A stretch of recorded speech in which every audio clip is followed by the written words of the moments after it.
林峰，我姐妹二人给你2个选择：一，与我2人共同双修，为期1月，为表谢意，我会为你重塑丹田。2，我选1。玄天大陆，天玄五域，幻海州，一片神秘空间之中。此时2名女子正目光灼灼地看着林峰，一副恨不得吃了他的样子。2女虽皆是倾城之姿，可却各有千秋。姐姐针手峨眉，杏眼含春，3000青丝未挽，仅以一只剔透冰簪斜挑起几缕，再配以一袭素白长裙，更衬其佳人绝代。妹妹媚眼勾魂，肤若凝脂，一颦一笑间透着一股无法言说的妖媚之感，眼波流转之下，勾魂夺魄。姐妹2人乃是天界女帝，只因偶然得到至尊神器混沌塔被人所知，遂引来他人觊觎，出手抢夺。重伤之际，2人燃烧生命本源，撕裂空间，这才逃至下界。途中偶遇林峰，在感知他已觉醒混沌体后，遂将其带至这片空间之中。混沌体乃10大圣体之首，与之结合，不但能令2女恢复本源，更可感悟混沌之力，甚至更进一步，踏向那巅峰之境。正因如此，才有了刚才那一幕。在下生平最爱乐于助人了，请2位仙子尽情地蹂躏我吧。林峰说着，竟主动宽衣解带。他本是玄天宗外门弟子第1人，觉醒混沌体后，更是被誉为千年不出的天骄，前途无量。可天有不测风云，2年前的一个夜晚，林峰的丹田忽然破碎，修为更是在一夜之间消散全无，再也无法聚气，从此沦为一介废物。治疗无果后，宗门当即宣布停掉他的一切修炼资源，任其自生自灭。随之而来的，昔日的那些阿谀奉承全都变成了冷嘲热讽。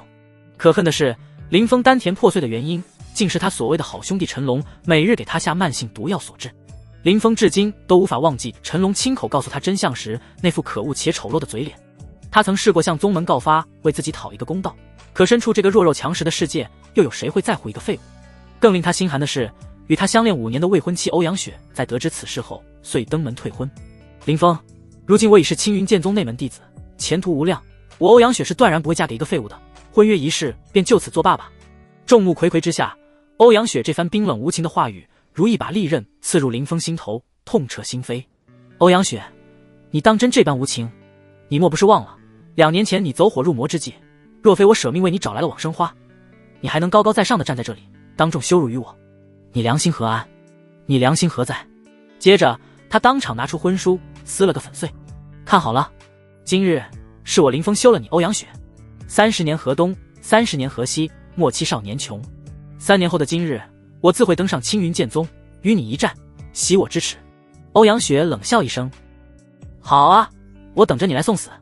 回忆到这里，戛然而止。现在距离3年之约已不足1年，林峰本以为此生再也无法修炼，一雪耻辱，却不料天无绝人之路。现在别说和2女一同双修了，只要自己能重塑丹田，就算再来20个，他也丝毫不惧。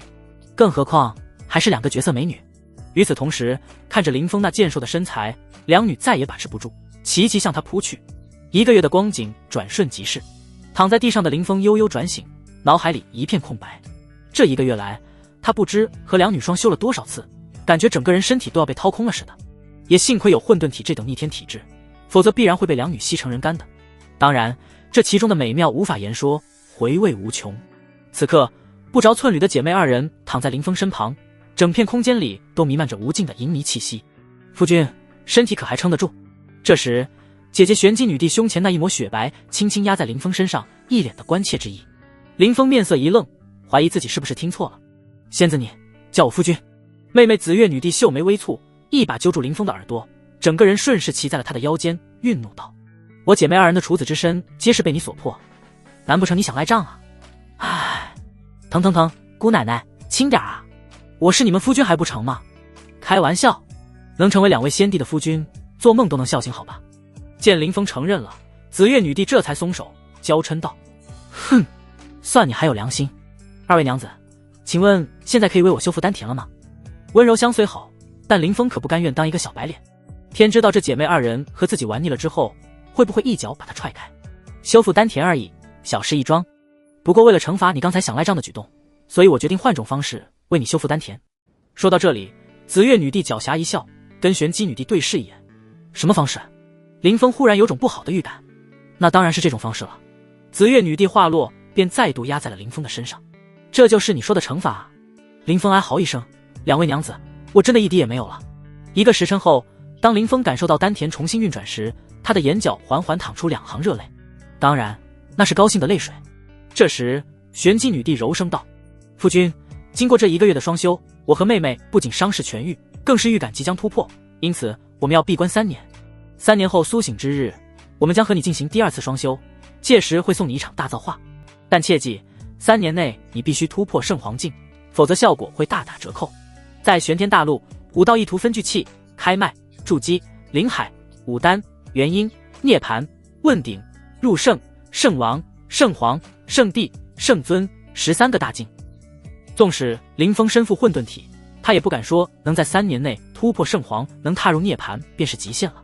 四世看出了林峰心中所想，玄机女帝忽然朝虚空一划，一尊通体散发着金光的小塔便赫然出现在其手上。夫君，乃至尊神器混沌塔是开天辟地之时孕育而出的神物，与你那混沌体同出一脉，有此塔助你，圣皇之境自可轻松踏入。说着，他信手将小塔往前一抛，伴随着轰隆一声巨响，一座通天高塔便赫然矗立在林峰面前。塔高9层，塔身之上布满了密密麻麻、深奥晦涩的神秘符文。这些符文并非死物，时而如呼吸般明灭，流淌着暗金色的微光，时而沉寂如洪荒巨兽的鳞甲。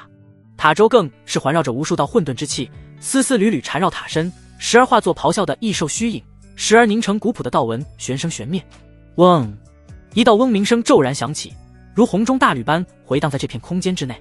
刹那间，一股难以言喻的威压自它为中心向四周弥漫，带着一种亘古、混乱、苍茫却又至高无上的气息。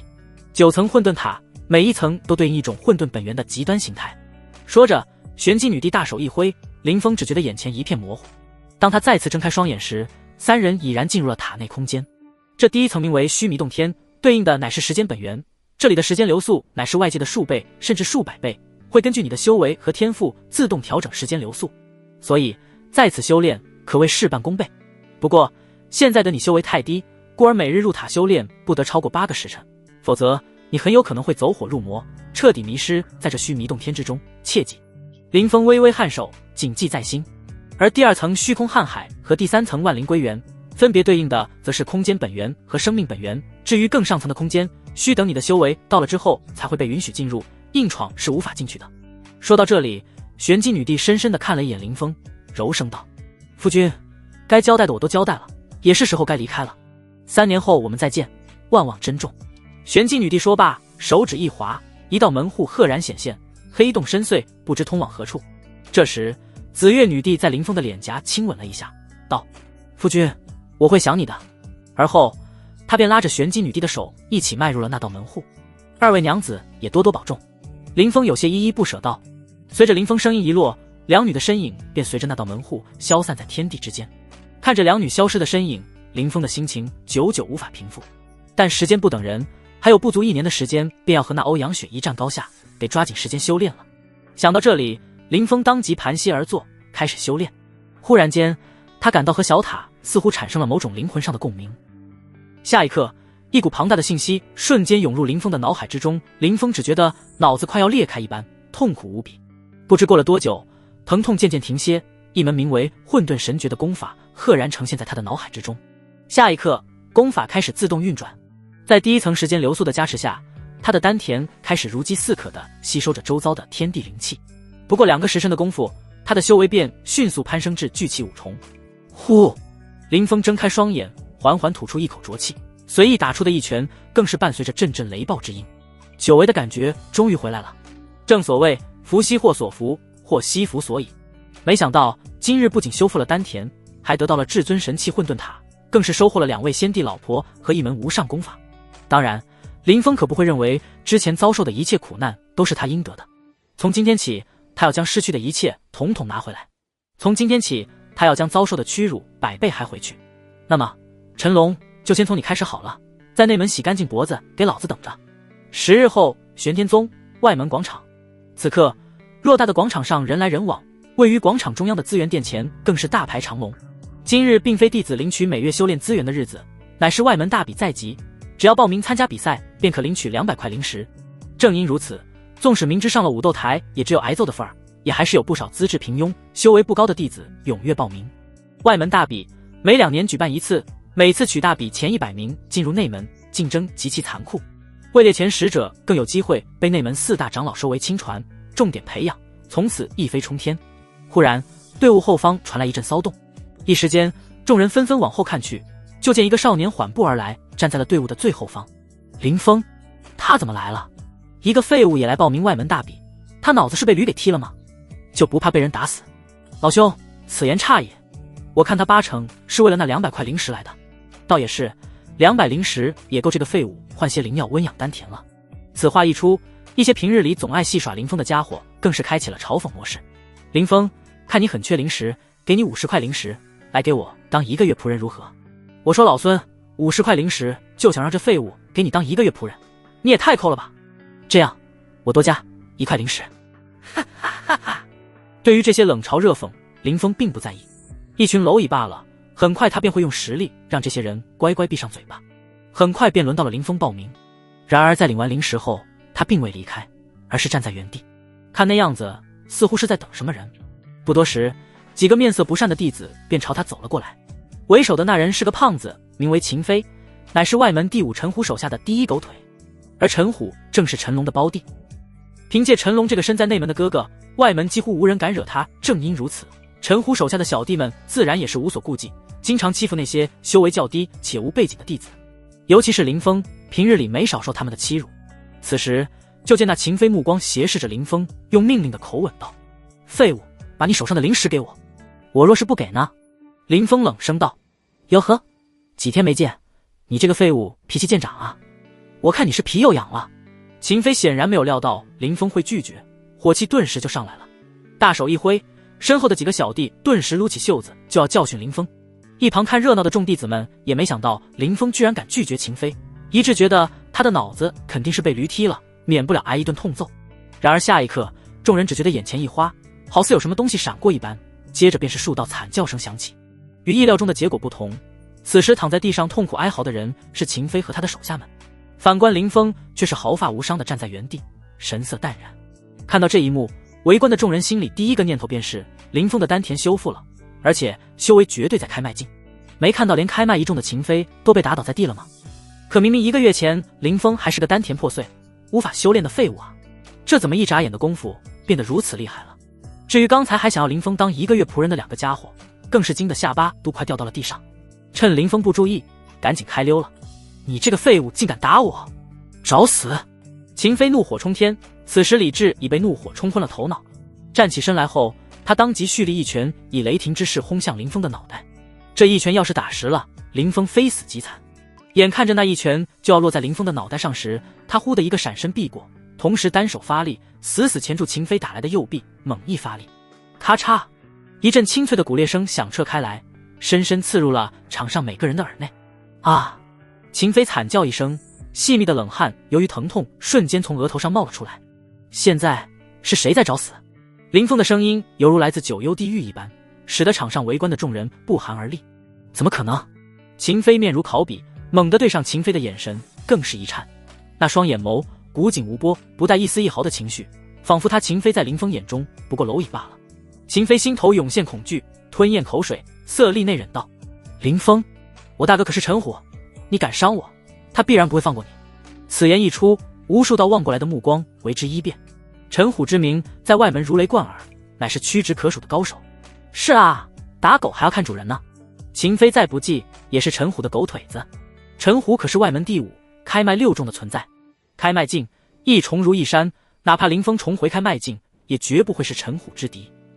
若我是林峰，定然放了秦飞，毕竟丹田已恢复，该隐忍时须藏锋，他的时代已经过去，横冲直撞只会头破血流。众人的目光不断在林峰身上扫视，林峰在外门曾留下太多传奇，但此一时彼一时，如今的林峰早已不是昔日那个天之骄子，哪怕他击败秦飞，如此短时间内也不可能修炼到开麦6众，又如何能抗衡陈虎？等等，有弟子面露惊疑之色，林峰不费吹灰之力便打倒秦飞，莫非不仅是出入开麦境，而是恢复全部修为？此话一出，围观的众弟子顿时一震。巅峰时期的林峰可是当之无愧的外门第1人，有着开麦8重修为，所谓陈虎在其面前不过一条虫。但很快便有人反驳，修复丹田已是奇迹，修为尽复更是神迹，这得多逆天的机缘才能做到。这他们都是外门弟子，层次不高，实在无法想象世间有什么机缘能让林峰修复丹田的同时又达到开脉八重的层次。要我说，林峰虽修复丹田，但修为不会太高，也许是吃了什么禁药，强行拔高修为，虽能一时得意，但药效一过就会原形毕露。有一弟子说出了自己的分析，众人连连点头称是。这个说法最有道理，否则说林峰短时间内连续跨境，重回巅峰，谁都不信。殊不知这10日过去，林峰在混沌塔中修炼，利用时间加速，修为突飞猛进，非但超过原来的境界，还更进一步迈入开脉9重。要知道，如今外门公认的第一人于海也不过开脉8重，至于区陈虎开脉6重境而已，不足为虑。你在威胁我？林峰依旧钳制住秦飞，不曾松开，眸光冷冽。怕了？秦飞冷哼一声，趾高气扬道：若是怕了，就跪在地上向我磕头赔罪，再将身上的灵石交出来。小爷高兴了，兴许会。话音未落，林峰闪电般踹出一脚，刹那间秦飞如同断线的风筝般猛地跌飞出去，当空划过3丈，轰然砸在地上。轰隆，大地竟为之一震，坚实的地面赫然被砸出一个大坑。秦飞哪怕拥有开脉境修为，肉身不俗，也是摔得7荤8素，惨不忍睹。你怎么敢的？他满脸是血，踉跄着爬起来，又惊又惧。围观的众多弟子也是倒吸凉气，谁也没想到秦飞都把陈虎搬出来了，林峰竟然还敢动手，他疯了吗？下一刻，林峰面色平静，向前走去。别过来，你别过来！秦飞疯狂叫着，不断后退。此刻他彻底被林峰吓到了。唰！林峰一个闪身，如鬼魅般掠至秦飞跟前，一把将他拎起，宛若拎着一只小鸡般轻松。他双眼淡漠道：既然你想拿陈虎来压我，那便满足你。话落，他猛然转身，拎着秦飞一步步朝外门深处而去。他要干什么？众人望着林峰，就见他一步步坚定不移的迈步，那方向那是陈虎洞府的方向。难道他要找陈虎的麻烦？有弟子惊呼道：他将秦飞打成这般模样，又向陈虎挑衅，和找死有什么区别？陈虎一怒，他不死也要半残。林峰太冲动了，以为胜过秦飞就能打赢陈虎。场上的围观者无不摇头，料定林峰不会有好下场。外门弟子无人不知陈虎有多可怕，绝非现在的林峰能挑衅。走，过去看看。众人脚步一动，化为一小股黑潮，紧随林峰身后。而被林峰提在手中的秦飞非但不惊，反而暗舒一口气，心道：林峰，先让你猖狂一时，等到了虎哥的府邸，虎哥不卸掉你的双臂，我跟你姓。他眼底涌现怨毒，表面却不敢反抗林峰，以免再遭皮肉之苦。约莫1炷香的功夫，林峰便来到陈虎的洞府门前。身为外门第5人，陈虎自有牌面，其洞府周围灵气充裕，视野开阔，藏风纳气，乃是外门中少有的修炼宝地。林峰没有废话，只是随手一丢，就将秦飞扔进洞府前。砰的一声，烟尘四起，秦飞口中发出杀猪般的惨叫。下一刻，一道带着怒意的声音自洞府传出：是谁在撒野？众人朝前一看，就见一个留着短发、身躯精悍、双眸开合、隐隐有血光迸溅的少年走出。关键是他身上有可怕的气场，仿佛凌驾在所有人之上，一出场便备受瞩目。有弟子惊呼：陈虎出来了！这头猛虎被激怒了，多半要见血。更多弟子低下头去，面露一丝敬畏。陈虎虽有个内门的胞兄，但实力亦不容小觑，这是一次次与人比斗打出来的威名。虎哥！趴在地上的秦飞一见陈虎露面，宛若抓住最后一根救命稻草，高呼一声，而后又转头朝林峰冷笑道：林峰，虎哥已然现身，你再狂一个试试。而踏出洞府的陈虎一见秦飞，又扫过林峰，不由瞳孔一缩：人是你伤的？他面色阴沉，眼神更是惊疑不定。林峰不是废人一个吗？居然能伤到秦飞。不过即便如此，林峰敢在他的洞府嚣张，也是不知死活。陈虎，你的人敢辱我，我做主替你教训了一顿，不用谢。林峰目光淡漠，看向陈虎。陈虎摇头，眼底露出一丝蔑视：林峰，你个废物，如今真是翅膀硬了，敢在我面前嚣张，我的人也是你能教训的。罢了，今日便让小爷来教你做人。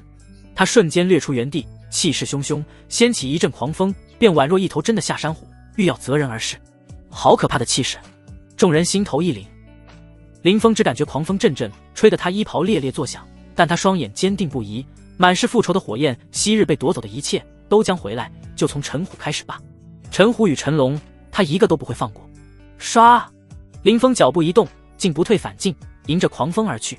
轰！随着林峰一拳打出，竟凭空打出雷鸣，轰然砸下，将陈虎的气势摧枯拉朽般轰碎开来。这一拳是大力沉，速度又快，陈虎还未回过神来，就被配莫能当的宏大巨力击在胸口。砰！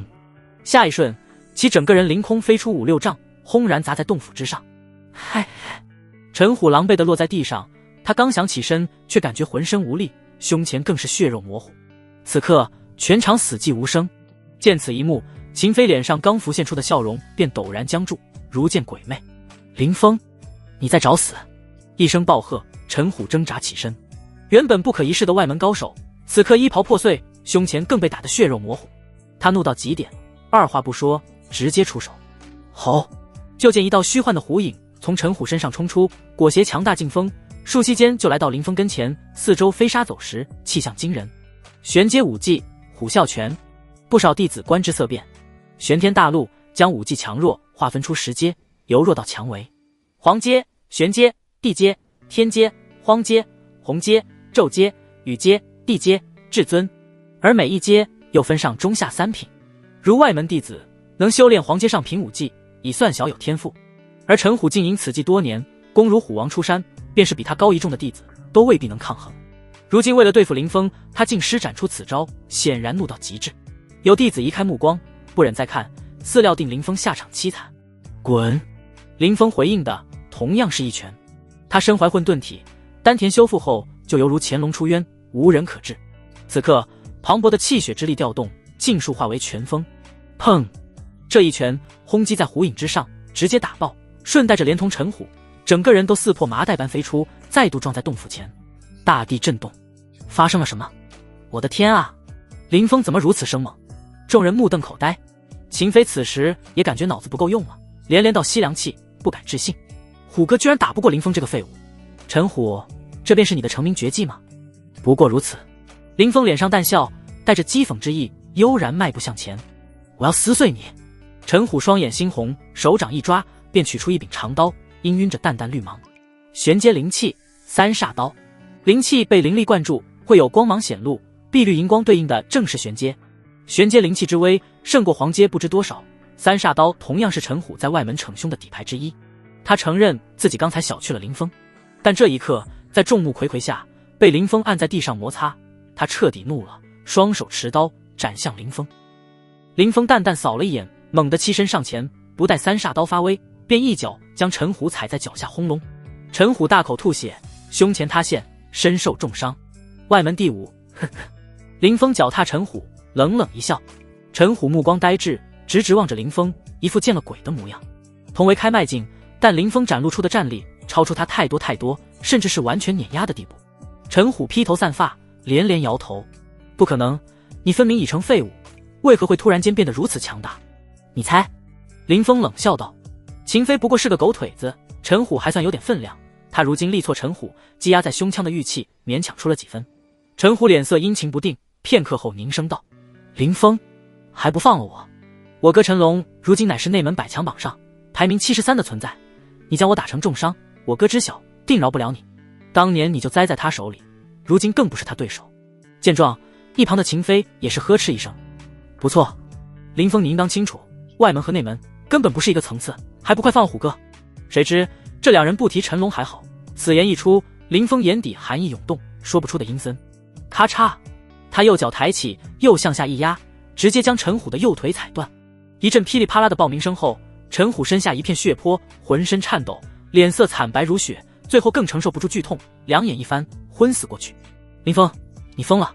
秦飞惊惧交加，在场众人尽皆傻眼，林峰这家伙竟敢真的对陈虎下死手！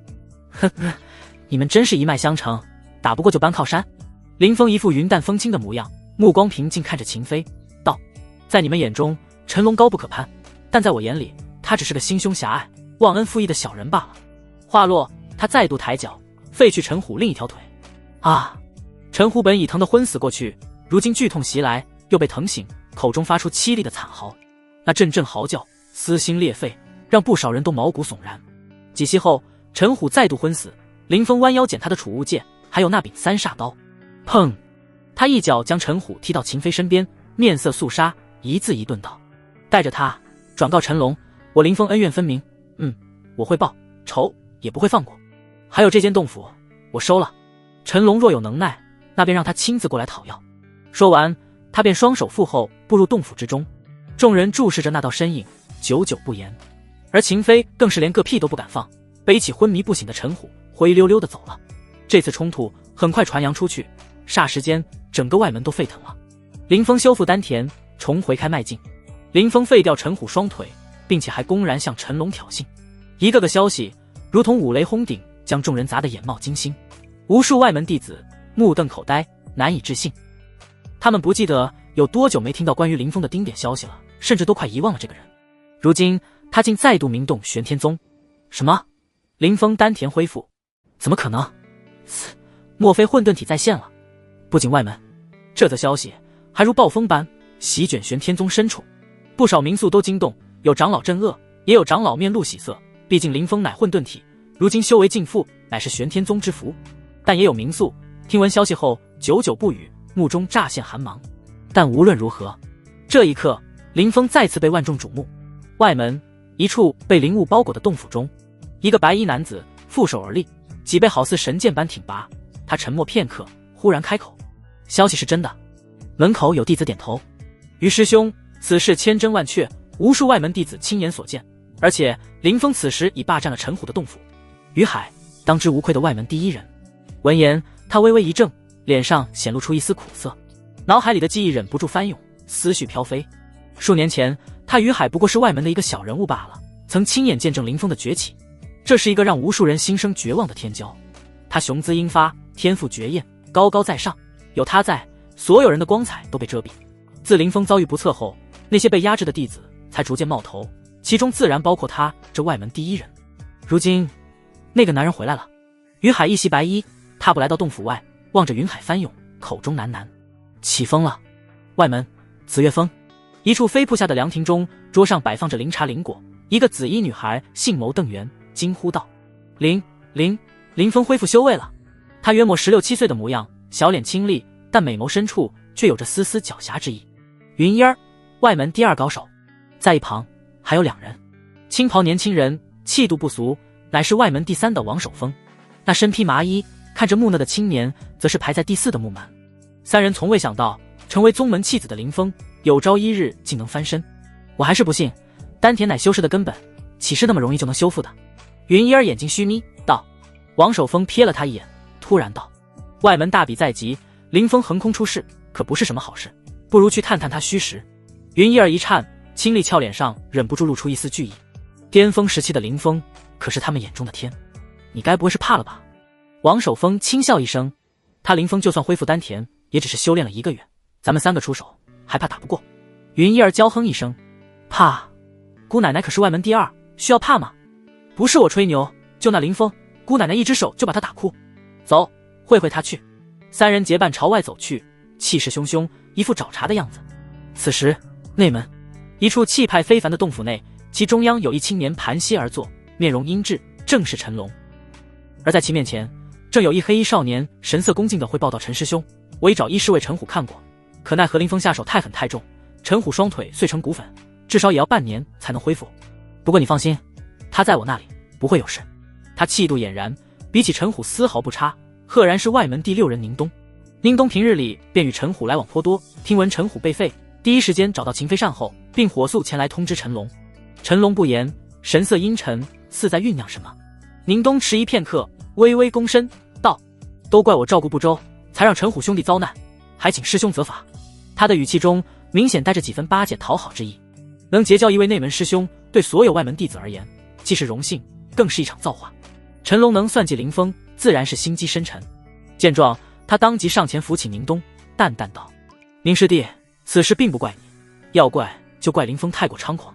整个外门谁人不知陈虎是我胞弟，他敢当众废掉陈虎的双腿，还带话给我，分明是冲我来的。顿了顿，他忽然问道：那林峰如今是何修为？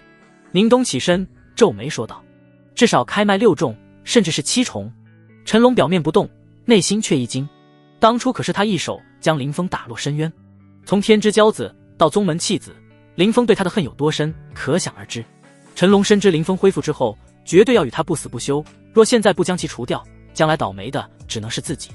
宁东，你帮我办件事。沉吟片刻后，陈龙取出一颗通体暗红的丹药，丹药之上散发出一丝丝邪恶气息。此乃狂暴丹，服下可令你修为迅速暴涨，至少3个小境界。我需要你在外门大比上杀了林峰。宁东扫过那颗丹药，脸色狂变。师兄，这可是禁药啊！狂暴丹有着激发潜力之效，修士服用后固然能修为暴涨，但等药效一过，便会遭受反噬。境界跌落还是小事，更可能损伤根基，修行之路自此断绝。所以不到万不得已，谁都不会贸然服用狂暴丹。禁药又如何？陈龙眼神陡然狠厉，凝声道：林峰必须死。宗门规矩，身为内门弟子，不可随意对外门弟子出手，若被长老发现，轻则逐出宗门，重则废除修为，任其生灭。尤其是外门大比在即，不知有多少双眼盯着外门，他更不敢轻举妄动。宁东眼神挣扎，他是想结交陈龙不假，但犯不上自毁前程。陈龙斜睨他一眼，神色恢复如常，笑着说道：你放心，等林峰一死，我便请我师父陆长老为你疗伤。你信不过我，莫非还信不过我师父的能耐？长老陆景怀，玄天宗内门4大长老之一，虽排名第4，却修为入圣，乃是当之无愧的大能。好，既然陈师兄如此信任于我，那我就拼一次。宁东咬牙道，但是成之后还望陈师兄信守承诺，为我疗伤。放心，我陈龙向来说到做到。陈龙微微颔首，随即又取出一柄长剑，长约3尺6寸，剑鞘泛着奇异的纹路。枪！他抽剑一斩，当空赫然凝现一道青线，似青焰在跳动。宁东承受不住剑威，踉跄后退，再看向那长剑，就见剑身上有青芒如星辰闪耀，不由失声惊呼：天阶灵气！纵然他为外门第6，所用灵气也不过是玄阶，强如外门第1的于海，手里也不过是一件地阶灵器，还是1年前为宗门立下大功得到的恩赐。而陈龙随手就是天阶灵器，身家之阔绰，着实令人艳羡。这柄断水流，乃是我出入内门拜师时师父送我的见面礼，现在我将其送给你，只要你斩下林峰的脑袋，他就是你的了。陈龙轻轻抚摸剑身，如同抚摸情人的肌肤，又抬头笑望宁东。宁东一颤，扑通一下跪在地上，红着脸击颤道：多谢陈师兄的信任。您放心，有这断水流在，林峰活不了几日。天阶灵气珍贵无比，哪怕他倾家荡产都买不起，现在他恨不得马上砍下林峰的脑袋。不错。陈龙淡淡看着宁东道：正常情况下，哪怕林峰有开脉7重乃至更高的修为，都绝非你对手。去吧，不要让我失望。宁东起身，小心翼翼接过断水流，收入储物戒中，急行离去。等他走后，有随从走来，低声道：师兄，宁东与林峰无冤无仇，贸然下死手，容易引起宗门怀疑，若此事暴露出去，恐怕会查到您身上。陈龙闻言却是轻嗤一声，转身走向洞府，头也不回道：放心，死人自会保守秘密的。随从浑身一颤，似想到什么，神色变得更加敬畏起来。就在外门、内门暗流涌动时，玄天宗最核心处的玄天殿内，3位仙风道骨的老者盘膝而坐，气息恍若蛰龙浩大，虚眯的双眼中都似有日升日落，星辰陨灭。此3人正是玄天宗的3位太上长老，皆是圣皇境大能。他们平日里仙少外出，此时却罕见的聚在一起，为的自然是林峰这个昔日的宗门骄子。气势恢宏的大殿内，位于最左侧的玄风抬起眼皮，面露一丝惊讶。古怪，当真是古怪，莫非林峰此子得了什么机缘？下方恭敬地站着一个身着黑袍、身姿伟岸、气息如龙的中年男人，摇头道：这就不得而知了。男人正是玄天宗宗主公孙玄，其修为虽不如3位太上长老，但也是一尊圣王。小家伙有些机缘很正常。主位的枯瘦老者名为玄清，乃3人之首，轻笑一声：宗主啊，对于林峰你定要多加关注，此子身负混沌体，如若能再度崛起，宗门务必当宝贝护着，切勿重蹈2年前的覆辙才是。玄风长老微微颔首，接过话茬：不错，说起来这2年内宗门对这小家伙颇有亏欠，待他进入内门，定要倾注资源，大力培养。位于最右侧的老者红须红发，周身似有烈焰升腾，赫然是玄烈长老。他人如其名，性格直爽，脾气火爆，此时也啧啧称奇道：此子若成长起来，前途无量，我玄天宗必能凭着麒麟子更进一步。3位长老话语间对林峰满是推崇，不吝赞赏。林峰曾经的天赋的确精彩绝艳，如今重新崛起，当谨记教训。公孙玄微微躬身，3位长老的话，弟子铭记在心。说完，他便转身离去。随即3位太上长老的身形也变得逐渐虚幻起来，眨眼间便消失得无影无踪。与此同时，陈虎的洞府外正走来3人，一副来者不善的架势。木蛮，你肉身最强，稍后由你主攻，我与王师弟从旁协助。云一儿安排战斗部署，可来到那洞府前，却心头打鼓，额头上香汗淋漓。王守峰瞥了他一眼，道：怕了？笑话，姑奶奶会怕。云一儿强装冷笑，怎么看都有些心虚。然而王守峰却是面露鄙夷道：不怕的话，你腿抖什么？云一儿顿时满脸羞红，最后坦然道：我承认怕了，哪怕面对于海，我都会这样紧张过，但他可是林峰啊。王守峰沉默了，显然是认可这个说法。云一儿忽地低声道：这样，我先运转紫气诀，观察他的气息如何，你们再看我眼色行事。这倒是个稳妥的法子。一行人商定后就要步入，可就在这时，洞府内突然有一道声音传出：3位，我这里又不是龙潭虎穴，既然来访，那便进来一叙吧。下一刻，洞府的石门缓缓打开，露出一条幽深的长厅。云一儿3人面面相觑，强压下心头的忌惮，抬步而入。就见掌厅之中，林峰盘坐在一块青石之上。再次见到林峰，云一儿顿觉惊诧。在他的印象里，林峰遭故后鲜少露面，哪怕外出也是蓬头垢面，神色匆匆。但此时他盘坐其上，气度俨然，肌肤晶莹剔透，双眼湛湛生辉，看着就如同一位深不可测的前辈般。下一刻，云一儿悄然运转紫气诀，这是一门玄阶秘术，并无攻敌之效，但能敏锐感知到气的流动。就见他眼眸深处浮现一抹紫意，余光一瞥林峰，顿时呆住。林峰周身气雾沸腾，汹涌如潮，意象非凡。他真的能修炼了，而且至少在开脉7重以上。云一儿一时竟失了神。这时林峰目光扫过，问道：不知3位前来所为何事？王守峰眼神微冷，道：林峰，外门大比在即，你是否要参加？哦，原来3位是为此事而来。林峰似笑非笑看着他，反问一句：倘若我参加呢？王守峰眼中凶光闪耀，气息蒸腾，低喝一声：林峰，你有夺冠之姿，我等前来便为了试探1、2，莫要见怪，一起出手。话音落下，他便消失在原地，木蛮也咬牙冲去。就在这时，一阵香风袭来，两人眼前一花，就见原本站在身旁的云一儿，不知何时竟出现在林峰身边。他抽出血刀，指着2人，大义凛然道：谁敢对我林峰大哥动手？王守峰、木蛮。云一儿又凶巴巴道：我昔日最崇拜的就是林峰大哥，你们想对付他，先问我云一儿答不答应？两人傻眼，怒视云一儿。此时云一儿狂打眼色，王守峰一惊，莫非云一儿看出了什么端倪？林峰轻笑一声，看向云一儿，问道：你与他们不是同路？云一儿张了张娇嫩的红唇，眨眼道：当然，我此番前来是要恭贺林峰大哥丹田修复，重回巅峰。真的？林峰似笑非笑，尽管这女人隐藏得极好，又如何能瞒过他？云一儿大窘，红着脸低头，恨不得找个地缝钻进去。你2人还要打吗？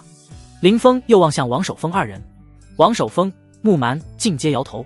王守峰尴尬一笑，走上前去，拱手道：误会，我等前来乃是为林师兄庆贺的，只是嘴上祝贺，没有贺礼。3位莫非不将我林峰放在眼里？林峰笑着说道：这3人摆明了就是找茬的，不出点血就想走，真当他这是客栈，来去自由。王守峰一听人都麻了，连忙从储物界取出一株3叶灵草，叶片上结着一层晶莹剔透的寒霜，很是神异。他咬牙道：这株寒心草药力澎湃，乃是玄阶灵草，就当是献给林师兄的贺礼。林峰欣然笑纳，随即又看向木蛮。木蛮满脸心疼地取出一枚培元丹，有固本培元的功效，同样也是玄阶丹药。最后轮到了云一儿，他看着林峰，眸光流转，还故意一挺胸脯，带着说不出的诱惑，道：林峰大哥，你风度翩翩，精彩艳绝，一定会怜香惜玉吧？林峰淡淡道：要么出贺礼，要么横着出去，自己选。云一儿俏脸一僵，暗暗恼怒，这家伙还是不是个男人，一点风度都没有。他酝酿许久，随后乖乖递上一个宝盒，笑道：林峰哥，这是玄阶灵宝镇灵珠，修士修炼时持有此物，可稳定心神，不易走火入魔。你疯了？王守峰目瞪口呆，没想到云一儿竟舍得将这件宝物拿出来，莫非真被林峰迷住了？林峰也是意外，接过锦盒，打开之后，就见里面静静躺着明珠，如鹅蛋大，带着绿霜，灵气品阶不同，显化意象也不同。黄阶灵气氤氲白芒，玄阶则是碧绿，地阶乃红色，天阶为苍青色。林峰眼神诧异，你真舍得将它给我？云烟笑意盈盈道：当然，我最是崇拜林峰哥了。你不妨试一试这镇灵珠的品质如何？林峰一怔，嘴角掀起一丝意味深长的笑意。试探吗？他当即取出镇灵珠，催动灵力。云烟双眸瞪大，死死地盯着这一幕。不同修为的修士催动灵气引发的异象也不同。如普通外门弟子催动镇灵珠，镇灵珠最多升腾一层稀薄绿雾，而他催动镇灵珠则会透发出莹莹绿光。简单来说，这可以侧面看出林峰的修为比紫气诀还要精准。哼，王八蛋，姑奶奶的便宜岂是你能占得的？等会儿的异象若与我相差不多，就代表林峰与我实力相当，看姑奶奶不把你打哭。他不死心，就等异象显化，便招呼王守峰二人围殴林峰。但下一刻，让他不可思议的一幕出现了。嗡嗡嗡，轰然之间，镇灵珠急速颤鸣，绿芒炸开，层层绿芒如水银泻地，璀璨绚烂。此时的林峰嘴角噙笑，如孤夜神人。嗡嗡嗡，层层肉眼可见的波纹涟漪冲塞在大堂中，将整个长厅都照彻，使得众人仿佛身处灵海之中。啊，这……云烟口中一声惊呼，王守峰瞳孔一缩，看向林峰的眼神如兔子遇见豺狼般，连木讷的木蛮也被惊到，后背直冒冷汗。这能将镇灵珠催动到如此地步，可见林峰的修为远在他们之上，还算不错。林峰淡淡一笑，收敛灵力，满堂清光也逐渐敛去。此时云一儿早已惊为天人，忍不住想到一句话：来如雷霆收震怒，罢如江海凝清光。他咽了口吐沫，又挺起胸脯道：之前林峰师兄一蹶不振，我2年来也是茶饭不思，睡也睡不好，今日见到林峰师兄恢复，才算放心。假以时日，林峰师兄定神通广大，法力无边，脚踩陈虎，拳打陈龙。然而还没等他说完，林峰收起镇灵珠，笑道：说吧，你们到底所谓何事？云烟一时语塞，眼角余光瞥了王守峰一眼。王守峰上前苦笑道：原来消息不假，林师兄果真恢复修为，今日算是误会，今后有什么吩咐，林师兄不必客气，随意差遣。只是希望在10日后的外门大比上，您能手下留情。林峰淡笑道：贺礼我收了，你们回去吧。外门大比上若遇到，我自会留有余地。听到这话，王守峰才算放下心来，不敢逗留，转身离去。3人满怀心事，不知怎么走出洞府的，等离去很远后，才微微定神。云烟哀嚎一声：我的镇灵珠，我的宝贝啊！王守峰沉着脸道：你这个叛徒！王守峰，你再说一句，信不信姑奶奶打哭你？别看云烟面对林峰很怂，但对王守峰可不客气，当即俏脸不快道：若非我灵机一动，现在咱们早就躺地上了。这倒也是。王守峰苦笑一声，我估摸着林峰的修为至少在开脉8重。木蛮也心有余悸的点头，林峰那一手真的将他们镇住了，可谓大开眼界。开脉8重，呵呵，你们太肤浅了。云烟哼哼道：依我看，他至少在开脉9重，甚至是9重巅峰。2人闻言大惊失色，久久无言。林峰并未将这个小插曲放在心上，打发走3人后，便启动洞府的禁制。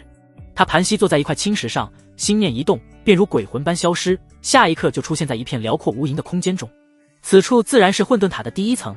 他并未急着修炼，而是先整理了身上的资源，除却云烟3人送来的玄阶灵草、灵宝、灵丹外，还有陈虎的储物戒与3煞刀。那3煞刀乃玄阶灵器，倒算不错的宝物，但以林峰的眼界看，只是勉强入眼。他巅峰时期见过的宝物不计其数，3煞刀根本排不上号。但陈年往事不提也罢。至于陈虎的储物戒内，则有7、8株灵药，黄阶、玄阶都有，还有些杂七杂八、价值极低的物品。区外门大比，以我如今的实力，当不成问题。所以我的目标是冲击住激进。林峰将诸多资源收起，就要修炼，可忽的心头一跳，感觉到储物戒内隐隐有股气息欲喷薄而出。他皱眉，暗暗诧异，储物戒内并没有什么强大的宝物啊。沉吟片刻，他再度将诸多宝物取出，打眼一看，不由诧异，就见那株寒心草竟比之前壮大不少，从1指长化为2指。其他灵药皆是如此，似凭空增加了不少药灵。怎么可能？我才进来片刻，寒心草竟4生长了数月般，难道说这时间流速对灵草也有效果？林峰脑海中忍不住冒出一个念头，而后他口干舌燥，激动地站起身。倘若这混沌塔第1层有着培育灵草的奇效，那他岂不是发达了？外界1日，这里便是10日，甚至100日，他轻轻松松就能培育出一批上了年份的老药。要知道，灵药有着加快修炼的效果，药力越老，效果越逆天。但一些逆天灵药有着1000年的成长期，极为难寻。可有混沌塔在，这一切统统不是问题。林峰不淡定了，在第1层疾行，很快便找到一片沃土，将寒星草栽种下去。3个时辰后，就见寒星草从2指长到了3指，而且叶片泛着一丝丝赤色纹路，赫然是在朝着地阶灵草迈进。呼！林峰长长吐出一口浊气，平复激动的心绪，双眼明亮。没想到第1层还有这种逆天功效，后续完全可以采摘一批灵草种在混沌塔中。虽说我经历挫折，起步较晚，但完全能凭此追赶上内门那些天才的脚步。别说玄天宗了，就算放眼一域，那些天骄也不如我。他原本觉得玄天宗很大，但现在却认为玄天宗很小很小。相比于一个大域，如同沧海一粟。还有混沌塔后面的层数，若全部开启，林峰不敢再想，怕自己飘了。接着他将所有灵草一并栽种进沃土，调整心绪，进入心无旁骛的状态。闭关冲击筑基境，眨眼间便是9日后。林峰端坐不动，丝丝缕缕的灵气受到无形牵引，化为半透明的漩涡，在他头顶长空高悬。他的肌肤如饥似渴地吞噬着这股能量。若是内视丹田，便能见到丹田内的灵力逐渐如雾气转变为液态。滴答滴答滴答，一滴滴灵液积蓄在丹田中，澄澈如水，蕴藏着远比开迈进更为强大的力量。不知过去多久，一声咔嚓突然响起，似有什么屏障破开。林峰全身的气息陡然一震，血液在经脉中奔流，丹田中更得传出哗啦啦的流水之音。不仅如此，他的肉身、筋骨、内脏、灵魂都得到了不同程度的增强。筑基境，开脉之上乃是筑基，顾名思义，铸就大道根基，而灵气液化便是第1步。此时林峰看上去与之前没什么区别，实则战力暴涨了至少10倍。这就是筑基境吗？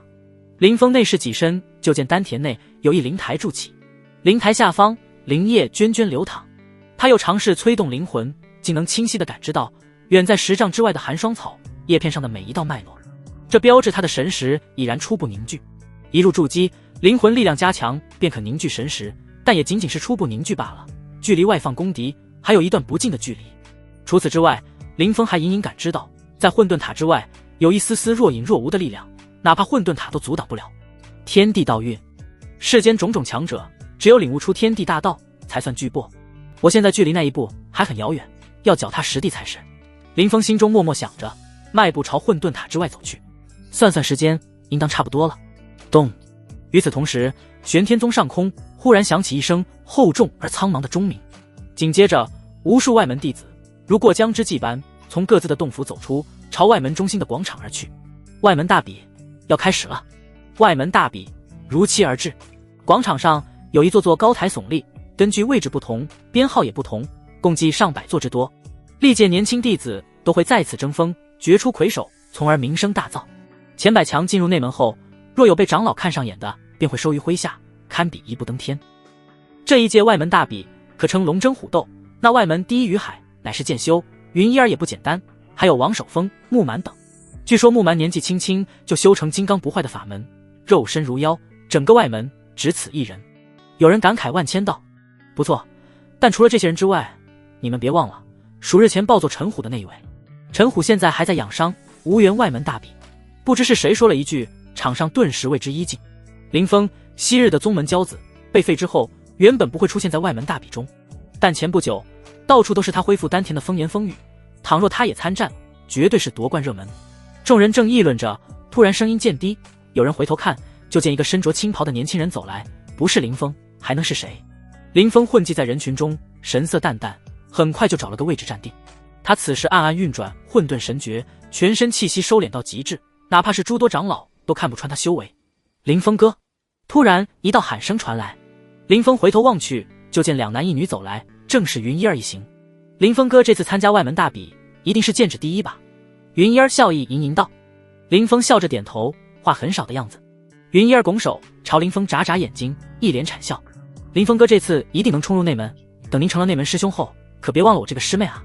这女孩还挺有趣。林峰淡淡一笑，就冲你送贺礼的份上，我一定照顾你。那就多谢师兄了。云一儿笑着说道。就在这时，一旁冷不丁传出一道阴冷的声音，好大的口气，真以为第一是自己囊中之物了。林峰眉头一皱，瞥了一眼，就见一个身穿黑色长袍的青年走来，面容阴翳，气势颇为不俗。林峰认得他，外门第6人宁东，与陈虎关系不错。宁东，这里哪有你叫嚣的份儿？姑奶奶让你一只手，你都打不过，还敢当我的面嘲讽林峰哥？云一儿清楚林峰的实力，此时自然不遗余力地出声维护。宁东讥讽一笑，道：云一儿，你和他走这么近，是自找麻烦。云一儿挽起香袖，你在狗叫？呵呵，等这次外门大比结束后，你就该知道自己押错宝了。宁东冷冷一笑，看向林峰，道：林峰，早已落幕的人不该再崛起，走着瞧吧。说完，他转身离去。这家伙什么意思啊？区区外门第6，竟敢如此嚣张！云一儿挥了挥袖拳，林峰哥，你不要受他影响，狗吠罢了。林峰摇头，毫不在意。但下一刻，他就眉头一皱。晋升筑基境后，他灵魂壮大，能初步凝练出神识，此时竟在那宁东身上感觉到一股危险的气息。有趣，实在是有趣。林峰嘴角露出一丝意味深长的笑意。于海来了。忽然有人喊了一声，众人望去，便见一道白衣复健的身影走来，其浑身散发出一股剑意，令场上的温度都微微降低。不少人变了脸色，被于海强大的气势所震慑。他的一举一动都好似一柄灵剑般锋芒毕露。林峰哥，你若想夺冠，于海是最大的拦路虎，这家伙不简单，千万小心。云一儿低声提醒道。林峰淡淡一笑，陈虎也好，宁东、于海也罢，不过是他复仇路上一颗小小的石子。他目光轻抬，隐隐透过层层飘渺的云雾，望到内门某一处洞府上，有一道身影傲立，正以高高在上的姿态关注这里。陈龙，昔日他最好的兄弟，这一段因果也该偿还了。林峰微微攥拳，体内血液逐渐沸腾，他终于要从尘埃中腾起了，以冲天之姿拿回属于自己的一切。随着众弟子汇聚而来，没过多久，6位外门长老也乘坐一只只白鹤降下，为首的乃是王德阳长老。扫过全场后，高声道：时间差不多了，开始吧。本次外门大比约莫有上千弟子参赛，为提高效率，宗门采取了抽签的方式。很快便有专人拿来竹筒，让参赛的众弟子有序抽签。林师兄，你是几号竹签？云一儿凑过来问道。林峰笑着展示手中竹签，3号。一听这话，不仅云一儿，场上不少人都暗暗松了口气。大比分为2场，第1场会决出前10，随后由前10种子选手争夺第1。那些小有信心的弟子都不希望在第1场遇到林峰。很快，战斗开始，林峰一个跃起登上3号擂台。林师兄，我知道你很强，但谁也不能阻止我进入内门。对面一个年轻弟子此时脸色难看，压力山大。你出手吧。林峰道。那弟子眼角抽搐一下，低吼一声，猛地扑出。他实力倒也不错，修了一门不弱的武技。就见当空有白雾凝现，化为长剑的模样，击射而来。可惜他遇到的是林峰。林峰只是拂了拂袖袍，便将那云雾长剑击碎，顺带着将那弟子也打下擂台。这般层次的战斗对他而言，和小孩子过家家没什么区别。哇，林峰哥好强，不愧是我的啊！此时另一处擂台，云一儿正拍着马屁，突然遭到对手偷袭，顿时生气了，3下5除2将他解决，拍了拍手，哼道：偷袭姑奶奶，你怎么敢的？厉害！林峰竖起大拇指，云一儿顿时小脸红扑扑的，笑嘻嘻道：林峰哥，人家好歹也是外门第2哦。以他的实力，进入前10自是毫无悬念。接下来抽签继续，林峰多次登台，皆是一招解决对手。到了后来，只要是对上林峰的，就自认倒霉，主动认输。在如此高效率下，不过3个时辰，广场中心就只剩下10个人。林峰赫然是其中之一。另外，云一儿、木蛮、王守峰等也都在场，看来此子的确是有一番奇遇，否则怎么可能闯入前10？高台上，王德阳长老暗暗颔首，更有长老暗暗惊疑：此子的修为我竟看不穿，怪哉怪哉！估计是遮掩气息的法门，这不稀奇。王德阳长老笑着说道：走吧，开启下一场，决出魁首之位。呼！6位外门长老同时踏步而出，排名前10的弟子面色严肃，全场鸦雀无声，场上气氛可谓凝重到了极点。重头戏来了，内门陈龙的洞府之中。此时陈龙正通过一面水镜观察着外门大比的战况。呵，还真是恢复修为了，百足之虫，死而不僵。他嘴角噙着一抹冷笑，双眼寒意如霜。不远处，那灰衣随从笑着走来，道：主人，这家伙在如日中天时都斗不过您，如今更不是对手，且先让他得意一阵，过不了多久，他就会沦为笑柄。不错，陈龙内心颇为受用，笑道：林峰想凭外门大笔冲入内门，殊不知一切都在我的掌控之中。被我打落的对手，还想翻身，异想天开罢了。他很期待接下来林峰被宁东暴虐，再度沦为笑柄的场景。第二场比斗开始，依旧是抽签，签号一致者互为对手。随着王德阳长老宣告完毕，林峰等人纷纷上前。站到第二场，还站在台上的皆为高手，他们或英气十足，或冷峻迫人，或气质卓绝，没有一个弱者。全场安静无声，无缘前10的弟子又紧张又艳羡地盯着前方。林峰很快抽完竹签，瞥了一眼签号。云烟儿又凑到林峰跟前，笑着问道：林峰哥，你抽到几号签？3号。林峰答道。云烟儿双眼一亮：林峰哥，我们真是有缘，我也是3号，好巧哦。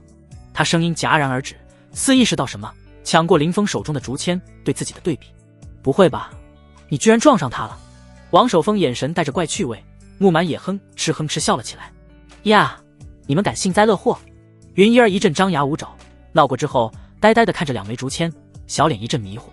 想我云烟儿平日里多行善事，连地上蚂蚁都不忍踩死，老天为何对我如此不公？林峰也是意外，居然对上这丫头了。他宽慰道：放心，我会手下留情的。林峰哥，要不你把机会让给我吧。云烟儿抱住林峰的胳膊撒娇道。林峰自然摇头，但见他实在可怜，便笑道：等我进入内门，多分给你一些修炼资源便是。云烟儿顿时心情转好，笑嘻嘻道：那林峰哥可要加油哦，小妹我还等着你的提携呢。你放心，区外门大比不在话下。林峰笑着说道。有他安慰，云一儿又恢复了没心没肺的模样。大比第2场正式开始。王德阳长老高声宣布道：这一次没有出场顺序，谁有信心可先来台上。我先来。王守峰起身一跃而起，来到站台上展示竹签。我抽到是5号。话音落下，一个穿着劲装的女子走出，一言不发，显然倍感压力。2位10强交手，其中还有个美女，自然引爆全场。一道盗目光纷纷望过来，砰砰砰，2人顿时战成一团。王守峰催动玄阶功法，那女子则是取出一对玉环，呼啸来去，乃是玄阶中品灵器，威能不俗。王守峰，你洞府着火了，还不去看看？美女把姓王的打趴下。云烟儿为了报复王守峰之前的幸灾乐祸，不断喝着倒彩。一旁林峰的眼底不由显露出一丝艳羡，他清楚，只有关系很铁的兄弟才会经常这样奚落彼此。曾经他也自以为有这样的兄弟。砰！王守峰毕竟是外门前3，经过一番缠斗，还是抓住机会将那女弟子打飞出去，拱手道：承让了。女弟子倒也输得起，下了擂台。紧接着众人相继登场，于海也凭借外门第1的实力，只用3两招就将对手打下擂台。这时林峰目光一凝，就见木满与宁东同时上台。他突然低声道：让木满小心点。云一儿神色一怔，不以为然道：林峰哥，你就放心吧，这个木头虽说有些木讷，但实力极强，宁东绝不是他的对手。王守峰也笑道：林师兄，只要不遇上那于海，木蛮会赢得很轻松。对此林峰不置可否。砰砰砰，接下来2人龙争虎斗。木蛮的雀斩露出不俗的实力，肉身泛着一层光芒，任凭宁东祭出玄阶兵器挥砍，都巍然不动。木头，他敢对林峰哥不敬，将他丢出去。云一儿呐喊，其他天骄也摇头。宁东不过是区外门第6罢了，如何能与木蛮争锋？就在全场，包括那些长老都等着宁东认输时，出乎众人预料的一幕发生了。木蛮，你们3人最好离林峰远点。宁东冷声道，否则会有血光之灾。木蛮看着宁东，没好气道：聒噪。他性情木讷，平时少言寡语。哼，真是冥顽不灵啊！罢了，就让你领教下我真正的实力。宁东傲然而立，大手朝虚空一抓，哧啦！下一刻，他手上赫然出现一抹青光，二话不说，一剑朝着木蛮斩去。而见到那抹青光，感受到其爆发的锋锐，场上所有的弟子皆是心中一跳，脸色狂变。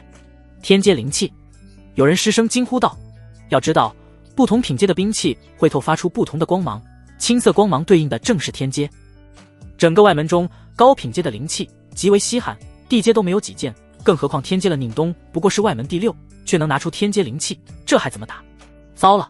这时木蛮也脸色狂变，将全身灵力催动到极致。可下一刻，他体外那层薄薄的光芒却如纸糊一般被轻易斩碎。赤啊！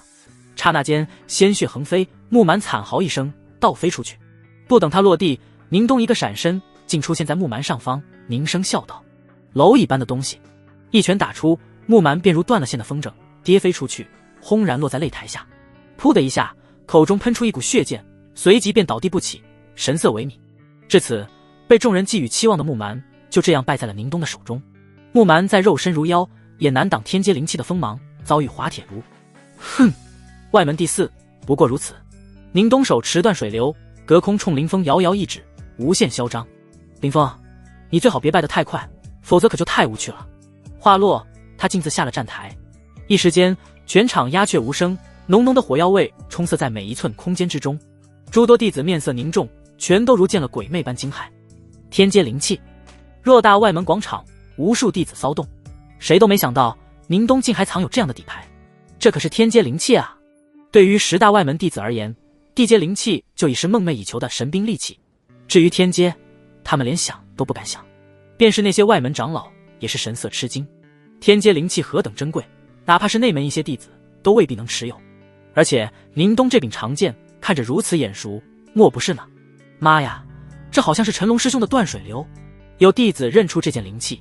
宁冬与陈虎交好，与那陈龙也联系颇多，只是没想到陈龙如此器重宁冬，居然赐予他天阶灵气。器重恐怕没那么简单，宁冬这是有任务在身啊。有聪慧的弟子很快就猜到其中的内幕。呼，天阶灵气在手，宁冬已经有了问鼎外门第一的实力了。与海神色凝重，其余前10之列高手也倍感棘手。他们都不希望在接下来的抽签中面对宁冬。混账！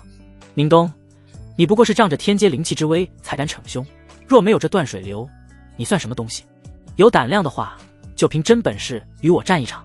一声低喝响起，木蛮从血泊中站起来，摇摇晃晃。身为外门第4，却被宁冬打成这样，实在是丢人现眼。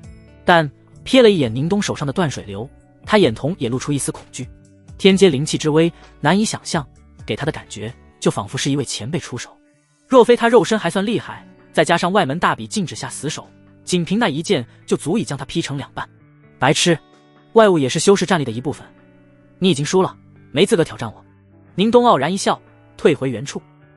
于海、云一儿、王守峰等无不皱眉，心头渐渐笼上一层阴霾。这样的宁冬是他们所能战胜的吗？场上只有林峰依旧气定神闲。天阶灵气虽强，但他已筑基，一入筑基，非开麦竟能挑战。他与宁冬间的差距可不是区区天阶灵气就能抹平的。现在先让宁冬猖狂一阵，谁能笑到最后自陷分晓。木蛮已经输了，退下养伤吧，比斗继续。随着王德阳长老一声令下，大比回归之前的节奏。林峰与云一儿站在一个擂台上，云一儿明眸善睐，望向林峰，笑嘻嘻道：“虽说林峰哥很厉害，但小妹也想讨教一番，不如点到为止，如何？”林峰微微颔首：“好啊！”砰砰砰，两人瞬间战成一团。云一儿并未动灵气，只是以双掌与林峰打斗，但他越打越是心惊，只觉林峰丝毫不费力般就将他的攻势挡住。打住！我认输。云一儿很快收手，立在原地，气喘吁吁道：“这一幕令不少人大跌眼镜。毕竟云一儿排名第2，乃是夺冠大热门，居然还未怎么拼命就主动认输。莫非他和林峰差距这般大？林峰有这般可怕吗？”在普通弟子眼中，林峰的确强，但在外门前10的高手看来，林峰击败陈虎的战绩只能算平平无奇。可如今云一儿的异动让不少聪明人察觉到，可能林峰远比他们想象的更可怕。而接下来其他高手陷入苦战中，能走到这里的无疑弱者，所以场上的战况也较为焦灼。1个时辰后，第1轮打完，王德阳长老踏前就要安排第2轮抽签，却在此时一道身影背负双手，脚踏天地而来。他双瞳如大海渊深，气息浩大似皎洁长龙，身上自有一股久居上位的气质。一见来人，无论是众弟子还是外门长老，尽皆面露害色，微微低头以表尊敬。正是宗主公孙玄，法驾亲临。宗主，外门大比还未到最后1轮，您这是？王德阳长老诧异。按照惯例，只有外门决出魁首时，宗主才会现身，如今却是提前了。无妨。公孙玄淡淡一笑，扫过四方，最终落在林峰身上，笑道：“林峰，你令本宗等的好苦，本宗这2年来日思夜想，终于看到你立在战台之上，我心甚慰。”为林峰而来。无数弟子眼神极度的快要喷火。放眼外门，除了林峰外，谁能让宗主另眼相看，便是于海都做不到。可林峰却神色淡淡，只是拱手道：“见过宗主。”哪怕时隔多年，那一幕场景仍在他脑海中徘徊不去。在他出事后，公孙玄联合4大内门长老展开救治，最终徒劳无功。那时的公孙玄神色冷漠，未再多看他一眼，便毅然将他抛弃。如今的林峰尝尽世态炎凉，活得很是清醒。在公孙玄这些宗门高层的眼中，自己不过是可利用的工具罢了，有价值便捧着，无用便舍弃，哪有半点感情可言？归根结底，还是要靠自己。所以，如今公孙玄那虚情假意的模样，只会让他心生恶心。呵呵，你一定要夺冠啊，莫辜负本宗对你的期望。公孙玄依旧笑着。林峰微微颔首，眼眸渊深。我会的。他之所以要参加外门大比，并非为了别人，只为自己。一是找陈龙复仇，二是拿到海量资源，尽快成长起来。玄天宗在幻海州充其量只是2流宗门，故而公孙玄等高层为了让宗门更进一步，会将海量资源倾注到内门100强上。而他林峰要做的就是成为100强榜的榜首。除此之外，还有一个最为重要的原因。玄天宗内一直流传着一个秘闻，据说宗门禁地中藏有一件可怕的地兵，乃是玄天宗第1任宗主所留之物。在其余外门弟子都为天阶灵气而震撼时，殊不知林峰早已盯上那件地兵。这就是野心与眼界的差距。倘若能得到那地兵，这天下之大，我何处去不得？暗暗低头的林峰眼瞳灼热，他对玄天宗并无多少归属感，从今以后也不会再轻信任何人，只为自己。公孙玄并不知道林峰所想，欣慰颔首，又激励其他弟子一番，便坐在主位上。随即王德阳长老上前宣布第2轮抽签开始，余下的弟子皆是心头一凛，暗暗祈祷，千万不要遇到宁冬。天阶灵气一出，谁与争锋？接下来大比继续。外门广场上围满了弟子，气氛愈发火热。而抽签的不过5人罢了，如云一儿、木满等人皆遗憾落败，无缘第2轮。宁冬走来，看向林峰，狞笑一声：“林峰，你最好不要祈祷抽中我。”林峰一笑置之，道：“这句话也是我要说的。”哼，不见棺材不落泪。宁冬冷哼一声，随即抽出一根竹签。见林峰也走上前去，云烟儿等人皆翘首张望。外门大比中，实力固然重要，运气也不可缺少。有强者遭遇外门第1被刷下去，也有幸运儿捡漏挺到最后1轮。咦，我是空签。这时林峰举手示意，他手中的竹签没有任何标记。幸运的小家伙。王德阳长老笑着说道：“这一轮林峰轮空，下去休息吧。”林峰唇角微扬，自己这是被幸运之神眷顾了。他刚坐回位置，云一儿就凑上来，眨巴着明亮的眼眸，笑嘻嘻恭维道：“林峰哥真是天命之子啊，如此重要的一轮，居然能抽到轮空。”林峰淡淡一笑：“我也没想到。”云一儿来到林峰身后，白皙光滑的小手轻轻揉捏肩膀：“林峰哥，等你发达了，可不要食言哦，一定要多提些小妹。小妹在内门混得怎么样？全靠林峰哥了。”这女孩倒是有趣，一口一个哥叫着，林峰倒也不排斥，享受的眯起双眼。这时木满也走来满口恭维，但王守峰却高兴不起来了。当他抽完签后，脸色都煞白起来，差点喷出一口老血，因为抽到的对手赫然是宁冬。宁冬冷笑一声：“王守峰，你的外门大比到此为止吧。”王守峰一言不发，压力山大。对决很快开始，率先出场的是于海与一个身形瘦小的弟子，外门排名第8。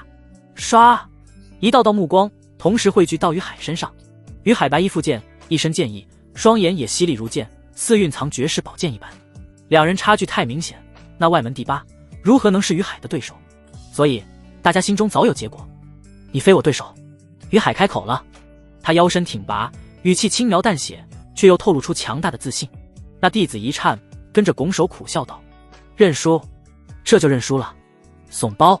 废话，那可是于海，外门第1人，换你上去也得认怂。有人嗤笑，但大部分弟子都表示理解。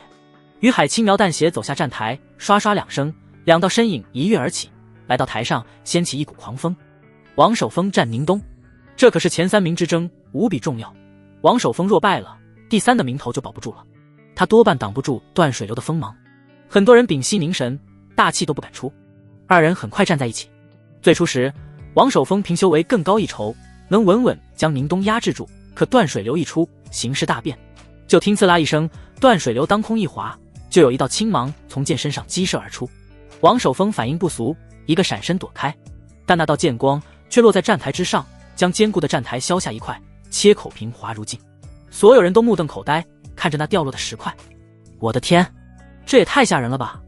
天阶灵气之威，当真可怕。连云一儿也不看好王守峰，为林峰揉剑的动作不由停下，口中的难道王师弟多半要栽了？事实也的确如此，面对天阶灵气的锋芒，王守峰只有避退的份儿。但久守必失，未过多久，他险象环生，最终被宁东一剑斩落站台，右臂飙血。宁东冷笑一声：“外门第三，不过如此。”你……王守峰眼神恨恨，但也没多说什么，垂头丧气地下了台。此刻，无数人震惊不已。手持断水流的宁东，当真逆天。整个外门，只怕除了于海外，无人能与其争锋。至于林峰，多数人并不看好，毕竟不管怎么说，林峰都倒下过一次，留给他修炼的时间不多。诸位，外门前三已产生，分别是于海、林峰、宁东。你三人上前，继续抽签吧。王德阳长老高声宣布。林峰起身，云一儿立刻低声道：“林峰哥，希望你接下来还能保持好运气，抽到轮空，让于海与宁东先战一场。”林峰回头一笑：“无所谓。”说完，他转身踏步而上。云一儿一怔，那难道林峰哥好猖狂啊？一旁木满点头，的确有些目中无人了，但你不觉得他这样很有魅力吗？云一儿又是一笑，注视着林峰离去的背影，眼神亮晶晶的。这次幸运之神并未眷顾林峰，他抽到1号签，于海也是1号，宁东轮空，看来这次好运站在我这边。宁东抱着肩膀悠然走下，而站台上只剩林峰与于海遥遥相对。场上无数弟子瞪大眼睛，静静等待。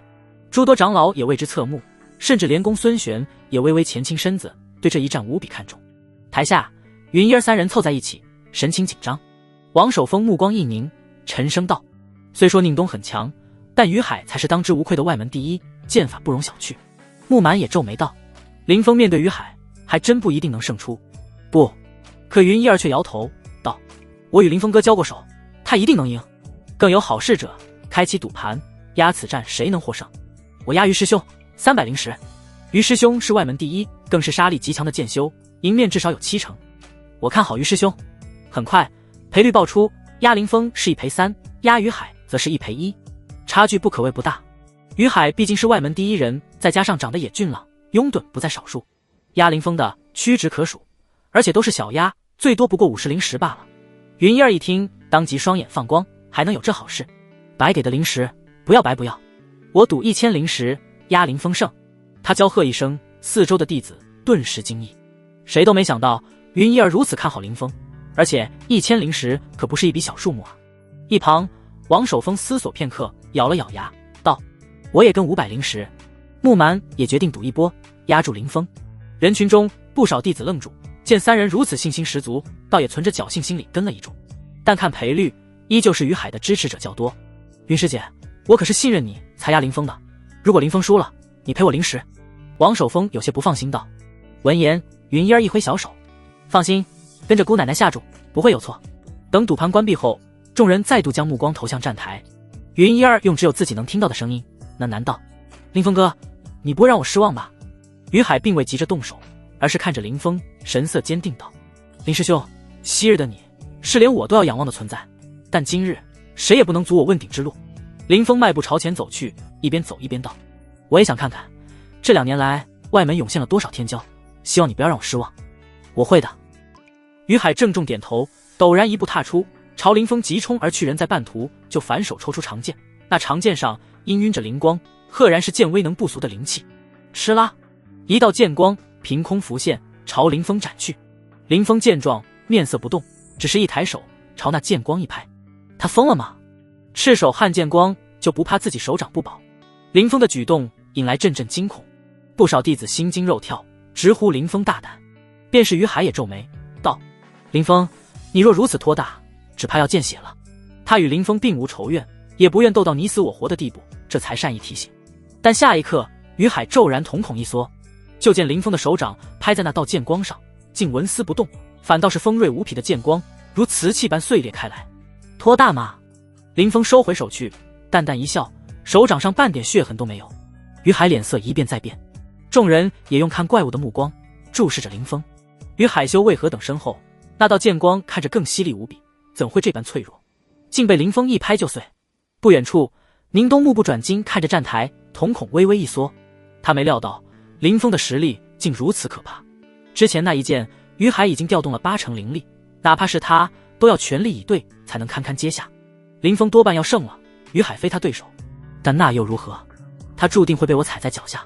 说到这里，他看向掌心处，一颗丹药，猩红如血。这时林峰目光淡然道：于海，拿出你真正的实力吧，否则就没机会了。林师兄，献丑了。于海虽惊不乱，他作为外门第一，虽说没有断水流那样的天阶灵气，但修为雄厚，更精通剑法。嗖！就见于海打出一道剑诀，剑身之上立刻有一道道剑气飞出，剑气化作一株青松，当空划过，速度快到不可思议。这是于海的成名剑法青松剑，攻势连绵不绝，只要被他占了上风，就很难翻盘。不知是谁开口，众人皆是心头一凛。于海的剑术造诣之高，连各大外门长老都夸赞过。此招一出，许多弟子立刻不看好林峰。林峰要输了。有女弟子娇笑道。云烟瞥了他一眼，道：话不要说得太满，免得被打脸。然而那女弟子却是不忿道：呵呵，于师兄曾说过，只有开脉9重才能挡住这一式青松剑法，难道你认为林峰有这等实力？此话一出，周遭弟子纷纷摇头，显然都认为这是不可能的事情。云一儿不言，只是冷笑一声。嗖嗖嗖！此时站台之上，一道道剑气缔结，化作精妙的青松虚影，横空打来。意象的确非凡，但林峰依旧云淡风轻，一掌拍去。于海脸上有些挂不住了，自己好歹也是外门第一，林峰却如此小觑他，再次上演空手接白刃。但很快，他的眼前再次出现不可思议的一幕，砰！就见在林峰那一掌前，化为青松的剑气，竟好似惊雷般炸开，化为点点光芒破碎。林峰筑基后，肉身比山石还坚硬，这些剑光根本无法破防。这还不算完，那道掌劲并未散去，轻飘飘地拍在了于海的胸口上。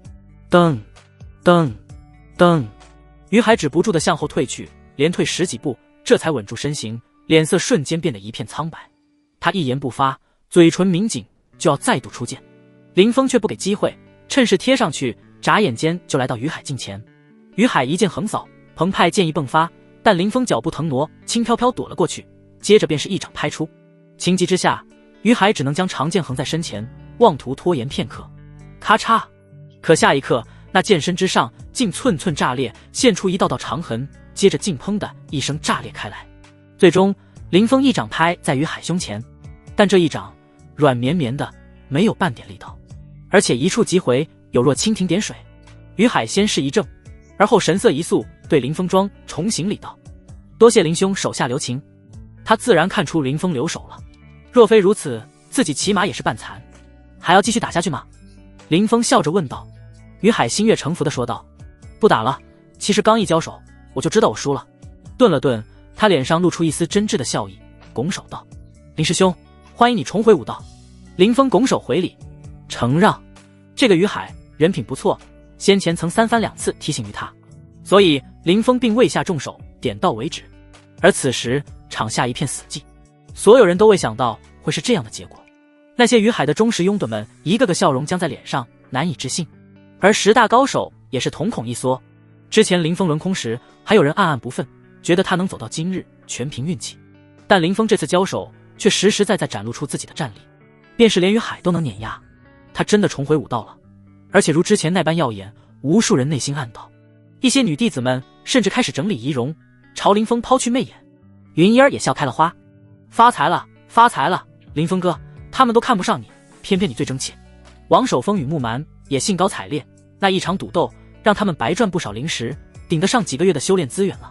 不错，林峰，你果然没让我失望。高台之上，一道带着笑意的声音传出，迅速压下了所有声音。就见公孙玄起身望着林峰，一脸赞许欣赏之色，随后又看向王德阳，吩咐道：继续吧。王德阳走来，高声道：于海败，位居大比第3。接下来便是魁首之争，林峰，你有1个时辰的时间恢复灵力。可林峰却摇了摇头：长老，不必1个时辰，现在就开始吧。王德阳一怔：你确定？林峰望向台下的宁东，语气平静道：“来吧。”宁东面露冷笑，一跃而起，掀起一阵狂风，来到站台之上。此时他喉咙处有一股莫名的味道蔓延开来，体内的血液也渐渐沸腾。魁首之争现在开始。随着王德阳一声令下，林峰与宁东迎来巅峰对决。场上诸多弟子围在四方，议论纷纷，猜测谁能笑到最后。云烟凑到于海前，悄声问道：“于师兄，你认为这一战谁赢面更大？”白衣复健的于海眉头轻皱道：“不好说。”云烟惊讶叫道：“林师兄开脉9重修为都胜不过宁东，你太小觑天阶灵气了。”于海摇头道：“这柄断水流乃陈龙的兵器，全力爆发之下，威能无法想象，甚至外门之内无人能挡。”云烟咬牙道：“但于师兄别忘了，林峰身负混沌体，这等天下第一圣体，他可不是一般的开脉9重修士。要知道，在数年前，他便凭一己之力，同时对抗外门前10中的6位，而不落下风。如今纵使对上天阶灵气又如何？在比斗中，灵气乃是死物，丰富的战斗经验才是获胜的关键。而这一点，林峰哥早就远超我等。”听到这番话，于海并未反驳道：“所以我才说不敢断言，否则换作其他人站在台上，必败无疑。”云一儿神色挣扎，就要开口，可场上突然传出一声巨响，轰隆！众人皆是一惊，就见站台上的宁东浑身一震，双眼陡然血红，修为节节攀升，竟连长3境，瞬间迈入开脉9重。他浑身透发出一股暴虐气息，好似择人而噬的野兽一般。主位之上，公孙玄双眼虚眯，喃喃道：“狂暴丹。”身旁的一众长老也是大惊，眉头皱紧。狂暴丹并不难辨认，服用之后可燃烧气血之力，强行拔高修为。但在正派之中，这属于禁丹，管控极严，宁东身上怎么会有这股气势？糟糕！台下的众人同时脸色大变。云一儿花容失色，谁都不曾想到宁东竟还藏有这等底牌。王长老，宁东使用狂暴丹，严重干扰大比，这对林峰师兄不公平，我建议立刻取消宁东的参赛资格。云一儿高呼道。这时王德阳转身看向宗主公孙玄，按理来说，狂暴丹这种禁丹的确不该出现在外门大比上，可公孙玄却微微摇头，望着站台上的林峰，嘴角勾起一丝笑容，道：“继续吧。”林峰之前胜得太轻松，正好借此一战，看看他的极限在何处。王德阳心领神会，朗声道：“大比继续。”云烟不由一颤，瞬间变了脸色。糟糕，这下林峰哥多半要输了。之前哪怕那天阶灵气再强，林峰也有混沌圣体和修为上的优势，但现在宁东服用狂暴丹后，已然与林峰平阶爱。本来以为林峰师兄赢面不小，没想到宁东藏得够深的。不错，开脉9重对开脉9重，宁东更有天阶灵气，这还怎么打？曾经的宗门天骄注定无法延续昔日的辉煌了吗？显然，连围观的众弟子也这样认为。有开脉9重修为，再加一柄天阶灵气加持的宁东，可怕到无法想象。外门不可敌，也许只有内门的师兄才能与之过招。而内门中借助一面水镜观战的陈龙，见到此幕不由喜形于色。这林峰太过狂妄，真以为魁首是自己囊中之物了。一旁的随从也是笑着说道。林峰自以为能够挣脱命运，实则依旧没有脱离主人的掌控。此战过后，他多半要沦为笑柄了。陈龙并未多言，但眼底笑意更浓。陈龙给的你狂暴丹。站台之上，林峰望着气息狂暴的宁东，冷冷一笑。宁东狞笑一声，是又如何，不是又如何？林峰摇头，目光怜悯，被人当枪使还不自知，真是可怜。你那狗主人是在害你，林峰，你找死！宁东怒了，他早已将陈龙奉为偶像，不可触摸。现在林峰胆敢羞辱陈龙，就如同触动他逆鳞。当即他运足10成灵力，将断水流猛地劈下。轰！这一刻，虚空震颤，劲气爆发，如同青瀑般的剑光横贯长空，连四方云气都被引动，化作梭状，朝林峰横击而去。仅仅是余波扫过四方，就让无数弟子骇然。太吓人了！宁东服用狂暴丹后，这段水流的威能也大涨。妈呀，这还是外门大比的层次吗？快退后，小心被气劲波及到。他们或惊骇，或震动，即便是于海这等高手，也不禁心惊肉跳，注视着那一抹摧枯拉朽的青芒，感觉自己如蝼蚁一般，生不出丝毫抵挡之意。林峰哥，云烟更是惊叫出声，脸上满是担忧之色。但林峰非但不惧，脸上反而还扬起一抹笑容。你笑什么？宁东一剑斩出，面带不屑，莫非被吓傻了？你有底牌，就以为我没有吗？就见林峰一只手掌轻轻探出，泛起绚烂的光华。接着，在宁东不可思议的目光中，将那道剑光直接拍碎。锋锐剑气竟并未在他身上留下任何痕迹。什么？宁东呆住了。他知道林峰有些能耐，还身负混沌体，但从未想过这一幕。他势在必得的一剑，居然被这么轻易地挡了下来。赤手挡断水流，我的天啊，这还是人吗？无数弟子目瞪口呆，众长老们也是有些惊异。王德阳长老瞪大双眼，宗主，混沌体这么强大？混沌体越修到后面，威能越强，在开麦境优势还不明显。而林峰之所以能挡住断水流，是因为他已入筑基。公孙玄说着，眼中现出一丝从未有过的光亮。筑基？王德阳先是一怔，接着脸色狂变，怎么可能？换做其他人自然不可能，但他是林峰啊。公孙玄微微颔首，脸上笑容愈发浓郁起来。而站台上，林峰猛地一踏，一股可怕气势从体内迸发，更有凌驾在开麦之上的威压，似滚滚洪流朝四面八方扫过。他一头黑发飘荡，戏谑一笑道：你有天阶灵气，但我林峰已入筑基。随着林峰此话一出，宁东当场愣在原地，而站台四方一片沉寂，所有弟子尽皆失声。筑基境，我的天啊，这才多久，林峰竟从一介废物突破到筑基境，这不是在做梦吧？妈的，林峰也太变态了吧！围观弟子瞪大眼睛，一脸不可思议。他们想过，林峰天纵奇才，将修为在短时间内提升至开麦9重，还能理解，但谁也没想到林峰居然迈入了筑基境。这可是筑基啊，外门第一的于海也不过才开麦8重罢了。林峰放在外门几乎是无敌的存在。最可恨的是，距离他上次外出归宗这才几个月，真是人比人，气死人啊！哪怕你迈入筑基，我凭天阶灵气之威也必定斩你。宁东脸色阴沉如水，体内灵力好似狂风暴雨般没入断水流中，朝林峰急冲而去。死！林峰冷哼，周身迸发浩大威压，顷刻间就与宁东战成一团。当当当，一道道剑光打在他身上，竟发出金铁交击的声音。巨大的冲击波横扫四方，围观弟子不由色变，连忙向后退去。这真的是外门大比吗？在我看来，早已达到内门的层次。有人感慨道：林峰乃筑基境，宁东虽是开麦9重，但借助断水流之威，也远超外门弟子。一道道目光尽数汇聚到站台上，迫切想要看到结果如何。云一儿紧张的心都要跳出嗓子眼，暗暗道：林峰哥，你可一定要赢啊！站台上，两人很快分开。宁东噔噔噔向后暴退，面露潮红之色，筑基境加混沌体的可怕在他想象之外。而林峰立在原地巍然不动，黑发如瀑，大袖飘荡，高下立判。再来！宁东眼底划过一抹忌惮，但依旧狂吼一声，高举断水流冲林峰劈去。轰隆！又一次碰撞，场上众人被音波震得头昏眼花。而站台上的宁东这次倒飞出去，鲜血狂喷。没用的，不成筑基，你不会是我对手，哪怕借助天阶灵气也不例外。而且凭你的修为，还无法发挥出天阶灵气的威力。林峰摇头，迈步向前走去。我不信！宁东狂吼，双眼血红战。到此时，他已无退路。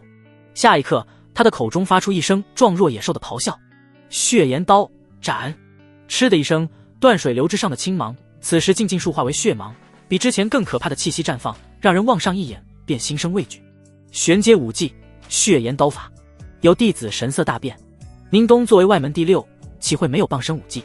他此时赫然是借助断水流才施展血炎刀法。一剑出，无穷血色气流化作狂风呼啸，威势比之前更是暴涨了1倍。这是宁东拼尽全力的一剑，此剑可威胁筑基。但在众人惊骇的目光下，林峰依旧神色不变，依旧是那一掌，仿佛他不屑使用什么武技般，轻轻一掌打在了血芒之上。咔嚓，血芒被他硬生生击碎，但林峰的手掌上也是现出一道血痕。而宁东更凄惨，口中发出一声哀嚎，如断了线的风筝般跌出站台，全身血淋淋的，连手中的断水流也脱手飞出。他挣扎着想要起身，但喉咙一滚，猛地喷出一道血溅，身上开麦9重的气息迅速跌落，很快就跌至聚气境。毫无疑问，黄爆丹的效果已经过去，反噬来临。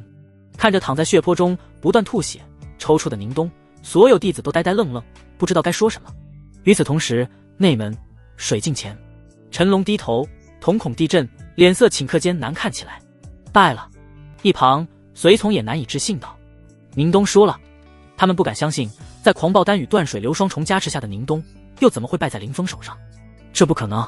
林峰在数月前还是个手无缚鸡之力的废物，如今怎么能踏入筑基境？这中间到底发生了什么？陈龙身形一晃，眼中的惊慌彻底压制不住。身为内门师兄，他不得随意对付林峰，可为了狙击林峰，他已经动用种种手段。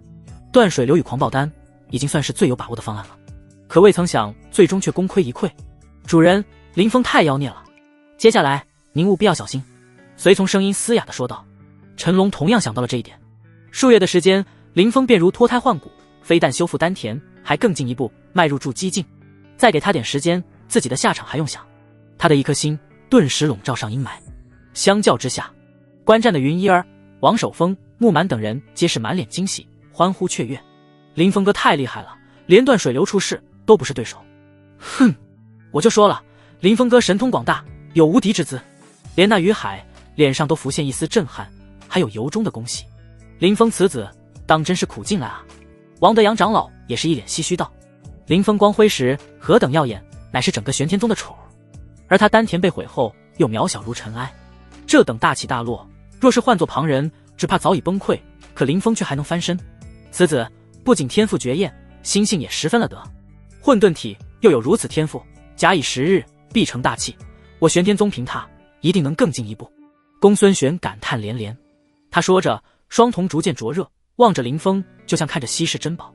随后他迈步起身，朝前方走去。其余长老见状，也跟在后面落后2个身位。此时林峰胜局已定，他俯下身去，看着宁冬，低声道：反噬的滋味不好受吧？苦修多年，一招尽失，被人当枪，犹不自知，真是个十足的蠢货。宁冬呼哧呼哧喘着粗气，听闻此话，狞笑一声道：你还是担心吓你自己吧，陈龙师兄正在内门等着你。林峰语气平静道：这就不劳你操心了。却在此时，公孙玄率领王德阳长老一行走来，先是对林峰表示恭喜，随后又齐齐看向宁冬。公孙玄沉声问道：狂暴丹乃宗门禁丹，你从何处得来？宁冬低头掩饰眼底的心虚道：宗主，我托人在外面买来的。公孙玄分明不信，狂暴丹属于禁药，哪怕在外面没有特殊渠道也极难买到，而宁冬区一个外门弟子，根本找不到门路。他开口就要追问，可下一刻宁冬突然一僵，瞳孔骤然放大，扑哧一下，口中喷出一股血剑，那血剑带着腥臭刺鼻的气味。众长老纷纷躲开，再看宁冬，这狂暴丹有毒。宁冬的喉头艰难耸动着，在说出一句话后，便直挺挺地倒在地上，气绝身亡。血泊中，宁冬双眼瞪大，死不瞑目，似直到临死那一刻都没想到陈龙会在狂暴丹上动手脚。显然陈龙一开始就没打算让他活。见此情形，四周一片哗然。外门大比只是寻常切磋，分出胜负便可，如今却有弟子死了，这可不是小事。宗主像是毒发身亡，宁冬死前所言不错，他吞下的那枚狂暴丹的确做了手脚。王德阳检查一番，看向公孙玄，以传音秘法说道。公孙玄面色不动，递出一个眼神。王德阳心领神会，当即高声宣布道：宁冬违规服用禁丹，却承受不住反噬，吐血身亡，也算罪有应得。反噬而死，哼，活该。云一儿娇哼一声，其他弟子也不疑有他。林峰却暗暗冷笑，宁冬分明是毒发身亡，却被说成反噬而死，显然宗门也察觉到事情复杂，极不光彩，这才压了下来。陈龙啊陈龙，时隔2年，你还是老招数，除了下毒就没点新花样了吗？宁冬的尸身很快被拖下去，林峰则眼疾手快，捡起地上那枚断水流，收入储物戒中。这可是天阶下品灵器，岂能错过？公孙玄等高层默许了林峰的动作，似是对这2年的补偿。这一届玄天宗外门大比，魁首是林峰。随着王德阳长老一声高宣，场上立刻沸腾如潮，很多人面露异色，甚至意犹未尽，因为最后一场战斗太过惊人，几乎可以堪比内门之战。2人之间的争斗使得战台都塌陷大半，所有目睹这一战的都似看着师兄前辈在交手。林峰真是绝世强人啊！是啊，沉寂数年，谁能想过他会王者归来？一时间，无数弟子感慨万千，而一些在这2年里唾弃、冷落过林峰的弟子，更是心中悔恨，只觉自己鼠目寸光。但世上可没有后悔药吃。接下来便是发放此次大比奖励的环节，奖励无比丰厚，有灵药、灵丹、灵器。众人按照名次由高到低上前，领取赏赐。林峰身为外门大比魁首，奖励是第一档得到10株天阶青霜草、3瓶培元丹、1口青色小印。那小印让林峰多看了2眼，就见其发出嗡嗡的声响，印身上轻雾氤氲，一重重光芒显化。此乃雷怒印，天阶下品，收集9天神雷之力，以雷晶石凝练而成，一经激发，100道雷霆迸发，威能奇大无比。王德扬手托雷怒印，以灵力激发，1道匹练般的雷芒瞬间横空而过，飞出外门广场。只听轰隆一声巨响，一座小山头被砸得塌陷开来。这般威力立刻引得众人侧目，暗暗咂舌。不错，林峰接过雷怒印，对其威力颇为满意。自从丹田被废后，他身上的珠宝也被宗门收回，现在有断水流与雷怒印在，倒也弥补了灵气不足的短板。修士仰仗的除了灵气，还有武技。我身上倒是不乏武技，只是随着眼界不同，那些武技再入不了我眼，有若糟粕罢了。等进入内门后，说不定能寻到一门合适的功法之术。他修炼混沌神诀已有一段时间，除了感觉灵力异常浑厚外，没察觉到其他，但能与那神塔绑定，绝不是寻常功法可比。也许是他修为不够，还未体会到其精髓之处。而在方才的大比中，他的招数很是粗暴，完全是凭修为压人。我比你修为高，打出的一拳更猛，任凭你千般万种武技也抵挡不住。但日后就不同了，面对更强的对手，有一门趁手的武技才能如虎添翼。一旁云衣儿美眸迷离，看着林峰，口水都要流出来了。因为只有大比魁首才能得到天阶宝物，余下的前10得到的只是地阶上品。至于10名之后所赐，基本都是玄阶与黄阶。没过多久，众人便领取完毕。王德扬长老又给每一位弟子发放令牌和黑色服饰，那服饰袖口处镶着金边，比外门的青衣更显尊贵，赫然是内门弟子才有的袍服。你们拿到令牌与服饰后，择日会有专门的长老带领你们前往内门挑选洞府。除此之外，内门4大长老也在等你们报到，挑选合适的弟子。谁若被他们看中，便算一步登天了。王德扬长老笑着说道。场上又是一片热切的欢呼。听说内门是一片更广阔的天地，内门长老同样神通广大，若被选中，我做梦都会笑醒的。云衣儿双眼憧憬道。林峰也是有些期待，领取了内门身份名牌与衣袍，便欲回洞府。这时公孙玄忽然走上前来，口中冷不丁冒出一句：林峰，陈龙如今可是林海境，你要好好努力了。林峰脚步一顿，林海境吗？筑基之上方为林海。原来2年时间，他已然走到了这一步。但公孙玄口中为何会突然冒出这样一句话？果然这位宗主还是老样子，没有感情，只有利益。见我丹田之伤无法挽回，便果断舍弃。如今我重回武道，他为了激发我的斗志，又故意拿陈龙来刺激我。魔刀吗？呵呵。林峰悠然迈步往前走，微微低头，双眼中光芒如炬，满是坚定的神色。林海又如何？内门，我来了。公孙玄的目光一直落在林峰身上，随林峰身形移动，许久后才收回。他微微皱眉，喃喃道：此子跟2年前好像不同了。一旁王德扬听得不真切，下意识问道：宗主，您说什么？没什么。公孙玄并未多言，撑起一道长虹，破空离去。随着诸多长老弟子一一散去，外门大比至此圆满落幕。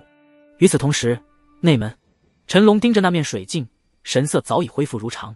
一旁的随从小声说着什么，大概意思是早知林峰围住激进，就该多准备些底牌。事已至此，多说无益。说着，陈龙取出一枚传讯令牌，低声吩咐几句。等片刻后，他将令牌收起，嘴角勾起一抹狞笑，道：林峰不是迫不及待想要来寻仇吗？我倒要让他清楚一件事，内门是谁的内门？2年之后谁才是天？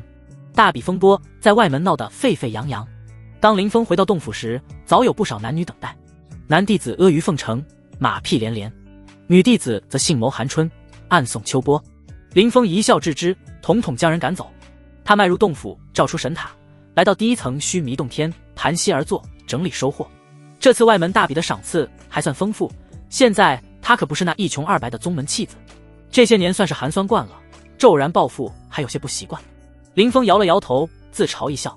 紧接着他第一时间查看之前栽种下去的灵草，就见一株株灵草苍翠欲滴，长势喜人，竟是凭空增加了数十年乃至上百年的药灵。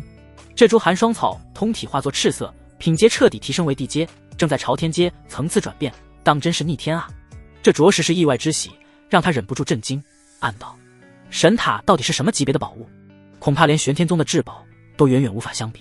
算了，我现在层次太低，不要好高骛远。林峰收回思绪，将大笔中得到的灵药一一种下，并将四方圈起来，约莫10几里方圆。以后这里就是我的私人陵园了，就叫你仙普吧。仙普若被人得知，定会笑掉大牙，区区住激进也敢与仙沾边。不过除了仙普，我还有2位仙帝老婆，不知道他们有没有想我。林峰回味了一下双修的玄妙，跟着心念一动，唰的一下，眼前现出一扇门户。他打量片刻后，就迈步而入。混沌塔共有9层，每一层对应着不同的本源之力。按照仙帝老婆的说法，第2层应当是虚空瀚海，对应空间本源。下一刻，林峰就立在一片黑暗之中，混沌不清，伸手不见五指，有无量如玻璃般的碎片散落各处，漫无目的游荡着。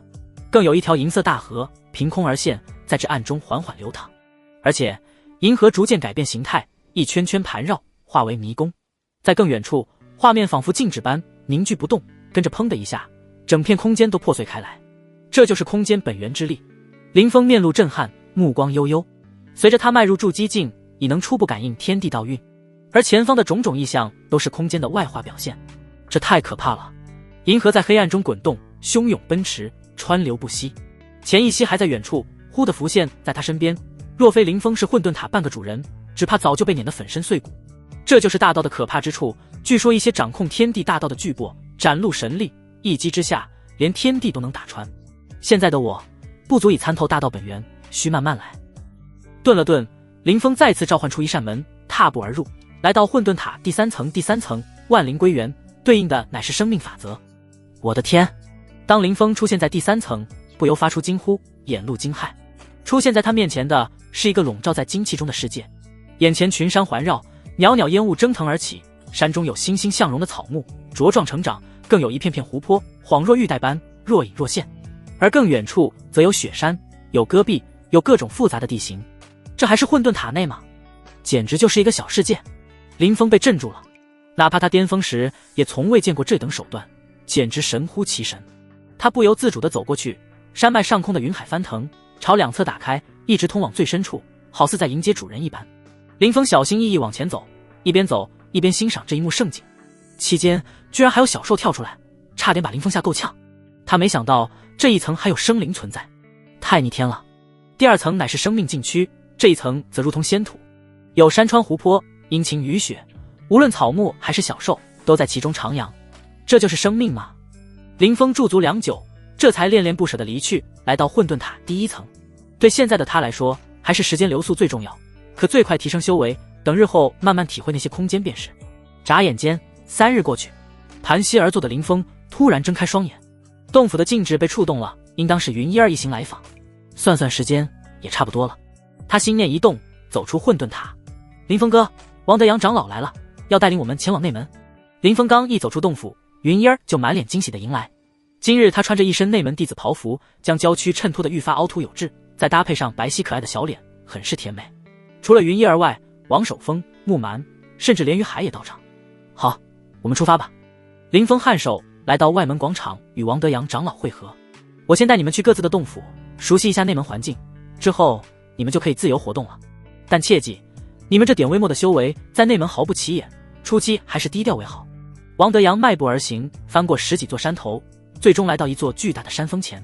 远远望去，这座山峰挺拔如剑，其上流光溢彩，神霞氤氲。陡峭山崖上有无数亭台楼阁，一座座绚丽庞大的宫殿群，星罗密布散落，掩映在云雾之中。上空灵气之充沛，近乎灵雨，比外门强了何止一个档次。在内门之中藏有一座灵脉，所以内门弟子的修炼速度远胜外门10倍。这时王德阳长老介绍道：10倍。众人咂舌，恨不得早点踏入内门。林峰眼眸中泛起一丝异色，盯着前方，不知在想些什么。没过多久，一行人便来到山峰上，一路逛去。什么演武场、藏书阁、兵器峰、炼器堂，一座座大殿，鳞次栉比，分不开来。众人见状，不由大开眼界。他们原本以为修道就是盘膝打坐，提升修为，谁知道竟有如此多的花样。这就是内门啊！听闻内门有长老精通炼丹、炼器之术，哪怕是宗主见了，都要给3分颜面。云一儿的语气带着一丝艳羡。不错，内门4大长老中便有一位精通炼丹，稍后你们也许就能见到。若被他相中，收于麾下，从此便再也不用为丹药发愁了。王德阳长老介绍道。当然，其他3位内门长老也各有所长，无论跟随哪一位，对尔等来说都是一番造化。众人走着，忽的不远处传来一道声音：“你们听说了吗？外门大比的魁首竟是林峰那家伙。”林峰一行人顿住脚步，循声望去，就见不少内门师兄正聚集在一起，唾液横飞，一副八卦的模样。别开玩笑，林峰废了都2年了，怎么可能进入内门？呵，你消息太滞后了。早在半月前，林峰就修复丹田，还打伤了陈龙的胞弟陈虎，前3日更是在外门大比上一举夺魁。显然，外门大比的事早已在内门传得沸沸扬扬。忽然有一人惊呼一声：“看，那不就是林峰吗？”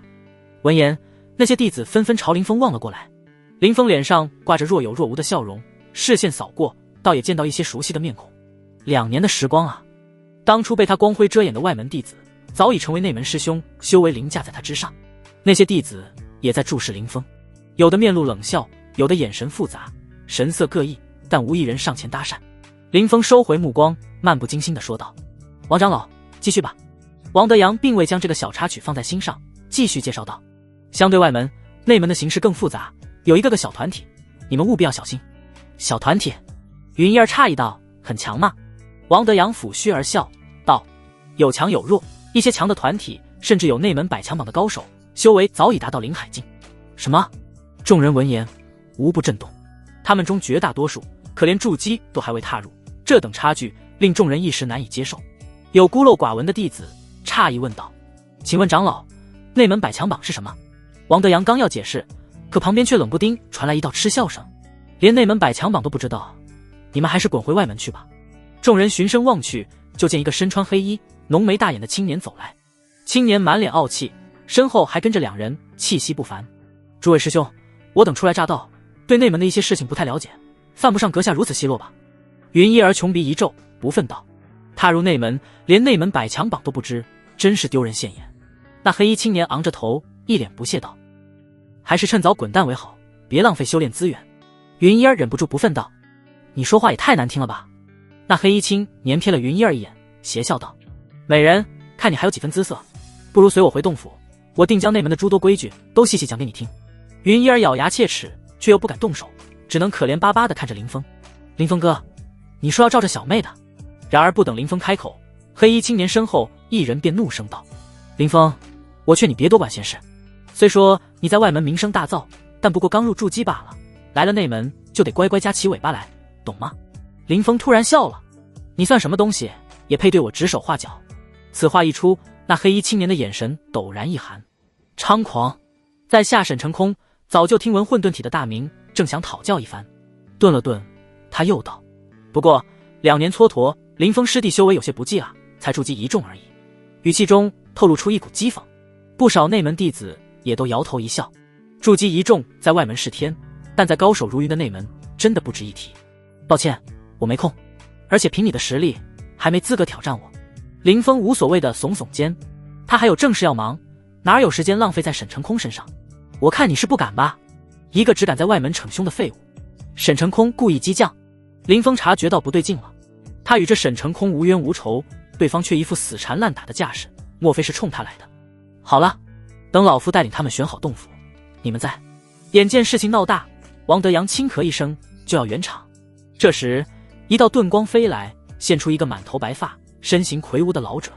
老者负手而立，笑呵呵地说道：“让他们打，老夫也很好奇，混沌体的极限究竟在何处？”尽管这老者貌不惊人，但其身份可不简单。王德阳神色郑重，拱手道：“见过赵长老。”赵灵子，内门4大长老之一，擅长布阵，掌管阵阁，地位极高。我等见过赵长老。周围诸多弟子也连忙行礼，无人敢怠慢这位赵长老。云一儿等人也是一脸激动起来，望向白发老者的眼神带着一丝丝殷切。好了，都起来吧，老夫不喜客套。赵灵子挥了挥手，随即看向林峰，饶有兴致道：“林峰，你与他打一场，只要赢了，我便收你为关门弟子，带你入我阵阁修行，如何？”此话一出，周围弟子一片惊呼。沈成空眼中的妒火也几如实质，他可是内门老人，却没有得到任何一位长老的垂青，尤其对方还是4大长老中的一位，凭什么林峰一个刚刚踏入内门的弟子就能得到如此优待？想到这里，他嘴角勾起一抹冷笑：“呵呵，林峰敢不敢打一场？如果不敢，以后见了我沈成空绕着走。他早就跨入筑基境，现在是筑基3重对付一个筑基1重，还不是手到擒来。话音落下，场上气氛顿时紧张起来。诸多内门弟子皆用怜悯的眼神看着林峰，这家伙今日怕是要出点血了。而云一儿、于海等人则是心中担忧，林峰再强，对于内门而言也是个新人，能是那些老牌弟子的对手吗？好吧，既然你非要讨打，我就成全你，但等会儿哭爹喊娘可不能赖我头上。林峰讨厌麻烦，但没办法，麻烦总是接踵而至。而且虽说他来到内门距离陈龙更近一步，但陈龙对付他也会更方便。沈成空目光变得森寒起来，这林峰当真是狂妄，真以为自己是号人物了。他定要让林峰知晓何为内门师兄。唰，沈成空身形一动，朝林峰击射而出，一手探出，掌心之上竟有一道道雷光电弧缭绕，带着毁灭气息，使得在场不少弟子都身躯发颤。咦，主修雷法，怪不得敢挑衅我。林峰眼含诧异，不少武技都附带元素之力，如最基础的五行，而雷法则以霸道、毁灭性强著称，一旦施展，能碾压同阶。然而下一刻，林峰却摇了摇头，五指攥拳，一拳打出。破雷法又如何？怎敌混沌体之力？一力破万法！轰隆，巨大的声响回荡在场上，振聋发聩。破！在众目睽睽下，林峰那雄浑无匹的拳劲与沈成空的狂暴雷掌悍然碰撞。轰！可怕大潮汐迸发，下一刻，噗的一下，沈成空吐出一口血，身形止不住的后退。众人震惊了，这3日过去，怎么感觉林峰的气息又强大不少？只怕距离筑基2重都不远了吧？怎么可能？沈成空更是一脸震惊。在内门中，他绝非庸才，甚至仗着雷法同境无敌，否则陈龙师兄也不会找到他头上。可在相差2个小境界的前提下，他居然被林峰压制住了。这就是混沌体吗？林峰面带戏谑，沈成空，你就这点实力也敢挑衅我？哼，这才刚开始罢了。沈成空怒吼一声，他是内门老人，如今更是在众目睽睽之下，若是输给新晋弟子，只怕要沦为笑柄。给我跪！当下沈成空身形一动，朝林峰掠去，同时他抽出一柄雷刀，雷刀霸道绝伦，一刀劈下，竟有雷爆声轰鸣。众人就见一道雷河涌出，漫过长空，那霸道之意便是诸多内门弟子都难以承受。天阶下品灵气！云一儿等人惊呼，这等灵气在外门何等珍贵，没想到刚来内门就见到一柄，不愧是层次更高的内门啊。殊不知一般的内门弟子持有的也多为地阶上品灵气，而沈成空这件也是他积攒数年才在功勋殿中兑换出来，算是立身之本。然而这还不算完，斩完一刀，沈成空身形腾挪，犹如笔走龙蛇般，手中雷刀挥舞的赫赫生风，竟一口气斩出18刀。不得不说，筑基境体内的灵气远胜开脉境，施展出武技来，威能也强出10倍。就见一片电芒刀光，宛若当空垂落的飞瀑一般，朝林峰轰去，还未真正来临，就使得虚空微微战栗，泛起圈圈涟漪。林峰，清楚我们间的差距了吗？沈成空冷冷一笑，你纵然有逆天圣体，没有修为，也是无根浮萍。他此时也是微微气喘，额头上有汗水淌落，显然一口气斩出18刀，对他亦是极大的负荷。天阶灵气吗？我也有。林峰嗤笑，当即朝虚空一抓，握住一柄青色如流水般的长剑。断水流！在众人震动的眼神中，林峰雄浑的灵力涌入断水流，断水流顿时爆发璀璨灵光，耀眼夺目，远胜宁冬催动时的异象。在青芒的照射下，就连林峰的发丝都泛着青灰，一股可怕的悸动蔓延。哧啦，一剑斩出，轰隆隆，狂涌而来的雷光宛若纸糊一般，被摧枯拉朽斩碎开来，化为漫天光点，消散在天地之间。那道剑红依旧一往无前，直接斩在雷刀之上。伴随着咔嚓一声响起，雷刀的刀身上竟现出一道道细密的裂痕。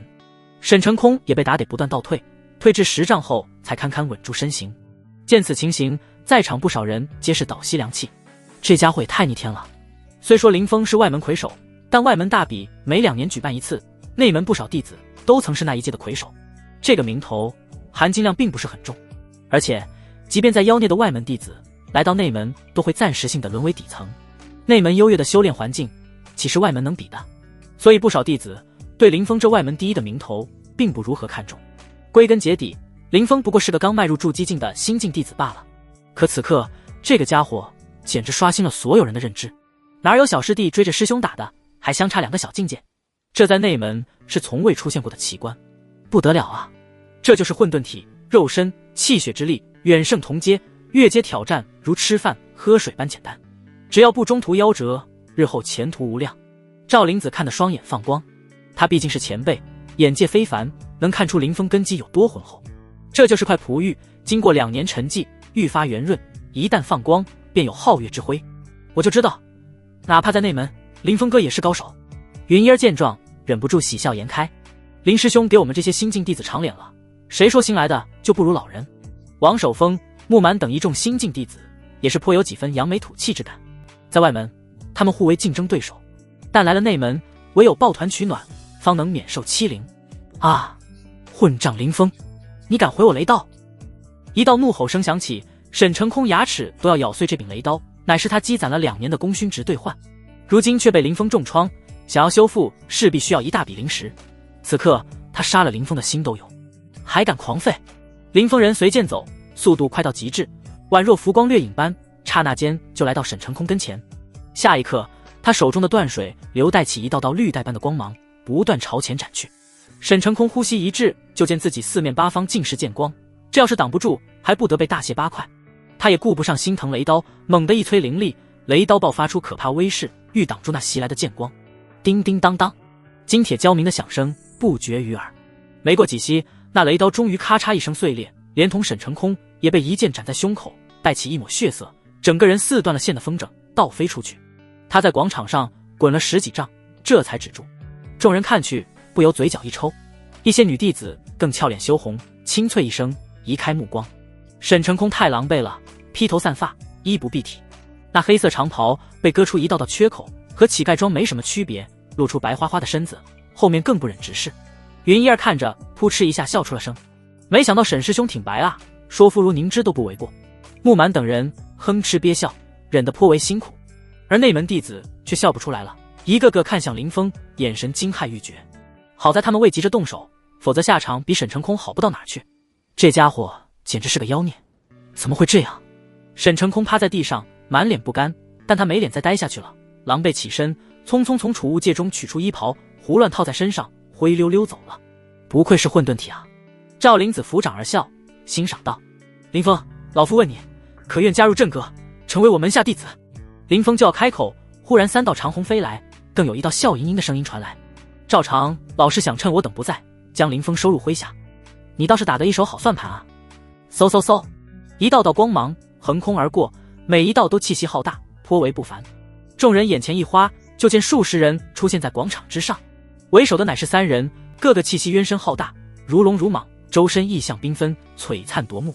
最左侧那人为一老妪，名为祁荣，内门人称其婆婆，长玉寿阁。此刻的她双眼虚眯，面容枯槁，身披麻衣，看上去朴素至极。最右侧是个满头灰白、目光锐利的老者，正是陈龙的师尊陆景怀。而居中一人最是令人惊艳，他这一袭宫装长裙，容貌精致，皎洁如月，一颦一笑风情万种，正是4大长老之首的叶九哥。而跟在他身后的一众弟子，男的俊俏，女的貌美，极为养眼。4大内门长老旗帜，场上所有内门弟子见到此幕，顿如石化。林峰，老身代表玉寿阁而来，只要你成为我弟子，坐骑、战兽随意挑选，品阶不限。麻衣老妪率先开口，摆明是要招揽林峰。赵灵子脸色顿时难看几分，但不等他开口，叶九哥便笑意盈盈道：“本长老乃4大长老之首，更是7品炼丹师，掌管丹阁和资源殿。林峰，你若跟随于我，每月资源多多。”陆景怀双眼虚眯，打量着林峰，眼底忽然显露一丝寒光，却又稍纵即逝，笑着说道：“混沌体沉寂2年，今朝复苏，实乃我玄天宗之幸。林峰，本长老善炼气之道，你可愿拜我为师？只要你点头，今后你想拥有任何品阶的灵气，都将不在话下。”见此情况，场上众人全都傻了。我的天啊！4大内门长老同时现身招揽，这就是混沌体的含金量吗？我等在内门苦修多年，都很难得到一位长老青睐，林峰一入内门就引来4位，真是人比人，气死人啊！此刻场上围观的弟子一个个捶胸顿足，恨不得取而代之。而木满等人也是滋味莫名，既为林峰高兴，也有羡慕之意。娇俏可爱的云烟儿没有想那么多，一脸崇拜道：“林峰哥真的回来了，这才是那个万众瞩目的他。可是该怎么选啊？能不能4个都选？2年前林峰丹田破碎之时，曾受到过这4大长老的治疗，所以自然认得4人。此时他的目光扫过每一位长老，最终落在了陆景怀的身上。沉吟片刻后，林峰先是朝其拱了拱手，随即笑着说道：陆长老，我对炼器颇有兴趣，愿意投在您的门下。陆景怀心头一喜，就要开口，可林峰下一句话瞬间令他的脸色阴沉几分。听说陆长老麾下有一爱徒名为陈龙，巧合的是此人与我有不共戴天之仇，只要您将他逐出师门，我立刻拜入您的门下，如何？呵呵，你在说笑。陆景怀目光闪烁，盯着林峰。林峰却是摇头道：陆长老，我是认真的，一位混沌体的分量要远胜过陈龙吧。场上众长老闻言脸色微微一变，谁也没想到林峰会提出这样的要求。陈龙与林峰的过节他们也略知一二，看来这家伙已经开始报复了。初入内门就敢提出如此过分的要求，倒是有些气魄。叶九哥唇角微扬起，脸上的笑容怎么看都有几分幸灾乐祸。陆景怀闻言深吸一口气，皮笑肉不笑道：陈龙入我门下，未犯错误，岂能随意赶走？看来老夫与混沌体无缘了。他自然不会答应，若真答应，内门众人如何看他？而且陆景怀一把年纪，洞察世事，早就看出林峰无心投奔他，不过是在戏耍他罢了。林峰摇了摇头，那可真是太遗憾了。他本来也没抱什么希望，只是试探。如今看来，这位陆长老绝非善茬林峰，只要你入我门下，我可赐你10颗金髓丹，1颗生元丹。叶九哥再度加注，白皙水嫩的玉手一挥，便有11道光团悬浮半空。刹那间，馥郁的丹香立刻弥漫开来，四周又是一片惊呼。金髓丹乃是天阶上品丹药，而生元丹更珍贵是非凡，有着破镜升阶的奇效，平日里想买都买不到。叶长老，据我所知，丹阁招收弟子必须先通过丹师考核才行，如今你岂不是坏了规矩？赵灵子皮笑肉不笑地说道。叶九哥捂嘴一笑，风情万种。赵长老，规矩是死的，人是活的，我叶九哥身为7品炼丹师，这点话语权还是有的，就不劳您费心了。而且若非林峰修为尚低，无法炼化品阶过高的丹药，饶是赐他荒阶丹药也不在话下。说完，他还特意瞪了一眼赵灵子，似是在说：林峰，我要定了。哼！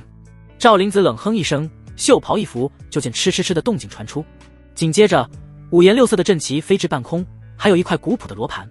林峰，这是一套攻防一体的法阵，若放在洞府外，便是武丹境都不得轻易闯入，只要你点头，它就属于你了。看来两位是铁了心要和老身抢人了。这时七婆婆走了出来，挥手间打出一株株灵药以及一枚令牌。就见那些灵药气息古老，满场生香，完全不逊色叶九哥的丹药，明显是老药。天阶上品灵药10株，欲受令1枚，持有此令可前去万寿谷挑选坐骑，若运气好，飞行坐骑都不在话下。虚空中堆放着琳琅满目的宝物，大放光辉，诱人无比。在场众弟子看得直流口水，人都麻了。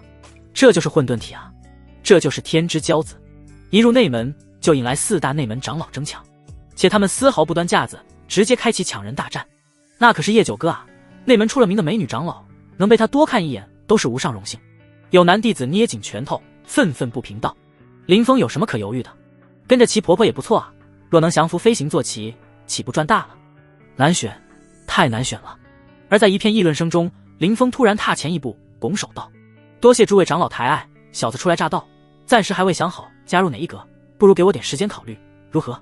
倒不是林峰摆谱，只因他身上秘密太多，这些内门长老一个个修为高深，若投在他们麾下，朝夕相处，可能会有被看穿的风险。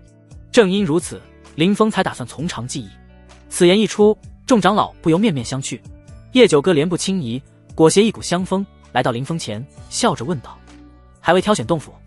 林峰微微颔首：你说的倒也在理，今日是我等唐突了，去吧，待你选好洞府后，我再派人过去。说话间，叶九哥朝林峰眨了眨美眸，吐气如兰：小家伙，记住了，你只能跟我，否则本长老必不会放过你。随即叶九哥飘然远去，其他内门长老也率众离开。虽说此来他们没有达到目的，但林峰没加入任何一阁，就代表他们还有机会。王长老，继续吧。林峰回过神来，笑道：林峰啊林峰，真是让我大开眼界。王德阳长老摇头一笑，随即带着一众新进弟子继续往前走去。很快便有消息似洪流般火速传遍内门，沈成空与林峰交手大败，4大内门长老现身，欲招揽林峰，更是允诺无数天才地宝。震惊，连叶九哥都要争抢的男人。这一道消息好似鞭子般猛地抽打在众内门的弟子心中，他们贵为内门师兄，一直以为外门弟子都是凡夫俗子，根本瞧不上眼。谁想到初入内门的林峰就狠狠踩下沈成空，打了内门的脸。混沌体果真非凡，看来内门要不平静了。有聪明人暗道，还有无数崇拜叶九哥的男弟子，只觉得天塌了，咬牙切齿，不敢接受。叶长老怎么能这样？他一向清冷孤傲，与世无争，如今为了林峰却如此不矜持。但还有一部分弟子反应并不大，冷眼旁观。他们大多身份贵重，修为不凡，在内门百强榜上早已留名。虽说林峰击败了沈成空，但沈成空算什么东西，他们根本不放在眼中。至于林峰，短时间内应当威胁不到他们。此时陈龙的洞府之中，洞府内的气氛沉闷到了极点。陈龙猛地一拳砸出，砰的一声，堂内石桌应声而碎，尘埃浮盈。姓林的竟敢挑拨与师尊的关系，我看他真是想死了。陈龙气得咬牙切齿，眼眸深处掠过一抹阴冷。这时一旁的随从道：主人，林峰一入内门，声势太大，若再给他点时间，绝对能威胁到您。陈龙沉默不语。这2年来，他在内门过得很滋润，还拜了陆景怀长老为师，跻身百强之列。但林峰一入内门，就引来4位内门长老争抢，势头太凶太猛。这一刻，陈龙感觉到前所未有的威胁。思虑片刻后，他沉声说道：沈成空是兄弟盟的人，众目睽睽下被林峰打脸，一定不会善罢甘休，势必会请高手对付林峰。随从露出一丝笑意道：兄弟盟在内门各大派系中足以跻身前3，老大慕白更是内门百强榜前10的高手。林峰初来乍到就惹到兄弟盟，接下来不会好过。不错，陈龙面带冷笑道：但慕白这等层次的存在暂时不会关注林峰，顶多派些小弟，所以从今日开始，你密切关注林峰的动向。林峰若离开玄天宗，你必须第一时间通知我，届时我要亲自出手将他除掉。他在内门活跃多年，又跻身百强之列，人脉可谓丰富，内门不少团体都与他关系不错，兄弟盟便是其中最强的一个。比起初入内门根基尚浅的林峰，他占据着绝对的主场优势。此言一出，随从顿时大惊。林峰不过刚入筑基，何须劳烦您亲自出手？陈龙眯起双眼，冷声道：养虎为患，不尽快除掉他，我心难安。丹阁，这是一座华光璀璨、丹香浓郁的阁楼，诸多年轻炼丹师围在一间炼丹室前，翘首以盼。忽然，轰的一声，浓郁丹香散发，一个清冷绝艳的女子踏步走出。她长袍白衣似雪，一经出现，满堂生辉，好似那月宫折桂的天女一般。苏师姐成了。有弟子诧异道：不错，经过7日7夜的炼制，我终于炼成荒阶丹药黄龙丹，待师尊确认无误后，我就能成为5品炼丹师。女子此话一出，全场顿时响彻倒吸凉气的声音。苏师姐名为苏苏，乃叶九哥亲传弟子，有灵海修为。如她这般修为的弟子，达到4品炼丹师已是佼佼者。但苏苏师姐却能力压丹阁这一代年轻弟子，炼出荒阶丹药，这是何等惊艳的天赋！正在众人惊叹之际，一道白色长虹闪过，落在场上，正是叶九哥。师尊，弟子不负您所托，炼出黄龙丹，请您过目。见师尊来了，苏苏当即颇为恭敬地呈上一枚晶莹剔透、通体有黄雾缭绕的丹药。他正等着师尊夸奖，可叶九哥只是淡淡瞥了一眼，便道：苏儿，你立刻动身前去新晋弟子住处，招揽林峰。苏苏微微蹙眉道：可是那混沌体林峰？叶九哥微微颔首，正是此人。闻言，苏苏一脸诧异，不解道：师尊，只有具备丹道天赋的弟子才能入我丹阁，那林峰并未通过考核，按规矩来说。不等苏苏说完，叶九哥凤目眯起，俏脸上露出丝丝威严之气。苏苏立刻吓得不敢言语，只觉分外委屈。自己刚刚晋升5品炼丹师，正盼着师尊夸赞几句，可师尊满心却想着那林峰。难道在师尊心中，林峰比自己还要重要？叶九哥终究还是疼爱这个弟子，顿了顿，他面色稍缓，郑重道：苏儿，这混沌体可是香饽饽，我丹阁若是迟了，日后后悔都晚了。弟子明白了。苏苏微微颔首，待叶九哥离去后，他才恢复往日的清冷模样，只是内心萦绕着一股怨气，久久挥之不散。不仅是丹阁，御兽阁和镇阁也都忙碌起来，派遣弟子安排接下来的招揽事宜，势必要将林峰拿下，唯有炼气阁一如既往毫无动静。对于3大阁的动向，林峰并不知情。在王德阳长老的率领下，林峰等一众新晋弟子来到了一片辽阔的空地上，前方赫然是一个个独立的院落。院落上有着编号，正是新晋内门弟子的住处。从现在开始，你们便是玄天宗的内门弟子了。这本册子上详细介绍了内门的布局以及规矩，你们收下，安顿好后就熟读于心。前面这些宅院就是你们的洞府，名次高的优先挑选。切记，来到内门，你们要戒骄戒躁，努力修行，因为只有强大了，才能占据更好的洞府，才能不受欺凌。在发放完册子之后，王德阳长老又不放心地叮嘱一番，遂才转身离去。接着，众人鱼贯而出，挑选洞府。林峰选了33号院落，这虽不是最好的别院，但位置却最是隐蔽。他踏步而入，逛了一圈，就见院落足有300个平方，花团锦簇，绿意盎然。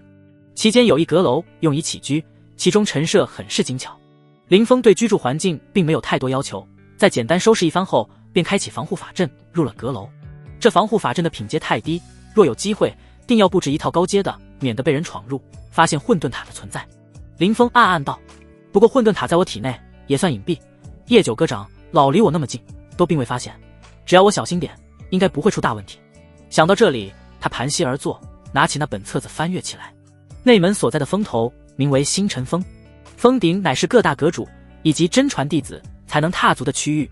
所谓真传弟子，便是比内门弟子更高阶的存在，每一个都是人中龙凤，潜力无限。而星辰峰的山腰及以下属于内门弟子活动的区域，但在这片区域中也有优劣之分。林峰等新晋弟子所居住的洞府多在山脚，且挤在一起。那些内门精英乃至于内门百强都有独立的洞府，笼罩在缥缈的云雾中，如同仙人所居。在内门中，百强榜的精英最有地位，另外还有4大阁的人。4大阁的弟子乃炼丹师、炼器师、阵法师、御兽师，属于特殊职业，受到宗门重视和优待，地位与精英无异。下一步目标就是进入内门百强，荣登百强榜单，不仅能根本更换更好的洞府，领取的修炼资源也会胜过寻常内门弟子，还能接到更多高难度任务。如普通内门弟子，每月可从资源店内领取3瓶地阶丹药，而百强榜中的佼佼者甚至能领取天阶。总之，你排名越靠前，得到的好处就越多。除此之外，在内门中修行，每年需完成2次宗门任务，任务难度有高有低，完成后可得到功勋值，可用以兑换丹药、武技、灵器。特别需要注意的是，倘若在规定时间内没有完成任务，将会受到宗门惩处。宗门内有藏书阁，一些低端功法、武技能任由弟子浏览，但从红阶开始就需要功勋值才能兑换。我现在欠缺的便是武技，最好是天阶以上，才能配得上混沌神诀。先去一趟藏书阁看看情况。安顿好后，林峰并未急着修炼，离开洞府，朝藏书阁而去。藏书阁外人流如梭，男女修士进进出出。殿门前有一位老者，头发花白，目光懒散，手持扫帚，正在清扫地上的落叶。弟子们从他身边经过，都视而不见。可林峰却皱皱眉头，因为他接近老者时，感觉体内的混沌塔微微一跳。这是何意？莫非这老者看似貌不惊人，实则是一位深不可测的前辈？要知道，就连之前的叶九哥4人都未引动混沌塔的异样。林峰走上前去，微微躬身道：小子见过前辈，我想在藏书阁挑选一门武技。老者闻声微微抬手看向林峰，随后笑着说道：原来是混沌体。林峰笑着说道：前辈听说过我，混沌体大名，谁人不知，谁人不晓。老者并未多言，挥了挥袖袍道：去吧，荒阶及以下功法任由阅览，只需带走时找老朽登记即可。至于荒阶之上，需功勋值才能兑换。你初入内门，还未做宗门任务吧？还未来得及。林峰道了一声，又拱了拱手，这才踏入藏书阁内。藏书阁共有3层，1到2层都是荒阶及以下的功法、武技，数量之多，如星罗棋布，整整齐齐地摆在书架上，并且还细致地分为身法、攻击之法、防御之法等。虽说放眼一遇，玄天宗并不入流，但也颇有底蕴。这是天阶中品武技灭山指，一指出有平山之力。混元剑法，天阶中品，剑如混元，攻防兼备，适合剑修。冰破玄光，天阶上品，与冰霜属性的功法配套。林峰不紧不慢，一本一本翻看，挑选适合自己的武技。他身负混沌体，更修行混沌神诀，因此想要寻一门威能奇大，能充分发挥出自身优势的武技，最好兼顾肉身锤炼与攻敌之效。时间缓缓流逝，林峰在挑选时也发现了一个奇怪的地方。内门不少弟子都在挑选天阶低品，甚至是地阶上品的武技功法，对荒阶的却视而不见。这是为何？功法、武技的品阶越高，修炼难度也越大。在修炼初期，绝大多数弟子都想着尽快提高修为，至于功法，插上一些也无妨。待修为提升后，完全能接触更高阶的功法。这时，林峰耳畔传来一道老迈的声音，回头一看，见是那扫地老者，连忙躬身行礼：“见过前辈。”老者笑着摆手：“以你现在的修为，天阶武技足矣，过犹不及。”林峰自是道谢，随后继续在书架上浏览。没过多久，他目光微微一顿：“龙象七式，天阶上品。若是修成，会有龙象之力；若配合特殊体质，会有奇效。这龙象七式倒有些特殊，虽为拳术，却又兼顾炼体。”林峰有些心动，继续翻页，一缕缕尘埃从书页间腾起，可见这门武技许久都无人问津过。就他了。林峰很快拿定主意，转身朝老者挥了挥手：“龙象七式。”老者瞥了一眼，眉头皱起，沉声道：“此法的确是天阶上品，但我不建议你挑选。”这是为何？林峰一脸不解道。此时，老者懒散的目光显露出几分沧桑之意，道：“这龙象七式乃是宗内一位前辈从外面带回来的，修炼难度极高，不仅需要熟记7招拳架，领悟神韵，还需每日打磨筋骨，壮大气血之力，才能小有所成。一般弟子哪能吃得了这种苦？而且这只是残卷。”残卷？林峰目光微闪。据那位长老说，这门武技还有更多招式，完整版的品阶至少是红阶上品，甚至是骤阶。若是修成，甚至手可摘星辰。老者说着，又摇了摇头。当然，这些只是传言，龙象七式的来历如何，谁也不清楚。因为那位前辈回归宗门不久，便伤势复发，驾鹤西去了。林峰思索一阵，随后道：“前辈，我就修炼这门龙象七式了。”此言一出，老者眉头预警，神色郑重道：“这门武技的确不凡，但缺陷也很明显。一是残缺，宗门并没有后续的法门；二是需要耗费极漫长的时间才能小有成就。林峰，你如今丹田恢复，应该将更多的精力用在提升修为上。只要修为上来，凭借混沌体，同阶无敌不在话下。”林峰笑着说道：“多谢前辈告知，我还是想选龙象七式。”他明白老者是一片好心，但这门武技完美符合他的要求。至于时间，有混沌塔在，他最不缺的就是时间。没想到你竟如此执拗，罢了，多说无益，路是靠自己走的。见他主意已定，老者微微皱眉，倒也没有再劝，简单登记后便道：“拿去吧。”话落，老者便拿起扫帚继续打扫。“前辈，我来帮你吧。”林峰笑着将古册收起，便要拿起扫帚。老者笑骂一句：“可别，老头子有胳膊有腿，哪里需要你帮忙，快滚去修炼吧。”林峰却不由分说，拿起扫帚将1、2层尽数打扫完毕，随后轻施一礼，转身离去。等他走后，老者拿起扫帚，目光再次变得懒散，喃喃道：“现在的年轻人忙着修行、做任务、赚功勋职，越来越浮躁，连基本的尊老都做不到。这孩子倒是不错，只是可惜那颗心恐怕再也不能捂热了。”林峰倒是没考虑太多，能与老者结个善缘最好，若是不能，倒也无关紧要。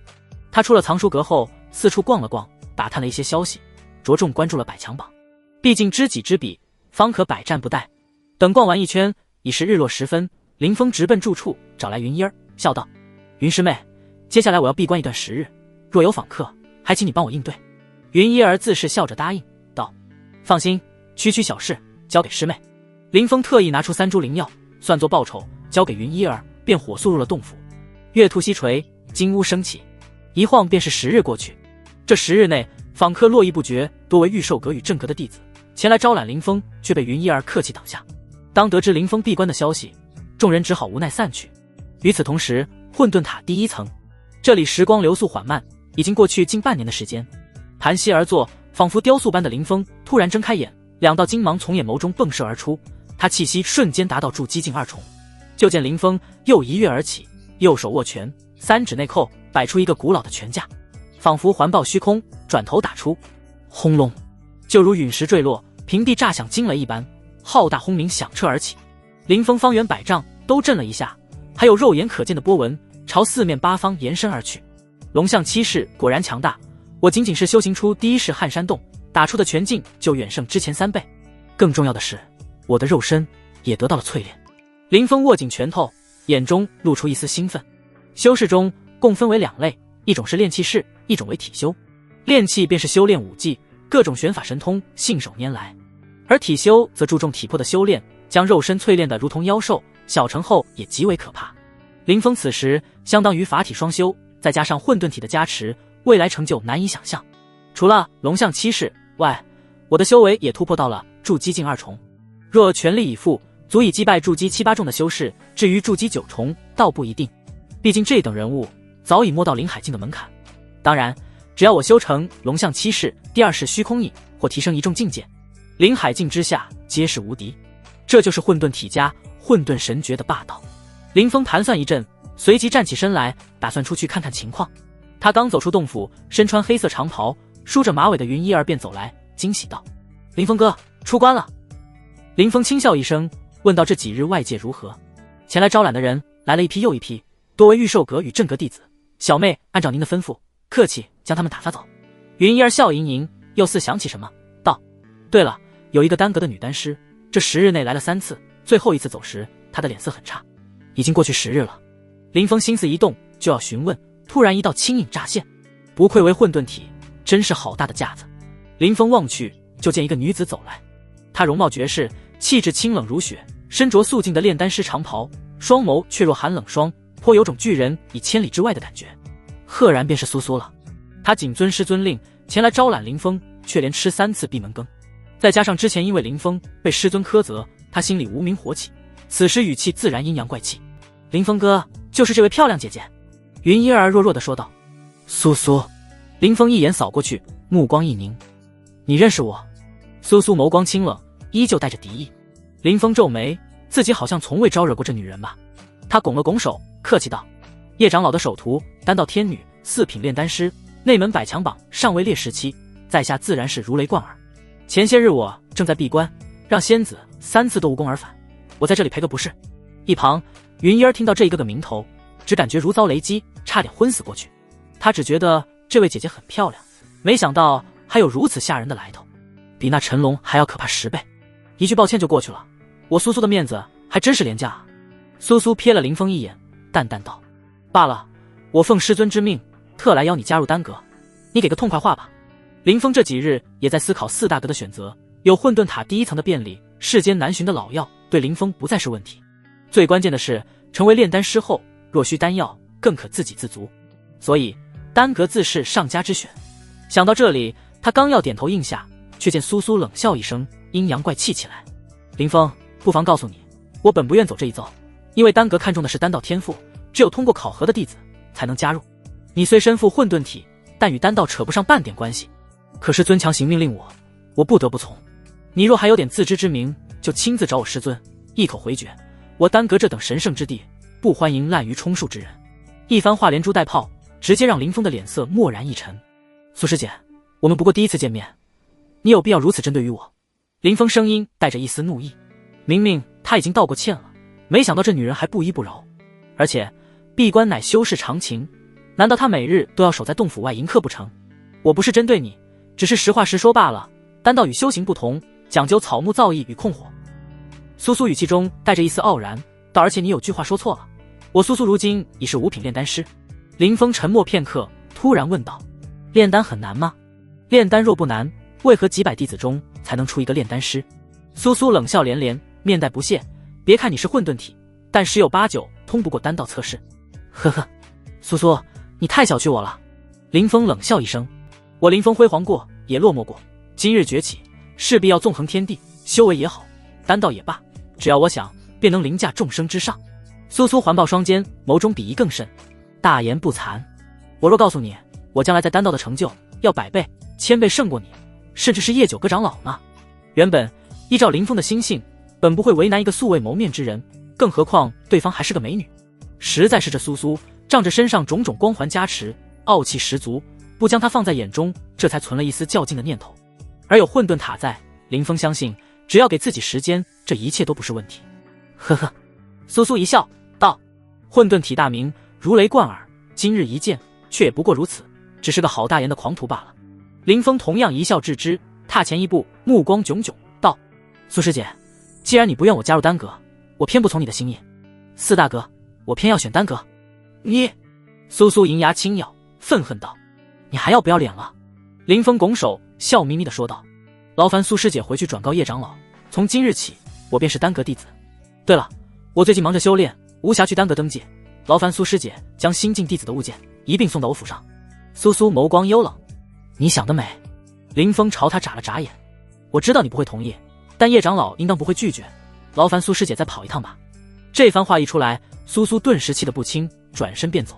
林峰，走着瞧，哪怕你成为丹阁弟子，哪怕有师尊器重你，我也不会让你好过。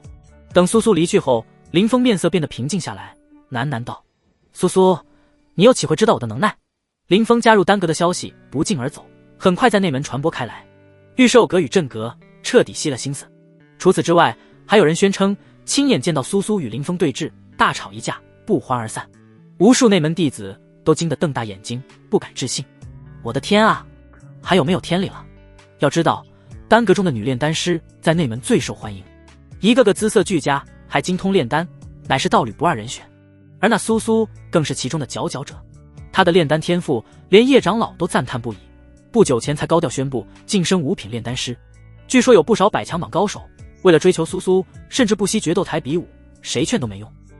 最后还是叶九哥露面，扬言10年之内苏苏都会以炼丹为重。如此一来，那些争风吃醋的弟子这才收敛几分。整个内门谁不惦记丹阁的这位掌上宝，天之娇女？而如今那个鲜少外出的苏苏居然亲自露面拉拢林峰。可林峰这个混蛋非但不感恩戴德，反而还将人气跑了。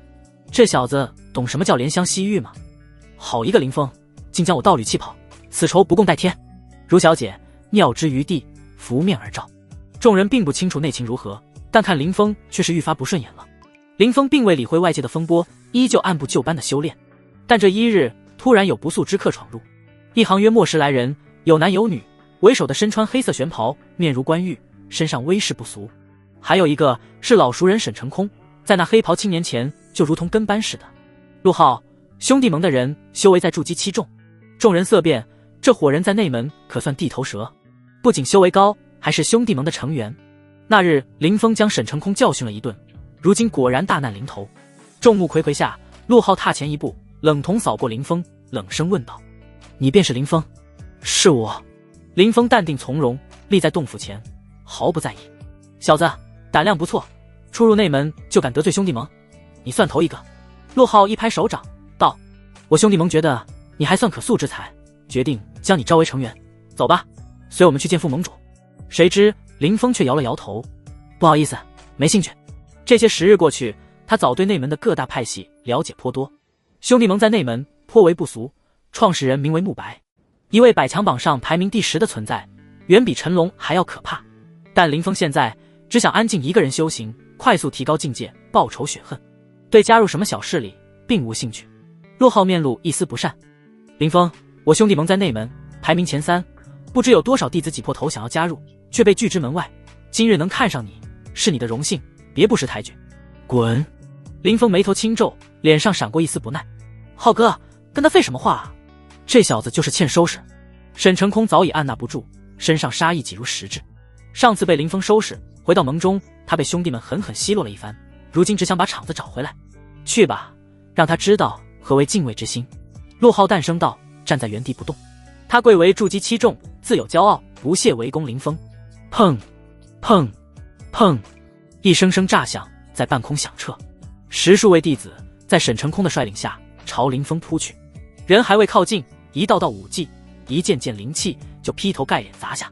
他们每一尊都是筑基境修为，甚至有佼佼者达到筑基5重，再加上灵气助阵，出手声势极为浩大。内门之所以乌烟瘴气，就是因为有你们这些祸害。罢了，今日就教训教训你们，免得都以为我林峰好欺。林峰清楚自己与陈龙间的事早已传得沸沸扬扬，兄弟盟不可能不清楚。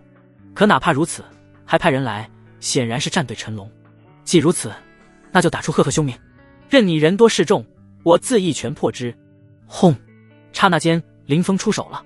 砰！分明是被围攻，林峰却如虎入羊群。就见场上闪出一道淡淡的黑影，瞬间闯入人群中，是那些攻击如无物一般。啊！一声惨叫，一个弟子竟横空而过，飞过数10丈，落在一块青石上。啊！又是一道哀嚎响起，半空中鲜血洒落，第2个弟子倒在地上。不过3息，那10来个弟子便全都败落，最后剩下沈成空一个。他见到此幕，双腿颤抖，牙齿都在打颤。啪！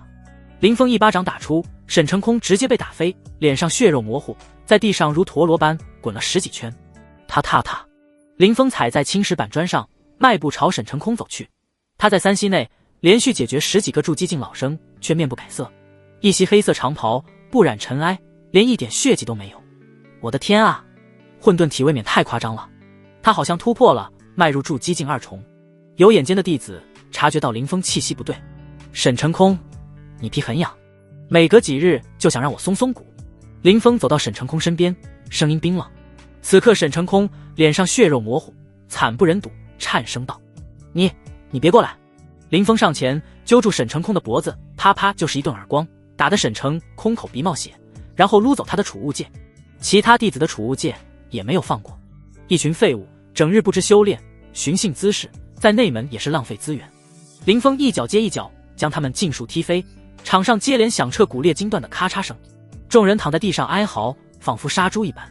此时围观的弟子尽皆傻眼，这些人可都是老生，其中更有筑基5重的高手，却被一个新晋弟子收拾了，这一幕简直荒诞。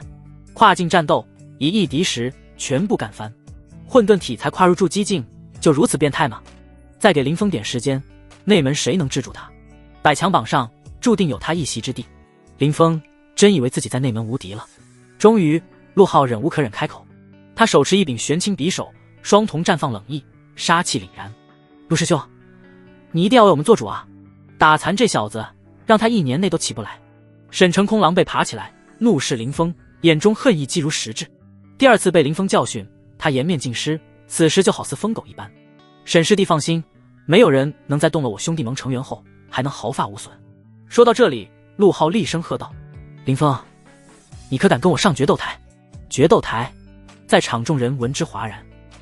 内门之中，各大长老鼓励弟子良性竞争，只要不分生死，向来睁一只眼闭一只眼，但决斗台则不同，只要上了决斗台，生死自负。陆浩相邀林峰登台，这是摆明要下死手啊！林峰哥，切勿冲动。云烟一脸担忧道。于海也低声劝道：林兄，你身负混沌体，潜力无限，现在只是缺成长的时间，不可因小失大。等再过1年半载，区陆浩只是路边一条。然而林峰却是摇头：人不犯我，我不犯人。兄弟盟3番5次找我麻烦，也是时候让他们长点记性了。说完，他抬头看向陆浩，道：有何不敢？龙象7式第1式已然修成，他正想验证威力。沈成空等人太过废柴，这陆浩倒是不错的磨刀石。大消息，陆浩与林峰约战决斗台。刹那间，消息便如洪流般传遍大半个内门，引来不小的轰动。新晋弟子中，云一儿、王守峰、于海等人皆齐聚风云台前，兄弟盟也来了不少高手助阵。那些兄弟盟成员无不面带冷笑，看林峰如是死人一般。混沌体在逆天，连跨5重也是极限。要知道，陆浩师兄可是筑基7重的修为。林峰，没想到你也有今日。忽然，一道清冷的声音传出，一个身穿黑白2色单袍、身材修长、面容清冷的女子走来。见到来人，场上众人皆是一脸震惊。女子正是叶九阁长老的弟子，百强榜强者苏苏，这可是众人眼中女神般的存在。林峰则皱眉，淡淡望向苏苏：这是师尊叮嘱我带给你的，里面有丹阁令牌、长袍，还有一本基础炼丹诀。苏苏脸上如覆寒霜，抛出一枚储物戒。林峰恍然，原来是送东西的。他接过储物戒，道了声谢。呵呵。谁知下一刻，苏苏却冷笑一声，寒声道：现在知道客气，早干什么去了？他又看向陆浩，嫣然一笑：陆浩是吧？等下你将林峰打得满地求饶，我送你亲手炼制的丹药。陆浩顿时激动得满脸涨红，拍着胸脯保证道：苏师姐，您尽管放心，林峰在我手上，走不过3招。能与苏苏搭上关系，是他祖上冒青烟了。闻言，苏苏满意颔首。他碍于身份，不好教训林峰，假借陆浩之手，倒也不错。他很期待接下来林峰被打成狗的画面。这时，有好事者提议开设赌盘，赌2人谁能获胜。这几乎是决斗台的惯例了，增添些彩头。不过却有10个压住名额的限制，毕竟在场大部分人都是看好陆浩的，要都压陆浩胜，他得赔死。这时，苏苏双眼一亮，道：我出2万灵石，赌林峰输。2万！众人咂舌，不愧是丹阁天女，出手如此阔绰。但同时众人也有些幸灾乐祸。别看林峰成功加入丹阁，但得罪了苏苏这位天女，还能有好？白给的灵石，哪个傻子不赚？我押1000灵石，陆浩兄胜。我押800灵石，陆浩胜。不少弟子跟打了鸡血似的开始压住，10个名额很快便一抢而空。眼见如此，云衣儿眼珠咕噜一转，悄悄问林峰有几成把握。林峰低声道：10成。云衣儿眉开眼笑，找到王守峰、于海、木蛮4人商量一番，凑出了1万灵石压林峰胜。一些新进弟子也看好林峰，接连下注，但下的较少。林峰在沈成空等人的储物界中搜罗一番，放声道：2万灵石压我自己胜。最终赔率为林峰1赔3，陆浩1赔1。四方的笑声猛地顿住，一个个弟子惊愕地看着林峰，连苏苏也不禁怔住了，秀眉微蹙。这家伙是怎么回事？有灵石没处花，几乎所有人都认为陆浩必胜，他还敢拿出这么一大笔灵石来。苏苏再次瞥了林峰一眼，他不认为林峰是白痴，但也难以想象筑基2重如何赢过筑基7重。小心点儿，免得阴沟里翻了船。苏苏对陆浩叮嘱道，他在关心我。陆浩心中豪气顿生，双眼光芒如炬。此刻的他只觉别说区林峰了，就算百强榜前10也可一战。他低吼一声，林峰还不上来受死。下一刻，林峰不紧不慢地上了决斗台。轰！决斗台上，陆浩浑身一震，爆发出一股可怕的威压。他贵为筑基境7重，气息的确远胜沈成空之流，四周气劲被鼓荡，朝四方涌去，似要将虚空都破碎一般。一些距离较近的弟子不由脸色煞白，战战兢兢。陆师兄在筑基境7重经营了不短的10日，只怕过不了多久就会迈入8重，还未出手就有这等威势，当真是可怕。众人又看向林峰，实在想不通他哪来的底气敢与陆师兄对抗。难道他不知筑基境7重与5重根本不是一个概念吗？然而那狂风暴雨般的气劲扫来，林峰却是神色不动，体内陡然传出龙象长鸣之音，竟是一步不退。这是什么情况？众人皆是一愣，便是一些高手都面露诧异，这股龙象之音是什么？只有苏苏猛地神情一变，似联想到什么武技。他蹙了蹙眉头，又迅速恢复常色。能挡下我的威压，你倒有些能耐。陆浩面露冷笑，猛地欺身而上，手中玄青匕首不断扫过，就看到一道道青芒从匕首上迸射出来，又当空凝为手臂粗细的青线，瞬间横空而过，发出尖锐的爆鸣声，似是绝世天刃。林峰眼睛虚眯，并未取出任何灵气，就凭肉身硬汉。赤，他的身上顿时多出一道血痕，鲜血流淌出来。林峰负伤了，呵呵，看来混沌体不过如此。有弟子讥笑连连。陆浩见状，双眼一亮，意欲故技重施。但这次林峰体外竟泛起一层淡淡的铜色光辉，整个人好似铜像般，体内龙象之声更响当。这次那青芒斩在他身上，竟只留下了一道淡淡白痕。原来如此，林峰心中暗道。最初面对那一击，他并未催动龙象七式，手臂见血，可见凭混沌体想挡住筑基7重加天阶灵气的锋芒，还要稍逊一筹。但催动龙象七式就不同，这并非单纯的武技，还兼顾炼体之效。林峰身上笼罩的铜光，赫然是养出的铜皮，挡住了玄青匕首的锋芒。死！这一次，陆浩脸色一僵。观望的苏苏突然冷声道：“别磨磨蹭蹭了，全力出手。”陆浩闻言不敢迟疑，全力以赴。就见澎湃的气劲在他四方激荡，他手持玄青匕首，当空划过一道道残影，朝林峰杀去，就宛若最高明的杀手。林峰不惧，运转龙象七式，硬汉一缕缕锋芒。一时间，决斗台上剑光森森，满场浮动。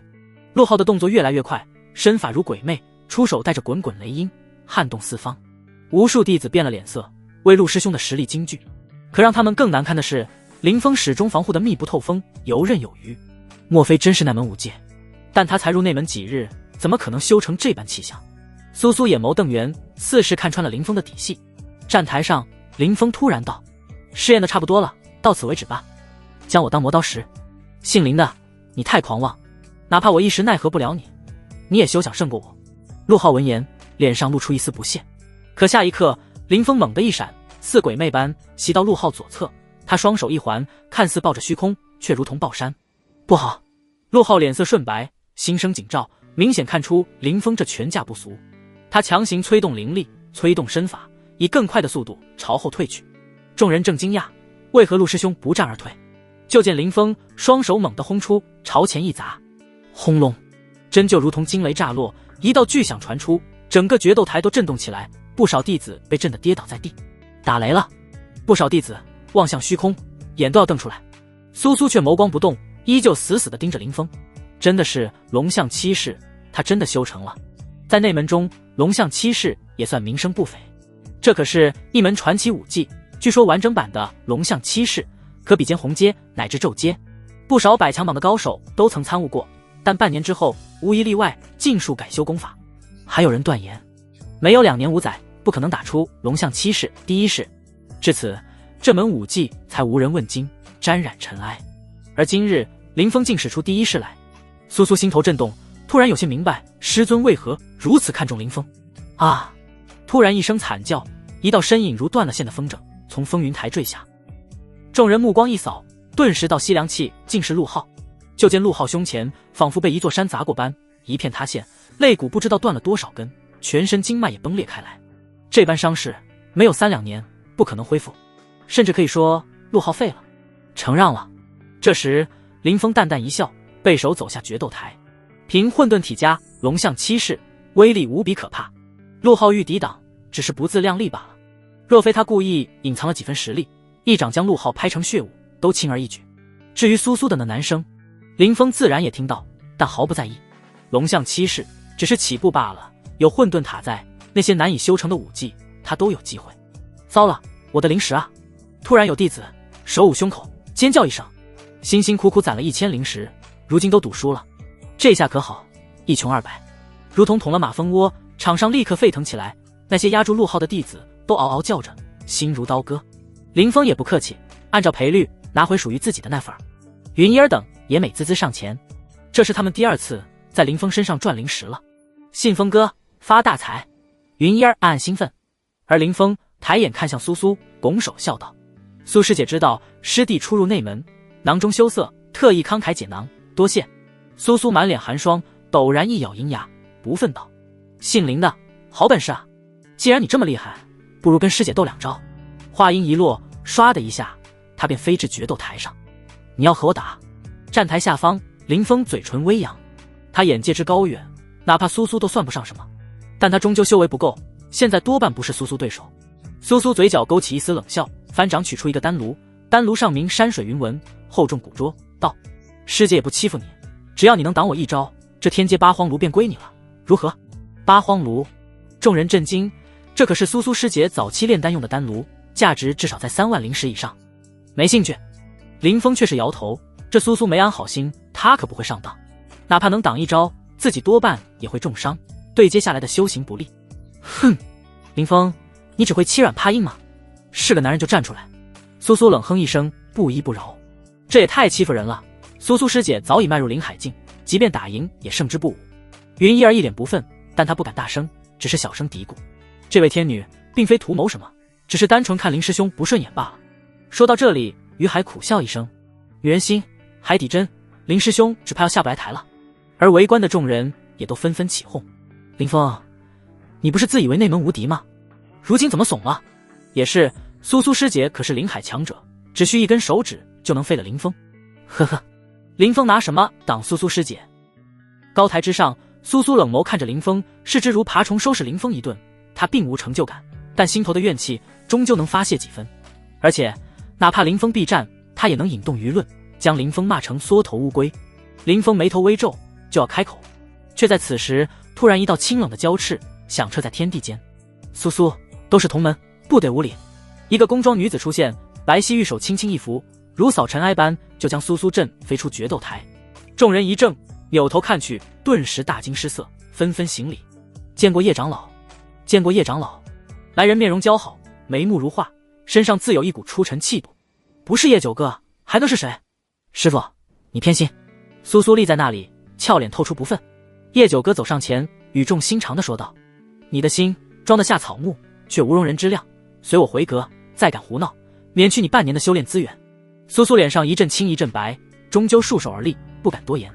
叶九哥一双灿若星月的眸子看向林峰，轻笑一声：“东西可有收到？”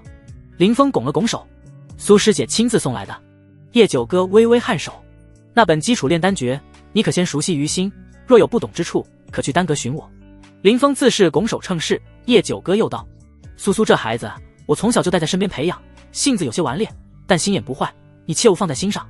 叶九哥亲自为苏苏求情，这个面子还是要给的。林峰摆手表示无足轻重，又交代几句，见林峰并无怨气，叶九哥就飘然离去。临走前，苏苏又瞪了林峰一眼，摆明了不会善罢甘休。啧，若无叶长老现身，林峰多半要当缩头乌龟了。堂堂混沌体，未来的天之骄子，却……四周传出断断续续的嘲讽声。林峰面色不为所动，目光环视一圈，有哪个不服气，可上决斗台一战。此言一出，场上顿时安静下来。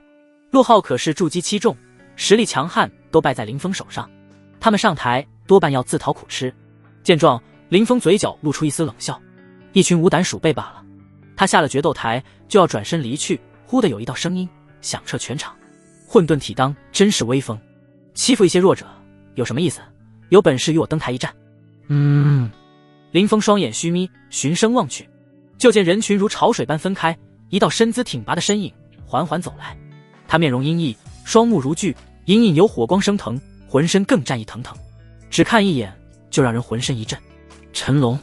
云一儿看清来人的容貌，脸色大变。于海等新晋弟子以及其他内门弟子也神色大变。陈龙在内门可谓大名鼎鼎，百强榜上排名73位，乃是临海境强者。陆浩在其面前根本不够看。怎么不叫嚣了？你方才不是挺张狂吗？陈龙嗤笑道。他派随从盯着林峰的下落，可林峰这厮只顾埋头修炼，从不外出，他哪有出手的机会？这次听闻林峰与兄弟盟对上，他思来想去，认为是个机会，便亲身前来。陈龙师兄，按照决斗台的规矩，只有双方答应约战才能登台，您可不能强迫。云一儿突然小声提醒。陈龙瞥了云一儿一眼，轻蔑一笑：伶牙俐齿的小丫头，怕你的林师兄被我打死不成？放心，身为百强榜高手，我自有骄傲。在两人对话的功夫，林峰的拳头早已握紧，咔嚓作响，他双瞳中更有一抹怒火升腾。林峰进入内门不就是为了寻仇？如今仇人就在眼前，他如何能忍耐住？但片刻，他还是吐出一口气，面色归于平静。如今的他不是陈龙的对手，若因一时冲动坏了后续的修炼计划，得不偿失。林峰就要开口，忽的人群外又传出一道冷冷的声音：陈龙，你好不要脸啊！你若真孤高，就不该在此时约战林师弟，至少也要等他开麦劲再说。又有人出面了。场上弟子面面相觑，没想到不过一场比武罢了，却闹得这般大。他们望向外界，就见3个女子走来。为首的女子身着红衣，手持长鞭，一头黑发利索地扎成马尾。上官燕。陈龙看清这女人，脸色不由难看起来。在林峰以及其余内门弟子前，他可以耀武扬威，但在上官燕前，他却是丝毫强硬不起来。因为上官燕在百强榜上排名55，战力远在他之上。沉吟片刻，陈龙声音压抑着怒气，沉声问道：上官燕，这是我与林峰的私人恩怨，与你无关吧？上官燕呵呵冷笑：我玄机会的行事风格你清楚，最看不惯有人以大欺小。陈师弟若想约战林峰，可以等他迈入临海境再说。玄机会。林峰心头蓦然一动。玄机会内门一股小团体势力，有30余位成员，皆是女子，而且只招收女修士，虽人数不多，远不如兄弟盟，但名声不菲。那玄机会的首脑名为纳兰亭，比慕白修为还高，百强榜上位列第9。除此之外，会中还有6位强者荣登百强榜单。林峰有些诧异，自己入内门后与玄机会并无交情，对方为何要帮他？陈龙此刻脸色难看，上官燕是抽什么风，居然会为林峰出头？若林峰与玄机会搭上线，他日后想除掉林峰就难了。他双眼眯起，语气带着威胁，冷声问道：你今日的态度是代表自己还是玄机会？有区别吗？上官燕双手环胸道：即便我代表自己，你可敢与我上决斗台打一场？他一催体内灵气如飞燕掠狐，瞬间就来到决斗台上。陈龙瞳孔一缩，他修为不如上官燕，贸然交手只能自取其辱。想到这里，他只得冷哼一声，将矛头对准林峰，冷笑道：方才苏师姐发难，是叶长老为你解围，如今我约战于你，又是玄机会的师姐帮你。林峰，数年过去，你怎么成了只会躲在女人身后的废物？站台上，上官燕蹙了蹙眉头，就要开口，可冷不丁，林峰道：陈龙，我同意约战。唰，一道道目光瞬间投在林峰身上，满是诧异与不可思议。林师弟，你不能中他的激将法。上官燕急声喊道。云烟等都纷纷附和。陈龙摆明了是要以修为压人，林峰若是答应，可就中计了。你答应了？陈龙也是惊愕道。林峰先是摆摆手，示意大家无需担心，随后他眸光淡然，看向陈龙道：我答应你的约战，但不是现在打，而是2个月后。到了那时，你我再上决斗台，既分胜负，也决生死，你敢是不敢？围观的弟子们听闻林峰的话，不由倒吸一口凉气。谁都没想到林峰竟答应了陈龙的约战。陈龙可是百强榜上排名73的高手啊，更有灵海5重修为。至于林峰，现在不过筑基境2重罢了，一个天上，一个地下。而上官燕双眼陡然眯起，猜测到林峰的目的。莫非这家伙打算用2个月的时间追平陈龙的战力？这怎么可能？两人足足相差12个小境界，还有一个大境界。哪怕他天赋还算不错，想要跨越这一段苦修，都至少2-3年才可以。至于普通弟子，更是奢望。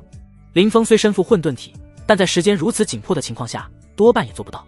在上官燕看来，林峰简直是胡闹。2个月，哼，数年过去，你身上变了许多，但有一点没变，还是一如既往的自信啊。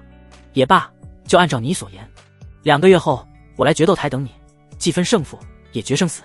说完，陈龙摇头一笑，转身离去。林峰，你还有2个月可活，真不知道他怎么想的。兄弟盟的沈成空等人也都心情大好，联袂离去。他们一走，云烟、于海、王守峰等就聚拢在林峰前，目光忧虑。上官燕也下了决斗台，冷冷道：我知道你复仇心切，但你太冲动了。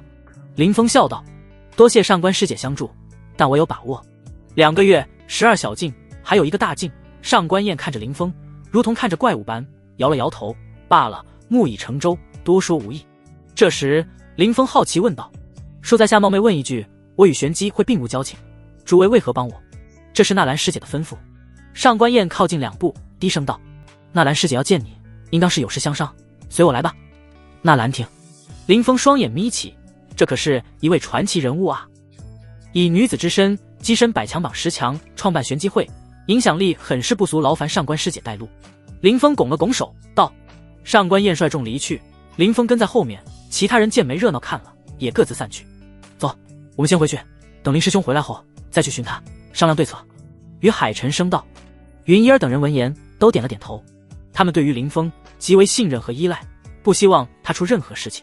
林峰答应陈龙约战的消息瞬间传遍内门，几乎1个时辰，内门各大风头都知晓林峰要与陈龙打。筑基2重挑战灵海5重，他怎么想的？莫非林峰被仇恨蒙蔽了双眼？他太心急了。虽说之前林峰也在内门引来不小的骚动，但远远无法跟这一次比。沈成空、陆浩之流虽是老生，但远远没有踏入百强榜的资格。而陈龙可是实打实的百强榜上第73人，他投在陆景怀长老麾下，参悟炼气之道、极善火法、火法之威等闲人都接不住。历来倒也有不少弟子挑战百强榜强者，妄图取而代之，但多是从100名慢慢向上挑战。林峰却不同，一下就挑战73，到底是艺高人胆大，还是不知死活？这次不仅是普通内门弟子，就连各大风头上一位位百强榜的高手都关注。林峰若胜，便会取代陈龙的位置，正式跻身百强榜。但2个月的时间，这可能吗？青云剑宗一座装潢典雅的阁楼前，一道幽静的倩影蓦然而立。她这一袭黑白云袍，袍尾拖地，气质显得幽冷而深邃，针首峨眉，双眸璀璨如宝石，乃是一个不折不扣的美人。便是比起叶九哥都毫不逊色。欧阳雪便是他在2年前对林峰落井下石退掉了那份婚约。2年时间内，他耳边也算清静，再未听闻关于那个人的消息，仿佛2人站在不同的世界。但这日有随从突然提起了发生在玄天宗的趣事，竟是关于他的。欧阳师姐，据我了解，如今的林峰不仅恢复了丹田，还以外门大比第一的身份闯入内门中。随从毕恭毕敬到了极点，小心翼翼道：师姐，他当初毕竟是您的未婚夫，要不要？然而还未等他说完，欧阳雪娇躯之上微微一震，一股远胜林海的可怕威压如潮水般涌出，瞬间冲塞整个阁楼。那随从浑身一颤，当即扑通一声跪伏在地。我与他的确有过婚约。欧阳雪背齿轻咬，声音无喜无悲道：但在婚约解除后，我们再无关联。随从承受着远超林海境以至武丹境的威压，跪伏于地，身躯颤抖，惶恐道：“小姐所言不错，如今您觉醒天阴体，更是宗主爱徒，有武丹境修为，如此显赫的身份，怎能与区区那门蝼蚁有关联？哪怕沾上一星半点的关系，对您都是一种亵渎。”欧阳雪低下头，淡声道：“以后不准再提及那层关系。”他声音不大，但落在随从耳畔，却宛若春雷般，让他五体投地，如背负一座千丈山岳，只得不断点头。过了许久，欧阳雪才收敛威压，轻声道：“起来吧。”是。随从全身大汗淋漓，低垂眼皮。欧阳雪负手而立，未曾想到他竟能修复丹田，重新崛起，只怕另有一番际遇。但那又如何？大道之争，何等残酷！一步落后，步步落后。他待在玄天宗，就如同栖身在小水洼，永远不知大域之浩瀚，星海之辽阔。自我觉醒天阴之体后，随着宗主外出游历，见过不少精彩绝艳的天骄，他们也都身负灵体。那个所谓的混沌体，早已不算什么。当初我与他的感情，也可笑至极，荒唐至极。他的俏脸上没有半点嘲讽，却透露出一种不屑，那是天经地义的不屑，是发乎于心的无视，就如同巨龙无视小蛇般。随从深以为然地点了点头。林峰固然崛起，但2年后的小姐何尝不再进步？3年之约，还剩1年，他以为击败了几个外门弟子，就能站在我面前了，却不知道，如那些废物，我台长就能拍死千百个。哪怕内门弟子又如何？在我的天阴体前，也是螳臂当车，不值一提。甚至我现在就能动身前往玄天宗，将他斩了，但他岂有这个荣幸？欧阳雪似是在自言自语，脸上犹挂笑容，但说出来的话却让人遍体生寒。随从轻声道：“小姐说的极是，别说玄天宗的内门了，就算是真传弟子，你一人就能横扫全部。往事已过，林峰在我这已经死了，关于他的一切无需再提。等1年后，他若找上门来，我自会彻底了断这一切。”欧阳雪轻声呢喃，似成竹在胸。林峰在玄天宗击败这个，击败那个，在他眼中如同过家家般无趣。他唯一的作用就是1年后成为他的踏脚石，这就是林峰仅存的意义。玄天宗，陈龙离开决斗台，并未前往洞府，而是去了一趟炼气阁。炼气阁外火阵密布，大地之上有熊熊地火喷涌，可怕至极。但陈龙却视若无物，轻车熟路般找到师尊陆景怀。未等他开口，陆景怀便道：“下决心要铲除了他了。”陈龙双膝跪地，恭敬叩首道：“师父，林峰崛起后势头迅猛不可当，若再给他点时间，我……”陆景怀抬手打断：“我知道你的心思。”陈龙一怔，又祈求道：“虽说我有绝对的把握，但为了周全，还请师父帮我。如今的林峰早已惊动了宗主与宗内高层，你想除掉他，只怕有些难了。但这是你们间的私事，而且分出生死也是林峰主动提出。”陆景怀起身，在大殿内踱步，缓缓道：“只要抓住这一点，宗门也不好插手。”顿了顿，他低头看向陈龙，沉吟片刻，道：“罢了，这2个月你就留在我这修行，我会尽可能助你提升修为。”多谢师尊。陈龙一脸激动道：“有师尊相助，2个月后我必镇压林峰。”陆景怀一抚衣袖道：“无妨，当你入我门下，这段因果也就落在了我的头上，不可斩断。那林峰若再崛起，将来未必不会威胁到我，还是尽早除掉的好。接下来你潜心修行，至于高层的压力，我来应对。”陈龙自是点头，起身步入陆景怀的密室中。陆景怀派人送去一批灵药，而后便在阁内等待。没过多久，宗主公孙玄便带着几位长老大步赶来。陆景怀恭敬地将人迎入，交谈一番后，信誓旦旦保证陈龙不会下死手，只是点到为止。公孙玄等高层才算放心。如今的林峰可是他们的心头宝，只待成长起来，便会助玄天宗中兴，万万不能有失。同时他们也清楚，这一战不能阻止，因为陈龙乃是林峰的心结，心结不去，将来可能发展为心魔，对修行不利。2个孩子都不错，点到为止就好。公孙玄交代一句，便起身离去。陆景怀恭送，来到门外，好似随意的道：“是啊，陈年旧事都过去了，陈龙早就不当回事，但林峰却耿耿于怀，这般心性以后很难有作为啊。而且就怕此子因此事生出反骨，对宗门没有感恩之心。”他说到这里，就立刻闭嘴。公孙玄皱了皱眉头，目光一闪，想到当初在外门大比见到林峰时的样子。林峰虽说恭敬，但眼底深处的确多了几分疏离。片刻后，公孙玄并未多言，率众离去。陆景怀依靠在阁楼的大柱前，脸上扬起一抹诡谲的笑容。林峰此时正在上官燕率领下朝玄机会的据点去。他边走边看，就见四周灵气浓郁，化为春雨甘霖洒落下来。他周身每一个穴窍都张开，贪婪地吞吐灵气，真是好地方。内门弟子的住处和这里相比，有天壤之别。听到林峰的赞叹，上官燕回头淡声道：“日后你若登上百强榜，也有挑选洞府的资格，但前提是你要活着。”林峰淡淡一笑，看出此女还为他不听规劝，故而心怀不满。一路无话，不多时，一行人就来到一座古香古色的小楼前。小楼上挂着一个匾额，用娟秀的字体写着玄机会3个大字，四方种植着一片绿竹，蓊蓊郁郁，被风一拂便化为绿涛。你自己进去吧。上官燕止步。林峰迈步往前走，不多时便来到小楼前。然而他刚踏入，忽然轰隆一声响起，下一刻一股可怕的劲力出现，威势滔天，犹如蛟龙出海。轰隆，一股灵海劲威压猛地降下，四山月压在林峰肩头，欲让他跪地。林峰低喝一声，黑衣长袍立刻鼓荡而起，一道青芒陡然生出，悬在他头顶，化为一尊印。雷怒印，开！雷怒印暴涨，噼里啪啦砸下一道道雷光，如狂风暴雨。但出乎他意料，雷印只坚持了3息，就被轰得倒飞出去。紧接着，如大潮般的压力袭来，砰的一声，将林峰打得节节败退，脸色一白，又蓦然一红。那股劲力还不肯善罢甘休，似要将林峰压趴下。林峰运足灵力，全力催动混沌体，双脚轰隆一声陷入地面，竟生生踩出2个印记。这就是玄机会的待客之道吗？林峰咬牙沉声道：“你就是林峰。”随着此话一出，威压陡然一收，劲力也荡然无存。3人联袂走来，这3位皆是姿容不错的美女，尤其中间那人身材挺拔火辣，凹凸有致，比林峰都要高出半个头，双腿修长而健美，一头瀑布般的紫发垂落在腰间，双瞳也是紫色，不知修行了什么瞳术。被人无缘无故打伤，林峰表情难看。是我，混沌体也不过如此嘛。区区筑基境2重修为，也敢与陈龙比斗，真是贻笑大方。紫发美女翘起下巴，很是高傲。一旁美女斟酌片刻，道：“林师弟的修为的确浅薄。”右侧美女也扑哧一声笑出声来。林峰脸色恢复淡然，看向紫发美女：“纳兰婷。”“是我。”纳兰婷颔首。林峰目中带着不悦：“你派人邀我前来，又无故出手，这是何意？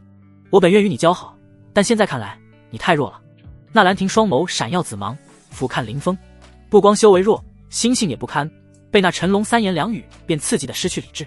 林峰冷笑一声：“2个月后我必胜他。你真以为林海静是玩笑？”纳兰婷火辣的身材微微一震，竟有威压袭来，给人异常可怕的压迫感。噔噔噔，在这股威压下，林峰竟节节败退。虽说他身负混沌体，但修为差距太大，难以抵挡。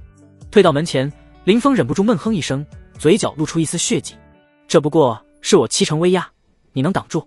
不远处，纳兰婷似笑非笑。林峰沉默，但一双眼睛直视纳兰婷，丝毫不惧。你邀我前来，就是为了羞辱？自然不是，我可没那么无聊。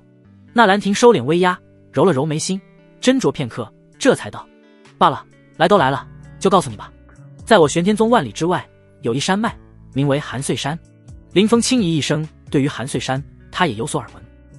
传说在不知道多少年前，有位前辈修为已至入圣巅峰，即将冲击圣王，便来到一处山脉中闭关，但他最终冲击圣王失败，当场作化。那片山脉原本蓊蓊郁郁，可却因他的陨落，化为冰封雪寒之地。至于他遗留下的资源、功法、武技，自然就失落在寒穗山深处。一位入圣强者的一退，对那些真正的强者意义不大，所以便任由小辈们前去探索。可惜在寒穗山附近设有法阵，法阵控制寒潮起落，一甲子一轮回。再过3个月，便是轮回之时，寒潮隐退，正是一举入内的好时机。纳兰婷看着林峰道：“我本想拉拢你，随我入内探索，但你只有2个月可活了。”林峰皱皱眉头道：“一甲子一轮回，里面的宝物不会被搬空了吧？”纳兰婷摇头：“据我所知，前面探索的那些人都没有深入核心之地，所以应当还有不少宝物。”林峰又问：“里面有什么？”纳兰婷摇头道：“这就不得而知了，但入圣前辈留下的机缘一定非同小可。”林峰眼露奇光，纳入圣前辈的遗藏，自然比不得混沌塔，可对他这小小筑基境而言，已经是天大的馈赠。若能得到，他修为必定大涨。想到这，他立刻明白了纳兰婷的用意。这女人本想3个月后与自己同行，但阴差阳错下，他答应了与陈龙2个月后的赌斗。纳兰亭显然不认为自己能活，所以才有些恼羞成怒。为何邀请我？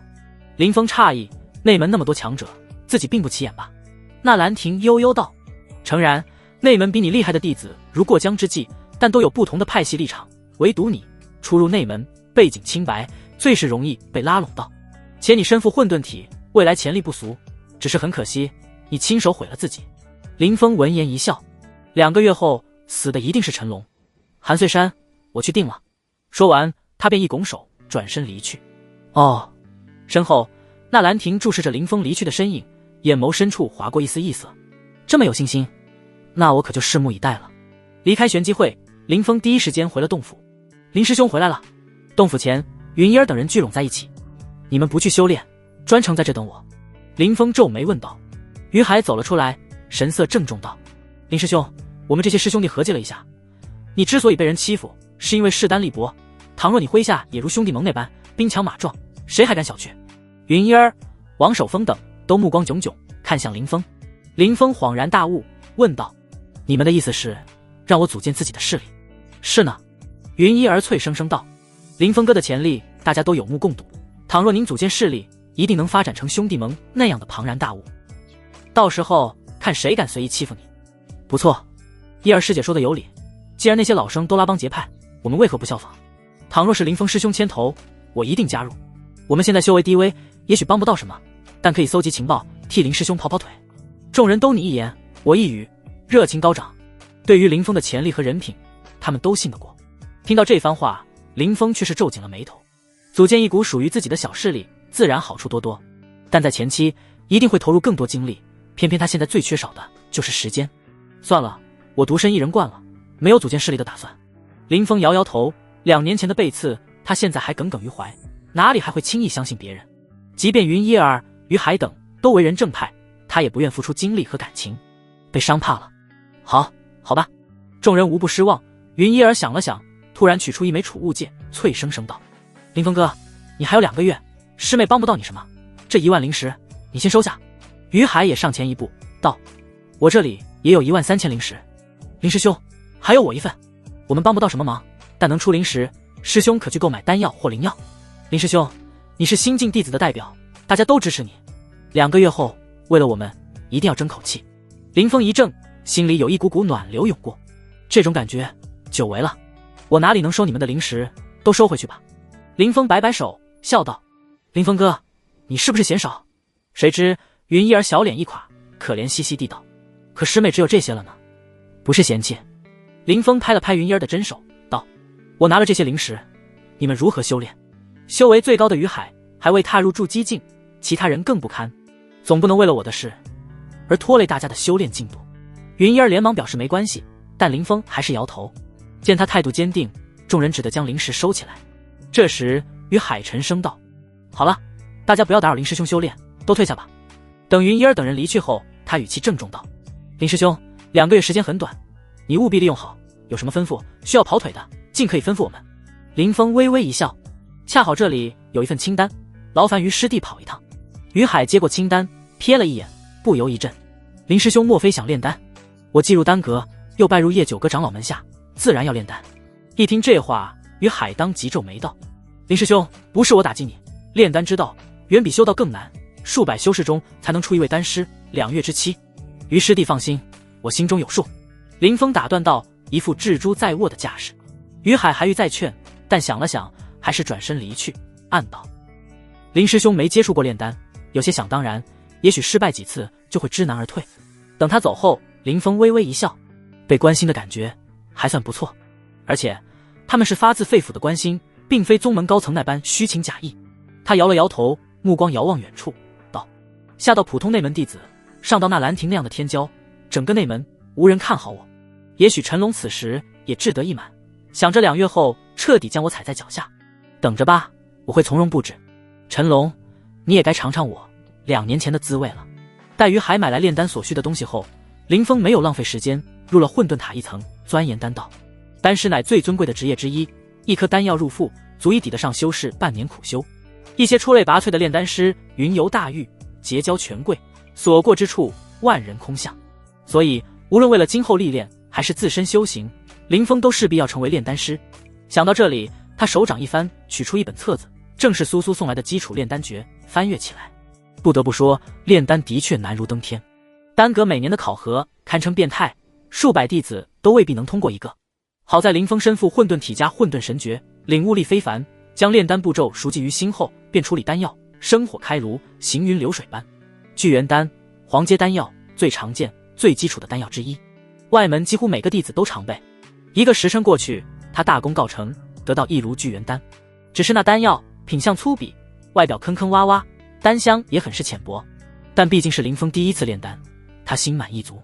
继续，一晃眼，外界过去10日，林峰已然炼成玄阶丹药，在等待丹成中途不忘修炼，连跨2境，迈入筑基4重。又过去数日，他手上已有30余颗丹药，有增长修为的，也有疗伤之用，种类可谓繁多。混沌塔第1层，时光飞逝，不知不觉间，距离林峰闭关已是1月。此时的他披头散发，手捧一枚丹药，细细打量。那丹药浑圆而饱满，丹香四溢，灵韵十足，其上还有一道道红云般的纹路。若被内门弟子看到，定会馋得直流口水，因为这赫然是一枚地阶造化丹。只有3品炼丹师修为在筑基境之上，才可炼出。造化丹专门提升境界的主流丹药，从黄阶到红阶都有。我炼制的乃是地阶，且是红纹。丹药品质分为4等，从低到高分别是白纹、红纹、紫纹、金纹。这红纹造化丹在3品炼丹师看来，虽不算上乘，但足够我修行之用。林峰此时已迈入筑基5重巅峰，只差1步便可踏入下一个境界。他毫不犹豫，一口吞下丹药，默默运化，立刻感觉到一股精纯能量在4肢百骸中游走开来。当那股能量消耗殆尽时，他的修为稳稳停在筑基6重。1个月连跨4重小境界，这般修炼速度，若是传扬出去，不知会有多少弟子羞愧自尽。炼丹算是小有成就，接下来该转移重心了。林峰目光幽深，他明白自己身上最大的宝藏并非炼丹术，而是混沌塔，是每一层自带的本源之力。只有内门长老那般存在，才能领悟并施展法则。我一个小小筑基，若能参透一种法则，绝对算惊世骇俗。接下来的10日，林峰将重心放在提升修为与参悟法则上，闲暇之余才炼丹。他修为稳固高升，但对于法则的钻研依旧毫无头绪。第2层空间，虚空如瀚海，银色光痕有若星斗。林峰一脸茫然，我为何什么都感觉不出来？难道是距离太远？林峰心头微动，尝试着朝前迈步，他一步一步如登天梯，朝虚空深处而去。忽然有潮汐洪流涌来，别说筑基境了，林峰估摸着，就算宗主来了，都要被拍死。但那股潮汐从他身上一扫而过，并未带来任何伤势。我是此塔的主人，所以才不会伤我。这下林峰更大胆了，继续深入，不多时来到一片巨大的镜面前。他看着那镜面，目光落在一道道玄妙而复杂的符文上。这就是空间法则，但我根本看不懂。话虽如此，林峰却感觉到一股奇异的律动。他提神运气，双瞳陡然也浮现了一道道银辉，银辉远不如符文玄妙，却透发出一股奇异力量。对于这一切，林峰无知无觉，浑然忘我，好似一尊雕像伫立。不知过去多急，他忽然噗的一下仰面吐血，整个人躺在虚空中，面如金纸。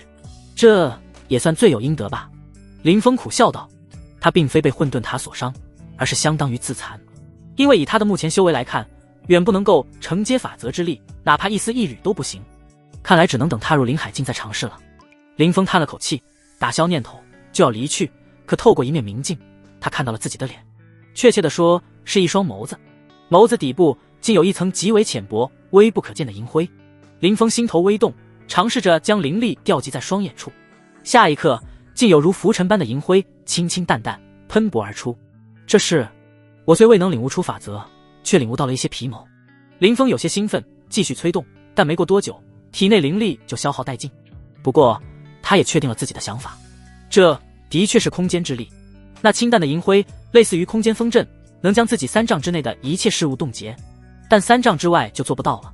那口血没白吐，我也算有了一门杀手锏。但筑基境就能施展些许空间之力，哪怕只是皮毛，也是惊世骇俗。等出去后，还需修行一门瞳术伪装。林峰很快沉下心来，没有再贸然参悟其他本源之力，抓紧时间冲刺修为。时间一晃而过，外界已经是1个半月过去，距离2月之期不过10日。而混沌塔第1层不知寒暑春秋，就连林峰也忘却了时间的流逝，全身心投入修炼之中。筑基7重、8重、9重。这日，他怕错过时间，走出去看看情况，却见洞府外云一儿低着头，一言不发。林峰定睛一看，他那吹弹可破的面颊上有着一片青紫淤痕。谁干的？林峰面无表情，声音中透露出一股寒意，如那极北之地千载不化的风雪。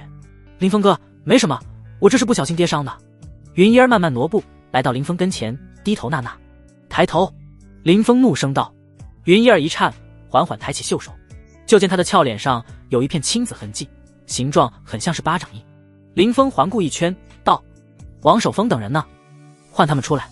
没想到他这一说，云一儿的反应很激烈，道：林峰哥，真没什么的，距离2个月已经不剩多少。没等他说完，林峰就一把打断，厉声道：非让我去洞府找他们吗？他感觉到除云一儿外，四周不少气息都很是衰弱，可能受伤的不止他一人。云一儿无奈，只得将众人一一唤来。林峰目光扫过，王守峰一条腿折断，缠着厚厚的布条，木蛮鼻青脸肿，手臂、大腿上有道道血痕，其他新进弟子身上也多有伤势。此时他们低着头，有些局促，想要掩盖住身上的伤，不愿让林峰见到。陈龙做的。林峰眼中寒意涌动。云一儿靠近过来，挽住林峰的胳膊，眼眸中隐隐泛红，道：林峰哥，大家真的没事，您无需担心，提升修为要紧。不错，林师兄，这些都是小事。王守峰沉声道。木蛮则是咧嘴一笑，小伤半个月就养好了。林峰转身朝外走去，淡声道：既然你们不愿如实告知，我就出去打听，总会有人知道。林峰哥。云一儿唤了一声，挡在林峰跟前，犹豫了一下，这才低声道：不是陈龙干的，是兄弟盟。接下来在他的讲述下，林峰才明白这1个多月以来究竟发生了何事。最初之时，一切都风平浪静，有小道消息传出，陈龙入了陆景怀长老的洞府，闭关至今，从未露面，显然是在冲刺境界。但兄弟盟就没那么安生了，也许是怀恨在心，也许是为了配合陈龙那边，没过多久就有老生来新进弟子这边找茬，故意挑起争端。于海等人合意，他们如此做是为了引出林峰，分散林峰的精力，于是便忍气吞声，没有上当。可到后来，兄弟盟却变本加厉，趁着新进弟子做任务时横加阻挠，蓄意破坏。半月前，王守峰接下寻找阴冥草的任务，前往玄天山脉，眼看即将攻城，却被一道横天光芒打到，从山崖坠落，摔断一条腿。10日前，也是在玄天山脉，木蛮刚得到玄狼幼崽，打算回宗教任务，却被一伙人暴打，抢下幼崽，扬长而去。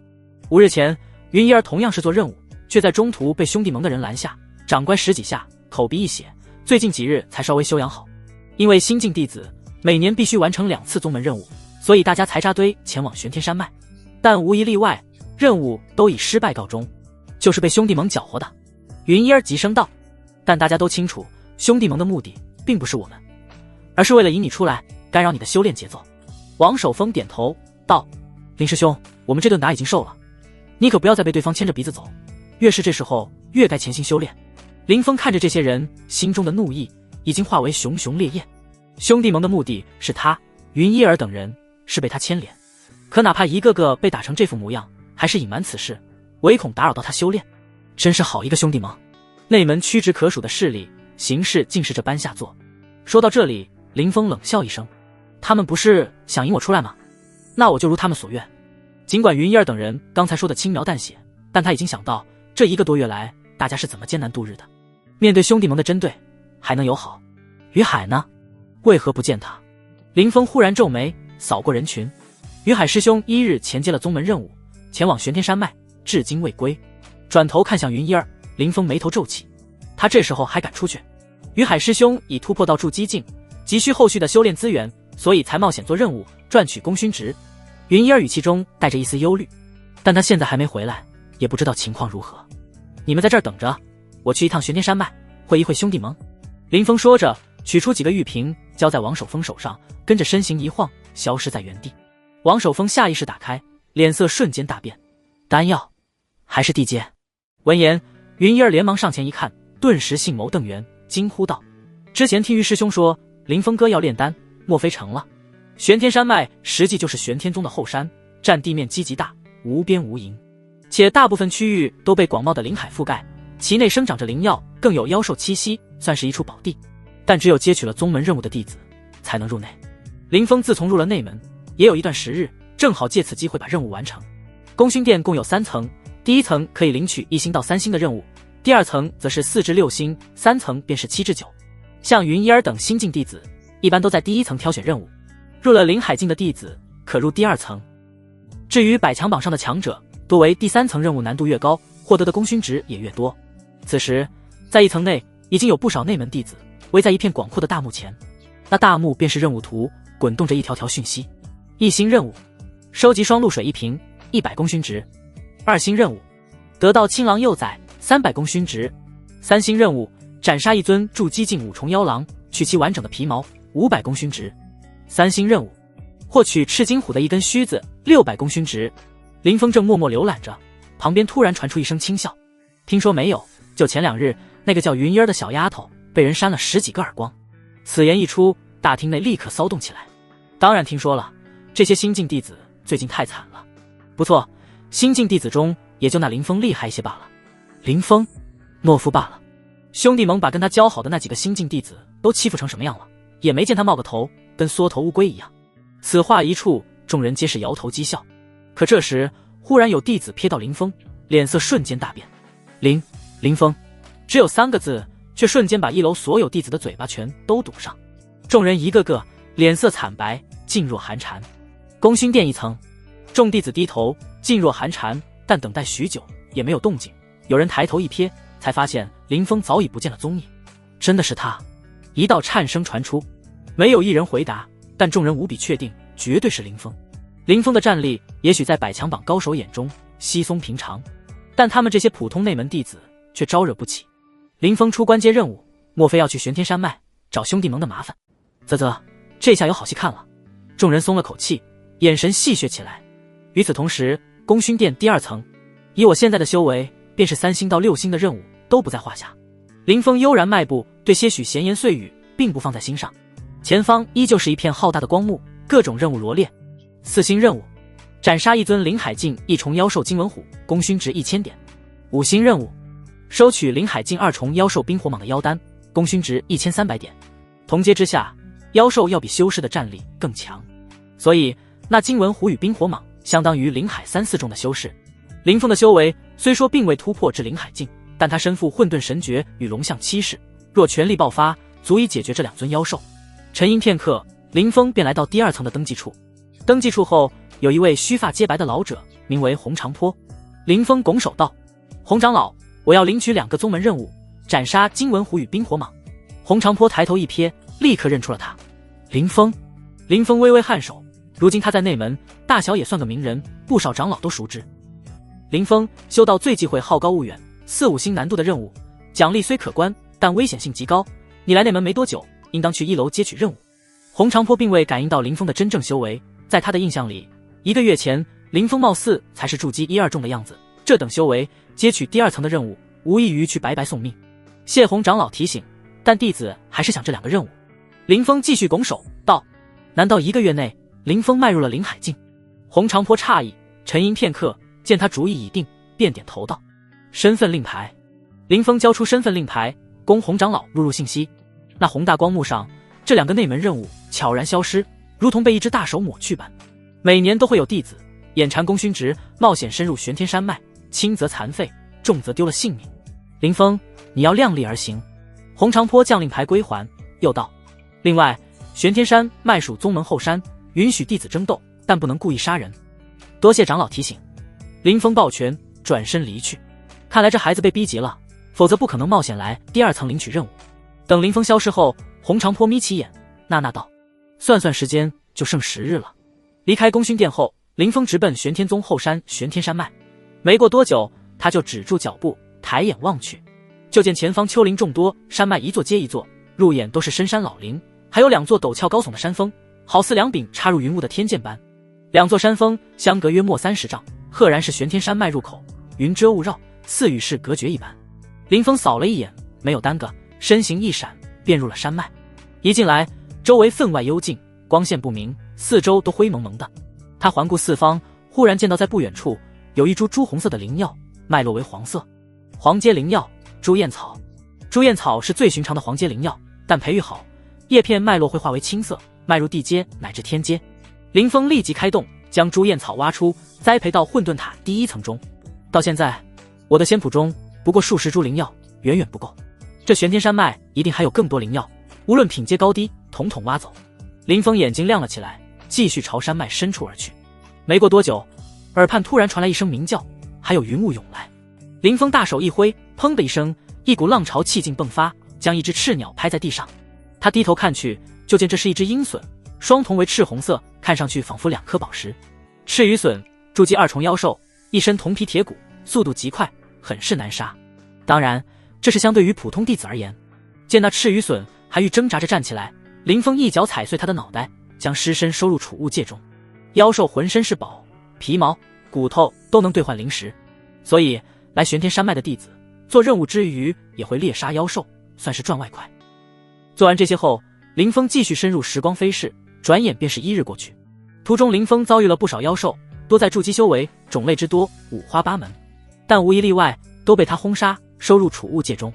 很快储物界的内部空间就不够了，他心念一动，将妖兽尸身转移到混沌塔第1层。储物界只是最低级的储物灵器，还有更高的，如储物袋、储物玉佩等，空间足有数百乃至上千平方米，不过都不如我的混沌塔。混沌塔每一层都无边无垠，哪怕是宗主带的储物灵器都远远不如。林峰沾沾自喜，除了这些收获外，他得到的灵药也不少，足300株之多，从黄阶到地阶皆有，但却无一株天阶，因为这里还处于玄天山脉的外围，只有内围才能找到天阶灵药，但相应的也会出现灵海境妖兽，危险性更高。只是，于海，你到底在哪里啊？林峰皱眉，口中喃喃。他这1日除了收集灵药外，还在全力寻找于海的下落，但无论怎么搜寻，都未找到一丝蛛丝马迹，仿佛人凭空蒸发了一般。难道说于海入了内围？林峰眉头皱紧，又觉得不大可能。以于海刚突破筑基境的修为，进入灵海妖兽盘踞的内围，无异于自寻死路。但外围的确无人。林峰沉吟片刻，决定去内围碰碰运气。却在此时，他似感应到什么，顿住脚步，厉喝一声：“出来吧！”然而随着话音落下，却如石沉大海般，并未有任何回应。林峰冷笑一声，继续道：“陆浩，你吃了什么灵丹妙药？伤势这么快就恢复了？”下一刻，就见在不远处的密林中现出一道身影。林师弟好敏锐的感知，这么快就察觉到我了。那道身影正是陆浩，他嘴角一勾，怒声说道：“赌斗结束后，我肋骨筋断，伤势严重，若非盟内的丁师兄为我求来一颗丹药，我现在还躺在床上呢。”闻言，林峰冷笑一声：“你尾随于我，是打算动手？莫非是后面那几位师兄给你的底气？既然来了，就都出来吧。”他如今已踏入筑基9重，神识壮大，虽不能外放，但也能感应到在路边的阴影处至少还有6、7人，其中2人气息最为浩大，应当是筑基9重。哈哈，林峰，你此来是要为那些兄弟复仇的吧？好巧不巧，被我们撞上了。一声大笑过后，便有几道身影接连走了出来。为首的2人，一个獐头鼠目，一个身材魁梧，修为赫然达到了筑基9重。显然，正是有这2位高手在，陆浩才有胆量尾随林峰。林峰戏谑一笑：“我正发愁找不到人，你们却主动送上门来，这倒是巧了。呵呵，姓林的，你还是一如既往的狂啊！但有丁师兄与新师兄在，你今天注定要栽。”陆浩的笑容猖狂又猥琐，一个新晋弟子也敢对我兄弟盟放肆，真是不知死活。那獐头鼠目的青年便是丁浩辰，他眼中凶光闪烁，冷冷道：“立刻跪下，磕3个响头，再将身上的灵药、妖兽尸身交出来，师兄还能大发慈悲，只断你双臂；如若不从，你4肢都要尽断。”作为兄弟盟内的老人，他赫然有着筑基9重修为，身上底牌众多，根本不将林峰放在眼中，何须跟他废话，直接抓起来带走，尽快与孙师兄会合，他那边才是大事。一旁的辛长存有些不耐烦道：“好。”几人立刻点头，从4方朝林峰合围。在他们看来，自己这边人多势众，还有2位筑基9重坐镇，林峰便是混沌体，也难逃被镇压的下场。丁浩辰化作一道残影，瞬间袭至林峰身后，手中把玩着一柄飞刀，赫然是件不俗的天阶灵器。嗤的一声，锋锐刀气迸发，并传出狼啸之音。丁师兄这门绝风刃，当真是炉火纯青，同阶少有能抵挡的弟子。陆浩赞道。谁知林峰竟一脸讥讽，直接挥手朝那刀气拍去。砰！丁浩辰本以为自己这一击至少能废掉林峰一条胳膊，却不成想林峰的掌劲汹涌无比，如摧枯拉朽般轰碎刀器，重重印在他胸前。啊！一声惨叫，丁浩辰似破麻袋般凌空飞起，轰然砸穿一片陵墓。就在其他人愣神的功夫，丁浩辰已经倒在地上，地面现出一个大坑，而其更躺在血泊中，气息萎靡，身受重伤。若非玄天山脉内不得蓄意杀人，丁浩辰已经是具死尸了。这也是为什么云一儿等人只是受伤，并未有人陨落的原因。兄弟们再横，也不敢杀人，否则宗门若是追查起来，哪怕你将痕迹处理干净，也未必能逃过那些强者的法眼。毕竟能加入内门的都潜力不俗，未来会成为宗门的中流砥柱。死伤太多，对宗门不利。当然，若换作是外门弟子，那就是另外一种情况了。而原本新长存正在急行，眼看就要来到林峰跟前，猛地止住，面露惊骇之色。林峰，你到底是何修为？1个月前，林峰虽击败了陆浩，但陆浩不过筑基7重罢了，与他有着天壤之别，所以他认为能稳稳拿捏林峰，却不成想林峰闻言只是淡声道：该你了。新长存一咬牙，接着低吼一声：你真以为自己能稳操胜算？他猛地一喝筑基9重气息，全力爆发，体内竟传出噼里啪啦的轰鸣声，就连体型都暴涨一圈，仿佛一个小巨人般。不慌，新师兄乃是体修。一旁陆浩本来已经吓傻了，双腿抖如筛糠，见到这一幕，眼底划过一丝亮光。体修便是炼体，主修肉身。那木蛮便是一位炼体士，但与新长存相比，简直一个天上一个地下。此时新长存爆发全力，比林峰还高出2个头，大手探出，仿佛抓小鸡仔般朝林峰的肩头抓去。林峰站在那不动，任由其抓在肩头之上。呵，新长存面色一喜，认定林峰托大，猛地发力就要将其提起来，但林峰却纹丝不动，仿佛一座小山伫立，任凭对方怎么发力都难以撼动。脉象还算不错，可惜你的身体太弱了。说着，林峰双手陡然朝前一推，轰隆！这一推之下，4长河决堤般的气劲汹涌而出。怎么可能？新长存双眼瞪大，满脸都是难以置信的神色。在他惊恐的眼神中，那股劲力扫来，别看他宛若小巨人般，但在林峰一掌前根本不是对手。什么体修，好似玩笑一般，引以为傲的肉身更如同面团，被随意拿捏。轰隆一声巨响，地上现出第2个大坑和血泊。新长存步了丁浩辰的后尘，躺在地上，浑身鲜血淋漓。10个呼吸不到，2个筑基9重高手倒在血泊中，再无起身之力。至此，全场一片死寂。陆浩双腿打颤，愣在那里，只觉得匪夷所思，像做梦似的。这是什么情况？短短1个多月，林峰已经能挑战筑基9重了。他无论如何也不会想到，对普通弟子而言的1个月，对林峰来说早已是寒暑交替，岁月悠悠。陆浩，这已经是第2次了，你说我该如何处置你啊？林峰一步步朝陆浩走去，击败2位筑基9重，他脸不红，气不喘，泰然自若。砰！陆浩跪在地上，磕头如捣蒜。林兄，误会，都是误会啊！这次您高抬贵手，放我一马，今后我绝对不敢再针对你了。还有我的储物戒，里面有不少灵药，都归你了。此时的陆浩早已被吓惨了，连忙将储物戒录下来，呈给林峰。林峰一把接过，嘴角勾起一丝冷笑，道：你们输了，这些本就是我的战利品。陆浩，看来你没有诚意啊。一听这话，陆浩浑身一颤，忽然想到什么，大声说道：林兄，我知道于海在什么地方，我带你过去。你放心，我一定尽心尽力为你办事，不敢耍任何花样。咔嚓，林峰最终还是没有痛下杀手。一来是宗门不允许，二来他的确需要知道于海的情报。在他心中，这几个人加起来连于海一根毛都不如。但林峰也没有放过他们，手掌探出，轻而易举掰断了陆浩的双臂。还有其他几个内门弟子也都被打得半残。场上一片鬼哭狼嚎的声音，凄厉无比。林峰将他们的储物戒收起，这些老生身价不俗，每一枚储物戒都有几十株地阶灵药，还有约莫7、8千的灵石。丁浩辰与新长存身家更是丰厚，装有万余灵石、4、5瓶地阶丹药，以及3株天阶灵药，再加上2人的天阶兵器，林总总加起来，林峰得到了至少价值20万灵石的物资，可谓富得流油。当然，为了掩人耳目，林峰并未将这些东西放入混沌塔内，而是10根手指各自带了一枚储物戒，看上去活脱脱一个暴发户扮相。肃静！随着林峰一道淡淡的声音传出，陆浩等内门师兄都闭上嘴巴。这些可都是兄弟盟的人，在内门耀武扬威，招摇过市，此时在林峰跟前却瑟瑟发抖，仿佛鹌鹑一般。说吧，于海在哪里？林峰问道。陆浩颤抖着声音道：于海去了玄天山脉内围。林峰眉头一皱，他怎么可能深入内围？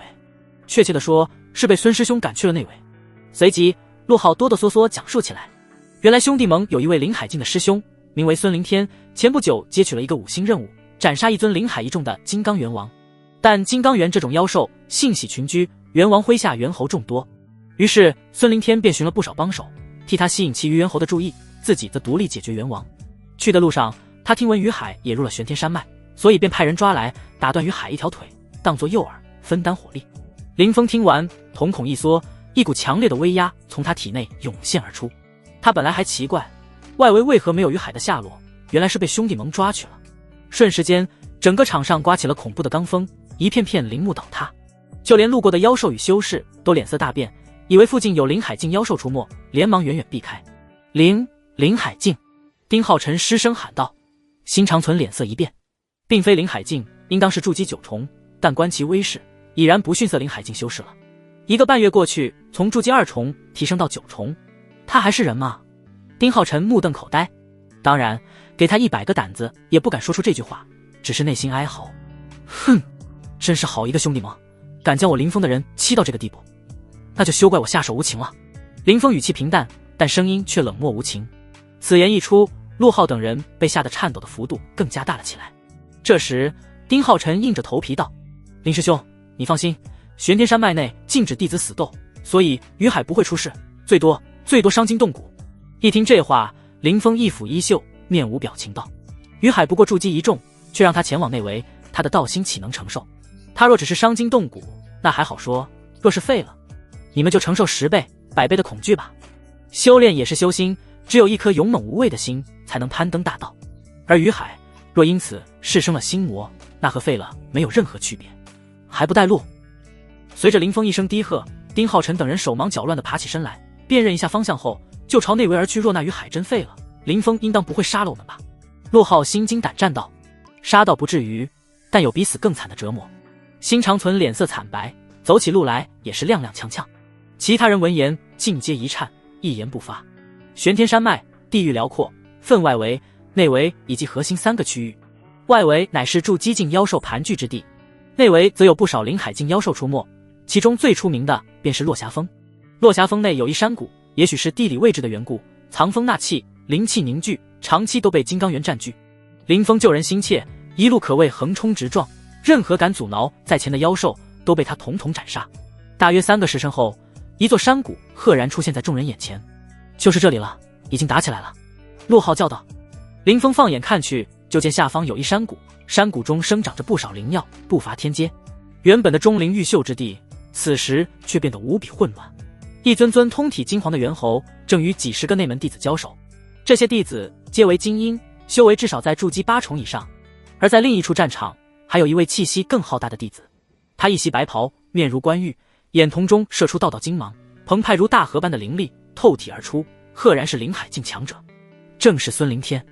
与他交手的乃是一尊体型更大的猿猴，浑身肌肉鼓起如龙，此时正环抱一株10数丈的粗木，挥舞得赫赫生风。金刚猿王也是孙灵天此行的目标。虽然双方暂时斗得旗鼓相当，但林峰却看出孙灵天已隐隐占据上风，用不了多久就能将金刚猿王拿下。但林峰并未关注这些，他眼眸一扫，立刻见到在不远处有一个血染长袍的弟子正在苦苦支撑。于海，他瘸了一条腿，行动不便，时不时咳出一口鲜血，显然伤势极重。而围在他四方的是7、8尊金刚猿，每一尊都有筑基1、2重修为，绝非他能抵挡。最让林峰愤怒的是，在于海10丈之外就有数位弟子灵力，他们没有选择出手，脸上反而是猫捉老鼠般的戏谑。别说这于海还挺能撑的，哼，我倒是听闻在林峰崛起前，于海可是外门第一，还是剑修，自然有几分能耐。剑修又如何？不一样被我们玩弄于股掌之中。见到他这苟延残喘的模样，我太痛快了。众人肆无忌惮笑着，忽然有一个弟子高声道：于海，只要你传讯林峰，让他马上来玄天山脉，我们便替放你一马，解决掉这些金刚猿。你这样子可支撑不了多久啊。噗！于海吐出一口血水，虽气息萎靡，但眼神却无比坚定，毫不动摇。我知道你们想要打乱林师兄的修炼节奏，但我于海哪怕死在这里，也不会让你们得逞的。来啊，有种就弄死我！哼！有一个身穿玄色法袍的弟子冷笑道：“我们是不敢下杀手，但也不会让你好过，你就等着被金刚猿摧残吧。待你经脉尽断，道基尽废，后悔也晚了。为了一个林峰，值吗？值吗？”于海一怔，跟着笑道：“背叛朋友这等事情，我做不出来。更何况我于海修剑，剑修宁折不弯，宁死不屈。”那玄袍弟子摇了摇头，道：“不知死活的东西，你真以为林峰能胜了陈龙？再过7、8日，他必定是陈龙的手下败将，再度沦为宗门笑柄。”其他人也都哈哈大笑，出言讥讽。好歹也是混沌体，却成了缩头乌龟，混到这个份上，真是耻辱啊！我若是林峰，干脆找块石头撞死得了。却在此时，忽然一道冷漠却又有几分熟悉的声音响彻开来：“几位，如此欺负我这朋友，过分了吧？”林师兄。于海猛然抬手望向前方，就见那身着黑衣、容貌冷峻的青年，不正是林峰？而那7、8个弟子不禁反喜：“林峰，你既然来了玄天山脉！”还有眼尖的弟子看到林峰身后的丁浩辰、辛长存等人，不由脸色一变。等等，新师弟等人被制住了，什么情况？林峰看到于海那伤痕累累的模样，心中猛地腾起怒火。尤其是于海，宁愿死在这里，也不打扰他修炼。还有云烟等人，明明被欺负了，也忍气吞声，打碎牙齿往肚子里咽。这份情谊，哪怕林峰冰冷的内心也不由被融化。看来这世上不只有白眼狼。兄弟们不是在等我吗？我来了！轰的一声，林峰浑身战意狂涌，仿佛大潮一般，瞬间席卷四方。刹那间，整个山谷内的温度骤降，似化为冰原一般。那孙凌天自然注意到这边，但此时他与金刚猿王交手，无暇分身，于是打出一个眼色。呵呵，林峰，你别猖狂。虽说不知为何丁师弟等人会落在你的手上，但在场的筑基九重不在少数，更有孙师兄这等灵海高手，你那点修为不值一提。一起上，给他点颜色看看。哈哈，这缩头乌龟总算露头了，废了他，让他知道得罪兄弟盟的下场。一道道冷笑传出，7、8位筑基九重弟子朝林峰围去。等一下，林峰他！丁浩辰眼皮一跳，就要提醒众人，但林峰踏前一步，眼中怒焰暴涨，找死！轰！战斗立刻爆发，8道可怕的气劲同时发难，从四方朝林峰围去。这8股威势，竟是筑基九重的全力一击，铺开天地，如同大潮，将山谷半边的虚空都冲塞开来。见状，围攻于海的金刚猿脸色大变，疯狂暴退于海，则高呼一声：“林师兄，小心！”这一次出手的每一个都不逊色心长存，乃是灵力深厚的老生，且一出手就调动全力。玄刃、天照爪、玄黄灭天术，各种武技施展而出，威势震天动地，便是旁边与金刚猿交手的弟子都为之色变。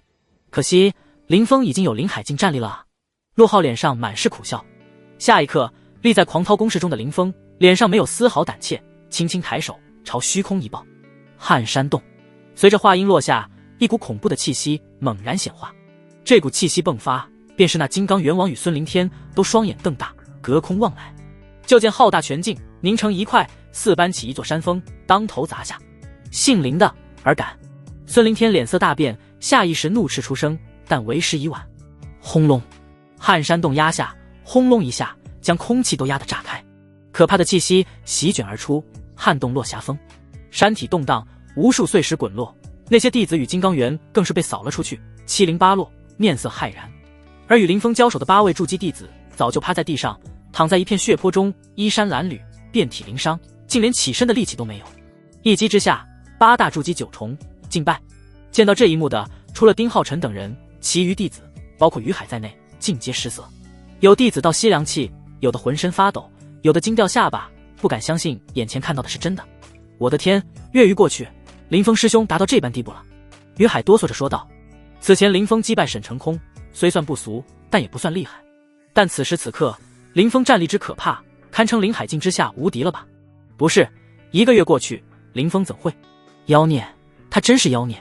回过神后，一众弟子无不眼含浓浓的忌惮之色，而那孙凌天更是惊怒交加，厉声吼道：“林峰，都是同门，你过分了！”林峰抬头，脸上扬起一丝冷笑：“怎么？就许你们咄咄逼人，为干扰我修行，不择手段，不允许我还手！”闻言，孙凌天冷哼一声：“若非你先服我兄弟盟的面子，谁会故意针对你？”更何况新晋弟子来了内门，本就要尝些苦头。呵呵，林峰冷笑，说来说去，还不是谁拳头硬，谁就有话语权。孙凌天是吧？你以为自己是林海境，就自以为是，却不知在我眼里，和沈成空他们并无区别，都是路边的一条狗罢了。你太狂了！孙凌天怒了，竟一掌将金刚猿王拍飞出去。那猿王口中发出一声惨嚎，如陨石般坠落在地，摔得七荤八素，一时竟起不来身。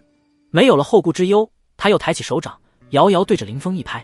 林海境修士丹田内的灵力充盈如海，每提升一重，灵海就会扩大一圈，到9重圆满时便不再扩张。孙凌天虽只是灵海一重，但灵力也胜过筑基9重10倍。此时含怒出手，威势恐怖绝伦。就见当空现出一只数10丈大的手掌，手掌四周环绕着丝丝缕缕的黑气，带着冰寒之意。丁浩辰眼睛一瞪，惊呼道：“是孙师兄的黑煞掌，据说需采集海量的煞气才能修成，一旦小有所成，威能骇人。”心长存低声道：“林峰能挡住吗？”丁浩辰眼中露出寒光。林海境与筑基境有着天壤之别，林峰再强也不会是孙师兄的对手。轰隆，黑煞掌压下，天地震动，大半座山谷的草木都被波及矮了一截，可怕的气息将不少年幼金刚猿震得倒飞出去。太恐怖了，这就是林海境的威势吗？于海暗暗咂舌，如面天人。进入内门后，他倒也见过不少老生交手，但多为筑基境，而林海境修士的威势还是第一次见识。不过如此，林峰瞥了一眼，同样抬手，依旧是撼山洞。这门出自龙象七世的武技，虽是残缺，但在内门诸多武技中也算顶级的。轰隆，撼山洞与黑煞掌凌空相撞，但出乎众人预料，那足有数10丈，缭绕厚重黑雾，仿佛地狱中探出的鬼手般的掌印，竟猛地一颤，接着4分5裂，能清晰看到一道道裂痕，似蛛网般朝四面八方延伸。到后来，整个掌印砰的一声炸裂开来。不好！孙凌天瞳孔一缩，就要后退，但为时已晚。林峰早在打出撼山洞时就化为一道残影冲出，此时全境结束，他也来到孙凌天前，一掌拍出，澎湃气血之力仿佛山崩海啸。即便林峰不过筑基9重，但有混沌体在，这气血也与灵海无异。砰！险而又险的关头，孙凌天胸口猛然浮现一面青光闪耀的小盾，电光火石之间，无数符文迸溅，林峰的手掌好似铁锤砸在金刚岩上一般，发出一声闷响。紧接着，孙凌天如同坠落的陨石，裹挟浩大气劲，横空飞出数10丈远，轰然砸在山体上，砸出一个巨坑。许多弟子倒吸凉气，谁都没想到，强如林海境的孙师兄，竟然也不是林峰的对手。丁浩辰一脸的难以置信，这不可能！孙师兄可是林海境存在，还身负多件天阶中品灵气。再来！山洞内传出一声怒吼，下一刻，孙凌天从漫天烟尘中飞出，他衣衫褴褛，嘴角残留一丝血迹，但宛若金刚怒目般可怕，周身战意熊熊如焰，被林峰一个新晋弟子击败，不亚于打他的脸。轰隆！随即，孙凌天身形一动，气势澎湃如潮，袭向林峰。人在中途就抬手一抓，一柄通体似青玉铸造，闪耀着符文的璀璨重尺显现而出。那重尺的有1人长，一入孙凌天之手，其威势再次暴涨，仅凭威压便让诸多弟子节节败退，不敢直面。见状，丁浩辰眼神一喜，惊呼道：“是孙师兄的斩妖尺，天阶中品灵气，据说斩了2尊灵海境妖兽，乃是一大凶兵。”众人暗松一口气，不禁心头骇然，一阵艳羡。如寻常内门弟子，一般都是用地阶兵器，身家阔绰的才能买得起天阶下品，也就只有灵海境以上的高手用得起天阶中品。至于百强榜的存在，则是天阶上品，乃至是荒阶。咔嚓，斩妖尺一出，整个天地都现出一道青痕。那孙凌天人随尺走，化为一道匹练，威能之强，将灵海境之威展露得淋漓尽致。但面对这可怕的一击，林峰依旧面色如常，抬手轻轻抛出雷怒印。在他汹涌灵力的催动下，雷怒印竟爆发一片璀璨雷光，以迅雷之势朝斩妖尺撼去。刹那间，孙凌天连人带尺被震退至数10丈开外，才勉强稳住身形。你这雷怒印不过天阶下品，如何敌得过斩妖尺？他脸色大变，满脸骇然地看着林峰。灵气品阶固然重要，但也要看是谁驱使。你太弱了，发挥不出斩妖尺的威力。林峰摇头，迈步向前走去。孙凌天脸上一阵青一阵白，就要施展底牌，可忽然余光一瞥，神色骤变。糟了！林峰皱眉，循着他的目光望去，就见那遍体鳞伤的金刚猿王，不知何时竟已起身，且挪不到一株赤红色的小树前。那小树不过半人高，弥漫的气息却不俗，极为爆裂。这是血怒树，炼制狂暴丹的主要之一，生吞此药能有狂暴丹70%功效。孙凌天目光闪烁，沉声道：这头孽畜竟想凭此招翻盘，若真被他得逞，其恐怕会短暂迈入2重修为。说到这里，他看向林峰，高声喊道：林峰，你我的恩怨且先放在一边，解决这头孽畜要紧，否则他一旦晋升，我们谁都不会好过，甚至会有性命之危。听到孙凌天的话，众多内门弟子一阵骚动。这金刚元王若晋升到2重，简直能横扫所有人，无人是一合之敌。而此时金刚元王口中发出一声低吼，一步踏出，竟直接拔出血怒术往嘴里塞去。孽畜，给我死！孙凌天高举斩妖尺就要一尺劈出，却在此时灵风一闪，竟出现在他面前。那孽畜翻不起什么大浪来，孙师兄，还是先解决你我的恩怨吧。林峰淡声道。孙凌天怒道：林峰，你疯了！见林峰不退，他低吼一声，一尺竖劈，毫无保留。那架势宛若力劈华山一般，当即便有澎湃气劲扫荡出去。众人仿佛看到了一条奔流的大江，浩浩荡荡。轰！林峰体内气血之力迸发，灵力迸发，全身泛起铜光，似是金刚铜人般，双手环抱打出撼山洞。任凭那尺力如潮，依旧不抵挡。斩妖尺散发一声哀鸣，倒飞出去，插在山体上。孙凌天更是惨叫一声，轰然落地，一身的筋骨血脉不知断了多少，惨不忍睹。见此情景，丁浩辰等人面色骇人，久久无言。毫无疑问，孙师兄不是林峰的对手。林峰这个妖孽简直一而再再而三地刷新他们的认知。噗！这时孙凌天连吐3大口血，气息萎靡不振，差点昏死过去。他紧咬牙关，怒道：林峰，你个蠢货，当真要害死所有人吗？众人心头一凛，朝南侧望去，就见那金刚元王此时已将整株血怒树塞入血盆大口中，他金黄色的双瞳立刻化为血色，肌肤裂开，气血浮现，竟隐隐化为一个巨大的血色漩涡。轰！下一刻，他的气息陡然一震，修为赫然从灵海1重迈入灵海2重。吼！金刚元王张开獠牙大口，一声暴吼，宛若雷震。他迈开脚步，咚咚咚踩在地上，发出肋骨之音。那方向赫然是林峰所在的区域。这元王显然很聪明，心知孙凌天重创，只要将林峰解决，便可万事大吉。林师兄，快逃！于海大惊失色，转头对林峰叫道。而其余弟子已经顾不上师门情谊了，吓得七魂升天，没有一丝犹豫，仓皇朝外围逃窜。事情彻底超出掌控，如今无人是这金刚元王的对手。大南陵头各自飞。孙凌天躺在血泊中，看着元王身上那狂暴的气劲，忍不住心生绝望，道：林峰，你太自负了，以为能挑战灵海2重的妖兽，若早听我一言，何至于死在这里？如今连累我也。这时林峰已经走到一处山崖前，他仰头看着那小山般的元王。同阶之下，妖兽的确比人族修士更强，尤其这元王此时气息之狂暴，哪怕灵海2重强者来了，也要暂避锋芒。可惜你面对的是我。他摇了摇头，而后脚踩山崖，如游龙一般登临崖壁而上，又探手一抓，便握住那柄斩妖尺。他要做什么？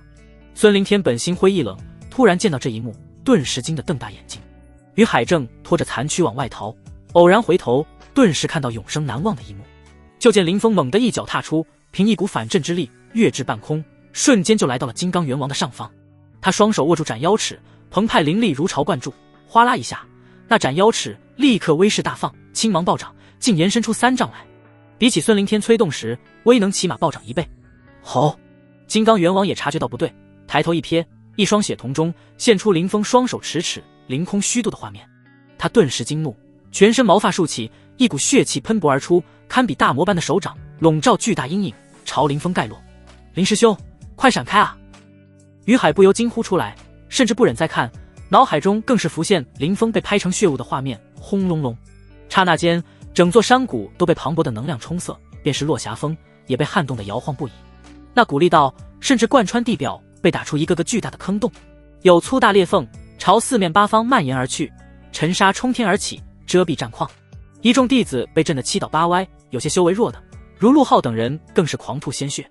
他们远远退到安全地带，再度看向战局时，却只能看到一道道青芒与血气交织不散。这股暴动足足持续了1炷香的功夫，才逐渐平息。当浩大烟尘缓缓散去，众人惨白着脸翘首以待。林峰不会死了吧？废话！金刚猿王狂暴，战力惊天动地，哪怕是林海境三重的师兄来了，多半都要饮恨。呼，好在我们逃出来了，否则也得埋骨落霞风下。孙师兄算是被他连累死了。无人看好林峰能赢。等烟尘变得稀薄，他们就见一个浑身染血的身影高举斩妖尺，宛若天神下凡，斩在金刚猿王的脖颈上。金刚猿王遍体鳞伤，眼瞳中血色褪去，显然狂暴的效力已然结束。吼！他口中发出一声震天动地的哀嚎，其元手随那一尺斩下，滑落脖颈，一道血拳立刻喷薄而出，直入高空。轰隆！元手和那小山般的元身轰然倒地，惊起浩大烟尘。这尊吞掉血怒术一出场就有无敌威势，吓得众人亡魂皆冒，便是孙凌天也不敢直面的金刚猿王，竟被林峰一尺削下脑袋。踏天握尺，凌空虚度，斩妖首级。在远处旁观的所有老生无不呆立当场。这家伙还是人吗？陆浩几乎是从喉咙里挤出来的这句话。当然是，而且是天才，是妖孽。于海虽也被镇住，但很快回过神，嘴角浮现一抹笑意。不愧为混沌体，出人预料，同辈难掩光辉。他内心涌现一股崇敬，俨然将林峰奉为天人。而山谷中的孙凌天早已目瞪口呆。最初被林峰击败时，他内心很是不服，认定自己与金刚冤枉大战，消耗了不少灵力，才输给林峰。可现在呢，连自己都要退避三舍的金刚猿王，却被林峰鏖战一炷香之后当场拿下，那岂不是证明，即便他全盛时期，也不是林峰的对手？一时间，孙凌天心绪复杂，有震惊、羡慕、嫉妒、惊恐，种种情绪闪过心头，最终他叹了口气，服了。他第一次心生后悔，兄弟盟为何偏偏要招惹林峰呢？甚至联想到数日后林峰与陈龙的对决，他也隐隐觉得林峰也许会震惊所有人的眼球。此时，在众目睽睽下，林峰缓缓吐出一口浊气，手中那柄斩妖尺早已经布满了裂缝，即将崩溃。他此时的状态也颇为不妙。混沌体加龙象气势虽说强大，但林峰终究没有踏入灵海境，发挥的战力有限，而且这畜生皮糙肉厚，险些将林峰的灵力耗空。如若不是他口中含着能恢复灵力的丹药，化为滚滚灵力，只怕也要阴沟里翻了船。若我踏入灵海境，手持这斩妖尺，只怕一击就能将金刚猿王斩成两截。这就是大境界的差距啊！不过我也快了，距离灵海境只差最后一步。林峰回过神来，开始处理金刚猿王的尸身。这可是灵海境妖兽，浑身是宝。林峰先是将猿王的獠牙掰下来，这些獠牙硬度极高，可炼制灵气。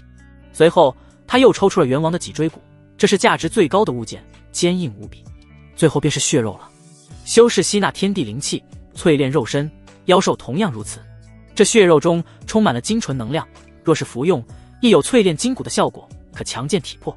我修炼龙象七式，本身就需要炼体，平时以原肉为食，倒是不错，能省却不少功夫。哪怕有剩余的，也能卖出去赚些灵石。就在林峰处理猿王的尸身时，陆浩等人站在原地，想退走，却又担心林峰连狂暴状态的金刚猿王都宰了，对付他们不跟踩蝼蚁般容易。而且这可是玄天山脉内围，只要林峰愿意，绝对能将他们留在此地。此时躺在血泊中的孙凌天忽然打出一个眼神，有个老生见状，犹豫片刻，小心翼翼来到孙凌天跟前，将他搀扶起来。孙凌天大气都不敢出，灰溜溜朝外挪去。眼看已经来到谷外，众人正打算溜走，场上忽然响彻一道声音：“我让你们走了吗？”孙凌天心头一颤，回过头去，就见林峰已经处理完金刚猿王的尸身，此时正双眸冰冷地盯着他们。孙凌天内心顿时哀嚎，糟了！林峰踏步而来，先是抛给于海一瓶疗伤丹药。于海一怔，似是猜到什么，但此时也顾不上多问什么，当即盘膝而坐，修复伤势。随即林峰看向孙凌天，孙凌天倒也聪明，猛地咬牙：“林师弟，我愿将储物借奉上，这是我在玄天山脉1个月的收获。”他心中简直在滴血，但没办法，人在屋檐下，不得不低头。其余弟子见状，也有样学样，期盼林峰看在这些宝物的份上放过他们。可林峰收下那些战利品后，却是咧嘴一笑，道：“这还不够，启程，带我去寻冰火蟒。等到地方后，你们就知道自己的下场了。”冰火蟒作为灵海境一众妖兽，所栖居之地距离落霞峰并不远，也就数十里罢了。陆浩等人带路，用了1个时辰，便赶到一处洞穴前。嘶！就听那洞穴内传出低沉的嘶鸣声，此起彼伏，跟着一条条小蛇飞射而出，当空划出一道道黑线。林峰微微眯起双眼。冰火蟒的幼崽。冰火蟒的幼崽有着筑基境修为，灵觉敏感，一察觉到有人靠近便会主动飞出，但林峰并未在意这些小蛇，继续等待。没过多久，嗖的一下，一条足有10来丈长，生有双头，粗如梁柱的巨蟒陡然射出。它一头为赤红，一头为湛蓝，赫然便是林峰此行的目标——临海境的冰火蟒。林师弟，我们也按你的要求找到冰火蟒，现在是否能放我们离开了？孙凌天脸色惨白，看向林峰。闻言，林峰转头冷冷一笑：“劳烦诸位，帮我引开那些小蛇，我好对冰火蟒下手。”孙凌天闻言，下意识向后退去。他此时伤势未复，根本挡不住如此多的小蛇。但林峰却毫不犹疑，运转灵力，将孙凌天双腿打断。啊！孙凌天口中发出一声凄厉的惨叫。余下的陆浩等人想跑，也被林峰一一抓住，打成重伤，而后齐齐扔到洞穴前。那些花花绿绿的小蛇立刻如遭挑衅，纷纷游出。兄弟盟的人本就被林峰暴打过一次，此时更不堪，根本不是小蛇的对手。没过几息，场上就响彻一片哀嚎。有人身中剧毒，脸色发黑；有人被小蛇咬得体无完肤。林峰双眼冷漠如冰，看向一旁的于海道：“于师弟，你盯着点，别让他们死，但也别让他们逃掉。”于海见此，同样冷淡道：“师兄放心，他们一个也别想逃。倒是那冰火蟒，双头具备2种属性，你一定要小心。交给我吧。”林峰迈步朝洞穴而去，他刚往前走3丈，那冰火蟒便抽爆空气，杀了出来。林峰丝毫不惧，右手画掌，施展龙象七式，与那条抽来的粗大蟒尾对轰。砰！一道炸响传出。虽说冰火蟒肉身不俗，但林峰也不差分毫，再加上有恢复灵力的丹药，很快就占据上风。嘶嘶嘶！冰火蟒似察觉到遭遇劲敌，不断甩动蟒尾。那粗大的蟒尾好似一条金刚鞭，所过之处寸草不生，连山体都被砸塌开来。但林峰全然不惧，瞅准机会施展撼山洞，竟一举将冰火蟒轰飞出去。那冰火蟒的身躯之上更现出道道血痕，蛇血涓涓涌出，将大地染红。这下冰火蟒彻底怒了，那赤红蛇手一张，喷出一颗火球，火球宛若大日一般，所过之处草木皆化为飞灰，威能可怕。林师弟小心，这是他的天赋能力。于海高声提醒道。林峰双眼一眯，当即催动斩妖尺，霸道尺芒迸射而出，直接将火球劈开。但斩妖尺本就濒临破碎，此时更是砰的一声炸裂开来。我的斩妖尺啊！不远处，孙凌天一声哀嚎，可也顾不上太多，拼命抵挡钻来的小蛇。一炷香后，林峰祭出雷怒印，一片雷瀑落下，瞬间将冰火蟒轰趴在地。他的口中发出一声不甘的长嘶，脑袋一歪，没了动静。见状，林峰脸上露出一丝笑容，如今的他面对林海一重妖兽，完全能轻松解决。唰！林峰来到冰火蟒尸身前，将其收入储物界，接着又进入洞穴内大肆搜刮。像这种大妖栖居之地，往往有半生灵药在。没过多久，他便寻到一株天阶灵草蛇兰，咧嘴一笑，这趟没白来。这株天阶蛇兰若是栽种到混沌塔第1层，不用多久就能晋升为荒阶。随即林峰走出洞穴，看向于海问道：“于师弟，我还接了第2个任务，斩杀金文虎，你可知道虎穴在何处？距离此地不远，我带师兄过去就行。那这些人呢？”于海回道。林峰低头，就见陆浩这些兄弟盟成员早已被折磨得奄奄一息，脸色惨白到极致，甚至不少弟子眼神呆板，疑似道心都遭受到了不小的冲击。带上他们吧，虎穴内应当有虎崽子。说罢，林峰便转身向外走去。场上立刻响彻一片求饶声，甚至伴随着哭声。此刻的孙凌天心中更是生出无尽悔意，兄弟盟为何会惹上这样一个煞星啊？半个时辰后，林峰一行人抵达虎穴，金文虎修为也在林海一众，但战力比冰火蟒稍逊一筹。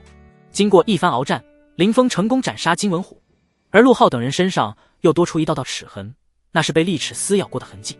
2个时辰后，玄天山脉外围，林峰负手而立，孙凌天、陆浩等人个个遍体鳞伤，浑身发抖。有人颤声道：“林师弟，这下总能放过我们了吧？”林峰目光居高临下，声音冰寒道：“兄弟盟看我不顺眼，自可以对我出手，不管来多少人，我林峰接了。若是再殃及其他人，你们就等死吧。”此话一出，众人皆是心头一凛，感受到林峰身上的杀意，孙凌天喉头滚动，当即保证道：“林师弟放心，回去之后，我们绝不再找于海等人的麻烦。”林峰面色不动，道：“还有一点，关于山脉发生的事，我不希望传出去，譬如你们身上的伤。他故意一顿，孙凌天闻言立刻心领神会，道：我们自己遭遇大妖，险些全军覆没。不错。林峰嘴角勾起冷笑，那我的修为呢？孙凌天很是上道，我们并未遇到林师弟，如何得知？你倒也是个人才。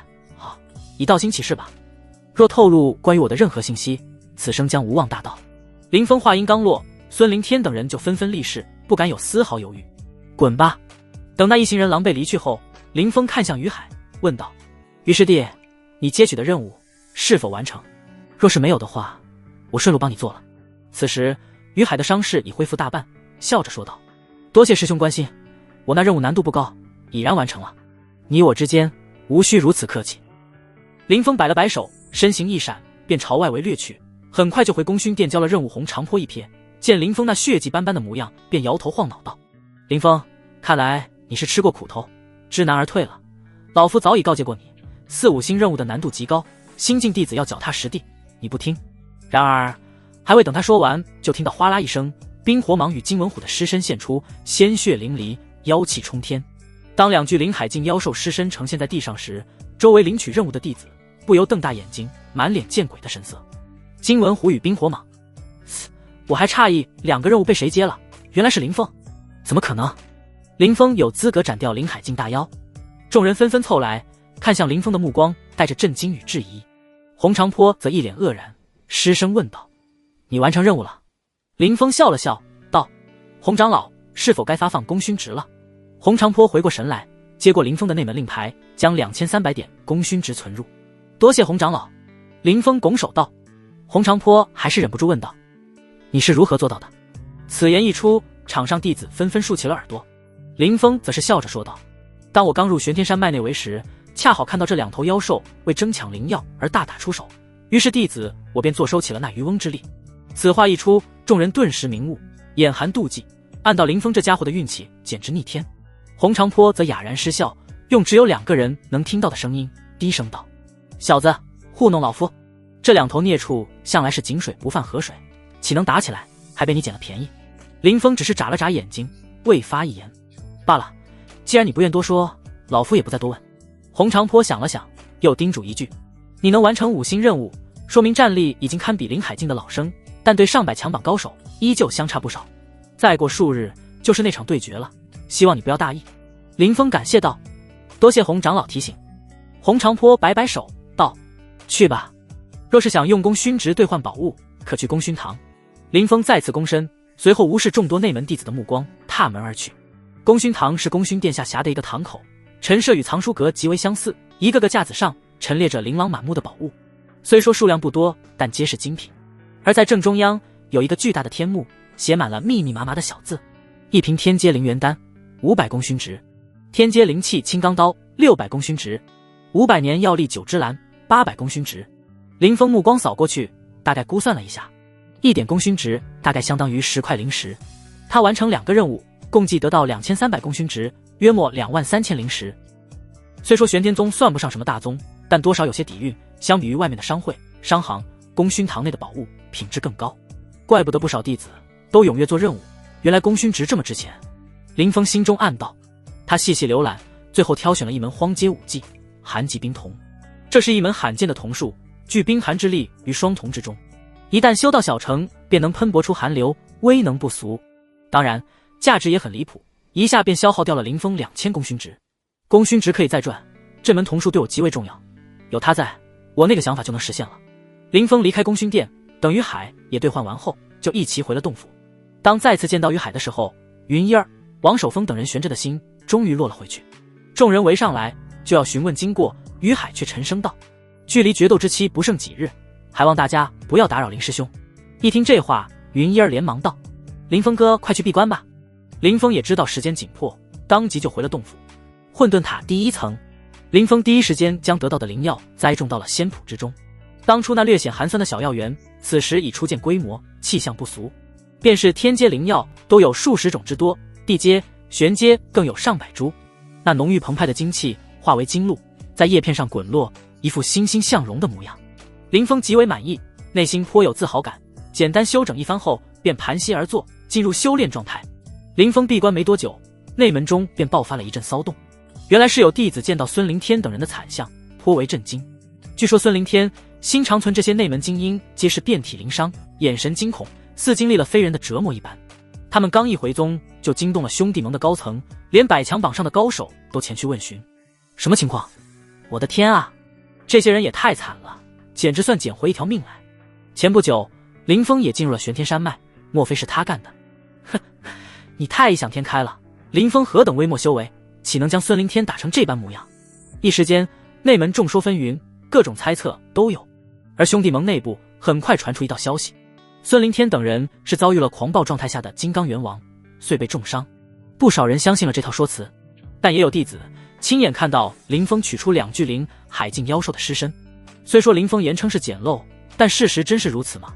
就在内门一片骚动时，又一个更爆炸的消息传了出来，瞬间便转移了众人的注意力。陈龙出关了。比起孙凌天之流，陈龙的名号可要响亮太多。贵为炼气阁负责人陆景怀长老的弟子，百强榜高手，他头顶的光环太多太多。尤其是数年前他与林峰的一段纠葛，至今都被人常常议论。内情如何，众人不得而知，但很清楚，林峰入内门便是为了寻陈龙复仇。而且前不久还约下了生死之战，如今2月之期临近，不知陈龙的修为又到了何等地步。对我等林海基而言，2个月并不算长，也许陈龙并无明显长进。呵呵，你莫非忘了他去了陆长老的洞府修行，陆长老一定会不遗余力地帮助他。就在众人猜测时，陈龙高调露面，他穿了一袭白衣，双手负后，怡然自得地来到玄机会的据点，看上去很是悠闲自得。没过多久，上官燕含着脸走出，问道：陈龙，什么风把你吹到了我玄机会？陈龙直接表明来意，竟是要约战上官燕。你想跟我打？好，如你所愿。陈龙主动挑衅，身为排名更高的师姐，上官燕岂能退缩？约战消息一经传出，整个内门都骚动了，无数弟子涌入决斗台，连云一儿、王守峰也都抽空前来。毕竟交手的另一方乃是陈龙，若能看出陈龙底细，回去告知林峰，也许能增加几分胜算。云一儿微微蹙眉，沉声问道：你觉得谁会赢？王守峰就要开口，旁边忽然响起一声轻笑：那还用说，当然是上官师姐会胜出了。陈龙太不自量力了，排名73就敢挑战排名第55位的上官师姐。上官师姐，给他点颜色看看，让他清楚我玄机会不好惹。竟是一些貌美女弟子为上官燕鼓舞打气，显然是玄机会的人。不光他们，在场的其他弟子也不看好陈龙。闭关前，陈龙修为在灵海境5重，而上官燕可是6重，两人间的排名相差10几位之多。而陈龙因林峰记恨上了玄机会，但想找上官燕的麻烦，算是找了块铁板。众目睽睽之下，两人相继登上决斗台。陈龙率先发难，宛若一团烈火般朝上官燕攻去。那般恐怖的威势，使得许多弟子脸色惨白，纷纷后退。上官燕目光淡漠：陈龙，你想拿我一壮声威，算是挑错人了。话落，他遥遥拍出一掌，就见当空现出一只青光闪耀的大手，手掌之上掌纹纤毫毕现。青木琴拿手，上官燕的拿手绝活已然掌握得炉火纯青。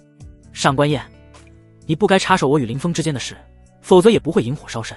陈龙冷笑一声，右手朝虚空一拉，一柄火焰长刀落入手掌中。他为炼气阁弟子，最善火法，而这火焰刀并非灵气，乃是滔天烈火凝聚而成，一刀劈出，可将一座冰川劈开。咔嚓，火刀在手，陈龙猛地发力，轰然一斩，就见那柄长刀竟脱手而出，当空化为一条10数丈的火龙，裹挟着恐怖的威势朝青木琴拿手而去。陈龙师兄似乎变强了，他的修为……众多围观弟子无不骇然，玄机阁的女弟子们脸上的笑容也是一凝，便是上官燕都察觉出了不对劲。此时的陈龙竟带给他极大压力，与2个月前相比，如脱胎换骨般干上官燕。作为百强榜强者，自有傲气，岂会轻易服输？他当下便施展种种手段，妄图抵住那条火龙。拜！就见陈龙竟抬手往下一压，轰！火龙瞬间暴涨，在那股爆裂的威势前，上官燕祭出的青色光掌竟如琉璃般轰然破碎。紧接着，那火龙于是不减，摧枯拉朽般摧毁上官燕周身的护体灵光，直接将其轰飞出去。最后，那火龙冲出虚空，数10丈后才散尽威能，消失不见。一招分胜负。决斗台下，上官燕神色萎靡，瞪大美眸，不敢置信：你迈入了灵海6重。陈龙不置可否，大笑一声：上官燕，那日你为林峰出头，不将我陈龙放在眼中，如今可服气？上官燕一言不发，在几名女弟子的搀扶下悻悻离去。见状，云一儿、王守峰等人也是心头一沉，匆匆回府。在场众弟子无不面面相觑，难以置信。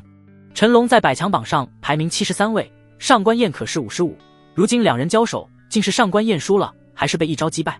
哪怕他们再不信，这一日，内门一处山崖前，一张掩映在云海中的浩大光幕上，赫然写着百强榜3个字。陈龙的排名猛地一窜，直接取代了上官燕的位置，55名。上官燕败了，名次被陈龙所超。这一消息如同闪电般迅速袭遍整个内门。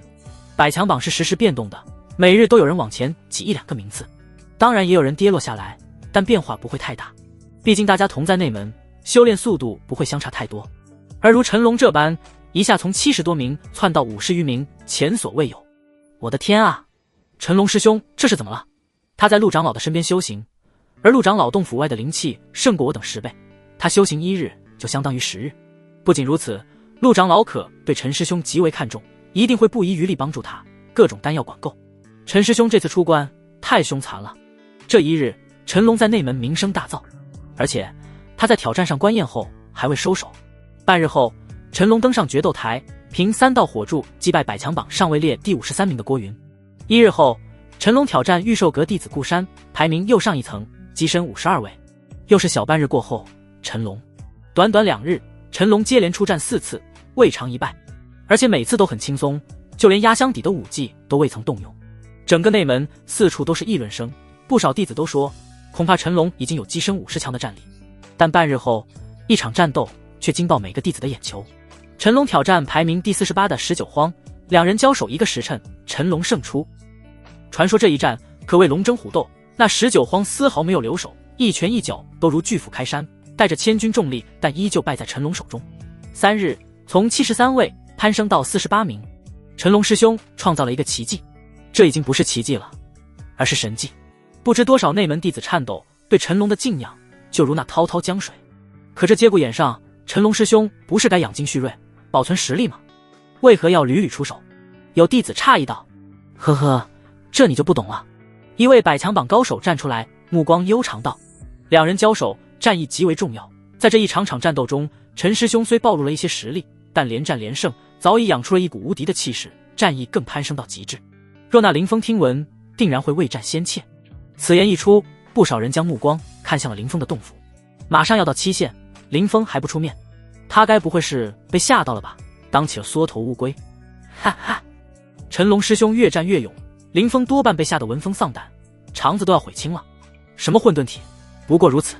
众人讨论的热火朝天，许多人都鄙视林峰，认为他这混沌体狗屁不如，而云一儿等都脸色难看。陈龙这几日的动静给他们带来的压力极大，每个人心头都蒙上一层阴霾。于海神色严峻，皱眉道：陈龙如此高调，一定是故意而为之，让林师兄心生怯意。他若真畏战先怯，就已是输了一半。云一儿叹了口气道：可惜我们帮不到师兄。一时间，众人大眼瞪小眼，只能静静等着。而此时，混沌塔第1层，外界过去数日，这里却是数月。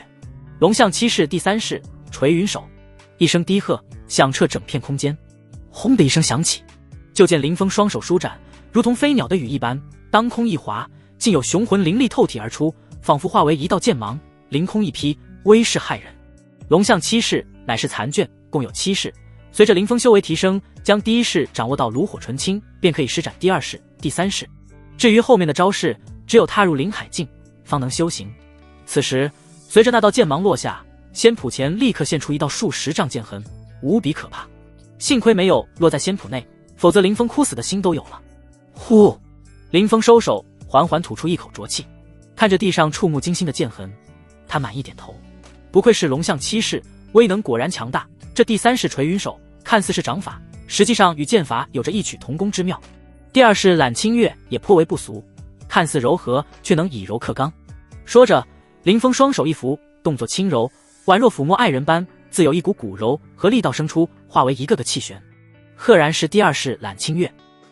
迄今为止，林峰已经修成3世，每一世的风格都不同，若是运用得当，会有神效。不仅如此，他还成功将寒极冰瞳修到小成，修为达到筑基境9重巅峰。赤！当林峰催动瞳术时，两道炙寒之力从眼眶喷薄而出，化为白色气流，打在前方的仙谱中。仙谱中一株地阶灵药正茁壮成长，忽然被寒流打中，顿时结了一层寒霜。刹那间，那冰霜就好似大潮般疯狂蔓延，不多时就覆盖到整株灵药。咔嚓一声，灵药碎成无数冰晶。这仅是地阶灵药，损坏的话，林峰也不心疼。寒极冰瞳的威能倒也尚可，可比起龙象七式就差了不少。不过它具备成长性，若能在双眼中蕴养更多寒气，乃至是阴气、煞气，威力还会大大提升。当前应当是够用了。而且这门瞳术本就是障眼法罢了，真正的杀招乃是我领悟出的一缕空间韵律。以林峰现在的战力，哪怕在临海进修室中也有一席之地，甚至能尝试冲刺100强榜，但名次不会太高，居于末流。可哪怕如此，若让外人得知，也会惊得瞠目结舌。毕竟就算再妖孽的天才，修炼速度也不会这般恐怖。可在林峰身上，一切都显得顺理成章。他有混沌塔，再加上炼制了一些丹药，由此进境早在自己预料之中。接下来尝试将寒极冰瞳与那空间之力融合，另外再冲刺临海境。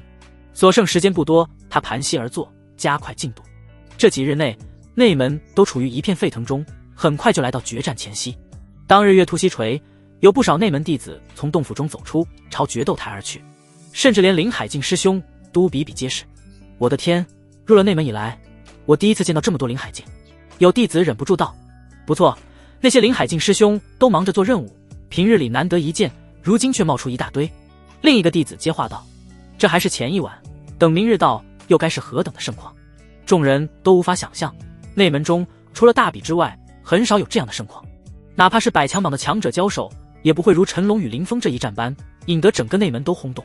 这已经不是两个人间的交手了，还涉及到兄弟盟与玄机会。不错不错，陈龙与兄弟盟交好，玄机会则支持林峰，这两个强劲团队明日必定到场。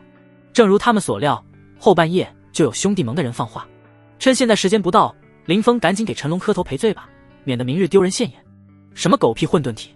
混沌体没错，错的是林峰，他简直给混沌体抹黑。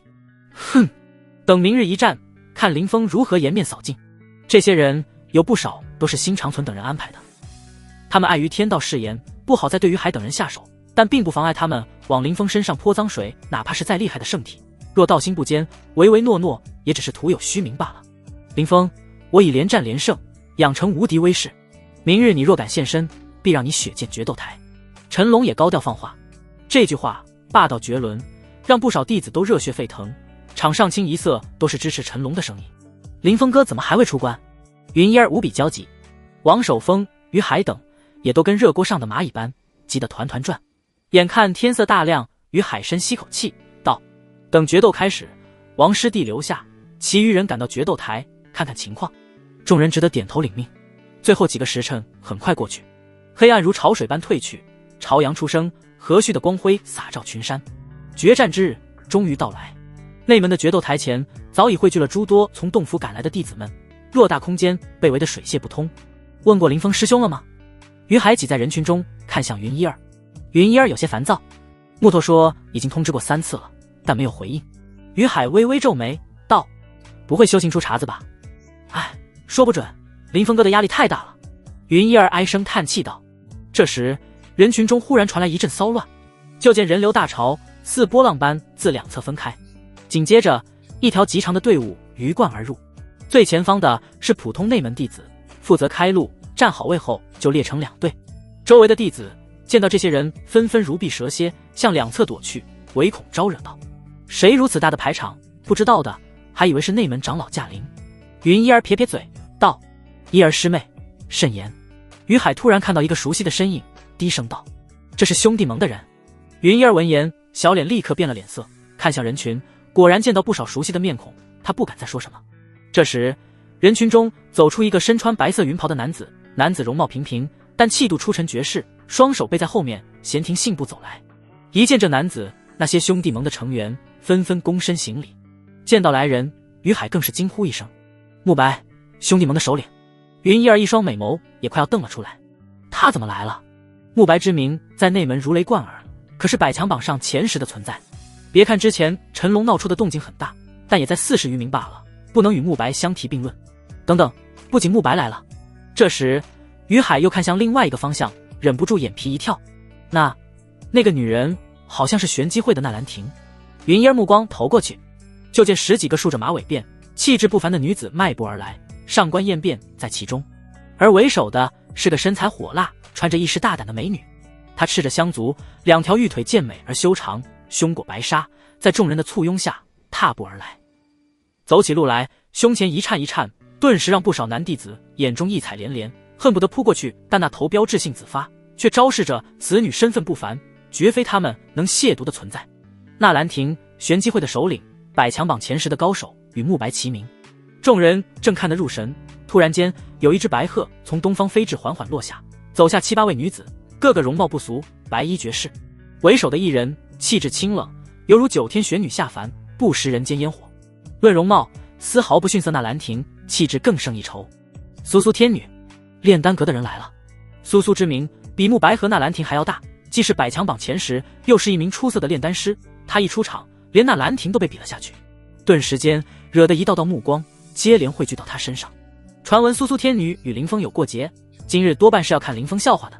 有弟子冷笑说道：“我也有所耳闻，甚至若非爱惜羽毛，不便以大欺小，苏苏天女早就教训林峰了。”此话一出，周围当即响起一片哄笑。在慕白、纳兰婷、苏苏等人到来后，其余内门骄子也纷纷登场。百强榜高手，各团队的高层，每一个名头甚大，属于无数弟子能叫出名字的存在。这到底是一场普通决斗，还是内门大比？有弟子忍不住恍惚道：“到现在为止，百强榜高手几乎齐聚一堂，那些林海境师兄们也来了七七八八，只有外出做任务的来不及赶回。”不少人对视，惊叹无比，这是真正的盛况啊！这时，人群中忽然传出一道声音：“陆长老来了！”众人纷纷张望，就见天边出现一片云，那云徐徐飘下来，一道道身影鱼贯而下。为首的正是陆景怀长老，身穿印有烈火图案的法袍，步步生风，自有上位者的威势。而在他身后，便是容光焕发、双眼冒出金光的陈龙。陆长老倒是心系爱徒，亲自将他送了过来。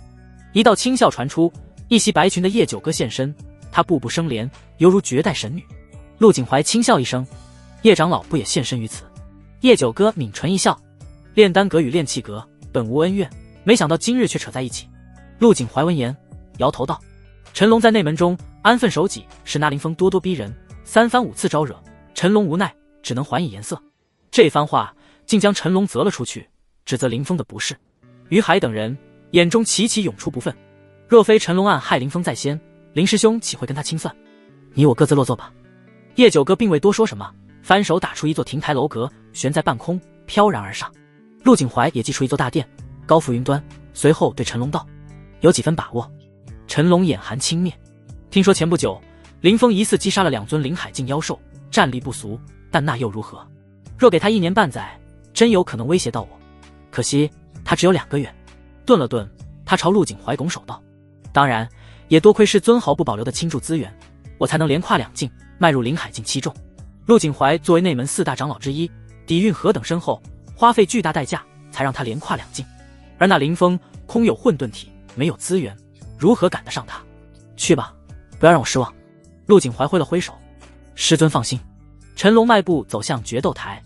这时，人群中3缄其口的慕白突然开口：“陈龙老弟，最近你可谓出尽风头啊！”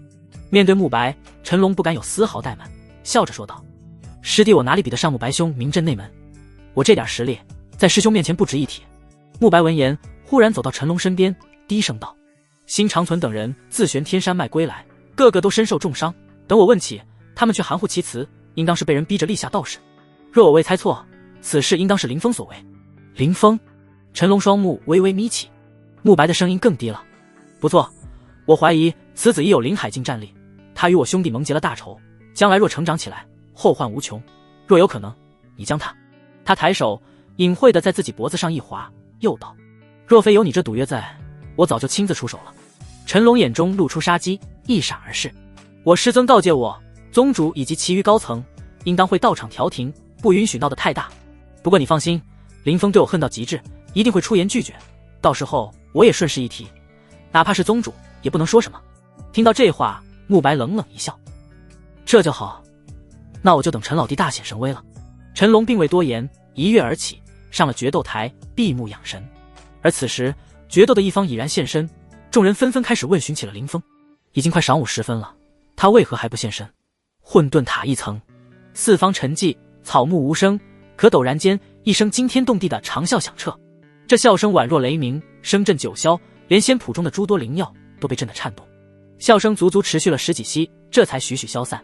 洞府外，王守峰与木蛮二人急得如同热锅上的蚂蚁，暗道人怎么还不出来？却在此时，一道身材修长、气质卓尔不群的黑衣身影迈步而出。王守峰余光瞥去，不由一呆，跟着喜形于色。木蛮连忙迎上去，一边拍大腿一边喊道：“林师兄，你终于出关了！林师兄，你的修为……”王守峰看向眼前的林峰，眼底难掩惊骇之色。他前几日才见过林峰，但这次见跟上次又有些许不同。在王守峰眼中，林峰静默而立，肌肤泛着一层光辉，举手投足间自有一股浓重的气机显化而出，让他如临山岳，禁不住生出一种渺小之感。如今是什么时候了？林峰的声音在王守峰耳畔响彻。王守峰回过神来，连忙道：“林师兄，今日乃是决战之日。”“哦，这么快就到了。”林峰挠挠头，这段时间苦修，他浑然忘我，丝毫感觉不到时光流逝。王守峰小心翼翼地问道：“林师兄，你如今的修为？”“放心，定然会给陈龙一个惊喜。”话落，林峰迈步朝决斗台而去。最后的冲刺阶段，他终于突破到灵海境，丹田内灵气充盈如海，不断浇灌灵台，灵力大涨，就连神识也得到淬炼。不夸张地说，如今他的战力远胜筑基境9重10倍不止。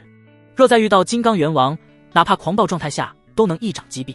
王守峰等人心头一喜，连忙跟随林峰。决斗台，1个时辰，2个时辰，眼看日上三竿，又黄昏落日，林峰依旧没有现身。有弟子皱眉道：“那林峰到底能不能来？”陈龙都不急，你急什么？有老成持重的弟子道。但大部分弟子已经等得不耐烦了，甚至出声抱怨：“这林峰该不会是怕了吧？”缩头乌龟。突然间，决斗台上闭目养神的陈龙猛地睁眼，而周围的内门弟子也哗啦一下朝同一个方向望去。林峰来了！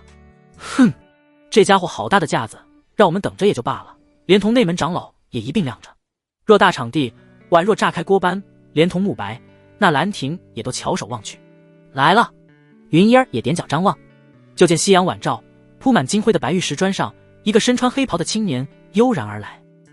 他容貌冷峻，几如神人，在两侧站着2位同龄人，同样也是内门弟子，但与他站一起，就如同小厮一般，气质完全无法相提并论。林峰，你好大的架子，竟压轴出场，自己当得起吗？一道冷笑传出，赫然是兄弟盟的孙凌天、陆浩、辛长存等人也都在场，个个身上带伤。他们在玄天山脉被毒蛇啃咬，被狐崽子抓挠，伤势太重，经脉、骨头都断了不少，这短短数日根本无法治愈。有些弟子甚至道心崩溃，无缘大道，对于林峰自然无比痛恨。但痛恨之余，他们眼底也划过一丝丝畏惧。林峰淡淡瞥了他一眼，笑道：“这几位师兄伤成这样，还来为在下捧场，师弟实在是感激不尽啊。”你……孙凌天眼中喷火，状若疯狗。如若打得过林峰，他恨不得当场出手，将这混账一巴掌灭了。好在陈龙会替他复仇。孙凌天心中冷笑，迫不及待想要见到林峰凄惨的下场。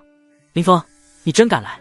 这时那兰亭美眸望来，讶然道：“为何不敢？”陈龙又不是什么洪水猛兽。林峰舒展筋骨，耸了耸肩。那兰亭叹息一声道：“胆魄倒是不俗，尽力而为吧，不要因一时之气坏了道基。”显然他也不认为林峰能胜，因为陈龙这几日太出风头，连上官宴都败了。林峰的迎面微乎其微：“哼，你不该来的，这日可不是那次过家家。”一道冰冷的声音响彻，苏苏昂着袖手，居高临下看着林峰。林峰摇头道：“胳膊肘往外拐，他可是炼丹阁的弟子，与苏苏同出一脉，别以为师尊同意收你为徒，我就认可你了。”“哼，这段时间你有去丹阁报道吗？你算什么丹阁弟子？”苏苏目露不善，连同那些女炼丹师也一并看林峰也不顺眼。凡是弟子被丹阁收录，都要去熟悉下环境，可林峰竟一次未去，简直未将丹阁放在眼中。然而林峰则是拱了拱手，略带歉意道：“最近是有些忙，未去丹阁拜见叶长老，等这次打赢后，我自会过去问安。”“你真以为自己能赢？不自量力！”苏苏移开目光，私懒得再多言。林峰迈步往前走，很快便注意到一人，慕白。恰好慕白的目光隔空望来，带着一股压迫力。林峰泰然处之，面色不动。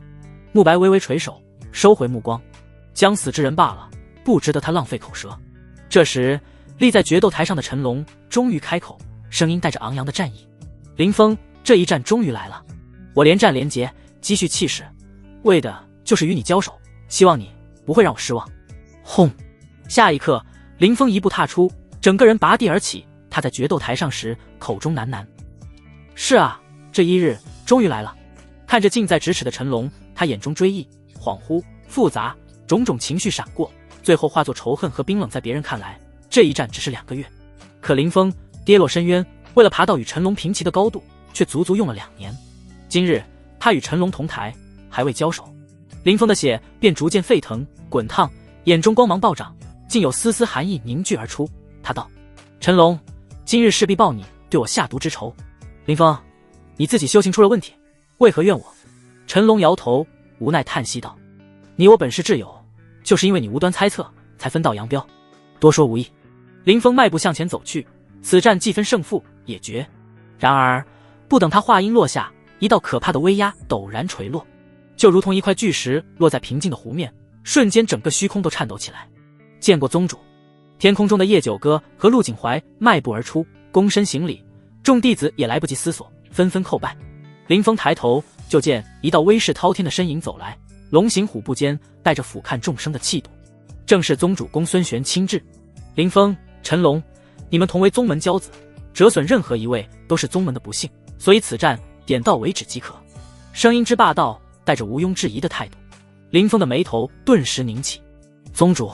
林峰不卑不亢道：决斗开始前，我与陈龙就立下赌约，此战乃生死之战，还望宗主成全。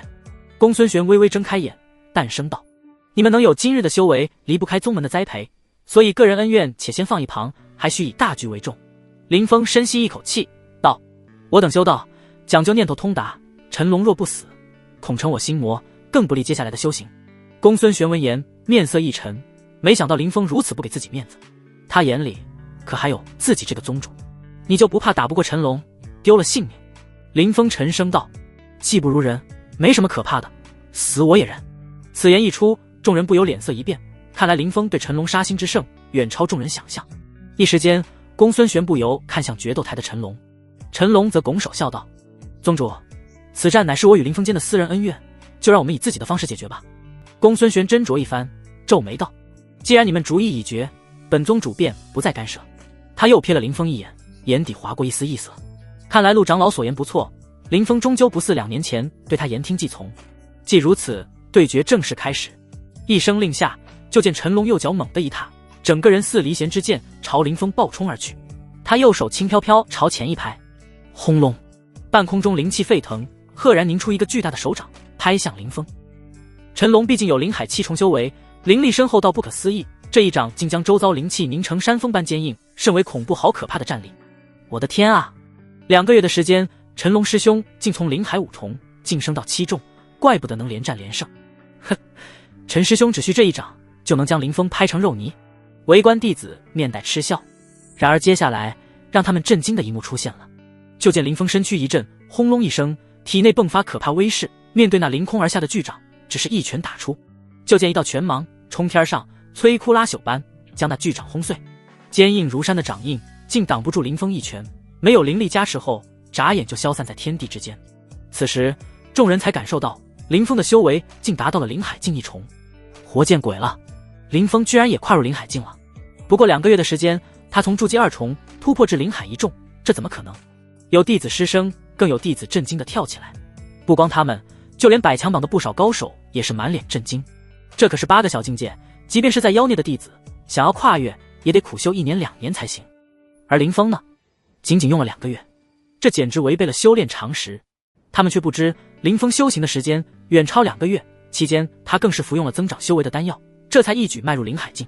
怪不得这家伙气定神闲，原来入了灵海境。纳兰婷一双紫眸中闪耀异彩。不远处苏苏也谈口微张，喃喃道：2个月8境，这家伙还是人吗？但他很快便冷哼一声，面带不忿：哼，就算你迈入灵海境1重又如何？终究连入百强榜的资格都没有。内门中的林海境弟子不在少数，的确没有入榜资格。就在众人面色各异时，陈龙盯着林峰，同样目光闪烁。不愧是混沌体，修行速度简直骇人听闻。再给你1个月，也许你能冲上百强榜。说着，他话锋一转，但现在你不会是我对手。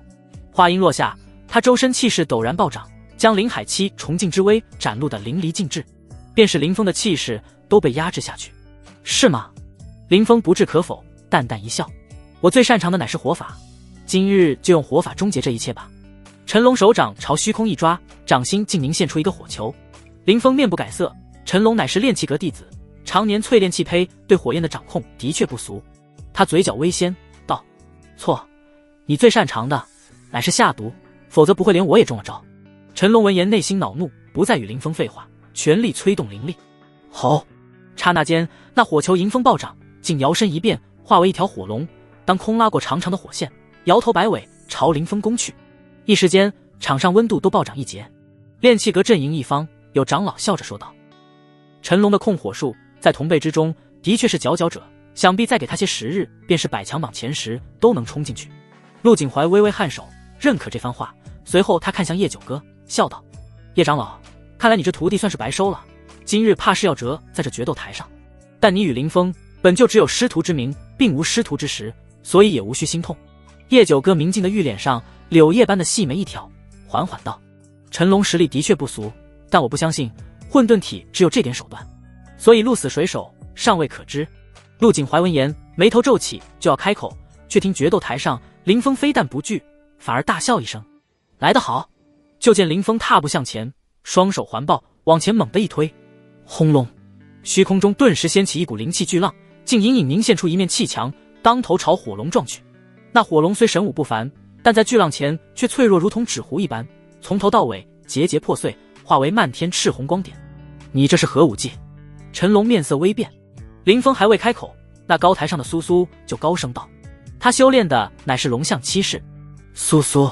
叶九哥玉脸一寒，呵斥道：两人交战，何须你插手？苏苏连忙垂手，不敢再言。好你个林峰，武学天赋如此之高，竟将龙象七式也修成了，不愧是混沌体。陈龙赞道，但双眼尽是寒意。不过我在炼气阁这些年也不是虚耗光阴，对火法的理解连师傅都时常夸赞。就见他屈指连弹，手指极为灵活，立刻有一缕缕火苗当空演化，化为无数火箭，如弩弓射出，铺天盖地般朝林峰射去。这份火焰运用的能耐当真是出神入化，远胜其他弟子100倍。来得好！林峰大笑，竟一个箭步冲上前，直面漫天火箭，全出如炬。砰砰砰！那些火箭袭来，还未对林峰造成丝毫伤害，便被凌空打碎。可见到这一幕，陈龙非但不惊，反而一喜，道：林峰，你太托大了。他衣袍猛地鼓动，源源不断的灵力注入虚空中，那些火箭竟迅速暴涨，化作一条条火焰蛟龙。只是3息，半空中就足足现出9条火龙，互相交叉纠缠，成9龙夺珠之势。而那明珠正是林峰。糟了！林峰哥大意了。云烟的心立刻提到了嗓子眼，王守峰等人也暗暗心惊。林峰仗着修行了龙象七式，一举杀入箭群之中。不料陈龙反手将火箭凝为9条火龙，威势暴涨。林师兄就好似自投罗网一般，空有天赋却狂妄自大，等着被烧成灰烬吧。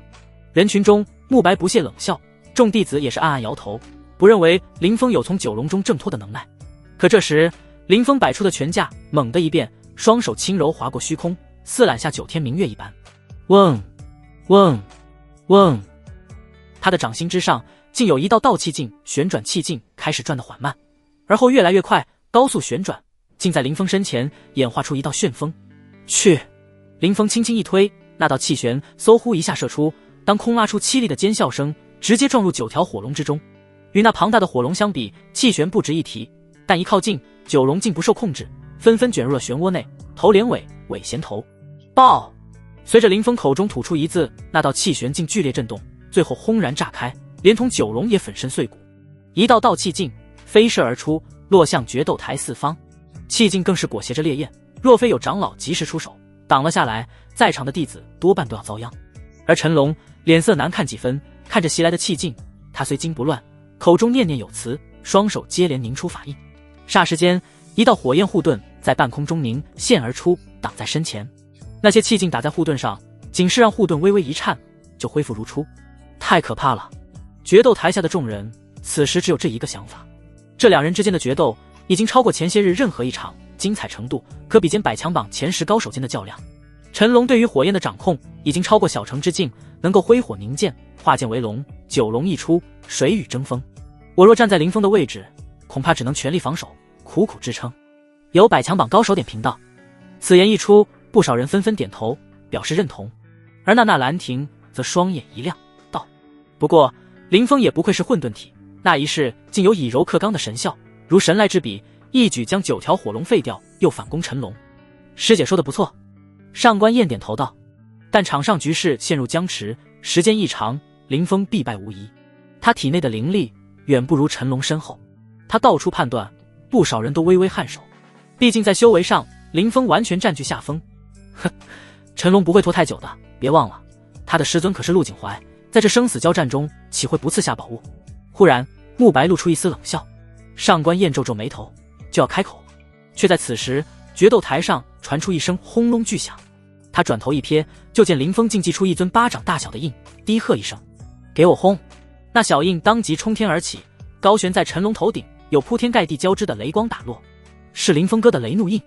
云烟儿双眼一亮，王守峰则惊叹道：这雷怒印在林师兄的催动下，威能不可思议，就如同雷神降世一般。哼，我看陈龙要怎么应对这雷法，雷法的狂暴比火法还要胜过3分。但那陈龙瞥见雷怒印，却讥笑道：什么破铜烂铁，也好意思拿出来？三阳中现。话音落下，一道光芒喷薄而出，当空高悬，化为一口大钟。钟身之上缭绕密密麻麻的符文，隐隐透出道道青芒。但在那轻如琉璃的光辉间，竟有着一抹粉意，那粉意清清浅浅，却惊艳绝伦。荒阶灵气。有弟子失声惊呼，但也有眼尖弟子摇头郑重道：并非荒阶，而是半步荒阶。天阶灵气散发的玄光为青色，荒阶则是粉色，而眼前这三阳中青粉相间，并非纯粹的粉。可哪怕如此，也足以惊世骇俗了。毕竟内门百强榜的高手所用灵气也多为天阶上品，而林峰那雷怒印不过区天阶下品罢了。半步荒阶的三阳中一出，这不是降维打击又是什么？显然这绝对是陆长老赐给陈龙的。可是以陆长老的身家，哪怕赐下荒阶灵气也轻轻松松吧。上官燕忽然诧异道。那兰亭则是摇头道：灵气并非品阶越高越好，一定要与使用者的修为相匹配。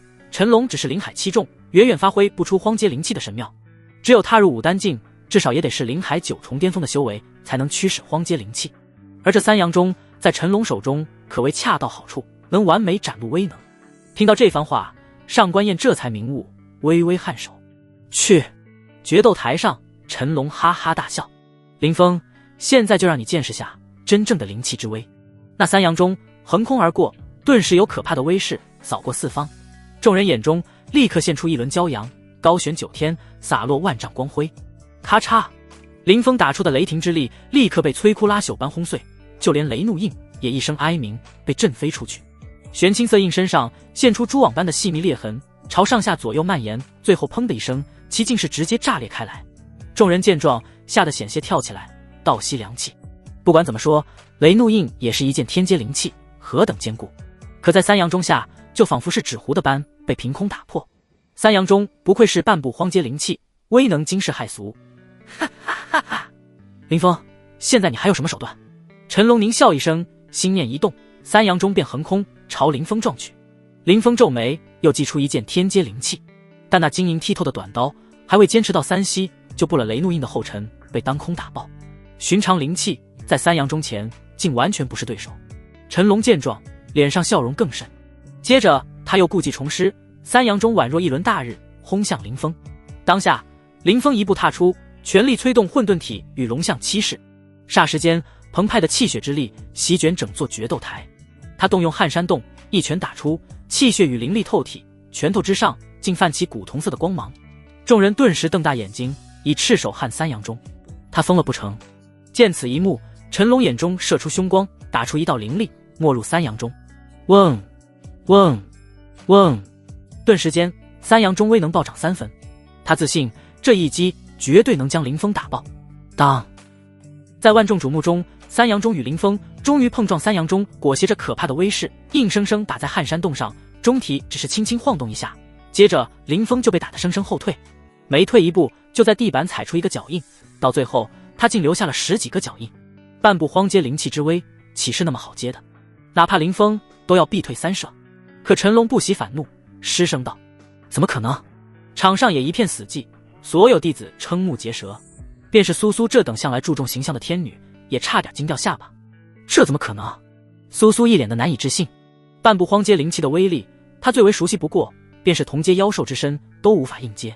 可林峰居然硬抗了下来，这家伙的肉身究竟有多强？简直比灵气还要坚硬。而叶九哥等一众长老看得尤为清楚，在打出那一拳时，林峰的拳头上泛着一层古铜色光辉，这显然是龙象七式附带的护体光芒，也代表着林峰对肉身的淬炼到了极为厉害的程度。混沌体加龙象七式，还真是完美的组合啊！叶九哥的美眸中掠过一丝惊叹，而陈龙此时已回过神来，惊怒无比，再次催动三阳中，接连朝林峰震去。混账，给我震！震！林峰深吸口气，运足灵力与气血之力，出拳如炬，与三阳中硬汉。当当当，一道道声音不绝于耳，震聋发聩。众人就见林峰辗转腾挪，气势雄浑，宛若魔神般，拳头接连打在三阳中上。这般凶残的架势，简直让人胆寒。哼，混沌体再强，终究也落了下风，败落是迟早的事。慕白忽然冷笑道。场上不少弟子深以为然，可以看到林峰明显落入下风，被打得节节败退，好几次都被逼到决斗台边缘。但很快纳兰婷便红唇轻启，悠悠道：“你们别忘了，陈龙催动这三阳中更是费力，也坚持不了多久的。”众人望去，果然见到陈龙脸色泛白，气息越来越萎靡。三阳中毕竟是半步荒阶灵气，修为至少在灵海9重的修士才能完美驾驭，而陈龙修为还差了一些。至此，谁也没想到，本以为一边倒的局面会陷入僵局。四世在众目睽睽下久拿林峰不下，陈龙有些怒了，他当即抬手往胸口一拍，一口精血吐出，没入三阳中内。三阳中顿时光辉大放，钟身上的赤色纹路燃起，化为熊熊烈焰，当空朝林峰打去。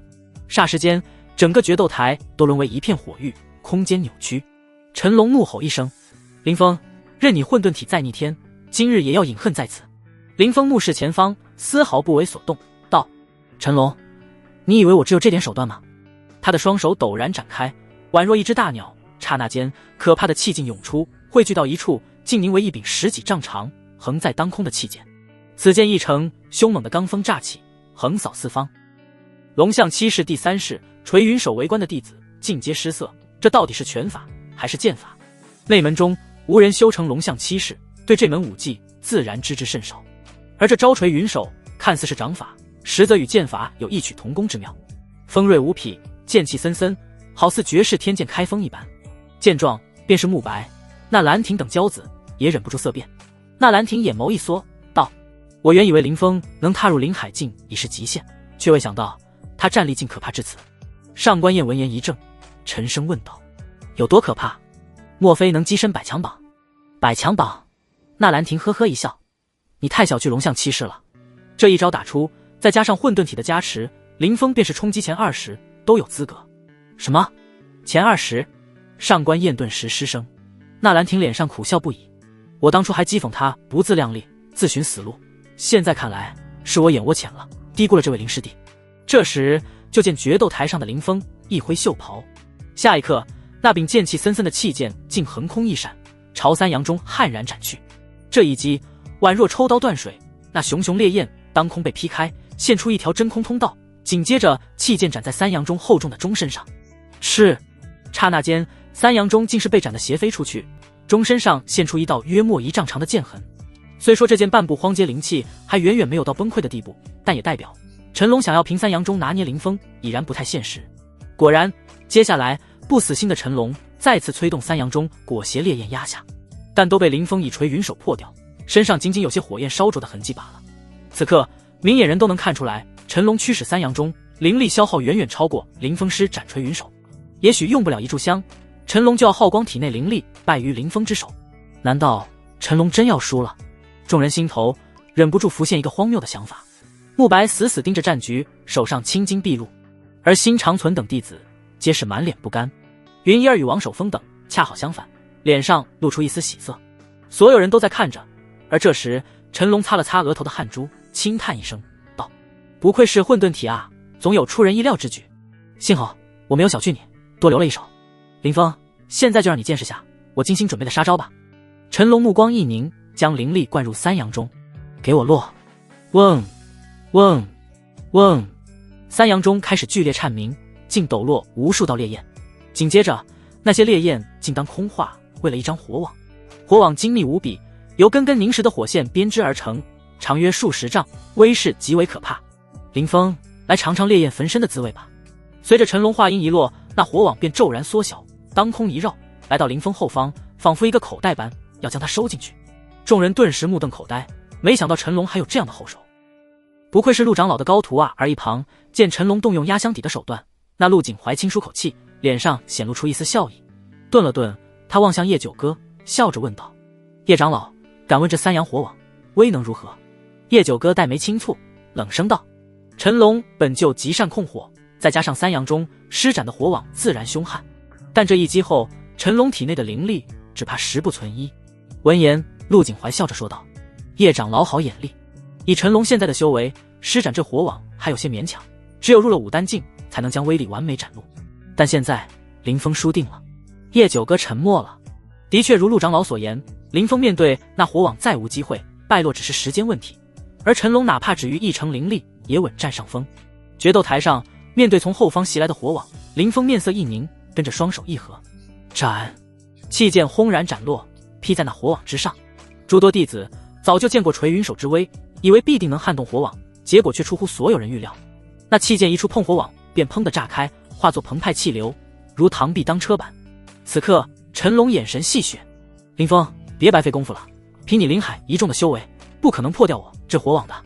林峰察觉到火网不凡，连垂云手都不可撼动，其他招数更不成。那巨网朝他都来，唯独有一个缺口，欲把他当成鱼儿网进去，而且速度极快，眨眼间林峰就落于网内。他身形一动就要闪躲，可那火网却如影随形，始终照着他，且网口不断收紧。一时间空间都因为高温扭曲，林峰的衣衫头发尽管有一层灵光护住，还是被烧焦开来。深吸一口气，林峰看向陈龙，眼神划过一丝锐利，而后他竟不顾四方的火网，在半空中凝聚出气剑，当头朝陈龙斩去。林峰，你疯了！陈龙勃然变色，难以置信。林峰这是眼见逃脱不成，要跟他同归于尽。他双脚猛地踏在决斗台上，仅存的灵力灌注在双脚下，轰的一声，一团火光迸发。而陈龙则借助这股反震之力，快若迅雷朝后退。轰隆！气剑带着无尽锋锐斩下，竟在决斗台上斩出一道10几丈的裂痕。气剑破碎后，化为一股能量浪潮，朝四周翻腾。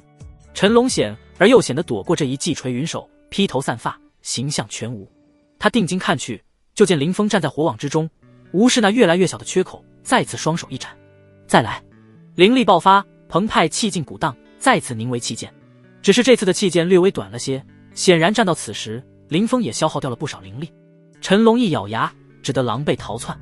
再斩！继续斩！电光火石间，林峰连斩5道气剑，将整个决斗台都劈得满目疮痍，裂痕密布。陈龙吓得脸都绿了，几次险而又险地从气剑下闪开，气息越来越萎靡，距离油尽灯枯也差不了多少。不过陈龙此时忽然站定，不再闪避，大笑一声：林峰，看来你的确恨我到极致，想要玉石俱焚，抢在火网合拢前将我干掉，可你注定要失望了。众人一惊，看向林峰那边，就见那火网仿佛化为了一个鸟笼，将林峰关在里面。笼子口不过半人高，且仍在不断缩小。笼内热能极高，压制力极强，林峰被镇压的半蹲下去，全身大汗淋漓，而且交织的一道道火线，看似纤细，实则极为坚韧，便是垂云手都无法斩断。众人都能想象到，当这火网彻底合拢时，任里面是什么混沌体，妖孽都会被烧成飞灰。这就是陈龙为了对付林峰最后的底牌。唉，面对烈焰镇压，火光喷涌且不断合拢的缺口，林峰忽然叹了口气，散去了手上的气剑，双手下垂，这副样子就仿佛认命了一般。林峰，这就是你的命啊！混沌体又如何？在成长起来之前，不过是镜花水月罢了。陈龙摇头，目光冰冷，还有一丝轻松。当年他只是下毒，并未斩草除根，才会酿成今日之祸。而这次他不会再心慈手软。云端，公孙玄高悬，俯瞰下方，目光闪烁。他曾几次想出手，却又按捺住，最后他双眼淡漠一片。此时就算他救下林峰，林峰也未必会心生感激。这个天骄早已与宗门离心离德，可惜了。纳兰亭摇头一叹，再给林峰半年，不，3个月，必然能轻松击败陈龙。上官燕等玄机会的人也很是遗憾。混沌体逆势崛起，冲破樊笼，震惊玄天宗，最终却还是以2年前一样的下场落幕。不，比2年前更惨。呵呵，我们走吧。慕白转身打算离开，辛长存、陆浩等人也是冷笑连连，视林峰如是死人。而云依儿急得快哭出声来，于海、慕蛮等一言不发，脸色前所未有的凝重。叶九哥身上气机一动，似要出手救下林峰，但瞬息间陆景怀的目光便落在他身上，笑道：叶长老，连宗主都默许2人死斗，你不会乱来吧？叶九哥俏脸阴晴不定，最终只得罢手。他若出手，陆景怀必定阻挠，依旧救不下林峰。很快火网的缺口越收越紧，只剩下短短一截，距离林峰被困在里面也就几息的事。却在此时，决斗台上忽然传出一声轻笑：陈龙，这就是你的杀手锏吗？陈龙眉头一皱，就见林峰忽然闭眼，又迅速睁开。啊！陈龙忽然叫了一声，连连后退，因为林峰的双瞳竟化为了2团冰霜，仿佛有无穷的暴风雪在其中呼啸，那寒意之强，很是惊人。这是瞳术。陆景怀皱眉，又淡声道：这瞳术倒是不凡，但火网已成收网之势，依旧无法破掉。林峰不理，双瞳之中寒霜之力猛地喷薄而出，化为2道寒柱，在火网上蔓延开来。可正如陆景怀预料的那般，那火网上的丝丝火线刚蔓延上寒霜，寒霜就被气化开来，荡然无存，远远无法做到扭转战局。空间，林峰面色不动，口中轻声喃喃。若细细看去，便能看到那一双寒瞳深处竟现出2团银光，如针尖大，毫不起眼。接着合拢的火网陡然一顿，凝固在半空。林峰身形一闪，在陈龙逐渐绝望的眼神中，就这样踏出火网。此刻他的头发几乎被烧尽，衣衫褴褛，但一双眼眸却冰寒彻骨，杀机四溢。这怎么可能？半空上，陆景怀失声惊呼道。他虽不清楚林峰修行的何种瞳术，但观其威力，绝对比不上火网。那火网乃是一门荒阶武技，以陈龙的修为，原本无法施展，是借助3阳中之力，这才施展而出。每一根火线都凝实坚韧，冰霜不侵。可如今却……叶九哥也看不懂这一幕，但他嘴角悄然翘起一丝弧度，道：陆长老，看来林峰也留有后手啊。在场所有人都以为那只是单纯的寒瞳之术，只有公孙玄心头忽然一跳，眉头皱起。咦，法则的气息，他方才感受带到一股特殊的韵味，极其微弱，朦朦胧胧，如梦如幻，正要细细体味，那韵味却消失了。公孙玄忍不住看了林峰一眼，片刻后又黯然摇头，暗道自己想多了。林峰不过区区灵海一重罢了，怎能领悟出法则之力？事实上，破掉火网的赫然便是那一缕空间之韵，这是林峰在混沌塔第2层参悟出来的法门，算是他身上最大的底牌。法则之力乃天地之高能量，凌驾于一切武技之上，可以说在临海境时用出来便是降维打击。为了能避人耳目，林峰才特意修炼了寒极冰瞳，并将2种手段融合为一，如今祭出，效果果然神妙，一举扭转乾坤，且无人能察觉。怎么可能？陈龙义立在决斗台上，面色铁青，难以置信。火网乃是他最大的底牌，一旦入网，如陷火海，不可挣脱。林峰居然能冲出来，不仅是他，所有围观的弟子都目瞪口呆，怎么也没想到会出现这样的变故。逃！陈龙不愧心思阴毒，见势不妙，立刻拉开距离，就像他方才要置林峰于死地一样。陈龙清楚，林峰也绝不会让他活。就见陈龙双脚之下现出2道火环，托起他朝远处逃去。但那火环极为暗淡，将熄将灭，显然体内灵力所剩无几。林峰此时也耗空灵力，但他还有旺盛的气血，紧盯陈龙，右脚猛地一踏，轰隆！决斗台一颤，坚硬的地面竟被踩出一个巨坑。刹那间，无数裂缝蔓延，而林峰整个人则好似离弦之箭般冲出陈龙。这一拳，还你利用兄弟盟针对于我。数10丈距离，在他脚下，转瞬即逝。陈龙还未回过神来，那一拳便已砸落。不！陈龙惊恐的大叫一声，猛地合起双掌，带起一片火星，想要阻挠林峰。可区火星连火箭都不如，如何能挡林峰？就见一只仿佛古铜打造的拳头越过火星，打在陈龙的双掌之上，他的手掌和手臂脆弱的仿佛纸片被轻易打断。咔嚓，令人头皮发麻的脆响传出，陈龙口中发出一声惨嚎，双臂血肉模糊。这一掌还你在外门大比之刺，以及宁东的命。林峰化拳为掌，轻飘飘地拍在了陈龙的胸口。噗！陈龙浑身一僵，眼睛暴突，仰头喷出漫天血雾。他贵为灵海7重高手，虽并非体修，但肉身也不俗，毕竟是炼气师，没有一副好体魄，岂能承受烈火的高温？但此时他胸膛竟深陷进去，而后背则鼓起一道印记，赫然是手掌的形状。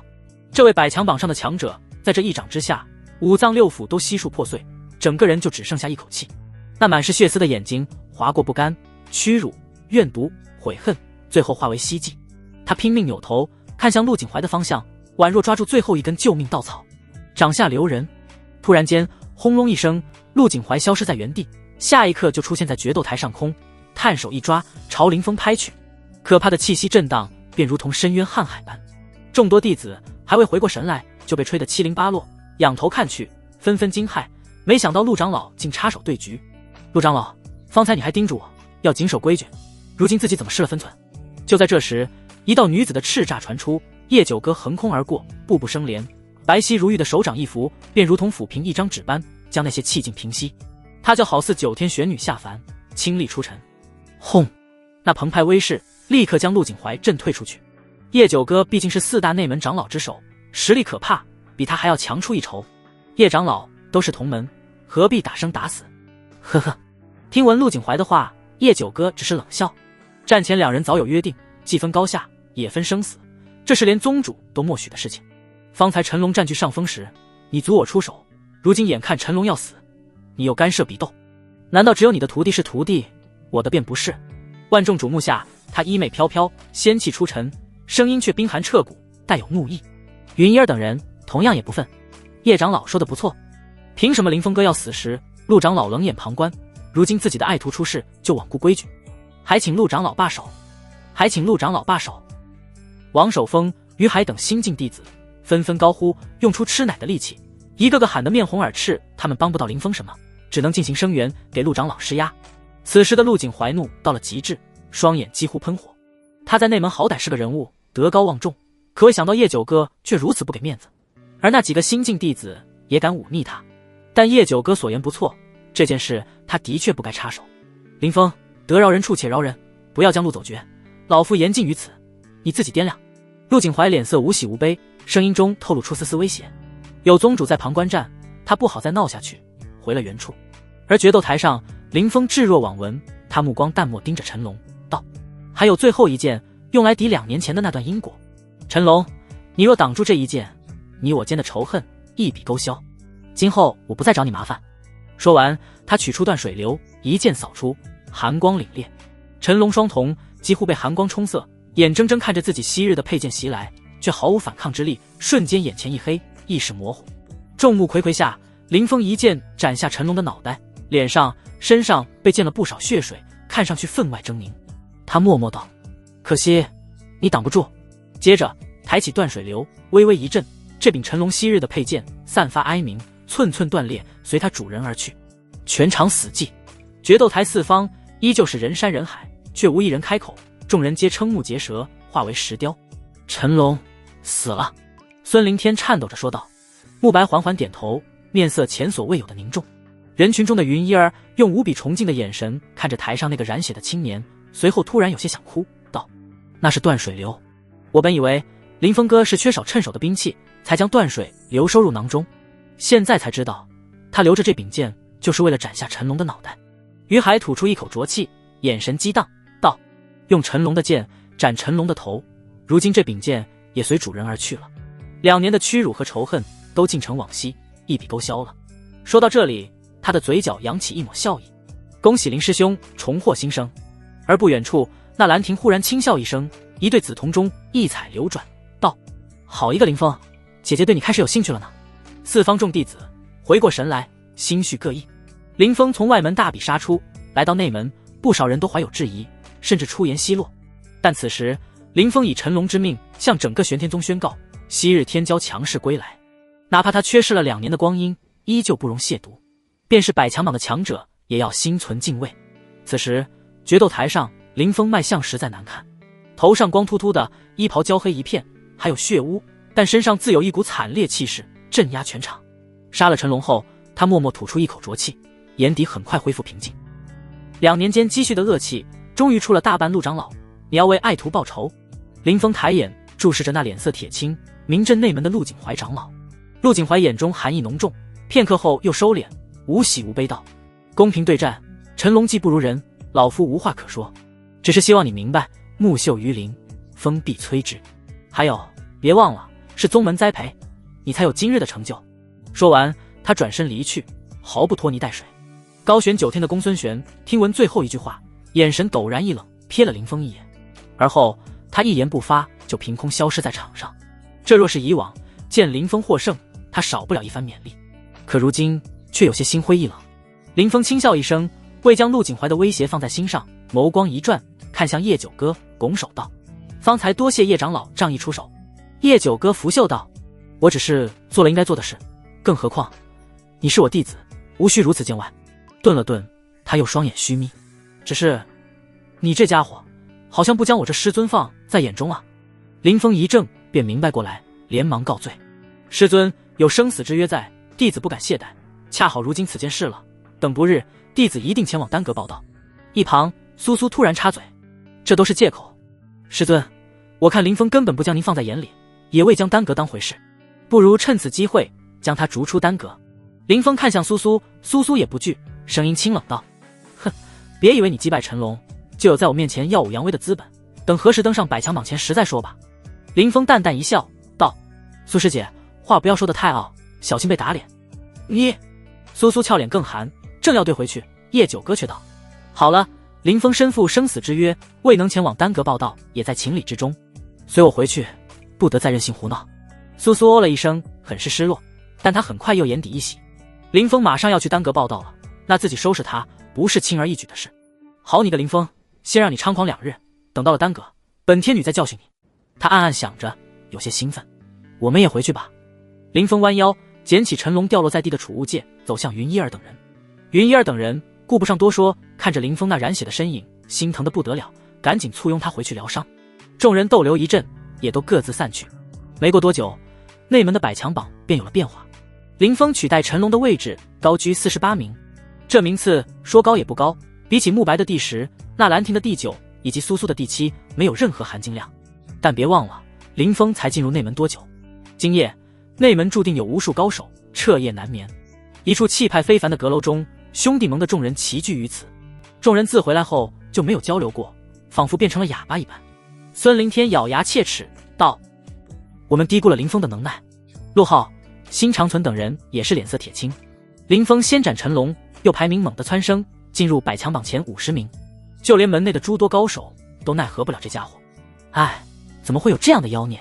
短短数月，从一个新晋弟子爬到前50，就算是当初的慕白哥也没这么离谱吧。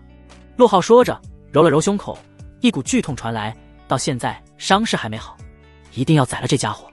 坐于上手的慕白眼神阴冷道，他瞬间感到一股极大的压力，林峰若成长起来，倒霉的便是兄弟盟了。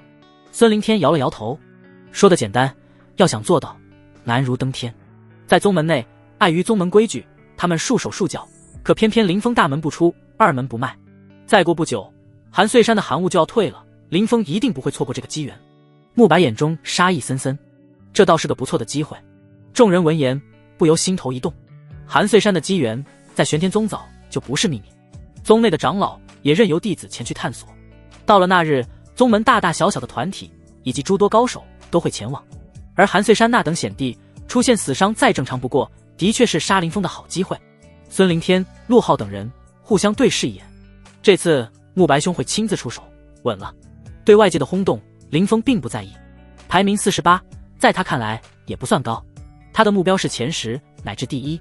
而新晋弟子的洞府区此时正喜气洋洋，众人精心为林峰举办庆功会。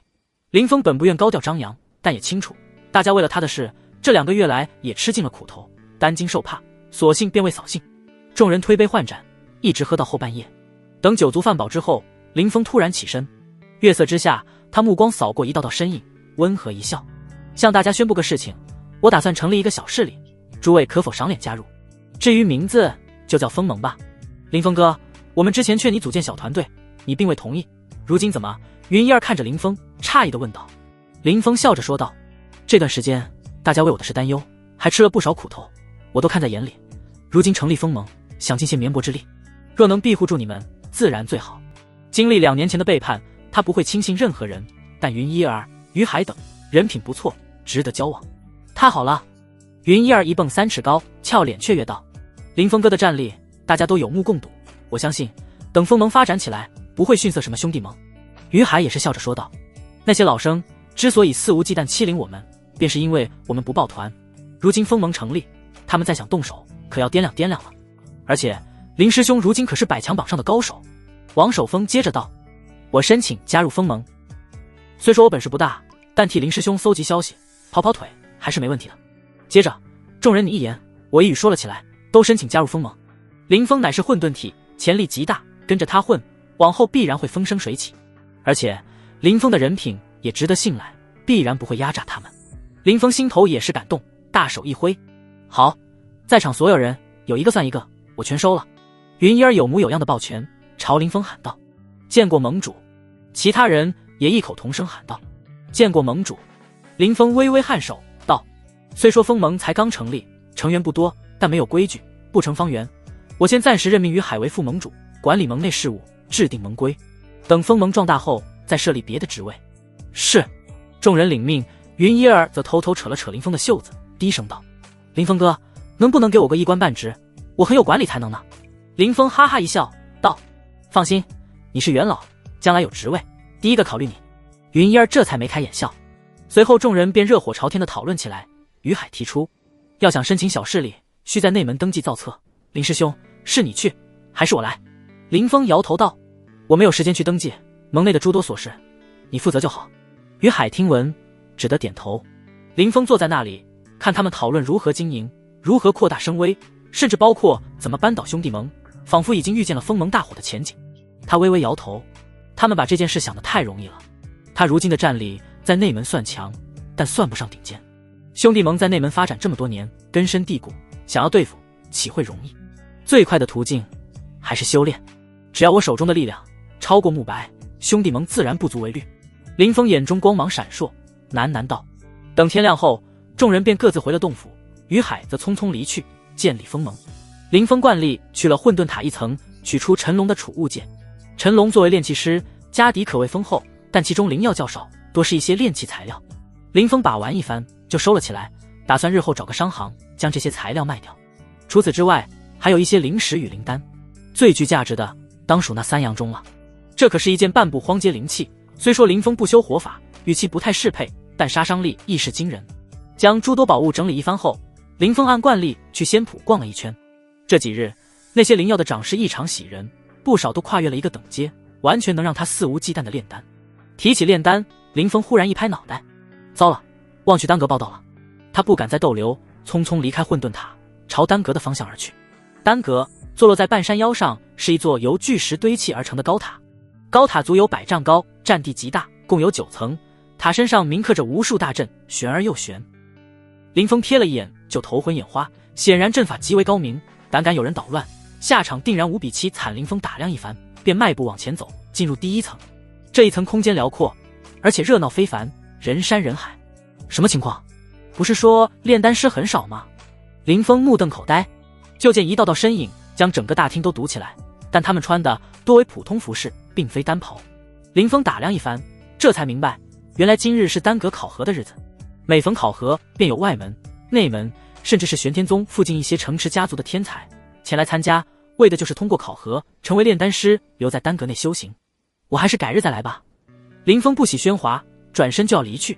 可这时，人群中几位正在维持秩序的炼丹师眼神倏地扫过林峰，其中一个眼睛一亮，当即取出一枚令牌传音。丹阁第5层一间丹室中，苏苏正娴熟地处理灵药，就见他10根青葱玉指接连弹出，宛若弹奏琴弦般，便将一味味药材处理好，动作行云流水。叮！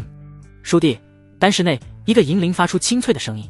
苏苏瞥了一眼，黛眉微蹙，袖袍一甩，厚重的石门无声无息打开，一道身影匆匆步入。我不是告诉过你，在我炼丹期间不容打扰吗？苏苏眼皮不抬，声带愠怒道。回苏师姐，一个穿着单袍的女弟子轻声细语道，小蝶传来消息，在第一层见到林峰了。林峰？苏苏眼睛一亮，他来了。女弟子微微颔首，应该不会认错人。苏苏眼眸顿时眯起，沉吟片刻，冷笑道，通知潘玉霄与廖飞记，过去给他找点麻烦，就按之前说的做。闻言，那女弟子顿时面露难色，道，叶长老若是得知，一定会。苏苏打断道，一切后果由我担着，你快去通知。是。女弟子只得点头，又小心翼翼问道，苏师姐不露面吗？呵呵。苏苏目光中带着一丝丝戏谑，亲自打脸这个傲慢的家伙，我岂能缺席？不过先让两位师弟陪他玩玩，我最后再出场。林峰啊林峰，这次落到我手里，看你怎么颜面扫尽。另一边，林峰即将走出丹阁大门，忽然一道声音从身后响起，想必这位就是大名鼎鼎的林峰林师弟吧。此言一出，场上骤然一静。原本大厅内热闹喧哗，但这句话出来可谓石破天惊。一道道目光同时汇聚到林峰身上。林峰，他是何人？许多非玄天宗的弟子都微微疑惑，从未听闻过这个名字。但绝大多数参与考核的人都来自外门、内门，此时目瞪口呆。他们自然知道林峰。实际上，这半年来，玄天宗内最出风头的便是林峰了。许多人即便不认识他，也听闻过他的事迹。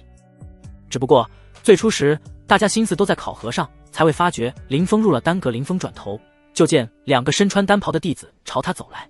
两人都为青年，左侧的身材高瘦，生着圆脸，笑眯眯的模样；右侧的则相貌堂堂，气质也不俗。但最重要的是，两人气息外露，赫然都有着灵海境修为。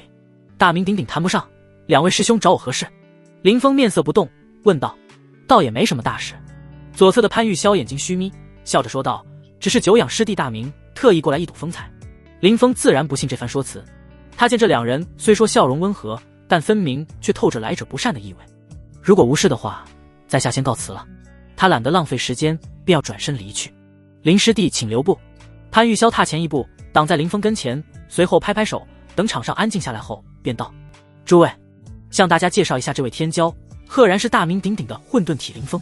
除此之外，他还是叶长老的弟子。此言一出，场上不少人皆面色一震。混沌体炼丹师，叶长老弟子，这一重重光环加身，那眼前这个青年简直贵不可言。甚至许多女修都朝林峰狂抛媚眼。大家可能不清楚，这位林师弟好本事啊，未参加考核便成为一名炼丹师，虽被叶长老收为弟子，但2个月来却没有报道一次，架子大得很呢。潘玉霄紧接着高声道。这时廖飞记也面带戏谑道，炼丹师的地位何等尊崇，又何等艰难，我等哪个不是苦记草木习性，苦练控火，才得以拜入丹阁。可这位林师弟倒好，不费吹灰之力就成为了一名炼丹师，大家觉得这公平吗？此言一出，几乎所有人眼神都变了，谁都能看出来，这2位炼丹师并非要吹捧林峰，而是故意针对。凭什么他能成为炼丹师，就因为混沌体？人群中立刻有人不忿道，不错，就因为他身负混沌体，入了叶长老的法眼。潘玉霄眼神带着一丝妒忌，身为4品炼丹师，灵海境3重的高手，他自忖无论修为还是丹道都远远胜过林峰。可他曾多次拜访叶长老，希望跟随左右，叶长老却拒之门外。如今林峰仅是仗着混沌体就得到他梦寐以求的殊荣，故而即便没有苏苏的关系，潘玉霄也看不惯林峰。甚至不仅他，阁内7成的炼丹师皆是如此。混沌体固然不凡，但与丹道何干？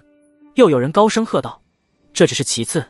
潘玉霄冷笑一声，继续说道，我丹阁中只收丹道天才，可如今却出了这样一个对丹道一无所知，甚至连火都不会生的人，这岂不是滥竽充数？我担心时间一长，这等糟粕会败坏丹阁的名声啊。这番话一出，场上气氛更加紧张，无异于将林峰推到了风口浪尖之上。在炼丹师如此稀缺，大家都削尖了脑袋苦练丹术时，林峰却轻而易举得到了他们梦寐以求的身份，必然会沦为众矢之的。还有叶长老的徒弟何等贵重，岂是一个废物能承担的？在丹阁，他们可不在乎什么混沌体，一切凭丹道说话。林师弟，对潘师兄所言，你有什么要狡辩的？廖飞记面色阴冷，问道。顿时一道道目光立刻汇聚到林峰身上，等待他的答复。此时不少人认为林峰若是聪明，定会知难而退，而后再将姿态放低些，态度端正，赔礼道歉，也许能平息众怒。不错，这的确不公平，但那又如何呢？林峰耸了耸肩膀，灿烂一笑，终究木已成舟，你们莫非还能改变叶长老的想法？他已然知道这是个局了，专门等着自己钻进来，也许已经筹划了许久。至于那始作俑者，绝对不会是廖飞记二人，而是苏苏。哼！潘玉霄被气得脸色铁青，那廖飞记更是怒斥道：林师弟，你还能要点脸吗？至于其他人，要么面露不悦，要么咬牙切齿，许多脾气火爆的更是怒斥出声，直言林峰脸皮厚，不以为耻，反以为荣。不远处正在看热闹的苏苏听闻这番话，也是惊为天人。我的天，这也太蠢了！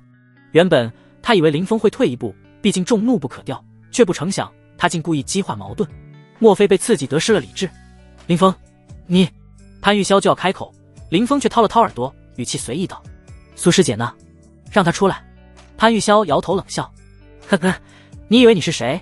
苏师姐岂是你想见就能见的？苏师姐，你这一出戏是特意为在下准备的吧？费心了。林峰突然提高声音喊道：林师弟此言差矣，这可不是我故意针对你，而是你引起了众怒。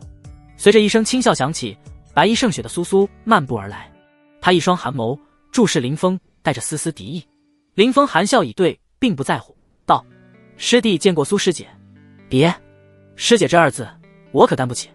苏苏摇了摇头道：林峰，大家的意见你也听见了，我不管你什么混沌体，修炼天赋多高，我单阁招收弟子向来是凭丹道天赋为首位，像你这种既无炼丹天赋又态度不端正者，恕丹阁无法接受。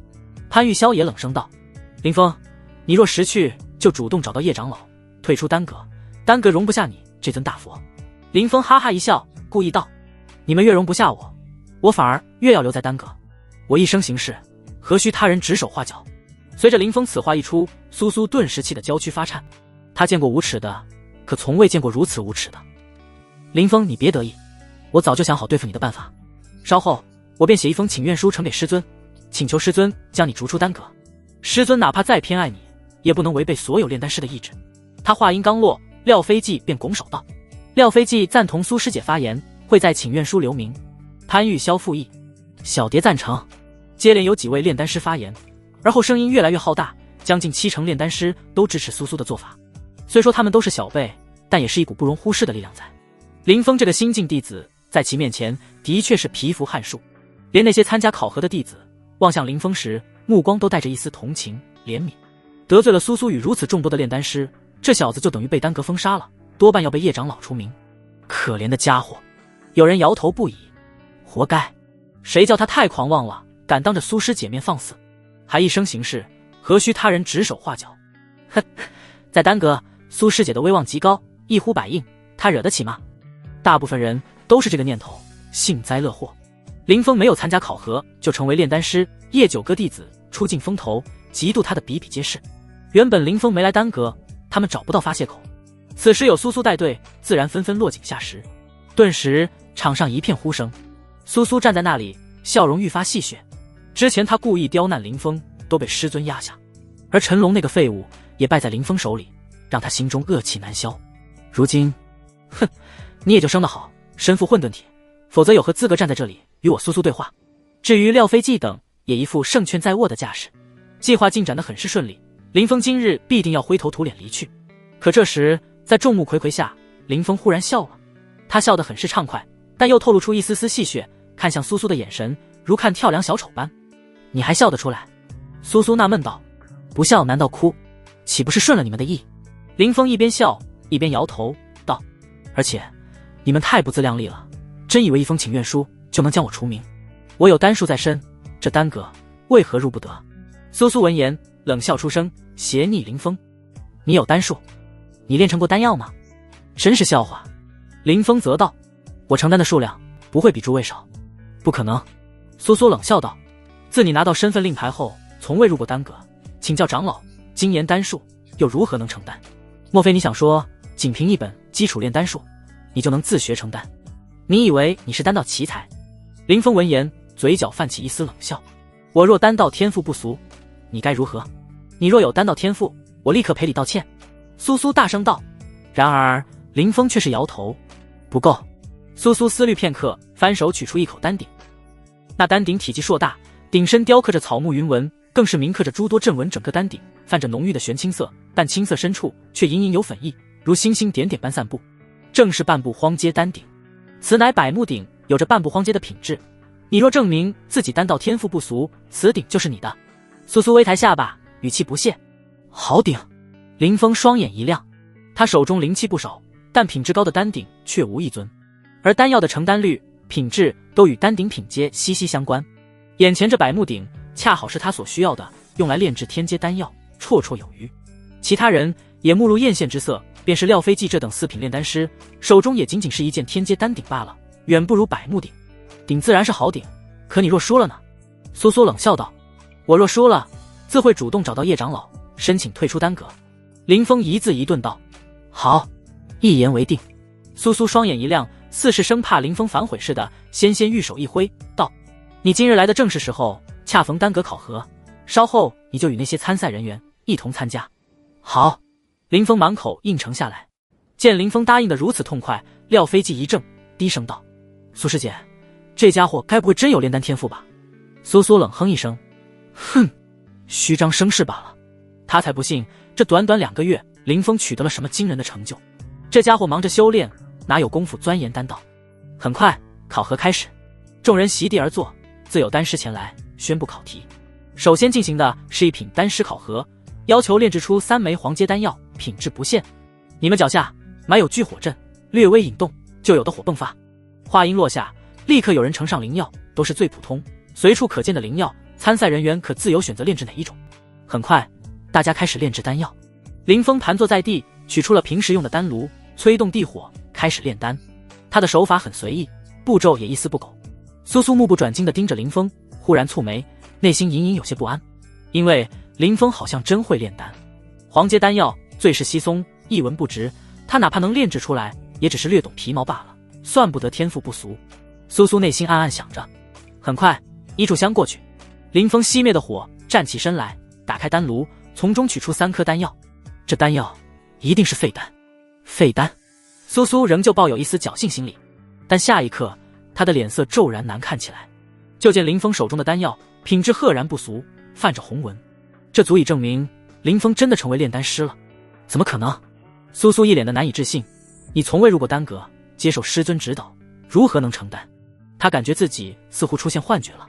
如果林峰真的无师自通，那真的算有些天赋。这时林峰似笑非笑道：苏师姐，谁告诉你一定要别人指导才能成丹来？百目鼎归我了。苏苏脸上一阵青一阵白。就在他犹豫时，廖飞记突然嗤笑一声：林峰不过炼成区区黄阶丹药罢了，这也叫有天赋？若真如此，在场将近70%人那都是丹道天才。林峰淡笑道：那你说该如何？廖飞记眼睛咕噜一转道：你得炼出天阶丹药才行。苏苏此时也回过神来，双眼一亮：不错，就是天阶。林峰，你若认怂，就立刻退出丹阁。与此同时，丹阁第7层，一间辽阔无垠的丹室，就好似一个小洞天，这里灵气盎然，鸟语花香，甚至还有日照，是大日法阵在运转。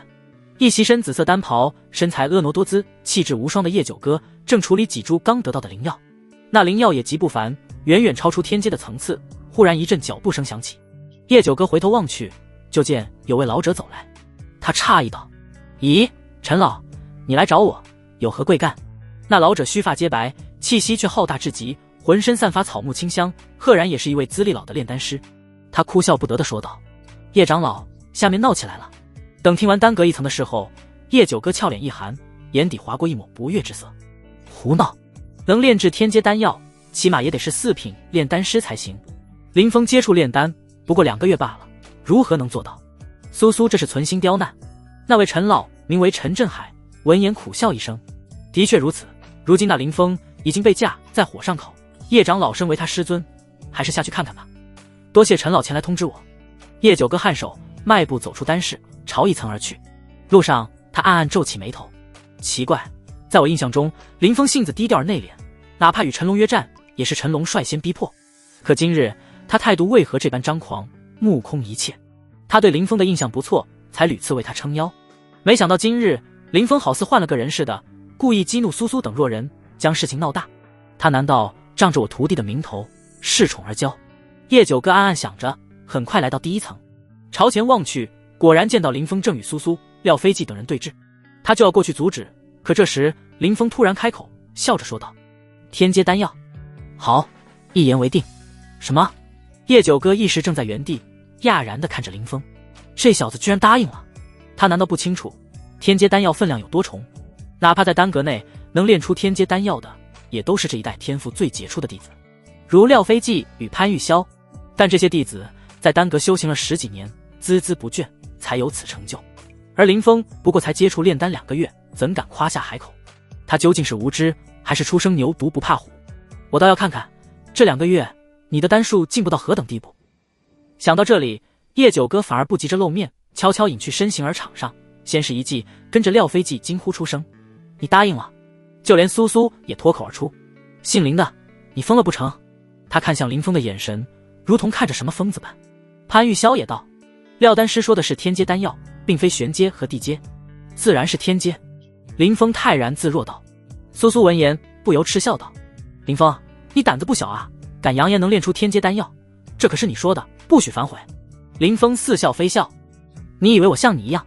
苏苏被他说的不由玉脸一红，但很快恢复如常，高声道：“好，那就在此将规则定死，只要你炼出天阶丹药，百木鼎我必双手奉上。”林峰欣然点头道：“我若无法炼成，自愿退出丹阁。”见他这副云淡风轻的模样，潘玉霄与廖飞记等一众丹师皆是气得双眼喷火。这小子真当炼丹如吃饭喝水般容易？哪一位4品炼丹师不是在丹阁长年累月的炼丹，一点点积累经验，这才攻城？林峰一来接触炼丹太短，二来从未入丹阁系统学习过，他炼出黄阶丹药情有可原，毕竟这是最低阶的入门丹药，但他拿锤子炼天阶丹药，众人打死都不相信。短短2个月内，林峰就成为了4品炼丹师。继续吧。苏苏挥了挥手，示意考核继续。很快，其他弟子也接连成丹，有人攻城，满脸喜悦；有的开炉之后，只得到黑漆漆的炉渣，便是废丹。等炼丹师上前检查，将淘汰的人员驱逐后，很快就开始第2轮考核，炼制玄阶丹药。林峰依旧席地而坐，默默等待。1楼无人问津的角落里，陈振海亦是惊叹道：“这林峰年纪轻轻，口气却不小，便是叶长老，2个月的时间都不可能从学徒迈入4品吧？”叶九哥想了想，轻声道：“从我炼成第1颗丹药到迈入4品，足足用了2年时间。他这已经算天赋异禀了，寻常的丹师起码5年起步，甚至更长。也许苏苏他们做得不错，这小子太不知天高地厚了，加入丹阁未必是件好事。”陈振海摇头道。此言一出，叶九哥也不禁扪心自问，他收林峰为弟子，真的对吗？原本是冲着混沌体的名头去的，可丹阁首重丹道，再加上林峰今日这番表现，击败形象。罢了，他若输了，我便顺水推舟，将他逐出丹阁吧。他内心暗暗道。2品炼丹师考核一开始，场上的气氛顿时无比严肃，众人压力极大。很快有考官前来道出这次是指定炼丹玄阶精魄丹，这是一种较为知名的丹药，可以改变体质，淬炼骨骼，一般都是由体修使用。生火、开炉、处理丹药，100年丹果，地兰之根。对精魄丹，林峰并不陌生，在混沌塔第1层炼了至少上百炉，众人以为他是小白，殊不知他开炉的次数怕是比起叶九哥来也是不遑多让。随着长年累月的炼丹，他无论是手法还是经验都极为纯熟。更何况林峰身负混沌体，无比聪慧，领悟力强，只要学会了炼丹手法，无论是黄阶丹药还是天阶丹药都差不多，可谓一通百通。于是场上很快就出现奇异一幕，在不少参赛人员无比紧张小心翼翼时，林峰却轻松无比。他这番表现自然落入了苏苏等人眼中，一个个都眉头大皱。很快林峰炼丹结束，开启丹炉，考官前来检查，取出3颗精魄丹，丹香馥郁，生有红纹，品质中等。苏苏人都傻了，跟着咬了咬牙。继续，我就不信了，他还能一下通过4品考核不成？2个时辰后，时间结束，将淘汰人员驱逐后，便开始3品炼丹师考核。在众人震撼的眼神中，在苏苏、廖飞记等人惊愕神情下，林峰再次通过。他长身而起，举止从容，静静等待4品炼丹师考核开始。这次轮到叶九哥震惊了，咦，他居然通过了3品炼丹师考核。他的眼眸中再无失望，反而目光如炬，似在看什么绝世璞玉般。尽管3品炼丹师在叶九哥眼中依旧不算什么，但林峰竟连进3品，着实让他意外。2个月晋升3品炼丹师，我的天，便是咱丹阁的资深长老、炼丹宗师都做不到吧？陈振海的面色也微微凝重，叶九哥微微颔首，眼底划过一丝疑惑，他是如何办到的？炼丹师天赋固然重要，但也很吃资源，如苏苏等人都有无穷灵药供他们挥霍练习。林峰呢？他的身家应当远不足以支撑他练手。他突然感觉自己好像看不穿林峰了。这个青年身上似笼罩迷雾，拥有诸多秘密。苏师姐，稍后4品炼丹师考核开始，我亲自下场。廖飞记突然咬牙道。苏苏一怔，明白他的意图。廖飞记早已是4品炼丹师，按照规矩来说无需参加考核，但他上场一定会给林峰带来无形压力。好，你去吧。苏苏的俏脸泛着凝重之色。不多时，场上又被清出一片人，留在一层的只剩下7、8位，而后又下来不少年迈的炼丹师，皆为考官，气氛瞬间肃静起来。当炼丹师达到4品后，就已经是丹阁的中流砥柱了，备受重视，故而场面更大，难度也更高。林峰正老神在在地等着，忽然身旁闪过一道黑影，再望去时，那廖飞记竟坐在了他的身旁。哼，见你们炼丹，我一时手痒，也来炼上一炉。廖飞记笑容浓郁道。林峰自然不信他这番话，但也不在乎廖飞记有什么目的。任你百般手段，我自会用实力打破一切质疑。4品考核场上共有9位考核者，你们务必在2个时辰内炼出1枚天阶造化丹。开始吧。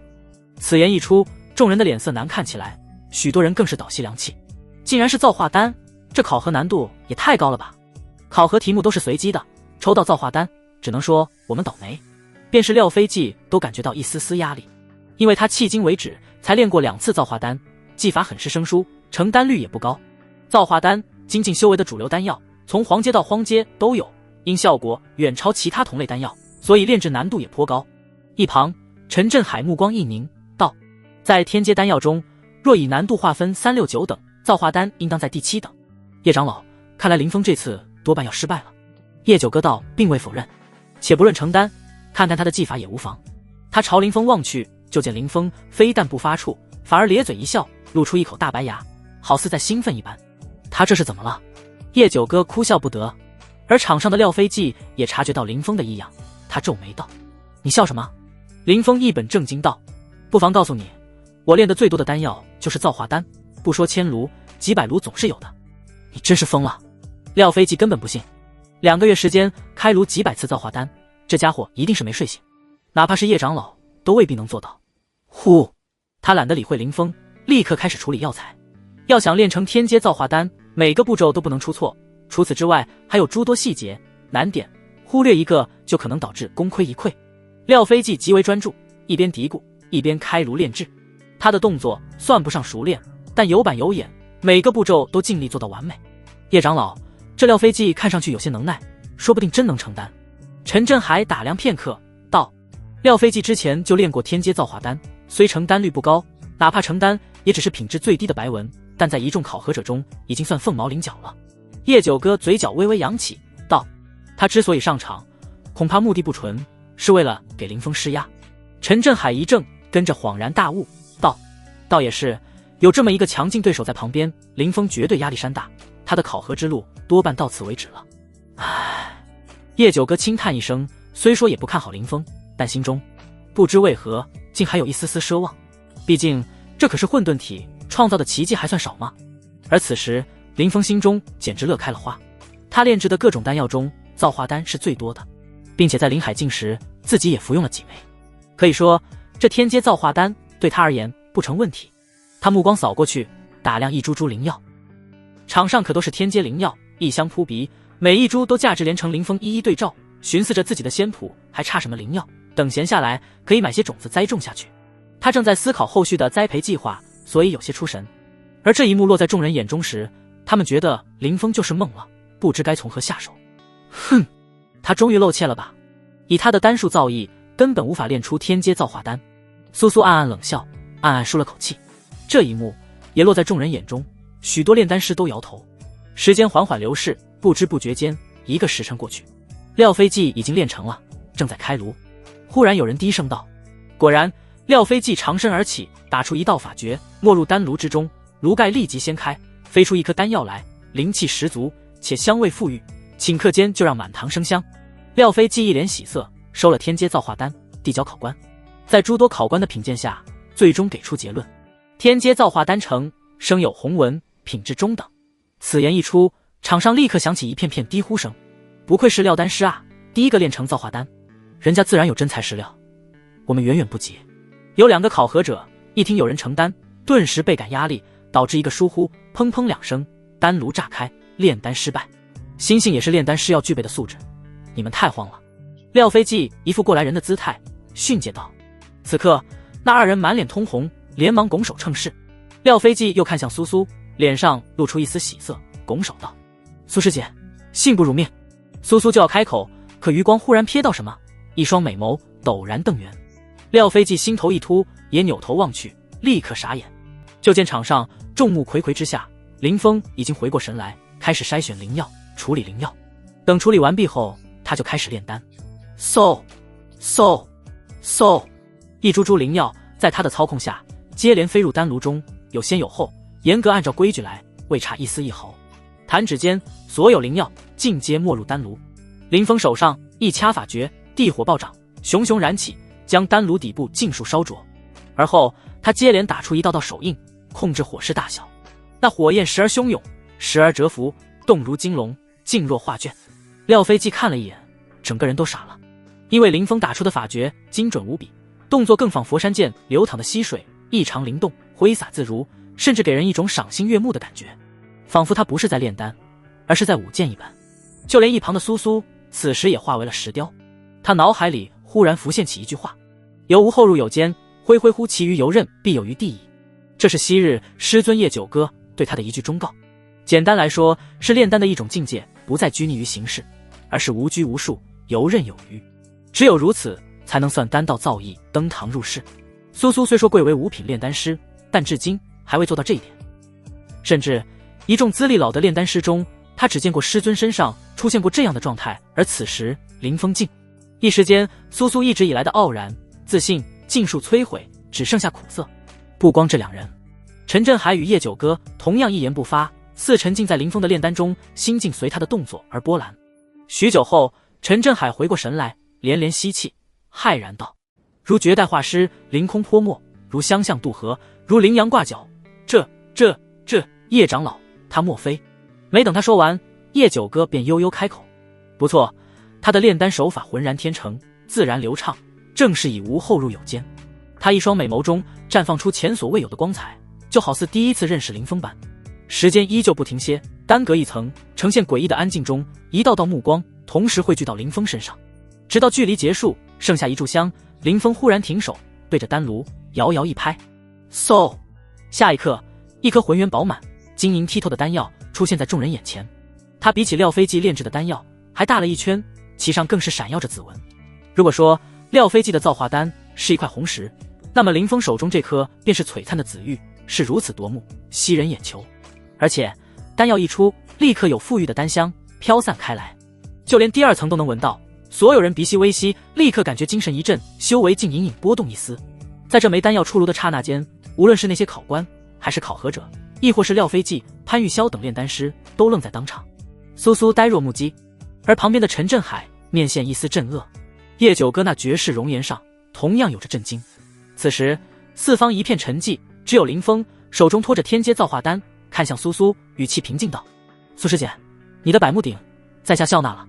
苏苏抬头看着林峰，喉咙发堵，一句话都说不出来。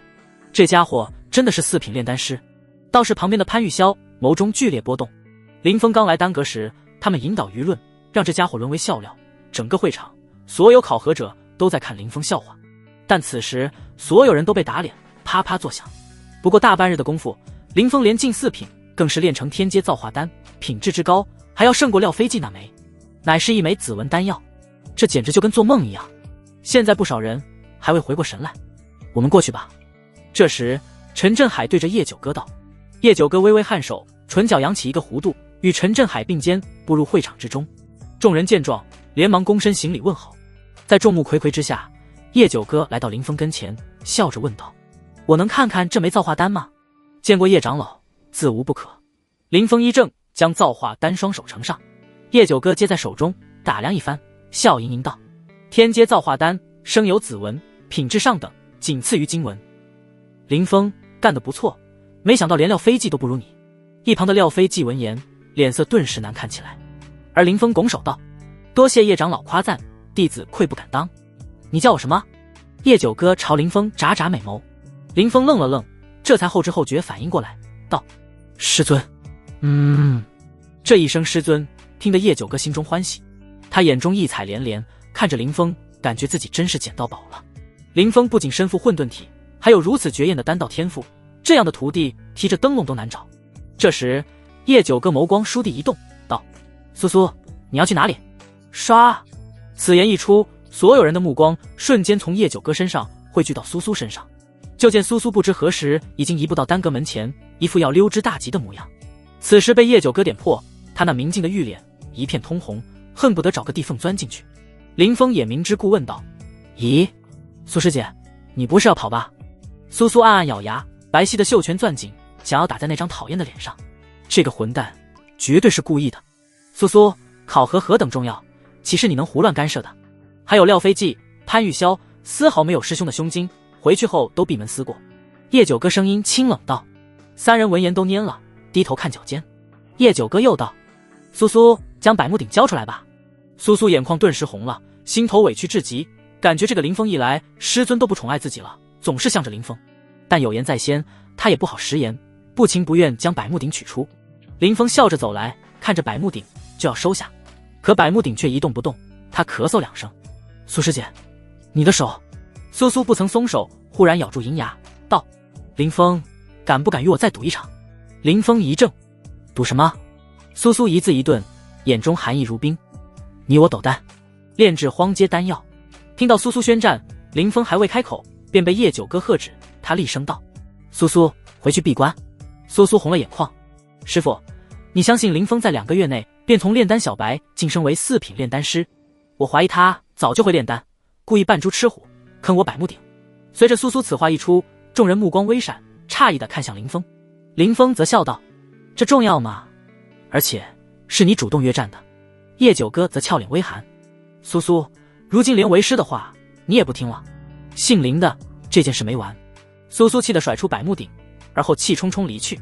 这孩子被我骄纵惯了，你无需放在心上。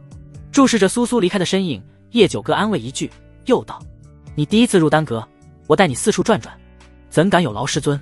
林峰有些受宠若惊。叶九哥笑着摇头，执意带着林峰朝第2层而去。这家伙真是厉害啊！潘玉霄低头，连廖飞骑也眼含嫉妒，问道：“你说他之前是否接触过炼丹？”多半是如此。潘玉霄心头百般滋味，又叹了口气，道：“但无论如何，他都是4品炼丹师，我们想要设局将他逐出丹阁，怕是没机会了。”廖飞骑闻言，彻底打消这一念头。林峰在叶九哥的引领下，来到丹阁2层参观。叶九哥边走边介绍道：“在丹阁之中，并不以修为论尊卑，而是看炼丹的造诣。你身为4品炼丹师，权限极高，丹阁内的一些炼丹手法、丹方都能随意翻阅。除此之外，还能在丹阁内购买灵药，价格远远低于外界的价格。”林峰闻言一喜，看来成为炼丹师果然有许多便利。接下来他就专心参观丹阁，去了一处名为丹经阁的地方，里面都是一些丹术典籍，还有灵药宝剑、奇闻异录等。这些书籍叶九哥任由林峰翻阅带走，只需简单登记即可。中途还遇见不少丹阁长老，每一个都对叶九哥毕恭毕敬。林峰也对这位叶长老更加了解。整个玄天宗名副其实的丹道第一人，丹阁负责人，一手丹术可谓鬼神莫测。据说连宗主公孙玄都对叶九哥礼敬3分，乃是宗门的高层之一。林峰能成为叶九哥的弟子，前途不可限量。当然，若没有叶九哥，林峰同样不是平庸之辈。接下来的小半日，再加上一夜，林峰都泡在丹经阁内，翻阅丹方、图鉴，看过了上百卷丹典，对各种丹方熟记于心。果然，之前送我的典籍只是基础典籍，只有丹经阁中存放的才是真正的瑰宝。林峰目光闪动，从丹经阁走出。一旁，叶九哥已等候一夜，脸上带着一丝笑容。换做哪个炼丹师能有这样的待遇？这时，叶九哥忽然看着林峰问道：“2日前，你与陈龙交手时，陆景怀长老赐于陈龙3阳中，为师却没有，你是否怀有怨气？”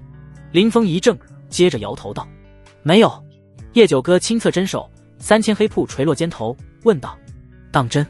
林峰咧嘴一笑：“师父若赐我宝物，我心怀感激；若是没有，也是理所应当，我不会因此不忿什么。”叶九哥颇为意外：“你这小小年纪，心态却如老成持重的中年人。”林峰想了想，道：“也许是曾跌落过深渊，见过世态炎凉吧，亦所以对外力并不抱有希望。我相信的，只有我手中的力量。”这是林峰的内心想法。2年来，他的确改变许多，尤其是看待这个世界的态度。闻言，叶九哥忽然有些心疼，他轻咬薄唇，取出一个锦盒，道：“以后你是我的弟子，宗内有谁欺负你，就报上我名号。另外，这株灵药算是我的补偿，你且收下。”林峰接过锦盒，打开一看，赫然见到一株闪耀乌光的灵药。这灵药平平无奇，看上去仿佛水草，但却散发出一股奇异力量，便是林峰看了2眼，都觉得头晕目眩。这是灵幽草，他认出了这水草的名字。看来你在丹经阁内收获不小，居然认得灵幽草。叶九哥笑盈盈道：“哪怕在一众天阶灵药中，这也是顶尖的层次，每日带在身边，可以壮大神魂。你若能炼成灵幽丹，更是大补，甚至做到神识外放，都未尝没机会。”林峰目光闪烁，灵幽草虽是灵药，但与精进修为之类的毫不相干，属于特殊灵药，价值无比珍贵。至于那灵幽丹，他也有所耳闻。灵幽丹在众多天阶丹药中炼制难度最高的一种，它专滋养神魂，效果极强。在修士中，只有武丹境高手以灵台为胚，凝聚出大道武丹后，才能做到神识外放，可离体而出数里至数十里，并能将神识凝聚出简单的针、锥、盾等防御或攻击。林峰摸了摸下巴，暗暗思索：我若能成功炼成灵幽丹，岂不是在灵海境便可提前拥有了武丹境的手段？见林峰沉吟不语，叶九哥并未多想，叮嘱道：“灵幽丹炼制难度极高，哪怕是一些资深4品炼丹师都未必能炼成，你也不必心急。这株灵幽草每日带在身边，对神魂亦有温养之效。”林峰没有拒绝，拱手道：“多谢师尊恩赐。”叶九哥见他收下，脸上笑容愈发浓郁，道：“好了，为师也事务繁忙，就不陪你了。接下来你是继续，还是离开丹阁，看你安排。”林峰连忙行礼，目送叶九哥离去，随后也没有逗留，匆匆走出丹阁。他这次来的目的，主要是给叶九哥一个态度。毕竟身为弟子，总不向师父问安，太不像话。而这一趟行程，收获还远远超过他预想。不仅拿到百目鼎、灵幽草，还记住了更多高阶丹方，继续修炼，提升境界。尽可能炼出灵幽丹，若能提前外放神识，可算我身上第2个杀手锏。回了洞府后，林峰就迅速行动起来。这时候就体现出建立小势力的优点了。随着他一声令下，那些新进弟子们就都跑去收集灵药，将炼制灵幽丹的各种辅药都买好，交给林峰。而林峰完全不必浪费精力，当然他也没亏待这些兄弟，赐下不少精进修为的丹药，众人乐得欢天喜地，愈发卖力。林峰拿到灵药后，便入了洞府，进入混沌塔第1层。而整个内门也开始流传林峰成为炼丹师的消息，不少对手都感觉压力极大。毕竟一位灵海境修士和一位4品炼丹师分量完全不一样，但已然结仇，想要化解，岂是那么容易的事？兄弟们很快就召集众人商议对策。可这时又一则消息传出，封盟第一次进入内门众人的视线之中。封盟这个小势力虽说是林峰新建立，但引出来的动静却不小。毕竟前不久林峰才击败陈龙，一跃成为百强榜上前50的存在，甚至有不少老生找到于海申请加入封盟。于海来者不拒，短短3日内就吸纳了30余位老生，封盟也愈发壮大。但好景不长，没过多久，内门就流传一些声音。什么封盟？一群新进弟子建立的垃圾势力罢了。不错，除了那林峰之外，盟内有一个能打的吗？哼，就连那林峰也不过排名前50罢了，比不得慕白等人。我看哪个老生敢加入封盟？于海等人听闻这些挑衅后，自然愤怒，但也无计可施。因为目前的封盟确实只有林峰一个牌面，其他人修为差的太多。更为雪上加霜的是，之前申请加入的老生见风头不对，又匆匆退出，留下的不过3两人罢了，而且属于天赋平平的那种。到底是谁在捣乱？云一儿气愤地攥起拳头。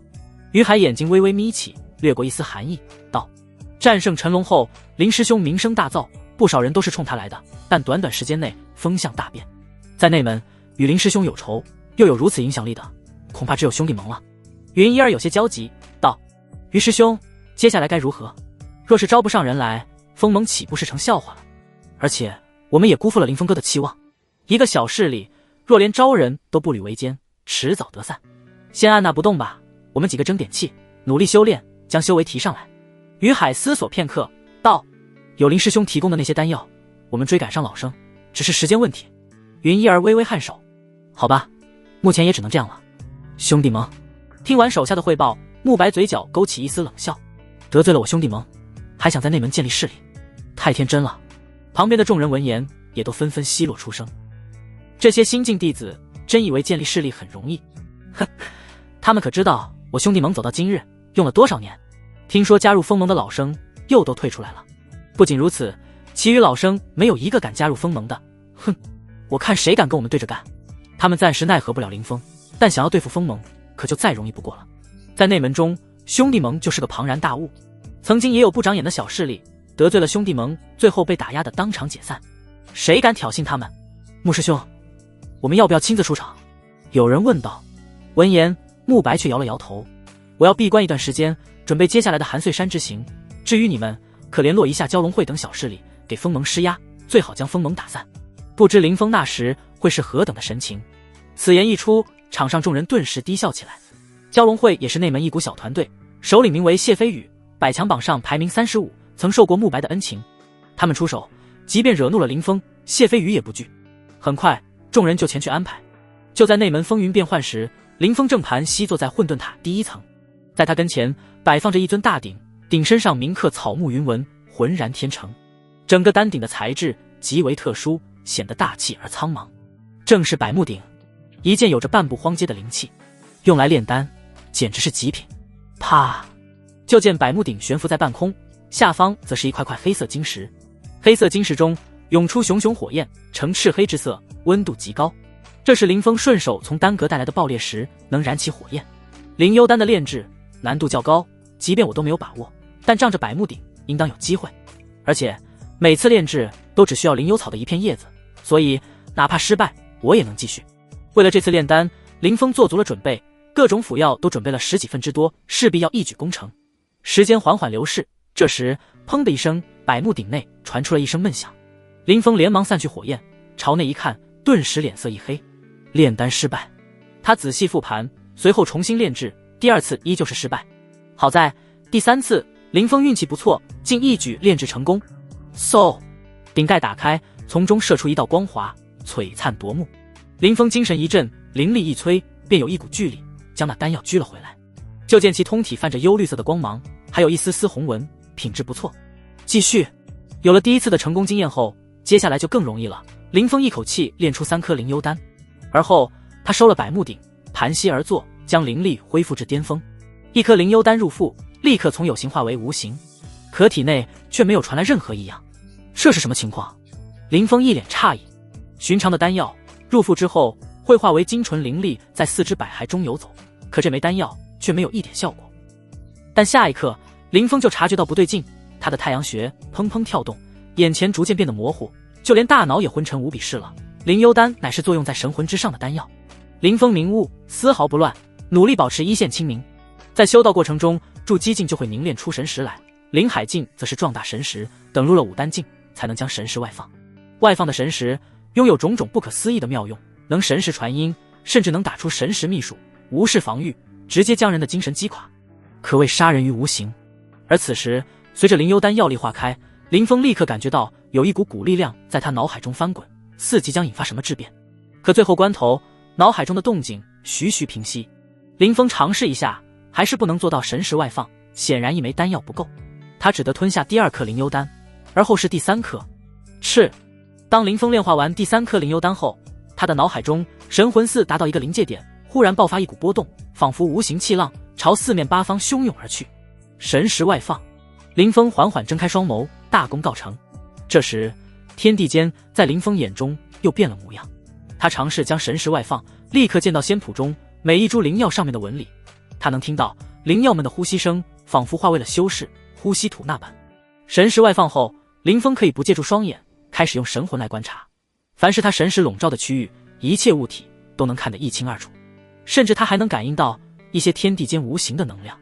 原本看混沌塔第1层只是一片无边无垠的空间罢了，但此时在林峰神念感应下，整个上空都被无数玄妙的气息笼罩着，那气息悠远而古老，玄而又玄。而且混沌塔第一层的时间好像更慢了。初次迈入灵海境后，他就感觉这里的时间流速改变了，但只是模糊感知，并不清晰。此时他神识外放，一下却确定自己修为越高，第一层的时间流速就越缓慢。不愧是武丹境才能掌控的神识外放啊，比灵海境确实强太多。林峰不由感叹，他的神念外放一直能延伸到10里，在此范围内的一切动向，只要一扫就尽在他掌控之中。呼，神念凝聚后，接下来该修炼了。一是提升修为，二是参悟龙象7式第4式。除此之外，还有法则。哪怕斩了陈龙，报仇雪恨，林峰的心里也没有太多波动。2年时间足够令他变得沉稳起来。外界转眼便是半个月过去。经过那次变故后，于海等人低调许多，再不尝试招揽弟子，而是沉下心来修炼。有林峰提供的丹药，再加上苦修，每个弟子都精进不少。最强的依旧是于海，成功迈入筑基境3重。有这等进境速度，按理来说他该满意。可有林峰珠玉在前，再加上他距离林峰依旧遥不可及，所以于海并未松懈，大家都卯足了劲修炼，不为别的，就为追上林峰的步伐，让锋盟不再遭人非议。这日，内门新进弟子的住处前新建了一座八角阁，牌匾上书写着锋盟2字，这里便算作锋盟的小据点了。虽说不如兄弟盟、玄机会的道场，但起码有了立脚之地。锋盟的人出来，锋盟不是还有几名老生吗？我蛟龙会也派出激进老生出马，你们可敢一战？同为小势力，互相切磋很正常，放心吧，师兄会手下留情的。你们一群废物，成立一个废物势力有什么好处？不如加入我蛟龙会。我蛟龙会的谢师兄可是排名35的高手。不错，谢师兄只需一只手就能拍死林峰。此时锋盟之外围满了人，而八角阁内，于海、云一儿、王守峰等皆齐聚于此，面色难看无比。他们也不知道如何惹到蛟龙会了，今日对方竟大举围来，各种恶语挑衅。我出去跟他们拼了！木蛮红着眼就要冲出去，他性子急，脾气也暴，属于人狠话不多的那种。于海抬手将他拦住，道：你不是他们的对手，若被打成重伤，又得耽误修行，得不偿失。闻言，木蛮低吼一声，那也不能眼睁睁看着锋盟受辱啊。王守峰也攥紧拳头，道：不错，我们修为低微，任何耻辱都可以忍，但林师兄不该因我们受辱。于海摇了摇头，随即就见他屈指轻弹，当，伴随着一声剑鸣，长剑陡然出鞘，随后在众人瞩目下，于海竟冲出八角阁，来到一片空地上。于师兄，云一儿等人齐齐惊呼。于海头也不回地说道：被人如此蹬鼻子上脸，锋盟若还忍让，就真成了缩头乌龟了。不过哪怕要出手，也轮不到你们，我才是副盟主。顿了顿，他陡然运足灵力，高声道：锋盟于海见过蛟龙会的众兄弟，诸位若想讨教，我来陪你们过2招。嗖！却在此时，一道破风声陡然袭来，接着一道身影来到八角阁前。他双手负后，无视众人，饶有兴致地打量锋盟2字。好快的速度！王守峰瞳孔一缩，云一儿一见来人，脸色瞬间大变，道：这是谢飞宇，蛟龙会的首领，快去通知林峰哥。这一刻，他知道事情闹大了。若只来些寻常弟子，他们应付便足矣，大不了被揍一顿。但谢飞宇是什么人物？百强榜上排名第35的存在，比当初的陈龙还要强悍。他一露面，整件事的性质可就不一样了。木蛮二话不说跑出八角阁。谢飞宇注意到这一幕，仍旧毫不在意，随意打量着锋盟，笑道：这2个锋字不错，一勾一划，颇有剑意，莫非是长剑所化？闻言，于海拱手道：谢师兄好眼力，这的确是我用长剑所刻，不知师兄此来所谓何事？闻言，谢飞宇转头看向于海，淡声道：2个月前你们被兄弟盟针对，个个被打成狗，如今还跟着林峰，真是不长记性啊。于海脸色一沉，强压怒气道：谢师兄，我敬你是蛟龙会首领，更是灵海境师兄，才礼让3分。我知道自己非你对手，但也不代表锋盟会任由你欺凌。谢飞宇闻言哈哈一笑：你们这些人还真与林峰很像，个个狂得没边啊。罢了，让我看看你能挡住我一根手指头吗？说完，他抬起食指朝于海点了过去。虽是一指，但当空却显化出一道剑虹来，就宛若真正的飞剑朝于海而去。那锋锐的气息，哪怕隔着10几丈，都让于海脸颊刺痛，隐隐被割出一道道血痕。灵海境之威，岂是他能抵挡？破！但哪怕如此，于海也运足灵力，斩出一剑，与谢飞宇的意志撞在一起。咔嚓！下一刻，于海手中的灵剑折断，他忍不住闷哼一声，连连后退，胸前更现出了一道深可见骨的血痕。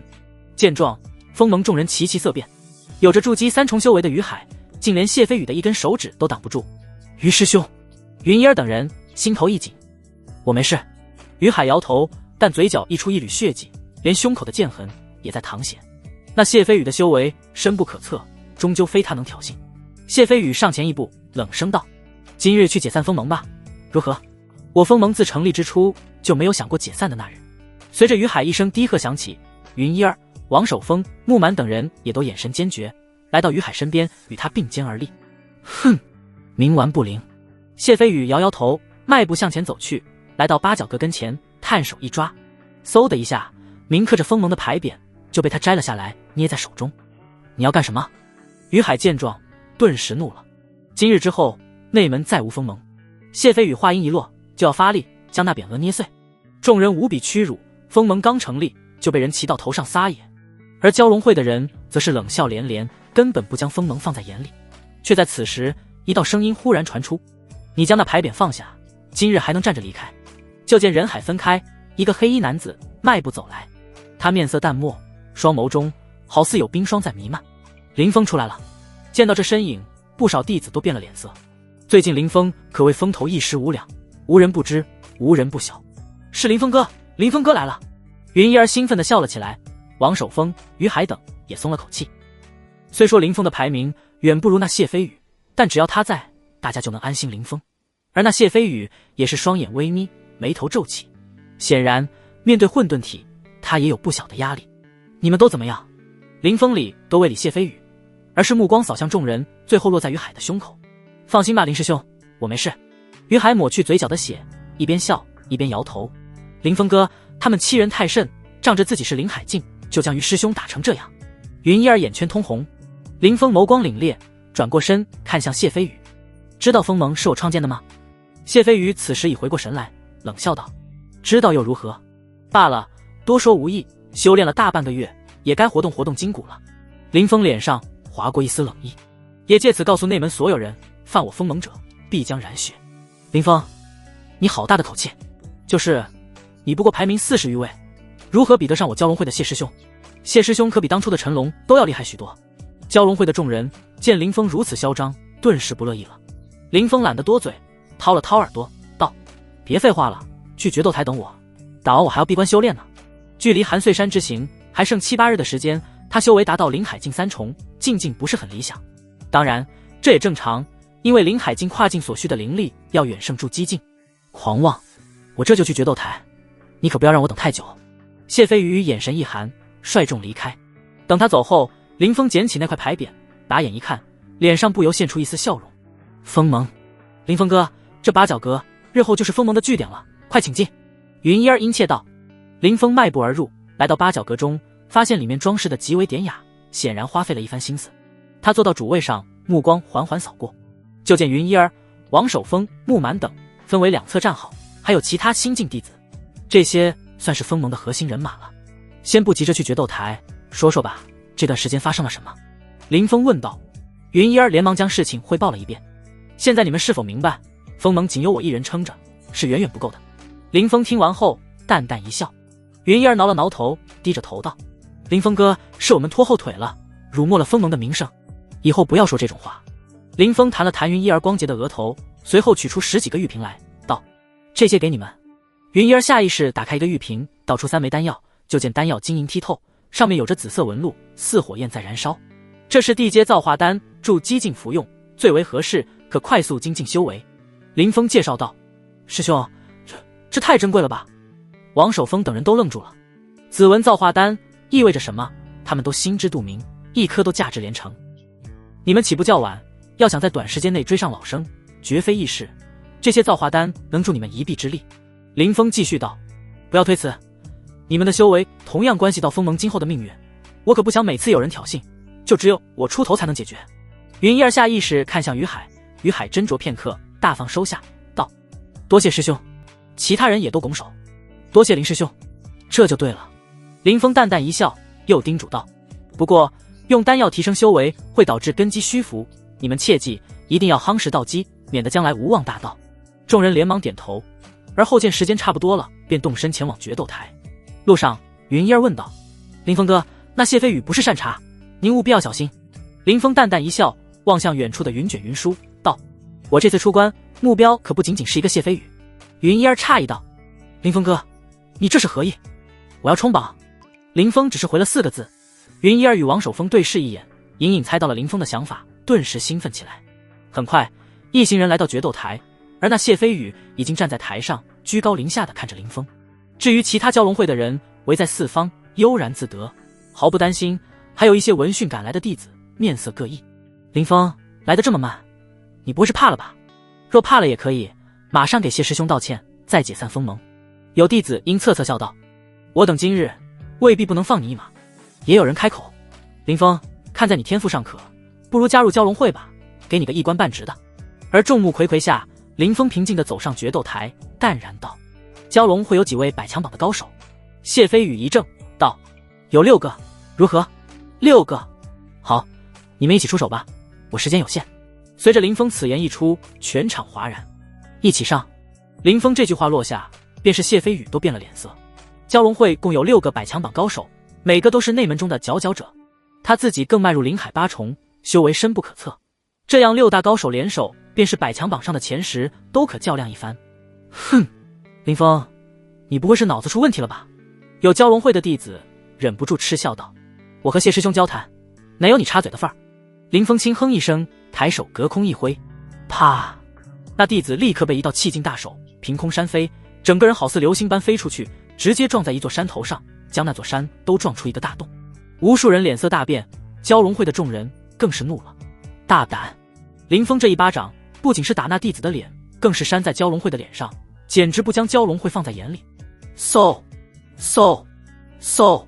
当即一道道身影拔地而起，来到决斗台上。他们有的气息如烈焰，有的阴冷，但威势都无比雄浑浩大，远胜其余内门弟子，赫然是百强榜上的高手，来得好。林峰非但不惧，反而大笑：“云一儿，设赌盘。”云一儿一怔，跟着眉开眼笑道：“诸位师兄，有没有兴趣赌一把？就赌我封盟与蛟龙会孰胜孰负。另外再提醒一句，林峰哥可是以1敌6哦。”众人顿时异动，一方是兄弟盟的6大高手，还有一个排名30余位的谢飞宇，另一边则是名满内门的林峰。这绝对是一场精彩的大战，因为双方都非弱者，但更多弟子认为林峰不可能胜，这无需质疑。慕白等前10强者不出，谁能以1敌6？我押1010，蛟龙会胜；我押3010，赌盘快速累积，很快就达到惊人的20万，赔率更一边倒。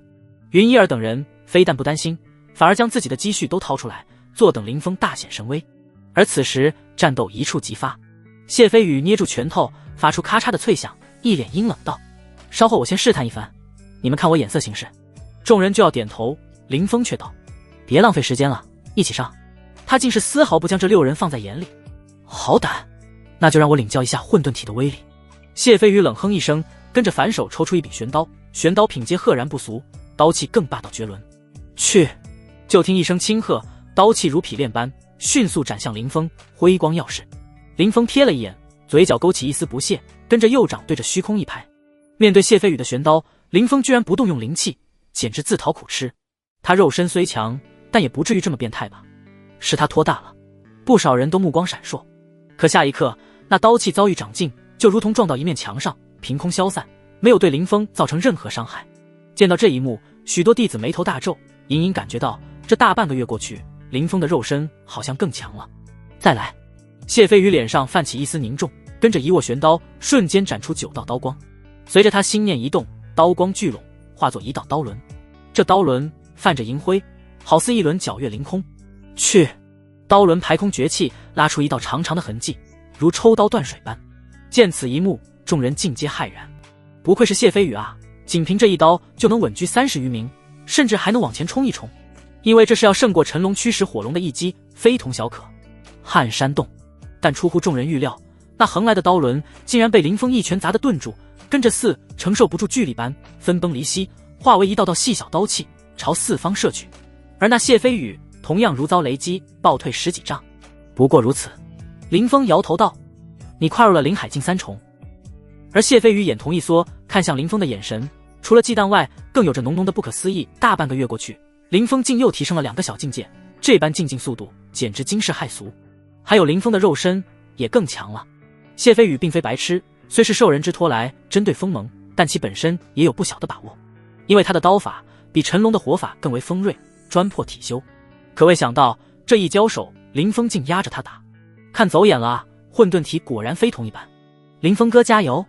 云一儿雀跃道：“若是赢了，我锋盟保守能赚到20万灵石。”众人一听，脸都绿了。有人不忿道：“小姑娘，你高兴得太早了，方才不过是谢师兄轻敌，才让林峰占了便宜。更何况场上还有6人，若都全力出手，林峰必败无疑。”云一儿斜睨他一眼：“你若不信我的话，那就加注，敢不敢？”那弟子脸色一变，不敢再回应，显然内心也惴惴不安。怂包！云一儿嗤笑道：“一起上！”决斗台上，谢飞宇一声低喝。这时的他心底对能否胜过林峰也开始动摇，其余5人也面色凝重到极点。林峰在如此短的时间内从灵海1重迈入3重，这般进境远超他们预料。如若不合力出手，单打独斗之下，无人会是林峰之敌。轰！斩天术，大金刚法印，破山枪。当6大高手联手攻来，威势有多可怕？就见决斗台上有刀轮横空而过，有金色法印动荡虚空，带着金之锐气，以及枪如游龙。瞬息间，虚空的灵气沸腾起来，好似汪洋般，一股股如潮能量疯狂朝林峰冲去。这场景可谓惊天动地，比林峰与陈龙交手时还要浩大。就连对林峰有绝对信心的云一儿，此时也不免心惊胆战。但林峰非但不惊，反而战意高昂，大喝一声：“来得好！”他直接演化揽清月，将一道道攻势扯入漩涡之中，跟着朝前打出去。轰隆！那大潮般的能量似出笼猛虎，汹涌而出，让谢飞宇等人连连倒退，直接破掉了他们的阵势。6人还未回过神来，林峰便身形一晃，混沌体大开，龙象七式催动到极点，踏步往前冲，犹如匹练，瞬间来到他们跟前，如虎入羊群一般。不好！此时就算谢飞宇都慌了，头皮发麻。砰砰砰！决斗台上，林峰几个呼吸间就与6位百强榜上的高手各自碰撞一次，其中也包括谢飞宇。但任何一人在林峰混沌体加龙象七式淬炼过的肉身前，都吃尽了苦头。大部分人都被林峰一拳打退，其中排名落后的2个甚至被林峰打得吐血。好可怕的肉身之力！谢飞宇慌忙拉开距离，心头惊惧交加。他感觉自己面对的不是修士，而是一尊妖兽，还是进入狂暴状态的妖兽。他虽不修肉身，但修为有灵海8重，肉身也算了得，可现在却连林峰一拳都挡不住。再来！林峰起了兴致，正好用这6人验证下自己的战力。他右脚猛地在地上一踩，仿佛之前那尊横冲直撞的猿王般，冲到6人之中，一拳一脚打出，使得不少人口吐鲜血。噗！有人口吐鲜血，连退数10丈，差点跌下决斗台。这就是蛟龙会的实力吗？林峰又探手，犹如天剑横空，将一件天阶灵气打得哀鸣，连其主人也被打得连翻带滚，退到了谢飞宇身后，惊惧交加。你们也不过如此啊！林峰又是一拳倒出，虽只是第1式撼山洞，却将灵力催动到极致。轰隆！空间沸腾，无数灵气波动，就好似瀚海中的巨浪，朝4面8方扫去，一波接着一波。连站在决斗台外的众多弟子都被吹得动荡不已，甚至修为弱的更是被震得吐血。至于那6大高手，更如同天女散花般散落各处，轰然跌落在决斗台上。修为最弱的天骄吐血不止，气息萎靡，连起身都做不到。我的天，这也太吓人了！众人惊骇连连。此时便是谢飞宇都有点怀疑人生了，没想到自己这个35名居然被48名吊打。无趣，你们太弱了。林峰摇头，凭他现在的修为，别说区谢飞宇了，就连百强榜前10都不在话下。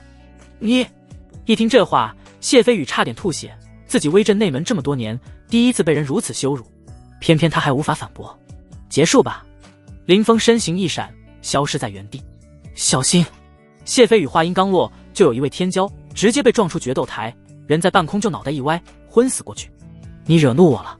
这次谢飞宇彻底动怒，浑身气息如火焰沸腾，显然动用了某种秘术。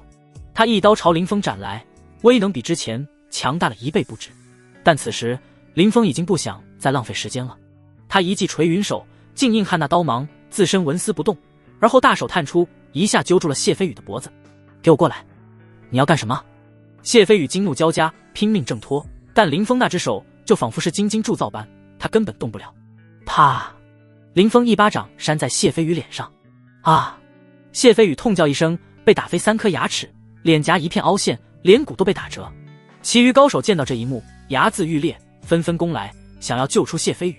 可林峰心念一动，略催三阳中，呼呼呼，一圈烈焰喷薄而出，立刻将那些天骄逼退。他则依旧捏着谢飞宇的脖子，一巴掌接一巴掌扇去。就这点本事，也敢找我封盟的麻烦？啪！我不管你是受人之托，还是本身看封盟不顺眼，这都无关紧要。啪！恰好我要立威，就先拿你开刀，杀鸡儆猴。啪啪啪！最后那一掌更是直接将谢飞宇打得倒飞出去。他此时整张脸都变成猪头，面目全非，披头散发，狼狈至极。众人根本无法想象，这是百强榜上排名第35位的谢飞宇，这是蛟龙会的首领，在林峰手中就仿佛一条小蛇般。别打了，林兄，我错了，快住手，饶命啊！谢飞宇哭嚎，彻底被林峰吓得胆寒。开玩笑，他已经使用了一些禁忌手段，但还不是林峰对手。若打下去，就不是皮外伤那么简单了。无数人眼前恍惚，对这一幕不敢置信。谢飞宇求饶了。林峰在以1敌6的情况下，连点皮外伤都没有，而且他施展的招数还是老招，就是对付陈龙的那些，谁也不敢保证这半个月来他有没有学会其他武技。简单来说，就是谢飞宇这6大高手连试探出林峰的资格都没有。还有谁不服？林峰踏前，一脚踩着谢飞宇，举目四顾，场上无人开口，便是那些决斗台上的高手都彻底放弃抵抗。至于其他蛟龙会的成员，更如丧家之犬般满脸惶恐。今日起，蛟龙会解散，你谢飞宇加入封盟，有问题吗？林峰低头，语气漠然。谢飞宇一颤，下意识就要拒绝，蛟龙会可是他的心血，岂能说解散就解散？可林峰不由分说，闪电般出手，扣开谢飞宇的牙关，塞入一颗丹药。他动作极为隐蔽，无人注意到。谢飞宇喉咙一滚，下意识将丹药吞了。他惊恐道：你给我吃的是什么？也没什么，你应当知道，我是一位4品炼丹师，平时闲着没事就喜欢炼丹，毒丹也炼了不少。林峰咧嘴一笑，露出一口大白牙。至于你吞的这枚，乃是腐毒丹，若无解药，7日之后5脏6腑会逐渐溃烂，从里面烂到外面，直至化为烂泥。谢飞宇忍不住打了个激灵，遍体生寒，哆嗦道：都是同门，你怎么能下此狠手？我封盟与蛟龙会井水不犯河水，蛟龙会为何要针对封盟呢？林峰冷笑道：所以别说这些废话，你若从我，7日后自会得到解药，你若不从，就等死吧。另外，你也不要想着求炼丹师炼制解药。他拍了拍谢飞宇的肩膀，道：丹阁中我有人的。谢飞宇脸色彻底灰败，现在哪个内门弟子不知道林峰的师傅是丹阁的叶九阁长老？片刻后，他彻底认命，惨然一笑：罢了，今日之劫都是我咎由自取，就听从林师弟的话，立刻解散蛟龙会，算你识相。林峰这才抬脚。封盟成立之初，缺一个能镇场子的高手，他可不想闭关之余还要处理这些小事，而谢飞宇倒是个合适的人选。当然，等云一儿、于海等人成长起来，这些便不再是问题了。接下来，你找人去帮我办件事。林峰掏了掏耳朵，道。谢飞宇狼狈地爬起来，颤声问道：什么事？林峰哈哈一笑，道：这一战打得不够痛快，连筋骨都没舒展开。你放出消息，就说接下来的3日，我林峰在此等诸位高手挑战，除百强榜前10外，任何人挑战我，来者不拒。我要屠榜。林峰要屠榜的消息就如同瘟疫般在内门传播，越来越多的内门弟子走出洞府，交头接耳，议论纷纷，声浪越来越大，最后汇聚成洪流。林峰要屠榜，前10之下的高手来者不拒。倘若我没记错，他才排名48吧，堪跄跻前50，竟敢如此张狂。你消息滞后了，如今的林峰击败了谢飞宇，排在第35位。我得到消息，林峰要借此机会壮大封盟的声势。决斗台上，云一儿一脸愕然，就见内门各处仿佛沸水一般陡然喧嚣，数不清的弟子纷纷踩着尘烟而来。铜马蜂窝了！云一儿吓了一跳，硬着头皮上前大叫一声：封盟在此，谁想挑战林峰师兄，稍事等待，不要喧哗。他话音刚落，场上突然陷入死寂中，一道道目光刷刷刷落在云一儿身上，万众瞩目。极度安静，似落一根银针的声音都能听到。云一儿顿时被吓到了，心头忐忑，抬手指了指林峰，弱弱道：“你们看我做什么？林峰哥在那边。”接着，所有目光从云一儿身上挪开，落在决斗台的林峰上。不知多少声音同时响彻而起：“林峰，你太狂了，真以为自己能屠榜？哼！虽说你战力的确不凡，但凭林海境3重修为，撑死了能闯入前30。不错，在夏立秋雨想领教一下混沌体的实力。这场面简直太大了，胆敢叫板的可都是百强榜上名列前茅的存在，不少都在20名以内。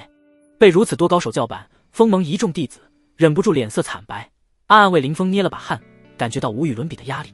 而决斗台之上，林峰皱皱眉头：“太吵了！”一个一个说：“林峰，陈彦东向你挑战。”玉寿阁弟子赵明月向林师弟挑战。我先来。一个个身影登上决斗台，将林峰围得水泄不通，场上嘈杂无比，一道道声音汇聚到一起，振聋发聩。云一儿瞠目结舌道：“他们一点都不怕林峰哥吗？”于海目光微闪，随后冷哼道：“他们排名多在30名以内，战力还要胜过谢飞宇，怕不至于，最多有些忌惮。而且林师兄的名声在内门如日中天，这些家伙都想踩着他上位。他所料不错，在这近半年来，关于林峰的消息就没停过。若说整个内门谁最有盛名，非林峰莫属。倘若击败他，便是一举扬名的最好机会。”云一儿恍然大悟，随后顾不上多说，前去维持秩序。声音逐渐平息，跟着一位略微有些驼背，手上满是茧子的青年上前，笑道：“林师弟，在下裘百仞，百强榜排31位，想要讨教。”没等他说完，林峰便皱皱眉头：“你太弱了。”裘百仞神色大变，怒喝一声：“你什么意思啊？”林峰轻咳2声，解释道：“裘师兄不要误会，我没有针对你的意思，我是说在场每个人都太弱，弱到我没有单打独斗的兴趣，而且我时间有限，所以……”随着林峰此话一出，场上忽然变得安静起来，只能听闻一道道喘息声，似暴风雨即将临近。云一儿眨了眨美眸，轻声道：“我怎么突然觉得林峰哥有点欠揍呢？”于海低声道：“快去开赌盘，封盟做大做强，就看这一次了。”云一儿俏脸一变，顾不上多说，赶紧张罗起来。很快6、7道身影一跃而起，来到决斗台上。闹大了，闹大了！在内门区域，除了决斗台人山人海外，百强榜单前也极为热闹。那些普通弟子挤不进决斗台周围观战，只能纷纷涌向百强榜。一个个弟子仰头呆呆注视着那道横天大幕。就见大幕之上有一个名字快速跃动，从35位如腾云般往前冲，越过一级又一级，速度简直要吓死人。我的天，这可是百强榜啊，每一个名字都分量极重。34了，33了，32，这也太快了。那个名字短短一炷香时间便从35位直接冲入了前30，这说明什么？林峰在短时间内先后击败了一位位高手，无人能挡。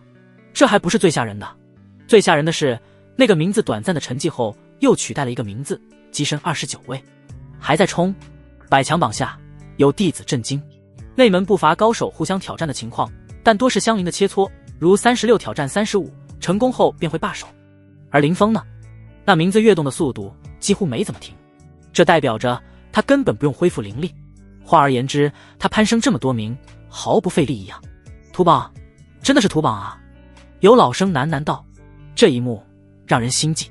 同样是临海境修士，林峰以临海3重面对那些临海8重的高手，就仿佛捏小鸡仔般不费吹灰之力。这可是当初连慕白那兰亭都没有做到的事。万众瞩目下，那名字一路往上冲，接着在20名消失不见，冲入19名了。这太吓人了！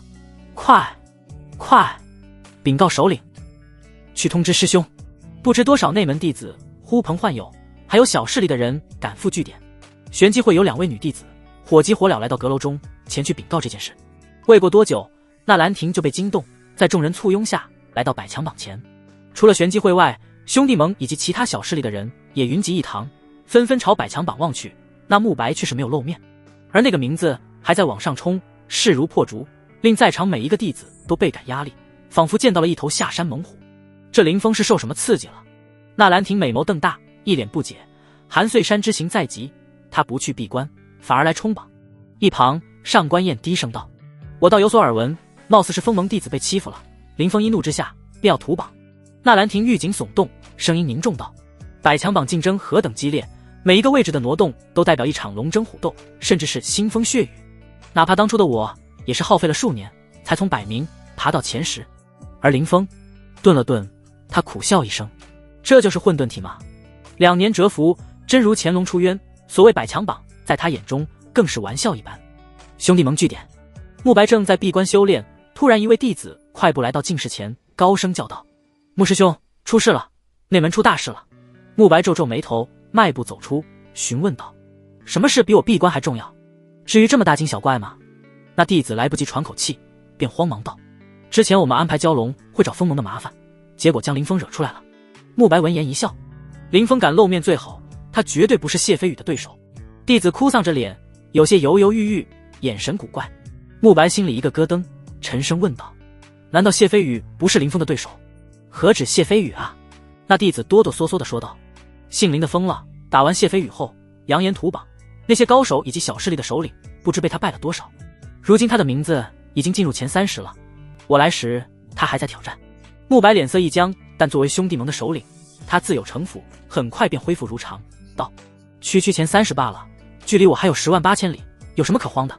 他毕竟是百强榜第10，依旧凌驾在林峰之上。”而就在这时，又有弟子跑来汇报：“慕师兄，林峰已经进入前20了。”此言一出，慕白那张英俊的脸立刻变得铁青起来。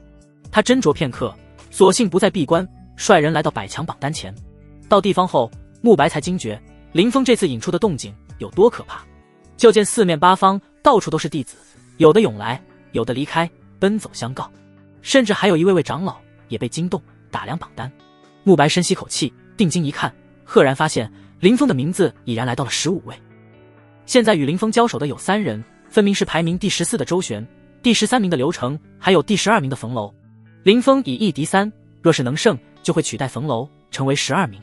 这时有消息传来，无比惊人。慕白眼皮一跳，彻底不淡定了，额头隐隐有汗水滴落。呵呵。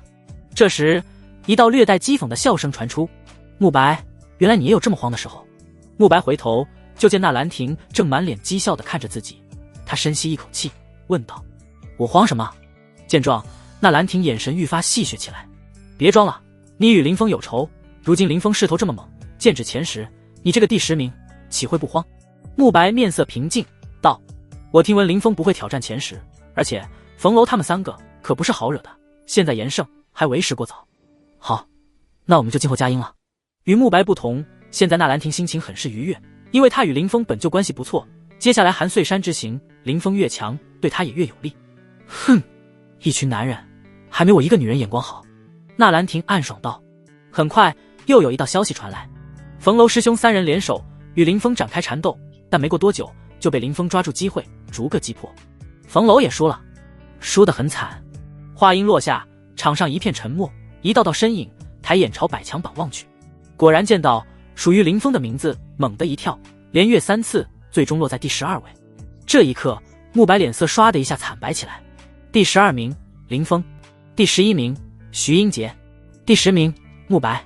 他立刻就感觉到有一柄锋锐的天刀逐渐朝自己逼近，眼看就要抵在眉心之上。而后消息再度传出，林峰已经与徐英杰交手了。倘若林峰还能胜的话，恐怕会缔造一个传奇。他的事迹足以在内门流传许多年，被后来的师弟师妹津津乐道。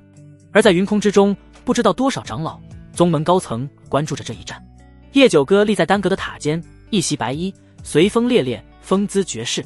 一旁赫然是陈老陈振海，以他的眼力根本无需凑热闹，一眼就能看到决斗台的场景。决斗台上，林峰正与徐英杰龙争虎斗，徐英杰仅次于前10，自然不是弱者。就见他脚下雷光翻涌，踏雷而行，身形飘忽，快若奔雷电闪，光是这份速度就非常人能及。哪怕是林峰也是一时拿捏不了他，不再如之前那般容易。当然可以看出他依旧占据上风，只是身法上有短板。叶长老，你收了个好弟子啊。陈振海摩挲下巴，唏嘘道：“他的确是个好苗子，无论修道还是炼丹，都远超常人。”叶九哥嘴角噙着一抹笑容，美眸中有着一丝丝异样。他已经很久没有遇到过这么令人惊艳的天骄了。原本苏苏在他眼中也算一块璞玉，但和林峰比起来，还是黯然失色。叶长老，有句话不知当讲不当讲。陈振海突然道。叶九哥笑着道：“陈老，你可是我的左膀右臂，有什么不能说的？”陈振海以神识传音道：“陈龙乃是陆景怀长老的爱徒，却死在林峰手里，这口恶气，陆长老未必会咽得下。叶长老还是暗暗留神，免得林峰遭遇不测。叶九哥一对眉头立刻蹙起，跟着朝炼气阁的方向望去。就在炼气阁的一根天柱之上，同样有一道身影傲立，静默如雕，正是陆景怀。他同样在关注这一战。似是察觉到窥视的目光，陆景怀隔空望来，见是叶九哥后，便微微颔首，算是打过招呼了。叶九哥同样点头，跟着收回目光，传音道：“多谢陈长老提醒，我会留心，也叮嘱林峰小心点。”陈振海舒了口气，笑道：“虽说陆长老德高望重，也许不会屈尊，对一个弟子下手，但防人之心不可无啊。”叶九哥轻笑一声，此言有理。而在另一处云端，一身庄重袍服的公孙玄同样关注着下面一战，他时而眼带欣赏之色，时而又虚眯双目，有寒意涌现，不知在想些什么。时间缓缓流逝，大约一炷香后，林峰的名字悄然往上一跳。第11位，林峰。慕白双眼一阵刺痛，仿佛被摧残的强光照射般。而那兰亭也是瞠目结舌，喃喃道：“他不会一鼓作气，连我也要挑翻了吧？”我看到了什么？林峰又胜了。百强榜前，偌大空地，为之一静。紧接着，喧嚣的声音好似爆炸般一下冒出来，直呼不可思议。还好这段时间我没找封盟的麻烦，不少小势力暗暗庆幸。看那蛟龙会是什么下场？曾经也是内门小有名气的势力，可如今呢？当众解散，就连谢飞宇都被打成重伤，而更多人则沉默下来。这就是混沌体的潜力吗？一旦崛起，就有冲天之势，无可阻挡。听说林峰已经迈入灵海境3重了，这进境速度谁能比得上？突然有一个老生发出悲鸣，顿时整个场上更沉默了。他们多为老生，有的在内门修行了7、8年，还未踏入灵海境。而林峰呢，也就用了短短3个月，便从新晋弟子一举冲入百强榜第11位。这般成就简直前无古人，哪怕之后也不可能被人打破。封盟经此一战也彻底名声大噪了，今后恐怕会蓬勃发展，屹立内门。不错，大家加入小势力无非是为了寻求庇护，而林峰已经有了这等实力。诸位别忘了，林峰还是4品炼丹师，听说会随手赐下丹药给盟内的成员。什么？还有这等好事？诸位就此别过，我府内有事。好巧，我也突然想起一事。一道道身影暗暗动了心思，各找借口离开，实则是前往封盟的据点。兄弟盟与林峰的恩怨早就被整个内门都熟知，无数弟子津津乐道。就在众人以为林峰会势如破竹挑战慕白时，可决斗台那边突然传来消息，说林峰回府了。有人惋惜纳兰亭停留片刻后，带领玄机会的姐妹离开，而慕白则暗暗松了口气，声音低沉道：“走。”他率领一众兄弟盟的弟子赶回据点。陆浩、孙凌天等人都在，伤还没养好。他们在听闻消息后，顿时如丧考妣。场上的空气仿佛凝固了似的，一道道目光求助般看向慕白。慕白沉声道：“都慌什么？只要我不败，兄弟盟就倒不了。”孙凌天咬牙切齿道：“短短半个月连跨2境，这家伙还是人吗？”不少成员都深以为然的点头，清楚林峰这般可怕的进境速度意味着什么。这代表再给林峰一点时间，他一定会挑战慕白。慕师兄，不能再等下去了，必须想方设法将林峰解决掉。孙凌天眼底露出一丝寒光。慕白沉声道：“韩穗山将会是他的埋骨之地。”此时他心头也生出一丝丝悔意。原本兄弟盟与林峰并无瓜葛，是因为陈龙的关系才被卷入其中，而现在陈龙已死，兄弟盟也与林峰结下化不开的仇怨。当然到现在为止，双方没有闹出人命，只要兄弟盟这边低个头，派人给林峰、云一儿、王守峰等人道歉，澄清之前的误会，相信一切都有挽回的余地。但这样一来，兄弟盟颜面何在？他慕白也免不了被人指指点点。慕师兄，我说句难听的话，您现在真的是林峰的对手吗？孙凌天忽然道。众人一怔，跟着眼神也古怪起来。并非他们不信任慕白，实际上是林峰太逆天，气势汹汹，宛如下山猛虎般。他短短1日内，一人从40余名冲到第11名，中间从未休息过。换成慕白师兄，都未必能做到吧？慕白沉默片刻，随后四下定决心般缓缓开口：“无妨，这趟韩穗山之行，我还约了几位师兄，有他们在，一定万无一失。”师兄，您说的是？孙凌天等人对视一眼，都双眼放光，暗暗兴奋起来。林峰结束后就回了洞府修炼，至于于海等人，则负责招收弟子。这次图榜的动静之大，直接让封盟彻底打开局面，不少老生都慕名而来，想要加入封盟。但于海因为之前的背刺，并未贸然招人，而是先让王守峰等人考察，择优录取，宁缺毋滥，着重考察心性，哪怕你天赋再高，品行不端，也无法加入锋盟。而那谢飞宇则暂居锋盟养伤，等伤势养好后，会跟着于海做些打杂的工作。林峰还想着等韩穗山之行，便带着谢飞宇前往，毕竟他也算一个高手。为此，林峰还特意赐下一枚疗伤丹药。至于云一儿最欢快，忙着数零食，到现在还未统计出具体数字，因为赚的太多了。林峰在决斗台上大杀四方，他则在下面赚得盆满钵满。不少弟子因为参与赌盘而倾家荡产，而那些赚取的零食都算是锋盟的内部经费，以后可购买灵器、灵药，论功行赏。林峰并未理会这些琐事，刚要进入洞府，却见一道窈窕身影走来，不是叶九哥，还能是谁？师尊！林峰连忙上前行礼。叶九哥轻移连步走来，笑道：“你闹的动静不小。”林峰笑道：“人不犯我，我不犯人，是他们欺人太甚了。对于这其中的内情，我了解的不多，但相信你的为人。”叶九哥又问道：“韩穗山的机缘要开始了，你是否要去争一争？”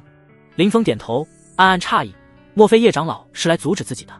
可接下来叶九哥却提出一个让林峰无比诧异的要求：“我这次来是要拜托你一件事，苏苏也会前往韩穗山，若是方便，你最好照拂他一二。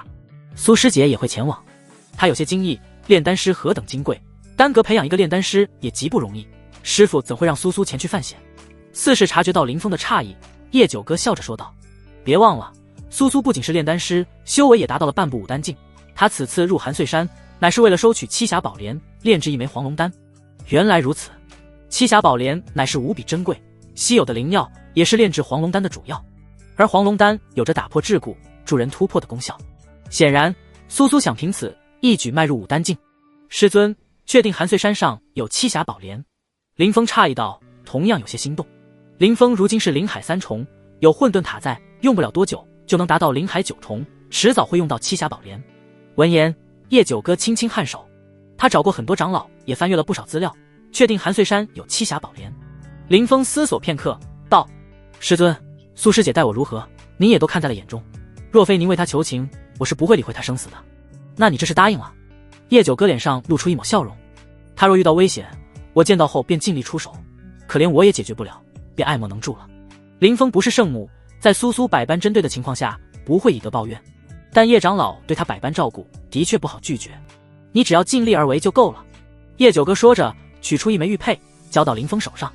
林峰诧异，细细打量，就见这玉佩并非什么宝物，只是玄阶灵器罢了。这枚玉佩材质特殊件，能趋吉避凶，你带在身边安全些。叶九哥笑着说道。既然不是贵重物件，林峰自是坦然收下。叶九哥又闲聊几句，叮嘱林峰修行之余别忘了炼丹，随后才飘然离去。但他临走前又叮嘱道：“切记，一定要随身携带那枚玉佩，最好是佩戴在腰间，莫收入储物戒中。”林峰点头，等师尊走后，不由诧异，再次打量那玉佩，仍是没有发现什么特殊之处。他也没多想，将玉佩系在腰间，跟着便入了洞府。3日后，林峰被云一儿唤出，据说是玄机会的人来了。他走出一看，是个老熟人上官燕。韩穗山之行在即，师姐命我送来一份资料，还有一份名册。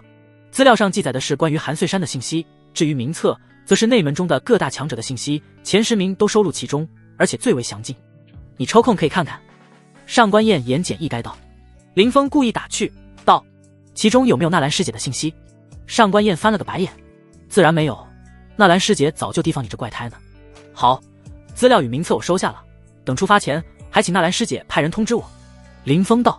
上官燕微微颔首，走前不忘又叮嘱一句：“不要以为踏入第11名就在内门高枕无忧，100强榜前10卧虎藏龙，尤其是靠前的那些家伙，有的已入武丹境，更厉害的甚至多年前就成了武丹强者。”武丹？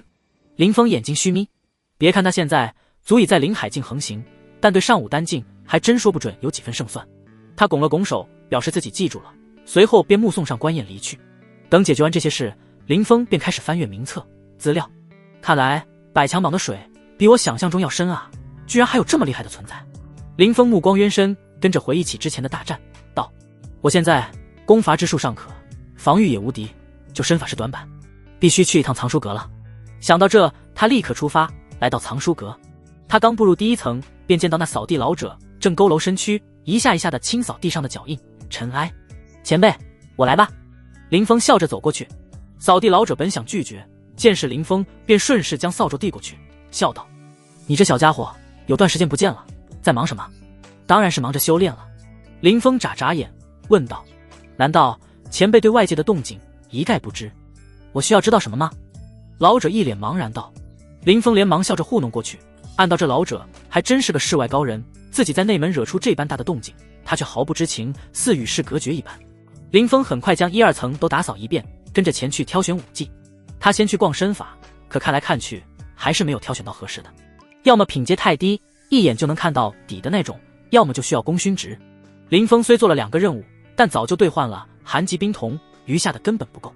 难道还要接2个任务？林峰有些郁闷，以他如今的修为，绝大多数任务都能胜任，可一来一回太费时间，你想挑选身法。这时那道苍老的声音再次响起。林峰回头见是扫地老者，心头不由一动，问道：“前辈可有推荐？”这老者看似是个普通人，却能引来混沌塔异动，绝对是个世外高人。这藏书阁内的身法价值不菲，我手里倒是有一门，送你吧，就当我扫地的报酬了。扫地老者枯槁的脸上露出一丝笑容，接着将一本古卷交到林峰手里。林峰低头就见那古卷残破的不像话，书页上满是斑驳的痕迹，甚至连书名都没有。但他非但没有轻视，反而郑重一礼，双手接过。那小子就不客气了。见林峰并未因古籍残破而有所嫌弃，老者脸上笑意更浓，道：“我不与你客气，你也无需与老朽客气什么。”林峰笑着起身，美滋滋将古卷收入储物戒中。这时老者捡起扫帚，缓缓走到门窗前。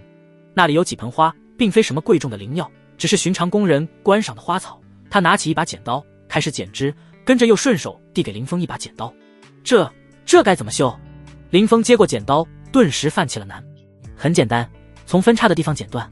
老者笑着说道。林峰点头照做，咔嚓咔嚓开始修剪枝杈。随着一根根枝杈掉落，他忽然感觉前所未有的平静，整个人进入了一种玄妙的状态中。不同的花需要剪到什么样子都各有不同，不光花如此，树也需要剪枝，否则便不能茁壮。人何尝不是这样？人生各有造化，有些事缓才能圆，速则不达。多经砥砺风雨，未尝不是一件坏事。就如那句话，今朝沉静光生，才能照破山河万朵。林峰剪枝的手微微一顿，似听出老者的弦外之音。他扭头看向老者，老者依旧一副笑眯眯的样子，道：“林峰，世上一切因缘际会，诸多变化间都有必然联系。扫过浮云方见月，失诸忽觉深如海。得与失，失与得见，有些东西是该认真去斟酌斟酌了。”一炷香后，林峰离开藏书阁，朝洞府而去。路上他一直在思索扫地老者的话。老者看似在讲述如何剪枝，实则是在向他传达一种心境。倘若我未经2年前的那次磨难，也不可能得到混沌塔，娶到2位女帝娘子。所以这就是祸福相依吗？林峰摇了摇头，将杂念尽数抛出脑后。他先找到于海，交给他一颗丹药，正是谢飞宇的亵渎丹。跟着便回了洞府，踏入混沌塔第1层。再过10日就是韩穗山之行的日子了。对于区区慕白，林峰并不担心，以他如今的战力，击败慕白不难。但10强之中还有达到5丹境的存在，若是对上，只怕是一场硬仗，必须抓紧时间，尽可能的提升战力才行。林峰当即取出那本古册，细细钻研，就见每一本书页上都有着一张张图案，图案上有小人，姿势古怪。他有样学样，摆出小人的姿势，逐渐尝试。没过多久，林峰便有了些许心得，脚尖轻轻一点，嗤的一下，他就好似一道惊雷般掠出去，速度快到不可思议。果然不凡。林峰有些兴奋，虽说不清楚这无名身法的品阶，但他推测至少也在荒阶以上，自己只是初次尝试，速度便提高了3倍不止。就叫你惊鸿步吧，有惊鸿步在，我进可攻，退可守，实在打不过就跑路。他继续练习惊鸿步，时间缓缓流逝，一晃眼，外界便是9日过去。混沌塔中的林峰陡然睁开眼，口中发出一声低喝，双眼中有2道璀璨光芒闪过。随着他声音落下，一股可怕威势从体内涌出，激荡混沌塔第1层空间。就见林峰一头黑发飘荡，衣袍鼓起，气势节节攀升。咔嚓，一道机不可闻的破碎声传出，似是某个关隘被打破一般。轰隆，林峰的气势再度暴涨，修为成功从灵海境3重跨入4重。片刻后，他一收气势，苦笑道：“总算是突破了。”入了灵海境，他的修炼速度远不如筑基境，所需时间至少增加了1倍。当然，在此期间，他除了修炼外，还将惊鸿步修炼到小成，龙象七式则修炼到第5式。后面的2式，我从未在内门暴露过，可当作杀手锏。林峰嘴角勾起一丝淡淡笑意，不知如今的我若全力爆发，慕白又能挡下几招。至于混沌塔第2层的空间本源，他也去参悟过，可惜进展异常缓慢，让他很有挫败感。不过有喜也有忧，他在这段时间采摘了仙谱不少灵药，炼制了一批造化丹，有地阶也有天阶。如今的林峰炼丹造诣已经登峰造极，只怕用不了多久就能炼制荒阶丹药，成为一名5品炼丹师。接下来得吩咐于海购买一批灵药种子，种植在混沌塔第1层中，等他们品阶提升后，就能着手炼制荒阶丹药了。算算时间，应该差不多了。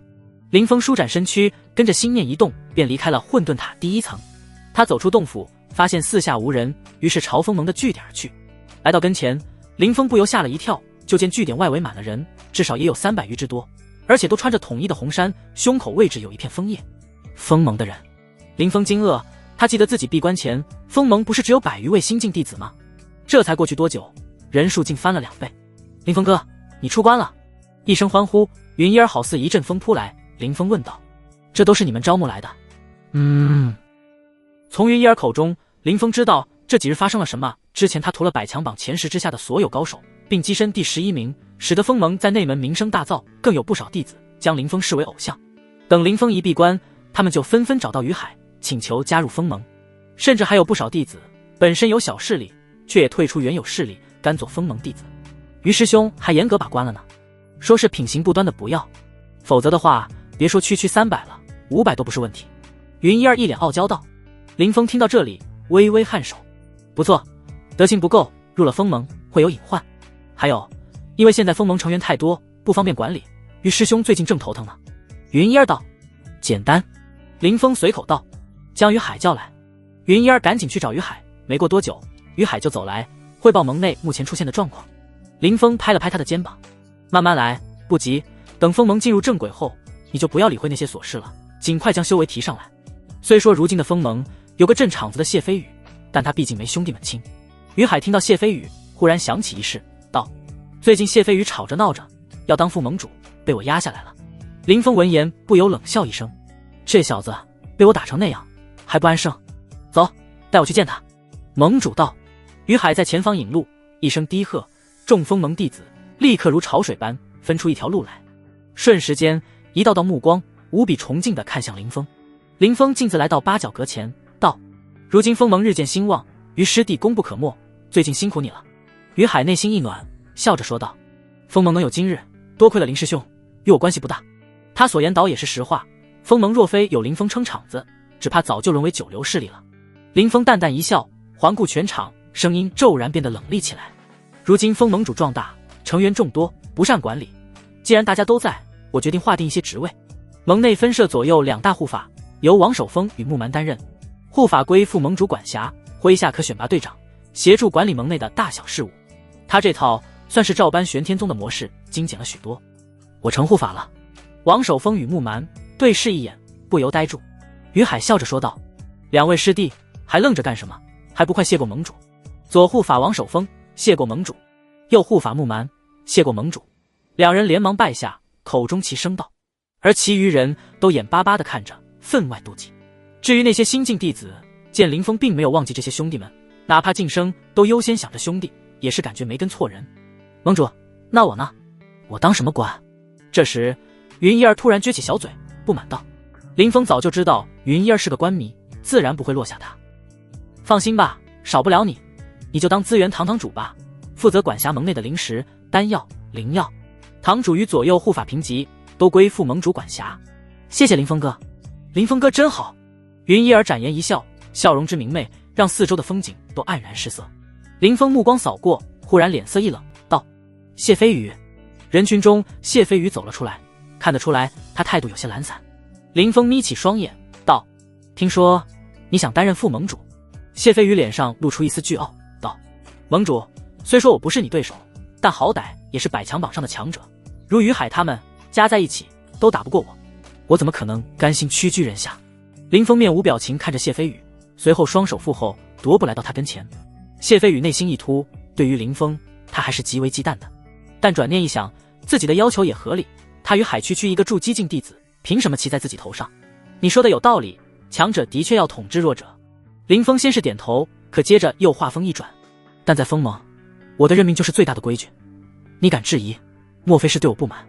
话音落下，一股可怕的威势陡然从体内绽放，瞬息间，八角阁前的气氛为之一沉，仿佛一座大山降临，许多修为弱的弟子更直接跪在地上。而那谢飞宇此时也心头一凛，额头冒出冷汗。不，盟主，我绝没有对您不满。他此时才想起自己的小命还在林峰的掌控之中呢，若此时真惹怒了林峰，绝对不会有好果子吃。没有最好。林峰冷声道，我们锋盟规矩不多，但有一点，等级森严，哪怕你修为再高，也不得顶撞堂主、护法、副盟主，否则就退出锋盟吧。我等知道了。众人都心知肚明，林峰肯定是对那些新晋弟子轻，但也没办法，毕竟人家是同一批上来的。至于其他的，暂时没想到，以后再完善吧。林峰想了想，又补充道，每个月我会发放一批丹药，表现突出的弟子可以领取，这算是咱们锋盟的福利吧。此言一出，场上顿时热闹起来，声浪沸腾。盟主威武，盟主大气，不少老生都激动无比，因为他们正是冲着锋盟炼丹师的身份来的，其他小势力可没有这等福利。而且相传林峰炼制的丹药品质上乘，比宗内发放的药效更精纯。林峰淡淡一笑，这些丹药费不了他多少精力，但却能极大调动弟子的积极性，让锋盟战力快速暴涨。诸位，只要你不背叛锋盟，我林峰也绝不会让大家失望。你们入我门下是要受我庇护，我也把话放在这儿，无论谁欺负锋盟的人，哪怕他是武丹境，我也势必以牙还牙，以血还血。林峰高声道，盟主太霸气了，跟着这样的盟主怎么可能受委屈？盟主今后一定会成为百强榜榜首。不错，我锋盟未来必定能称霸内门。将职位规矩确定后，林峰就带着于海、谢飞宇离开了。他问道，最近兄弟盟有什么动静？于海摇了摇头，自林师兄大显神威后，慕白就没有露过面，但兄弟盟的人时常去别的区域，疑似与高手接触，想必是为接下来的韩穗山之行做准备。林峰微微颔首，这就是成立队伍的好处，无需他浪费精力，自有成员收集好信息。林师兄，这时于海又道，你也要前往韩穗山，若是遇到兄弟盟，千万小心，实在不行，我率兄弟们过去为你撑场子。林峰摇头，此行我只带着谢飞宇，兄弟盟那边你放心，慕白翻不起什么大浪来，唯一需要注意的反而是那些排名更靠前的。谢飞宇听到这话也心头一凛，不知是想到了什么。林峰抬眼望向玄天宗外，似是看到了韩穗山。韩穗山有着珍贵灵药，还有寒气，足以让他将寒极冰瞳提高1成威力。我目前的修为还不够，需要更快，再快。谁若阻我，那就等死吧。林峰收回目光，他始终没有忘记3年之约。当初那满脸嫌弃的女子，若是听闻他重新崛起的消息，不知会是何表情。这时内门突然骚动起来，就见不少弟子宛若雁群般朝山脚的方向掠去。去打听看一下。林峰挥了挥手，谢飞宇站在那里不动。于海见状皱皱眉头道，难道让我这副盟主去打听？你……谢飞宇脸色难看，但当着林峰的面也不敢放肆，当即匆匆离去。不多时，他返回汇报道，听说韩穗山外围的寒潮已经逐渐消退。林峰点点头，并不意外，立在一座山石上，见一道道黑色潮水朝山脚冲去，来到山脚后又迅速分散开，其中不乏一些气息强大的身影，显然是百强榜的高手也出动了。林峰还看到了慕白、孙凌天、苏苏等人的身影。没过多久，一袭劲装生有紫瞳的纳兰婷也前来，身边赫然是玄机会的姐妹，每一个都是灵海境5重以上，上官燕也在其中。林师弟，该出发了。纳兰婷道。林峰点头，命于海回去，而后与谢飞宇加入玄机会的队伍中。纳兰婷笑意盈盈道，看来锋盟名头虽大，但除了林师弟外就没有像样的高手了，唯一的一个还是谢师弟。无妨，再过一段时间你且看锋盟。林峰淡笑，这点自信他还是有的。纳兰婷微微颔首，等锋盟壮大了，可要多多帮助我玄机会的姐妹，我们可是盟友。顿了顿，他又低声道，当心，这次前往韩穗山的高手太多，就连那几个变态也出动了，竞争恐怕会很激烈。好，林峰泰然处之。很快一行人就下了山脚下。与此同时，炼气阁内一道浑身罩着黑袍的身影正默默注视着这一幕，脸上古井无波，赫然便是陆景怀了。他沉默片刻，随后回到炼气阁前，对手下吩咐一句。未过多久，陆长老闭关练气，谢绝剑客的消息就轰传开来。离开玄天宗后，林峰一行人朝韩穗山的方向而去。他们并不焦急，因为在韩朝彻底退去后，才能踏入山内，至少还有数日才行。一路上，林峰见到许多玄天宗弟子，修为都在灵海境之上，其中甚至有不少陌生的身影。他们驾驭着一艘艘飞舟，亦或是马匹、妖兽，浩浩荡荡前往韩穗山。不少飞舟上都带着家族的标志，如吴家、如云家等。据纳兰亭所说，这是玄天宗附近一些家族弟子，修为不高，不足为虑。林峰并未放在心上，照常赶路。大约2日之后，距离韩穗山不过100里。杀！到了这里，就出现了一些厮杀的场景。哪怕还未正式进入韩穗山，但也有一些心术不正的修士开始隐蔽身形，杀人夺宝。林峰运转功法，气息内敛，看上去平平无奇。可身旁的玄机会的诸多姐妹们，个个都英姿飒爽，那些拦路的远远观望，便知道不可招惹。所以一路走来，众人很是顺利。砰！又过去半日，林峰终于来到韩穗山前，就见前方是一片白茫茫的山脉，半空中寒雾飘渺，好似一个冰雪国度。而最中心处有一片空地，如门户般，诸多修士正蜂拥而入。我们也走吧。纳兰亭打头阵，众人很快便入了山。下一刻，就见不少弟子在打着哆嗦。虽说寒潮消退，但山内依旧留存着可怕的寒气，拼命侵袭他们的体魄。哪怕是灵海境修士都打哆嗦，难怪没有筑基境弟子来此，多半刚一踏足就会被冻成冰雕。林峰凭混沌体之优势，可完全不惧这股寒气，并且他默默运转寒极冰瞳，还能用双眼默默吸收寒气。我查过资料，在韩穗山中有许多冰霜属性的灵药，皆是外界难得一见的珍品，你应当会用得上。纳兰亭刚说完，林峰便眼前一亮，走向一旁，采下一株灵药。那灵药的叶片结成一层冰晶，看上去晶莹剔透。纳兰亭瞥了一眼，不由嗤笑道：“我说林师弟，你好歹也是4品炼丹师，不能什么垃圾灵药都收吧？这寒燕草乃是黄阶，你也看得上？”林峰坦然将寒燕草收起来，没有解释什么，转头对谢飞宇吩咐一声：“帮我收集灵药，无论品阶，最好是外界难得一见的。”谢飞宇有些奇怪，但还是照做。林峰一路走，一路采摘。这韩穗山早就被人闯过，留下的都是品阶低的灵药，可黄阶又如何？在他混沌塔第1层栽培几日，便能迈入玄阶。故而林峰来者不拒，统统收入储物戒中。砰！这时那兰亭一挥手，便有一股浩大气劲凌空拍落，将一道黑影轰飞出去。没想到那黑影还未断气，竟挣扎着起身。在这韩穗山中，有一些冰霜属性的妖兽，可谓皮糙肉厚，很是难杀。那兰亭蹙了蹙黛眉，又是一掌，这才将那黑影拍死。林峰定睛看去，就见那是一只类似狼的妖兽，通体湛蓝，如同覆盖着一层冰霜。这还是筑基境妖兽，到了后面不乏灵海境。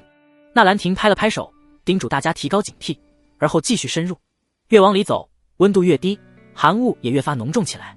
哪怕那些灵海境弟子，也不得不撑起一层灵力护盾，抵挡寒气。而林峰则是默默吸收寒气，炼化冰瞳。他能清晰地感觉到冰瞳的威力越来越大。林师弟快看，那好像是家族中人。那兰亭抬头一指，林峰望去，就见10几道身影七零八落地躺在地上，尸身上隐隐现出爪痕、齿痕，看他们的服饰并非玄天宗弟子。这些家族的公子小姐们以为能进来捡便宜，可往往都是丢了性命。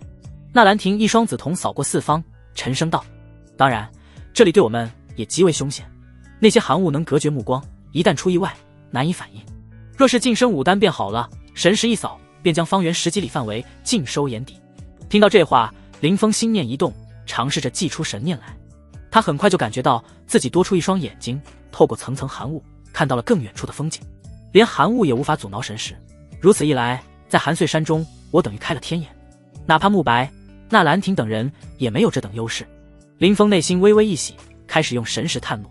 但没过多久，他就身躯一晃，头晕目眩，赫然是神魂消耗过度。你怎么了？纳兰亭诧异道。林峰摇头，也许是寒气入体了吧，有些不适。混沌体也怕寒气。纳兰亭瞥了林峰一眼，明显不信。你当我是白痴吗？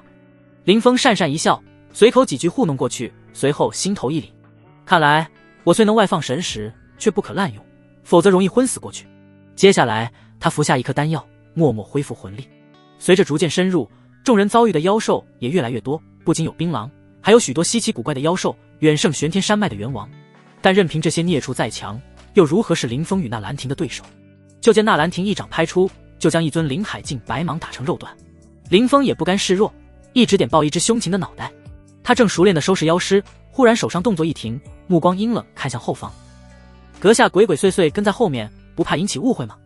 纳兰亭微微一怔，循着他的目光望去，可惜并未看到任何身影，不由诧异道：林师弟，你确定后面有人？林峰没有回答，依旧盯着那处，道：好，既然阁下不出来，就别怪我下手无情。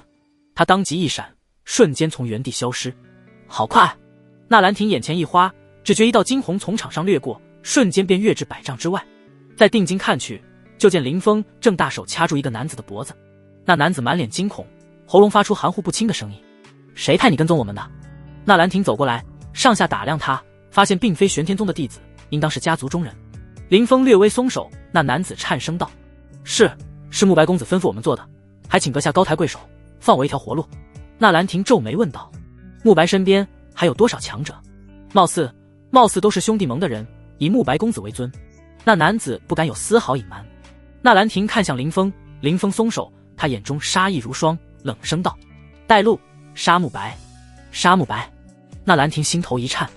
寒碎山深处，一处低矮的山丘上，正有10几道身影汇聚于此。孙灵天因为服用丹药的缘故，伤势已然恢复得七七八八，问道：穆师兄，林峰真的会来吗？慕白自信一笑：放心，我安排了那么多眼线，撒网出去，一定会有人遇到林峰。而林峰若是得知我的位置，也不会放过我。孙灵天还是有些担忧。咱们的布置真的没问题。慕白斜睨着他道：那2位就潜伏在我们不远处，只要林峰敢露面，必将死无葬身之地。听到这话，孙灵天心头的顾虑瞬间消散。那2位的排名远胜慕白，3人一起出手，即便林峰再为妖孽，断无半点活路。他就要开口，忽然听到一阵破风声，而慕白也似察觉到什么，目光一凝，沉声道：有动静。片刻后，一行身影从远处疾驰而来，赫然是林峰和纳兰亭一行人。慕白大手一挥，兄弟盟的众人立刻散去，各占一方，与玄机会的成员遥相对峙。10几个林海境弟子散发出恐怖的威势，席卷四面八方。该死，没想到你竟然找过来了，好大的胆子！慕白脸上露出一丝惊怒，看上去很是惊慌的样子。纳兰亭扫过，就见场上只有兄弟盟10几个人，微微松了口气。而林峰眉头不经意一皱，隐蔽地看向一处，但很快又收回目光，恢复如常。他负手向前走去，道：慕白，你不是派人打探我的位置吗？我来了。慕白面色阴翳，道：林峰，我承认你是个人物，若是没有陈龙，我们也许会成为朋友。但是你让我兄弟盟颜面扫尽，此仇此恨，我身为盟主，务必要找回场子，否则如何给兄弟们一个交代？林峰摇了摇头，道：多说无益，上来受死吧。你太狂了，真以为有跻身内门前10的资格？慕白懒得多言，猛地一拳打出，咔嚓，半空中赫然有雷鸣震动，紧接着一道闪电包裹在拳劲中，朝林峰而去。林峰立在原地，同样打出一拳，砰！下一刻，林峰纹丝不动，而慕白却向后暴退10几丈。一触之下，顿时看出2人的战力强弱。慕白大惊失色，怎么可能？这才小半月过去，你又提升了一境。上次林峰屠榜时还是林海境3重，这次现身竟然跨入了林海4重。纳兰亭也当场傻眼，不知道说什么是好。这家伙的修炼天赋真是令人嫉妒到发狂啊！死吧！林峰摇头，眼中一片平静，再度打出一拳。如今他的修为，哪怕只是平平无奇的一拳，都绝非慕白所能承受。慕白脸色阴沉如水，摆出拳架来，拳头上雷光激荡。他举手投足间都有风雷之音响彻，充塞着毁灭气息。这是慕白的成名武技五雷诀，据说将拳法与雷法融为一体，拳脚刚猛，快若迅雷，法体合一，品阶至少在荒阶中品。林师弟，需不需要我帮忙？纳兰亭从旁介绍道，作为100强榜上第9名的存在，他对这个老对手自然知根知底。不必，我一人足矣。林峰摇头，身形一晃，就来到慕白跟前。砰砰砰，2人瞬间缠斗在一起。慕白一拳一脚，举手投足间都带有雷霆之力，可打在林峰身上，林峰纹丝不动，反倒是他被一股巨力打得身形颤抖。而且林峰速度极快，攻势也连绵不绝，让他一开始就落入了下风。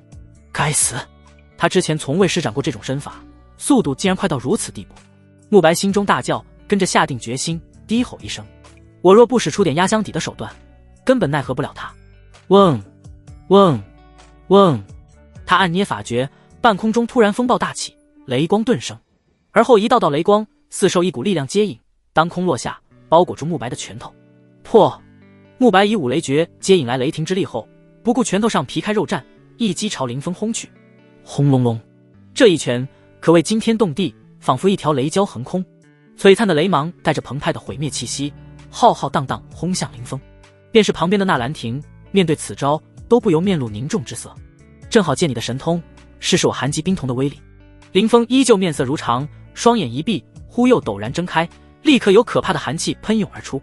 而且在这寒碎山中，冰瞳威能再长一分，化作了2道寒冰大柱。那大柱仿佛天宫的梁柱般粗大。去！随着林峰一声厉喝，冰柱瞬间便与雷蛟撞击在一起，不好，快退！看着场上那浩大的声势，兄弟盟与玄机会的成员齐齐失色，匆忙向后退去。盟主不会有事吧？谢飞宇有些紧张。林峰若有个闪失，他的解毒丹找谁要去？应当没问题。纳兰亭想了想，道：这家伙不出手则已，一出手就有必胜的把握。他既然敢找上慕白，定然有所倚仗。说完，他的目光扫向旁边，不知为何，他感觉到了一些隐晦的气息，若隐若现。莫非有妖兽察觉到，靠过来了？纳兰亭暗暗奇怪，但也没有多想，再度看向战局。轰隆！此时，一声巨大的响动过后，林峰与慕白已然分出高下。林峰立在原地，身形未动分毫，而他对面的慕白却显得无比狼狈，浑身上下有不少冰晶，连头发都结满冰花，嘴角更有一丝血迹渗出，明显是被寒气入体，伤了5脏6腑。一招之下，高下立判。众兄弟盟的成员面色如土，一言不发。我知道你还有其他手段，譬如灵气，但我也有3阳钟，所以你还是领死吧。林峰迈步走上前，双瞳中寒气喷涌，化为飘渺的白雾。慕白脸色变幻，一阵青一阵白，随后忽然大笑出声。林峰，你以为我真的猜不到你会找过来？不妨告诉你，那个家伙就是我派去将你引来的。我慕白能创立兄弟盟，手段层出不穷，算计起人来更是防不胜防。顿了顿，他看向一侧，忽然大喊道：吴师兄，苏师姐，现身吧！话音落下，2股远胜慕白且可怕无比的气息冲天而起。纳兰亭脸色瞬变，失声道：糟糕，中计了！轰隆！这时一片冰雪密林中突然冲出2道身影，其中一人是个背挺如剑的男子，而在他旁边还有一头黑鳞狼妖，狼妖之上是一个身段妖娆、面色带冷笑的女子。纳兰师妹也在啊，好久不见。女子笑意盈盈道：百强榜第8，吴图清，还有第6，苏妙言。纳兰亭脸色大变，旁边的谢飞宇也为之失声。吴图清修为在灵海9重，排名犹在纳兰亭之上。那苏妙言更失了德，排在第6，且身负半部武丹修为，而且他还是御兽阁的弟子，麾下的玄清郎同样是半部武丹境的战兽。糟了，还真的中计了。林师弟本以为此地只有慕白一人，殊不知却有3位天骄，这是圈套。上官燕喃喃道：其他人都不淡定了，无论是吴图清还是苏妙言，都极难对付，更何况还有一头半部武丹境的妖兽。同阶之下，妖兽铜皮铁骨，战力更强。不夸张地说，这头玄清郎已经堪比武丹境修士了。在这种必杀之局下，林峰想要逃脱都没有机会。3位师兄师姐，深吸一口气后，纳兰亭拱了拱手，肃声道：大家同为玄天宗弟子，应当守望相助，今日这场都是误会，容。然而还未等他说完，慕白便冷笑道：纳兰亭，今日不关你的事，速速带着玄机会的人离开，我等自然不会杀你。纳兰亭俏脸变幻不定，一时沉默下来。而慕白看向林峰，哈哈大笑：林峰，早在你屠榜时，我就预料到凭我之能未必能对付得了你，所以早早就联络吴师兄和苏师姐结为同盟。而入了寒碎山后，我用一些丹药笼络那些小家族的人，让他们引你来此，而吴师兄和苏师姐则藏在暗处。没想到你果然上当了。他的笑声里带着浓浓的畅快和自傲，显然颇为满意自己的计划。林师弟，我虽待在御兽阁中，却也听闻过你的大名，今日一见，你果然风神如玉，相貌堂堂，快来师姐这边，让师姐好好宠幸你。苏妙言也笑意盈盈道：他在内门的名声不大好，时常与一些长相英俊的师弟厮混。林峰扫过场上，目光着重关注那头玄清郎，就见这妖兽赫然有10几丈高，宛如一座小山头般，双眼如清月，浑身毛发竖起，根根犹如利剑一般。比起之前在玄天山脉见到的元王，强出何止10倍，恐怕他距离真正的武丹境都不远了。林峰暗暗道，他也没想到慕白还有这等算计。3位百强榜上前10高手，再加上一头玄青狼，展露的威势的确强大，但还不至于让林峰慌乱。他弹了弹手指道，原来是吴师兄与苏师姐，这是我与兄弟盟的私人恩怨，奉劝2位不要插手为好。苏妙言展颜一笑，林师弟，我们若是非要插手呢？林峰抬眼语气平静道，那就准备葬身在这寒碎山吧。好大的口气。吴图清冷笑道。苏妙言更笑得花枝乱颤，林师弟真是年少轻狂啊，不过凭你一人怎会是我3人的对手，哪怕是那楚言都未必能做到。慕白也是连连摇头，来，让我等见识下混沌体的手段。而玄机会的众多姐妹已经开始打退堂鼓了。上官燕低声道，纳兰师姐，饶是那林峰再强，也最多挡住吴图清罢了，您能拦下慕白，至于我们根本不是苏妙言的对手，尤其是苏妙言麾下的那头玄青狼，可怕无比，战力直追武丹，实在不行我们就撤吧。那兰亭也是俏脸凝重到了极点，一丝笑容都没有，接着抬眼看向林峰。林峰面色平静道，你若离去，我不怪你。那兰亭闻言跟着轻咬银牙道，姓林的，你将我那兰亭想象成什么人了？我既然与你同盟，那就不会轻易背弃，至于有几分赢面，也得先打过再说。林峰一怔，跟着眼底划过一丝异色，倒没想到那兰师姐虽是女子，却如此刚烈。你瞧不起谁呢？女子之身又如何？别以为所有女人都跟你那未婚妻一样。那兰亭说完便叱咤一声，玄机会众姐妹听令，随我迎战。上官燕等人虽有些发怵，但一个后退的都没有，当即散开阵势，准备奋力一搏。却在此时，前方传出一声轻笑，好一个纳兰师姐，好一个玄机会，今日之后，我封盟与玄机会缔结盟友，同进同退，至于这3人，我一人解决足矣。众人就见林峰竟一个闪身，宛若浮光掠影般朝慕白3人冲去。这家伙疯了吗？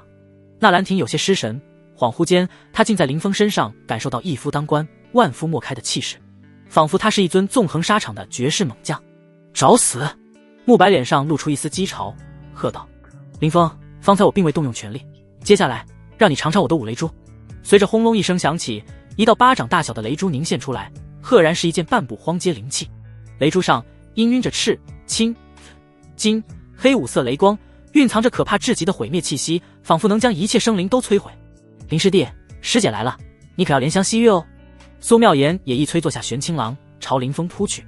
至于那吴图清，则打出一道法印，赫然遁入土层中，消失不见，显然修行了玄妙的土遁术。嗡嗡嗡，面对3人联手，林峰并未大意，照出3阳钟。轰隆一声巨响，那5雷珠轰在3阳钟上，同为半部荒阶灵气，3阳钟却仅仅是微颤，便悬在半空，而5雷珠则被震得倒飞出去。慕白眼同一缩，惊道，你不过是灵海4重，灵力竟比我还要浑厚。嗖，林峰不言，头顶3阳钟直接杀入3人阵势之中。这一刻他毫不保留，澎湃的灵力在4只百骸中游走，竟发出波涛冲动的声响。小青。接着苏妙言口中竟发出一阵奇怪的语言。哦！那玄青狼闻言猛地张开血盆大口，吐出一道青色红芒，若细细看去，便会发现竟是一道锋刃，锋锐至极，能将一座山峰都拦腰斩开。冰瞳。林峰丝毫不乱，双瞳中迸发寒气洪流，与锋刃相撞。小师弟，玄青狼的锋刃可不是那么好接的。苏妙言俏脸上露出一丝笑容。作为玉寿阁的弟子，这头玄青狼早在幼崽时就被他收服，精心饲养，从而成长到半部武丹境。苏妙言自信，武丹境之下没有修士能敌得过玄青狼，便是那冰柱都会被锋刃切开。你小心，他的冰瞳之术在寒碎山得到了加持，没那么容易对付。慕白一边操控5雷珠，一边提醒道。是。果然，那道冰刃竟被冻结成冰雕，咣当一声掉落在地下一刻，林峰直接欺身而上，杀到跟前。还真有些棘手，小青上。苏妙言虽惊不乱，立刻一声令下。哦！玄青狼口中猛地爆吼一声，一爪当空拍下，哧啦，整个虚空瞬间带起汹涌的劲风，还能看到一道爪芒划过。林师弟小心！纳兰亭忍不住色变，这妖兽的利爪何等锋锐，若是被抓一下，还不得当场开膛破肚。而此时林峰运转惊鸿步，身形一闪就躲开那一爪。玄清郎扫过，第二爪凶猛抓出。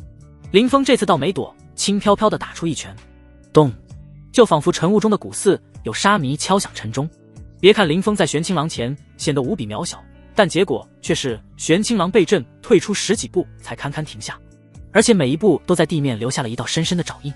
而林峰只是略微活动下手腕，就恢复如常。他是人还是妖？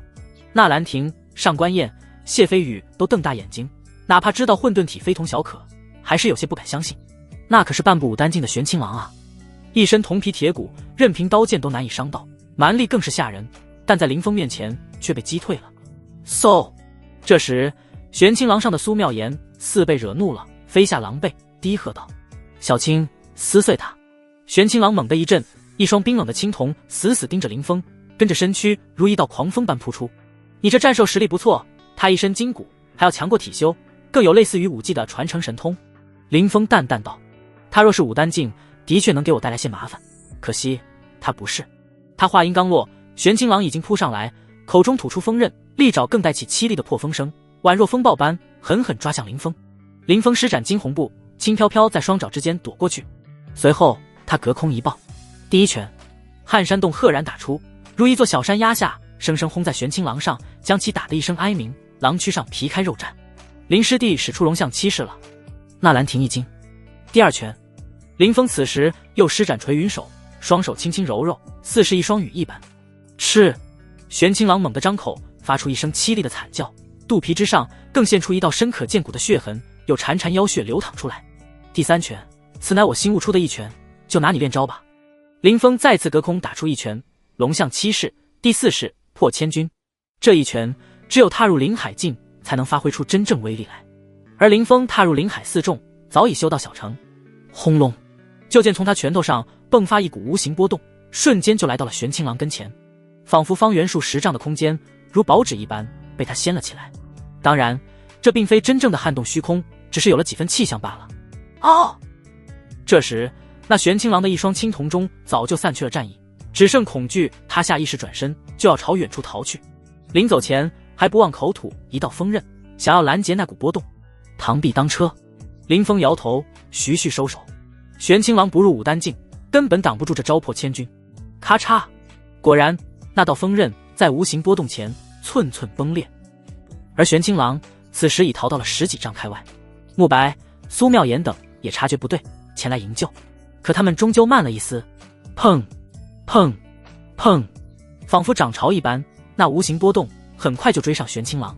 玄清郎立刻僵在原地，一息之后，从狼手开始寸寸炸裂，狼身、狼爪、狼尾，还有一身青色毛发统统炸开，血肉、碎骨、毛发漫天飞舞。破千钧这一招刚烈至极，比撼山洞还要凶猛，哪怕是妖兽的身躯都扛不住。砰！林峰的拳劲一直蔓延到了雪林之中，最后才彻底炸开。场上立刻掀起暴风雪，成片的雪林被撕成粉碎，天地间更响彻鬼哭狼嚎之音。此刻全场一片静默，所有人瞠目结舌看着这一幕。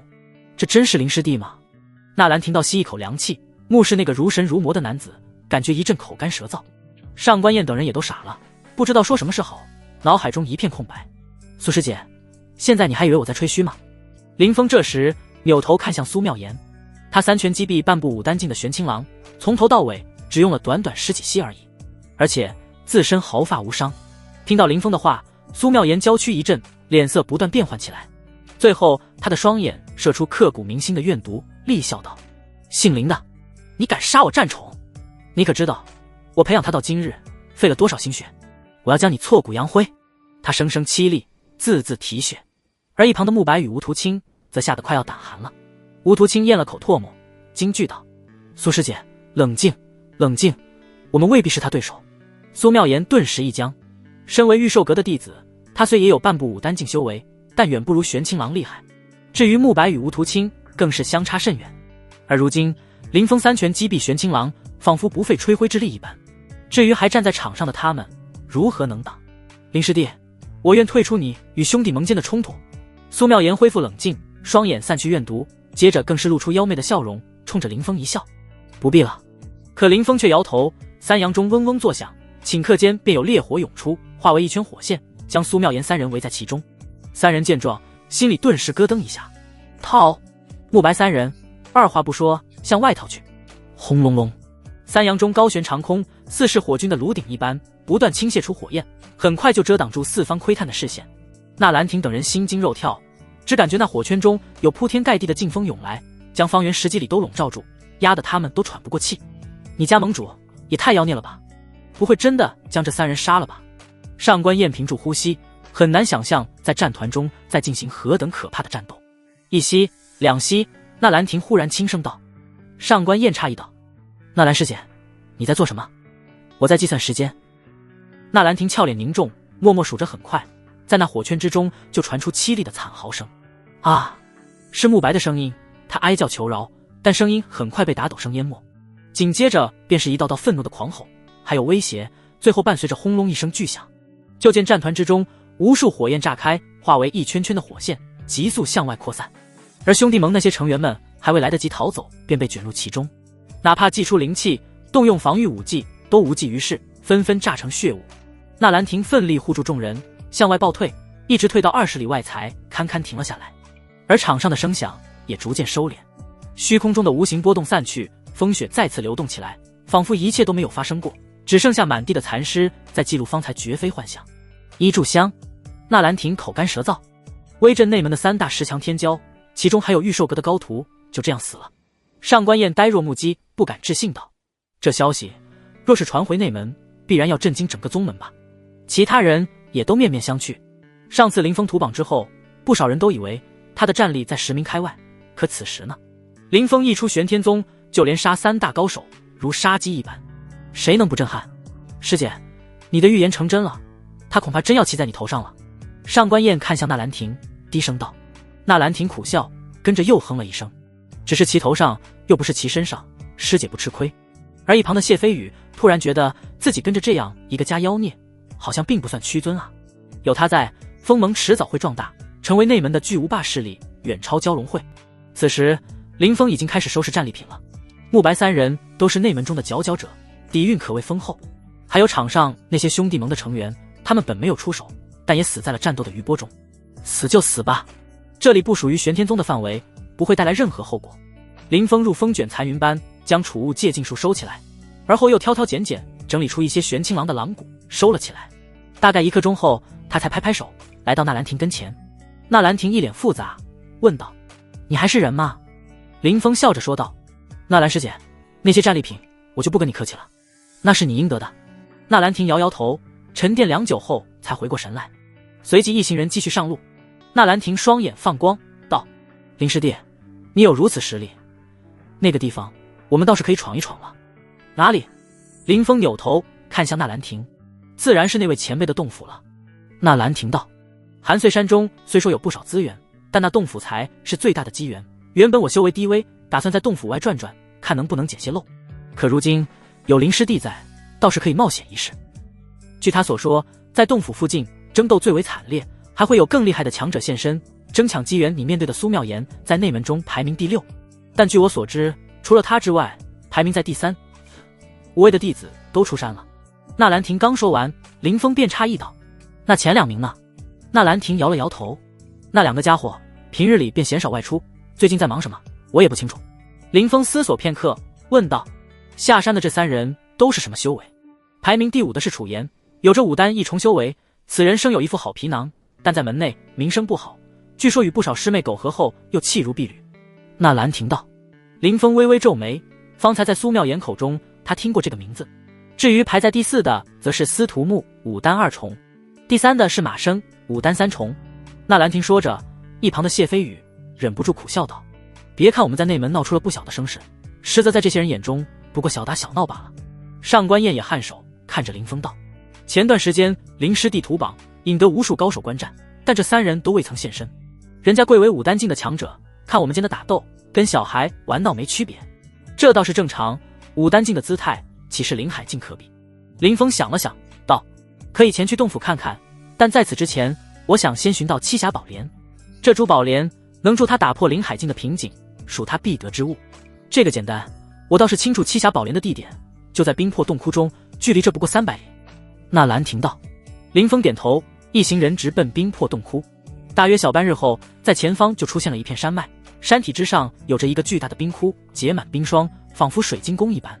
纳兰亭扫过场上，沉声道：“这里就是冰魄洞窟，但地上有不少痕迹，想必有人来过。至于有没有得到栖霞宝莲，就不得而知了。”这时，一旁的上官燕补充道：“在冰窟深处有一尊冰妖驻守，应当是这座冰魄洞窟的主人，是那栖霞宝莲为痉挛。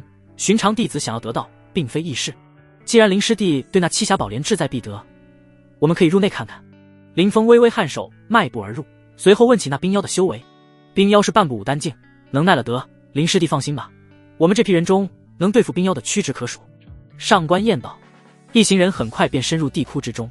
林峰打眼一扫，发现地窟内竟生长着不少灵药，因为都是低阶的，所以并未有人采摘。他毫不客气，照单全收。不多时，众人来到一处三岔路口前，正犹豫着走哪条，突然一阵痛苦的嘶吼陡然传出，是那冰妖，有人已经动手了。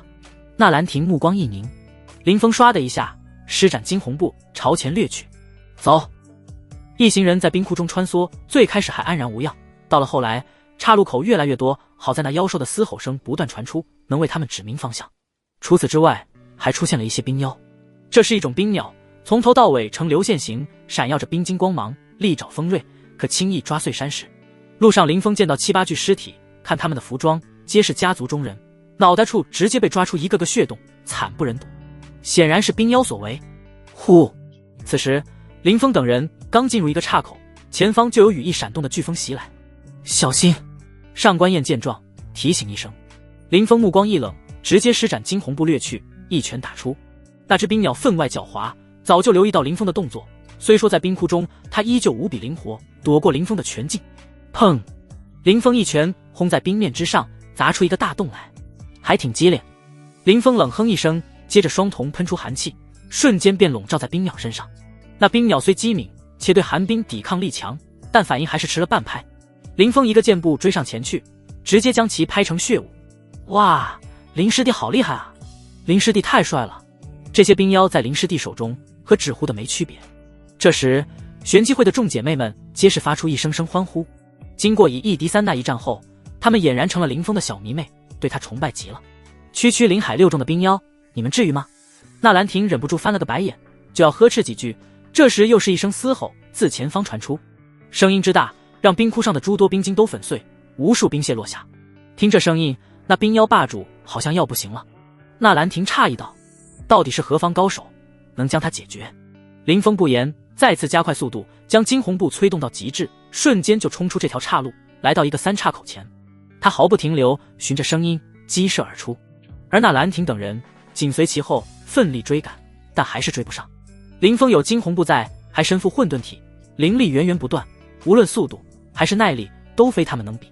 一口气激射上百里，不知来到什么地方，林峰忽然顿住脚步，目光如炬地看向前方，冰妖霸主就在前面。纳兰亭气喘吁吁停下，抬起玉手擦擦香汗，忍不住朝前打量。就见那是一个巨大的冰窟，高约100丈左右，里面有一根根粗大冰柱支撑，但此时不少冰柱都断裂。除了这些外，还有不少身影。全是他！林峰看到了一位熟人苏苏，但他并不意外，早在叶长老口中，他便听闻苏苏想采摘栖霞宝莲的消息。除了苏苏外，还有10几道身影，都是高手。最令人瞩目的是一个身着青衣，一头长发如墨般漆黑，双眼如星的男子。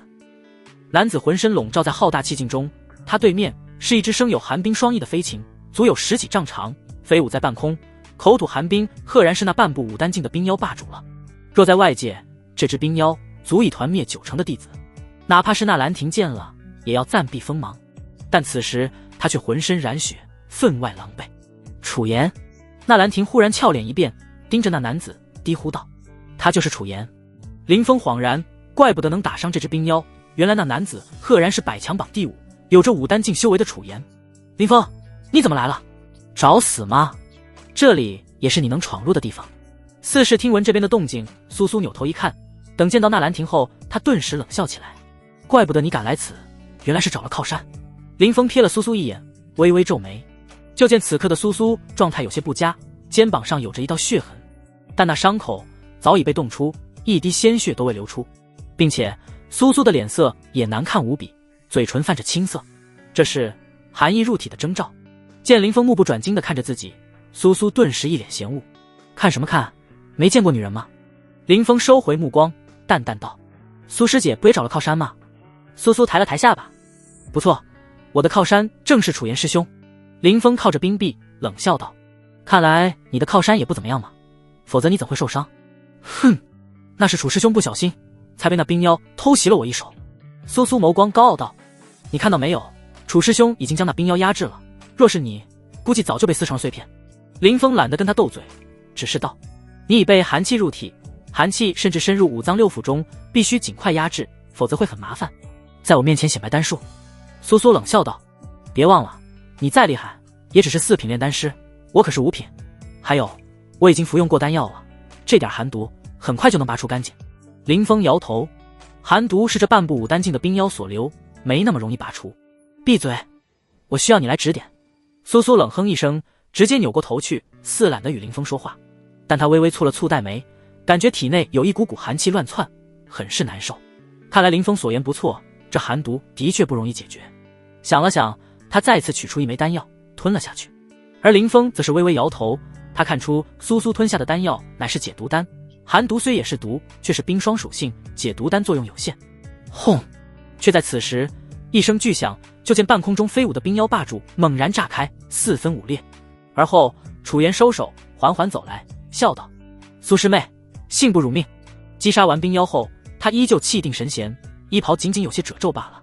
楚师兄，你好厉害，这么强的冰妖都被你灭杀了。苏苏连忙过去，取出香帕为楚岩擦拭脸颊。他的俏脸微微泛红，眼神更是温柔如水，那模样跟对待林峰时可谓判若两人。见到这近在咫尺的绝世容颜，楚岩不免呼吸略微粗重，眼底划过一丝银色，但他很快隐藏好，目光一扫，落在林峰身上，厉声质问：小子，方才就是你当着苏师妹的面轻视于我？楚岩这话一出，冰窟内的气氛立刻紧张起来。楚师兄是要问罪于我？林峰双眼微眯，面色平静。如果我没记错，你是百强榜第11名，更是临海境修为，而我却是武丹境，算是你师兄前辈。面对前辈，你就这般态度？楚岩脸上皮笑肉不笑，一袭衣袍，无风自动，自有武丹境的风范。林峰语气平静道：换作是我，对付那冰妖，不至于让身边人受伤。他此言倒也是心里话，并非为苏苏打抱不平。林峰自忖与苏苏虽师出同门，却没有任何感情，心里也不怎么看重苏苏。半部武丹境也好，5品炼丹师也罢，给自己点时间，迟早能追平，甚至超越。他只是诧异，有楚岩这位真正的武丹境坐镇，还可神识外放，苏苏竟会被冰妖伤到，导致寒毒入体。区区一个临海5重斗未到的家伙，也敢在此大言不惭。楚岩冷笑连连，这话若是被旁人听到，只怕要笑掉大牙。他虽在笑，但眼瞳中已有怒意。身为百强榜第5，更是武丹一众的强者，如纳兰亭、慕白这些在内门名声大噪，甚至手下掌管一个小势力的首领又如何？见到他还不是礼敬有加。而林峰区区第11名，仅是仗着混沌体就敢对他不敬，当真是倒反天罡。毫不夸张地说，楚岩修道至今，捏死的临海4重修士不知有多少。楚师兄不必动怒，另外林师弟的战力也不是那么简单的。纳兰亭在旁边笑着打起了圆场，劝道：大家都是同门，犯不上为了口舌之争就坏了和气。不错。上官燕也跟着道：楚师兄这等人物，自是胸襟如海，犯不上跟师弟师妹们一般见识。你们2个倒是巧舌如簧。楚岩摇头一笑，跟着背负双手朝林峰走去。林峰脸上古井无波，看不出丝毫紧张。而纳兰亭、谢飞宇虽暗道不妙，但也能勉强保持镇定。毕竟他们推测林峰真正的战力只怕也达到了武丹境。小子，别以为你在内门名声大噪，今日赢了这个，明日打伤那个，但在我看来不过是小打小闹罢了。不入武丹，终非我辈。你潜力果然无限，但在修为没达到时，需有一颗敬畏之心，尤其是小心祸从口出，懂吗？楚岩冷声道。他姿态甚高，一副前辈教训晚辈的架势。林峰面无表情道：不懂，不如楚师兄来指点1、2。小子，你当真要我动手？楚岩双眼一眯，别看你身负混沌体，但武丹境的风采远非临海境能比。他的身上陡然散发一股浩大波动，如无形水纹般朝4面8方荡漾开来。一开始还很微弱，而后愈发高涨。自有武丹境威压，当空显化，冲塞在这偌大的冰窟之中，仿佛空气都变得沉重起来。玄机会一些修为弱的姐妹纷纷闷哼一声，面露惨白之色。林师弟，不要再顶撞楚师兄了，他可是武丹境修士，况且我们还有要事在身。纳兰婷连忙劝道。接下来一行人还要赶赴洞府争夺机缘，这时候与楚言交恶是不智之举。然而不等林峰开口，楚言就不满了，因为他发现林峰面对自己的威压竟面不改色。轰！楚言往前踏出一步，一股更加可怕的波动从他体内宣泄出来，众人只觉得耳畔轰鸣不断，几乎无法站稳，不少弟子更扑通一下跌倒在地，如面天威一般。武丹境对于灵海境的压制是无与伦比的。林峰这是哪根筋搭错了？还是说他在关心我，为我鸣不平？苏苏蹙了蹙眉头，发现有些猜不到林峰的想法。他抬眼看向林峰，不由诧异，就见在如此浩大的威压下，林峰依旧站在原地。怎么回事？要知道这股威压之强，就连他都感觉分外心悸，喘不过气来。林师弟，纳兰婷忍不住叫了一声。谢飞宇也低声道，盟主，要不还是算了吧，一旦和楚师兄交手，哪怕你能战，下场也一定凄惨，无法再寻找机缘。林峰皱皱眉头，沉默片刻，最终拱手道，楚师兄，方才是我失言，还望你大人不计小人过。楚师兄收取栖霞宝莲要紧，这点小事就过去罢了。苏苏倒不是为林峰求情，而是真的在乎那栖霞宝莲，这关乎到他日后的大道。纳兰婷也连忙打圆场，林师兄，冤家宜解不宜结，还是算了吧。见状，楚言这才冷哼一声道，若非看在苏师妹和纳兰师妹的份上，凭你敢顶撞我，我便要教训你一顿。不过眼下的确不是时候，采摘栖霞宝莲要紧，这可是苏师妹此行最为看重的机缘。苏苏闻言内心一甜，笑意盈盈道，多谢楚师兄。楚言摇头，师妹客气了。然而他的眼底深处却掠过一丝丝异色。他一松口，场上的气氛顿时缓和，众人接下来便在冰窟继续寻找。没多久，就有人惊呼一声，在这里！众人连忙围过去，看向一个约莫1丈高、晶莹剔透的冰洞，就见里面有一株闪耀七色光芒的宝莲，莲瓣上流光溢彩，散发出馥郁的莲香，一看就是宝贝。真的是栖霞宝莲，而且比我想象的品质更好。苏苏望向栖霞宝莲，雀跃道，楚师兄有劳了，小事一桩。楚言摇头一笑，指尖轻弹嗖，随着一道道气劲射出，足以看出他的灵力无比深厚，而且那些气劲射出10几丈，竟丝毫不断，反而化为长链般缠绕在栖霞宝莲之上。来！楚言轻喝一声，右手一抬，咔嚓咔嚓，厚重的冰面破裂，栖霞宝莲被硬生生拽了出来，接着嗖的一下化为一道七彩光芒，没入楚言手中。众人见状不由面露艳羡之色，这可是栖霞宝莲啊，珍贵无比，哪怕兑换灵石都能卖个天文数字。不夸张地说，苏苏有这等收获就已然不虚此行了。而林峰见到那栖霞宝莲也是移不开眼睛，接着他踏前一步走到苏苏跟前道，这宝莲。没等他说完，苏苏就柳眉一竖，一双美眸瞪着林峰，你想抢我宝莲？林峰对那宝莲自然动心，毕竟关乎到日后踏入武丹境，而且即便不考虑炼丹，栖霞宝莲也是不可多得的灵药。但林峰为人有原则，既然那冰妖是楚言斩杀，战利品里应归楚言一行所有的。此时随着苏苏一句话，楚言也面露不善，看着林峰随时都要动手的架势。林峰皱皱眉解释道，苏师姐误会了，我只是想要栖霞宝莲的根须。根须？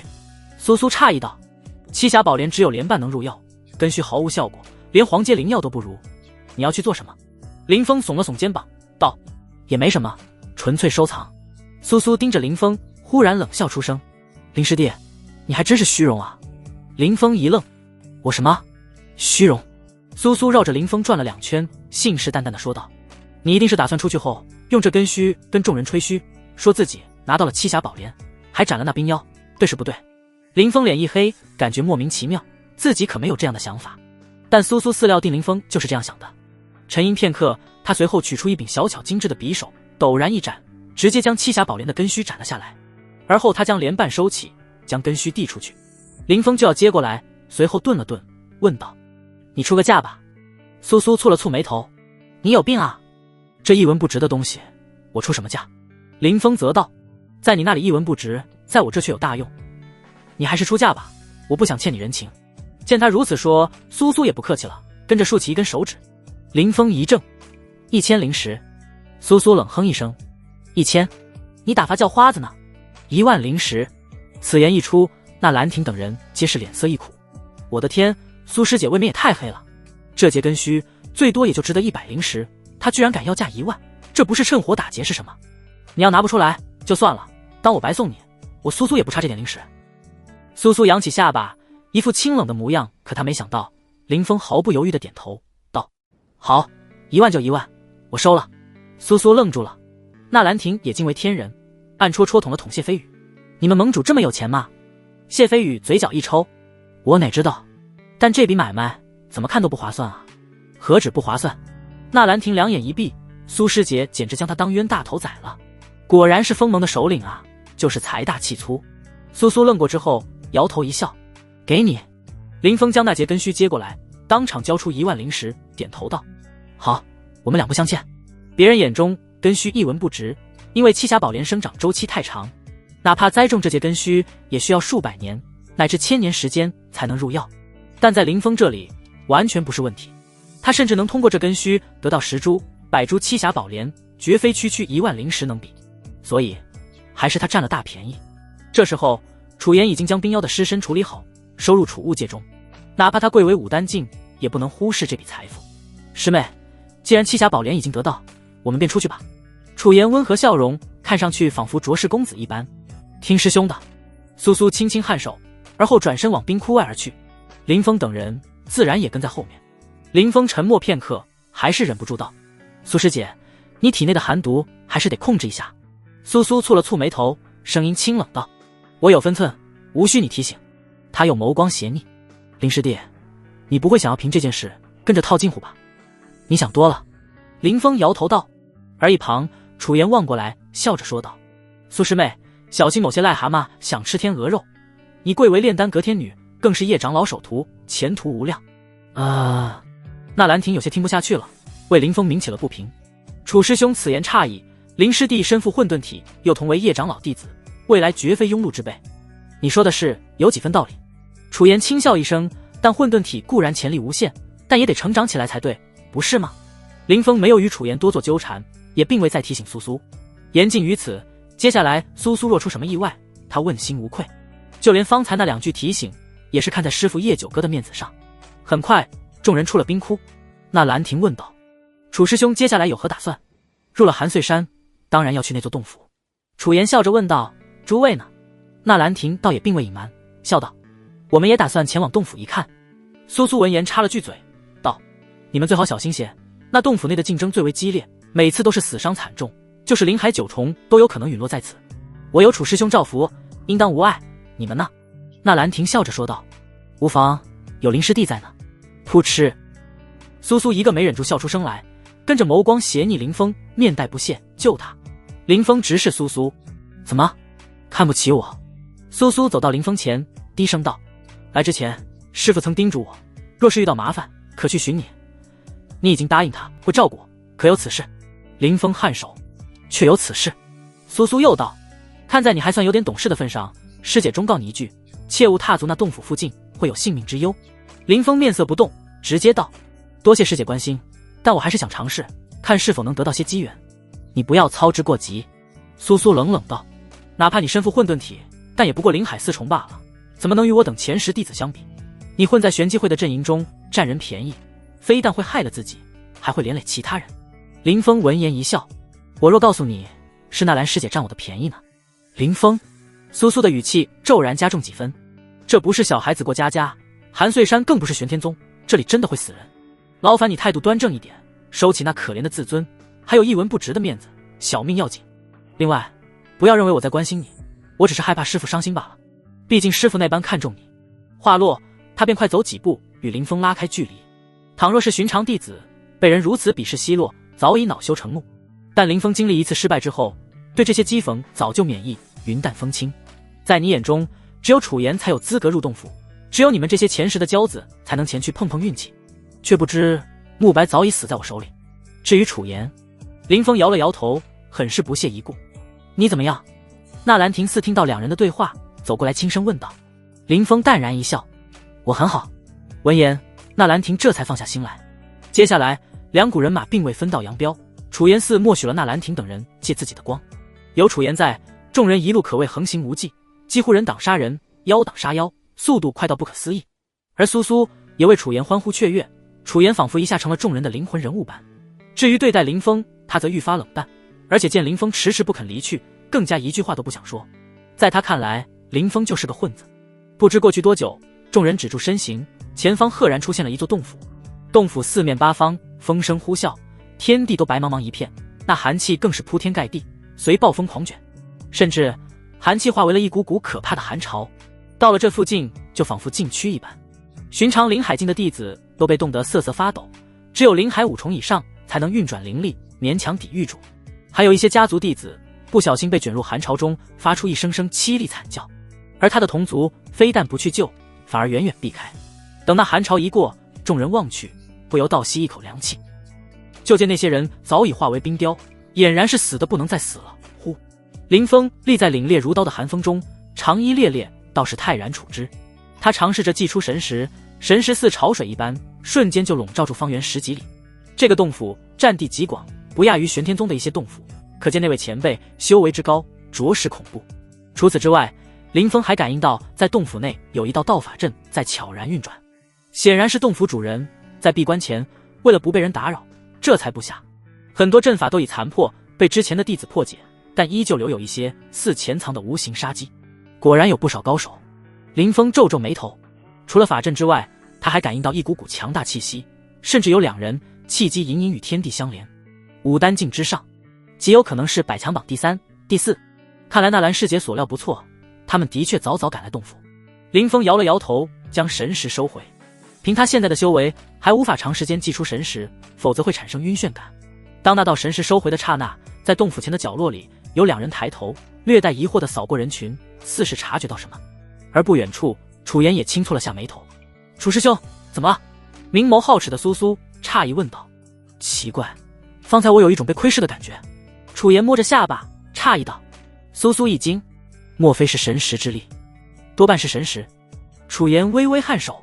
苏苏蹙了蹙眉，道：应当是司徒木或马生吧，毕竟在场中人只有2人达到武丹境，能做到神石外放。也是。楚岩点点头，笑道。不过无需担心，那2个家伙不敢擅自对我出手。那是，楚师兄也是一位武丹级强者，虽说与那2人差点，但真打起来，鹿死谁手还尚未可知。苏苏话音刚落，忽然闷哼一声，俏脸愈发惨白起来。他点头看去，就见在自己的娇躯中正有一缕缕白色丝线钻进钻出，每一次都带给他莫大的痛楚。苏师妹，你……楚岩望过来，一脸关切。苏苏脸色煞白，血色全无，强笑道：在这洞府四周，寒潮浓烈，只使我体内的寒疾更重。他犹豫了一下，道：楚师兄，不如你自行去探索洞府，小妹就先回宗，再炼丹阁，等待师兄归来。若是之前的路途，他感觉还能多挺一阵，但寒潮四周，寒气浓烈，他5脏6腑都传来绞痛，实在难以忍受。苏师妹不入洞府，岂不是白来一趟？不过既然师妹身体抱恙，我们就入内逛一圈，马上出来，如何？楚岩说着，眼底露出一丝得逞的光芒。这好吧，便依楚师兄所言。苏苏只得点头，毕竟是楚师兄帮他拿到7侠宝莲。楚岩温和一笑，尝试着探出大手揽住了苏苏柔弱无骨的细腰。苏苏娇躯一颤，并未躲开。另一边，林峰脸上露出一丝异色，通过楚岩的反应，他猜测到自己的神识多半被发现了。寻常灵海境神识不能外放，感应不到自己的窥视，但武丹境却不同。看来日后哪怕要祭出神识，也要多加小心，免得被找到。林峰暗暗想着，那兰亭走来，凝声道：他们在尝试破解洞府周围的阵法，一旦破开后就要入内了。林峰点点头，经过多次探索洞府，众弟子经验丰富，来到这里步步谨慎，根本不敢硬闯。破开了，走。这时一道惊呼陡然响起，场上众人先是一惊，跟着大喜，直接掠过去，化为一道道劲风，直奔洞府而去。轰隆，又是一道浩大威势涌现，随后铺天盖地的威压降下，席卷天地，竟是将那些蜂拥而入的弟子都压得待在原地，喘不过气来。是司徒木师兄。有内门弟子面色凝重地看向前方。这时又一股威压冲天而起，比起方才的司徒木毫不逊色。本就苦苦忍耐的众人，这次更是脸色惨白，身躯微颤。马师兄也露面了，两人好霸道的作风，不允许别人抢在他们前面进入洞府。呵呵，信不信？你若达到5丹境，只会比他们更霸道。林峰也抬眼看去，就见2道身影快若闪电般越过众人，抢先来到洞府前。左侧的男子身穿青色长袍，面上罩着一层清气，应当是修炼了什么功法所致，正是司徒木。而右侧的马生威势同样惊天，震慑四方。果然，这2人都在。一见这2人，纳兰亭立刻变了脸色。一见司徒木与马生，纳兰亭便悠悠一叹，这2人可都是此代内门弟子中最为出类拔萃的人物，且比楚言还厉害。一个达到了5丹境2重，另一个则是5丹3重。有他们在，其余人想要拿到机缘，怕是不容易了。即便能得到，也只是捡一些2人看不上的残羹剩饭。林峰抬眼，眼睁睁看着2人旁若无人地冲入洞府中，那般姿态何等霸道桀骜。等他们入内后，其余弟子才匆忙往前冲去。刷刷刷，场上很快就清空一大片。纳兰亭有些按捺不住，看向林峰，低声道：“林师弟，我们也动身吧。”林峰点头，就要掠出，忽然一怔，他目光扫过四方，却不见苏苏与楚言的身影。咦，你们的楚师兄去了何处？纳兰亭也察觉到，问道。有人回道：“苏师姐玉体抱恙，楚师兄送她去休息了，打算缓一缓再入洞府。”原来如此，楚师兄还挺体贴的。纳兰亭并未怀疑什么。林峰立在那里，忽然想起苏苏体内的寒毒，猛地猜到一个可能。他微微闭目，尝试着祭出神识，果真见到一男一女2道身影朝洞府相反的方向而去，正是苏苏与楚言。2人越走越偏，很快来到一处山洞中，而这时苏苏已经不能自主行动了，全程需楚言来搀扶。林峰的神识来到山洞前，不敢贸然深入，仅仅是往前探出一丝，便听到了一道啊的声音。他收回神识，脸色顿时阴沉起来，眼中光芒闪烁，道：“好一个楚言！”纳兰亭一怔，连忙劝道：“林师弟，慎言啊！”林峰缓缓吐出一口浊气：“去还是不去？”平心而论，他从来没在乎过苏苏，甚至有些反感。尤其他之前还3番2次劝说，苏苏却依旧不当回事。有此一劫，全是他咎由自取。林峰并非圣母，做不来那种热脸贴冷屁股的事，但就这样罢手，自己如何跟师尊交代呢？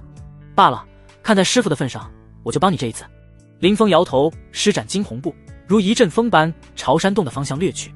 纳兰亭一惊，喊道：“林师弟，你要去何处？留在此地等我，我去就来。”林峰并未回头，只在漫天风雪中留下一道传音：“好。”纳兰亭下意识颔首，跟着突然察觉到不对劲，看向一旁的上官燕，问道：“你听到林师弟说什么了吗？”上官燕一头雾水：“没有啊，林师弟头都未回，更未放话。”纳兰亭娇躯一震，脸色瞬间就变了，神识外放，这……他支支吾吾，半边憋不出一句话，最后只是道：“逆天了。”一处位置偏僻、狭窄逼仄的山洞中，此时的苏苏很是不妙，他的玉体躺在地上，俏脸惨白的无以复加，有着一缕缕白色线条，如针线般在体内射出又钻进去。他仿佛无形之物，瞬间便没入体内，消失不见。而苏苏连打冷战，只感觉体内冰寒彻骨，一双美眸中满含痛楚。她本就是内门出了名的天女，皮肤白皙，此时更加惨白，仿佛冰块似的，远远看去就如同冰美人，浑身上下都冒着寒霜冰雾，就连那山洞内部都结出了一层层冰化。苏师妹，你怎么样了？休息一阵后，楚言一脸关切地问道。还是不行，楚师兄，快将我送回宗门，求见师父，师父能为我解除寒毒。苏苏说着，牙关都在打颤。楚言诧异道：难道连你也解不了寒毒？之前不是服用丹药了吗？苏苏脸上露出一丝苦笑，道：若是普通寒毒，我自然能解掉，但它不同，乃是那半部5丹境的冰妖所为，霸道无比，解毒丹根本起不到效果。倘若我还能运转灵力，炼出一枚5品驱寒丹，便能化险为夷，但现在我有心无力啊。在寒毒的侵蚀下，他体内灵力运转都晦涩无比，更别提炼丹了。你现在还能坚持多久？楚言问道。以我的修为，1日内无碍，超过1日就会有性命之危。苏苏回道。楚言算了算时间，我若全力以赴的话，1日之内足以带你抵达宗门，时间够用。苏苏微微松了口气，那就有劳师兄了。他说完便等着楚言将自己扶起来，可楚言非但没有动作，反而坐在那里，眼神变得奇异起来。最开始楚楚言可能还有所收敛，到后来他目中似有一股欲火喷薄而出。糟了！苏苏心头一阵惊惧，惊声问道：“楚师兄，你要做什么？”苏师妹，不瞒你说，我知道一种双修之法，应当能缓解寒毒入体，让你没那么痛苦。楚言脸上露出一丝邪笑，跟着便用大手在苏苏的光滑的玉臂上缓缓摩擦。苏苏心头一惊，既感觉荒谬，又是羞愤。师兄，不要！我现在这般模样，实在不适合做那种事。我知道你对我好，这样等回宗门后再。未等他说完，楚言却摇了摇头，冷冷道：“苏苏，不日后你就能通过七侠宝莲晋升到武丹境，更何况还是一位五品炼丹师。那时的我恐怕再不能入念，所以要想得到你，只有这一次机会。为了这个机会，我已筹谋许久。哪怕你不能动，又浑身冰冷，少了些乐趣，但也无妨。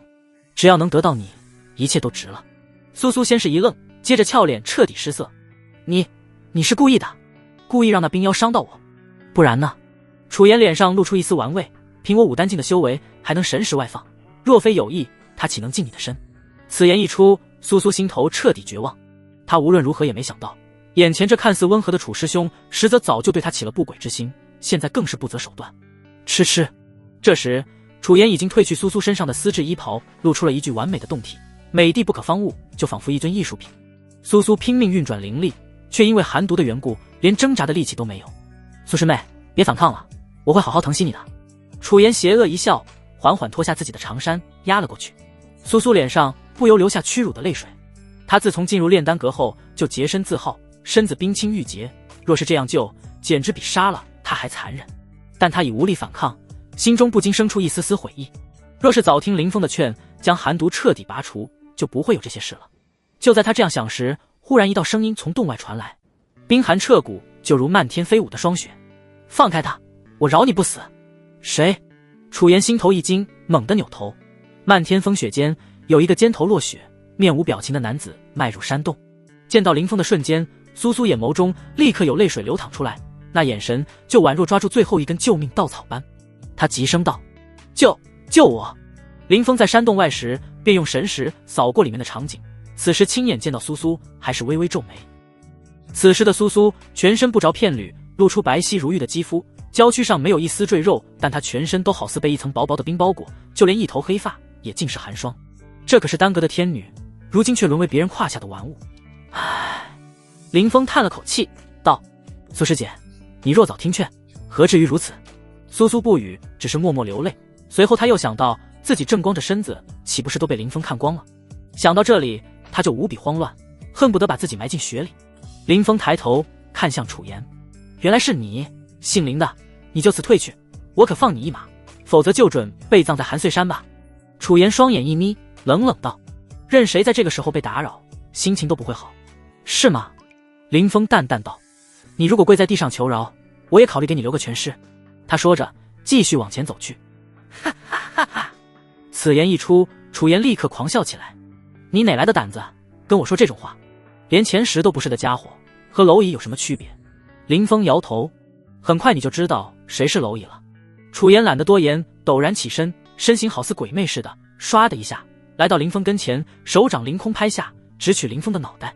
他应当是修行了一种身法，速度无比之快，疾如雷霆。小心！苏苏一脸担忧，眼神中甚至有绝望。楚言可是实打实的武丹境，林峰连灵海境五重都未达到，这怎么打？呵呵。可林峰只是冷笑，跟着猛地一拳，半空中如同一座山倾倒，浩大气劲朝楚言打去。果然是龙象七式。楚言神色一变，脚步腾挪，在半空带起一道道残影。撼山洞的拳劲将一道残影轰碎后，又击中后面的山壁。轰隆！山壁陡然炸开，无数碎石朝四面八方激射而去，在山洞内打出一个个窟窿。没想到你不过灵海境，灵力竟如此浑厚，催动龙象七式之威，已经堪比半步武丹境了。楚言顿住脚步，盯着林峰，眼中光芒闪烁。他的确听过林峰的名头，却并未将其放在眼中。可今日交手，才发觉混沌体果然非同一般。但很快，楚言又道：“不过，你不该坏我的好事，是吗？”林峰不置可否，继续向前。楚言叹了口气：“林峰，你本来有大好前途，凭混沌体在，未来成就不可限量。可惜你不该来惹我。既然你找死，那就怪不得师兄了。”林峰冷哼一声：“你废话有点多。他直接施展垂云手，手中爆发出锋锐剑芒，就好似抽刀断水，横空而过，斩向楚岩。好一手龙象七式！楚岩冷哼一声，骤然上前拍出一掌，刹那间无穷气劲化为气浪，翻涌沸腾，整个山洞都被气浪所笼罩。他体内的灵力雄浑到不可思议，每一丝气浪看似微弱，都能轰碎灵海境。哪怕林峰的战力超出自己想象，楚岩也丝毫不惧，这就是武丹境的底气。任你什么体质，我自有灵力碾之！破！林峰低喝一声，双手如垂云之意，再次一刀，锋锐的气劲狂涌，斩向楚岩。楚岩所打出的灵力波涛立刻被垂云手从中劈开，浩荡大潮来到林峰前，自动分开，从两侧奔腾而过，未伤及他一丝一毫。而林峰施展惊鸿步，欺身而上，眨眼间就来到楚岩跟前。如此了得！楚岩神色微变，他已经踏入武丹境，灵力远胜半步武丹境10倍，便是慕白、那兰亭等人旗帜，见了都要退避三舍。但林峰的一招垂云手却能破他招式，说明林峰体内的灵力根本不在他之下。再来！楚岩不惊，反而多了几分兴趣。他双手陡然掐诀，将无尽气劲显化，压缩在双掌间，逐渐化为了一条晶莹剔透的小蛇。那小蛇看似是蛇，实则头生双脚，只是腹部无爪罢了。林师弟，尝尝我这招蛟龙变吧。楚岩冷冷一笑，双手一推，那约莫拇指粗细的小蛟瞬间激射而出，在半空中蜿蜒9转，完全看不破形迹。糟了！见此一幕，苏苏一颗心不由沉入了深渊。他此时躺在地面上，一动也不能动，只能通过余光来观战。而楚岩这一手蛟龙变算是他的成名绝技了，就算是同阶对上，都要提起12分警惕。林峰能挡住吗？他若挡不住，自己今日多半要。而林峰见那迷你小蛟，脸上也不禁露出一丝讶然之色。在他眼中，这小蛟虽不似有的武技那般浩大威势雄浑，但其氤氲着更胜10倍的可怕灵力，并且压缩到了极点，一旦炸开，自己定将尸骨无存。楚岩这一手竟和垂云手极为相似，威力无穷。破！千！君！林峰一字一顿，轰出一拳，他的拳头上陡然迸发出一道光芒，拳芒速度极快，电光火石间就轰在了那迷你蛟龙之上。这一拳挥洒自如，将龙象七式的威能展露得淋漓尽致。轰隆！那蛟龙竟凭空炸开，声音震动山洞，甚至还轰传出去。若非洞府外打斗正欢，早就被不少人注意到了。而山洞内瞬间冲塞了无数气劲，接连不断的爆炸，连山壁都被炸出一道道巨大裂缝，满目疮痍。林峰立在原地，纹丝不动。那楚岩竟也一步不退。而苏苏就有些惨了，被一块石头压住了玉腿，却连起身都做不到，此时疼得直掉眼泪。砰！林峰随手一拍，便遥遥将那石块拍碎。楚岩并未阻止，回头看了一眼不着片缕的苏苏，眼中闪过一丝贪婪。接着他回头道：姓林的，你的混沌体的确不俗，不过这山洞太小，我们还是出去打吧，免得苏师妹有个闪失。他大笑一声，直接身形一闪，出现在山洞外。此时正风声呼啸，鹅毛大雪飘散，一股股寒潮接连袭来，楚岩踏雪无痕，周身气劲翻涌，立在那就如同神人般。哼！林峰就要闪出去，这时那苏苏轻声哀求道：答应我，不要输。林峰眼睛并未看向苏苏，问道：我会的。说完，他迈步向外走去。苏苏躺在冰冷的地面，听着那渐渐远去的脚步声，一颗心也随之悬了起来。这一刻，他清楚自己的命运就在林峰的手上。我没想到，你不过区区灵海4重，却有这样惊天动地的战力，让我想起当年面对那人时。楚岩负手而立，一头长发飞扬，衣袍猎猎作响，道：当年他也是这样，惊才绝艳，一路勇猛无畏，威震内门，如今更是内门第一人。算起来已经有数年没见过他了，只怕他早已达到了武丹境5重天，将来绝对能成为真传弟子。当然，你有混沌体在，天赋更胜过他，假以时日，定能追上。说到这里，他又双眼虚眯，冷声道：可惜你坏了我的好事，没有回宗的机会了。哦，你说的应当是百强榜榜首吧？林峰淡声道：放心，无论是谁挡在我面前，我都会踢开。你太狂妄了。楚岩摇头道。此时洞府上空，轰隆隆，一道道剧烈的响动传出，无数气劲、武技、灵气乱飞，还时不时能听到惨叫声，空气中的血腥味愈发浓郁，就连漫空飘落的飞雪都被染成红色。显然洞府内的机缘之争已经进入白热化，不知死了多少人。而那兰亭等人因为林峰的缘故，并未贸然闯入洞府，而是在一片雪林中等待。林师弟去了何处？为何迟迟没有回来？上官燕眼底露出一丝焦急。机缘之争已经开始了，随着时间流逝，里面的宝物只会越来越少。他实在想不通，有什么事比夺宝还重要。那兰亭摇头，不知道，这家伙有些神神秘秘的。这时谢飞宇忽然道，我倒是留意到盟主去的方向，貌似是之前楚言离开的方向，难不成他是怕苏天女出事，所以才过去看看？上官燕不由面露古怪道，苏师姐对林师弟抱有敌意，处处针对，可林师弟还上赶着关心人家，难不成看上他了？那兰亭摇头，林师弟看苏苏的眼神没有男女间的爱慕，反倒是那楚言偶尔盯着苏苏，眼神中有一丝淫邪，让我看着很是不爽。不过这也正常，楚言本就不是什么好东西。说着，他脸上的表情忽然一僵，似是想到了什么。怎么了？上官燕眉头一皱，他敏锐地察觉到那兰亭表情有些不正常。自己这位师姐，别看平日里大大咧咧的，实则心思很是细腻。苏苏的伤有问题？那兰亭俏脸大变，喃喃道：楚言分明能神识外放，岂会让冰妖伤到苏苏？难不成他是故意的？还有楚言的眼神，我的天，该不会打起来吧？上官燕呆了呆，问道：谁和谁打起来？当然是……那兰亭就要开口。轰隆一声炸响，陡然从一侧传出，就仿佛雪崩一般。场上的弟子本就不多，大部分都入了洞府，余下的听闻这声也并未当回事，专注盯着洞府内的场景。而那兰亭不同，他循声望去，俏脸顿时一变，这是林师弟离去的方向。顾不上多说，他当即喝出一声：我们走！一行人立刻激射出去。此时漫天风雪中，林峰已和楚言战成一团。楚言的修为在林峰目前遇到的对手中算是最高的，已入武丹境。他体内灵力雄浑到不可思议，周身气浪翻滚，似惊涛骇浪般朝林峰打去。若非林峰身负混沌体，恐怕已经是他手下亡魂了。不过林峰既然敢出面，那便一定有必胜的把握。他不会为了一个苏苏将自己的小命赔进去。轰隆！楚言施展武技，将诸多气劲演化出千道利剑朝林峰传射而去。达到武丹境的他，体内的灵台早已凝聚显化为大道武丹，并且武丹还能反哺肉身，形成武丹法体，防御力、恢复力、力量各方面都大为增强。破！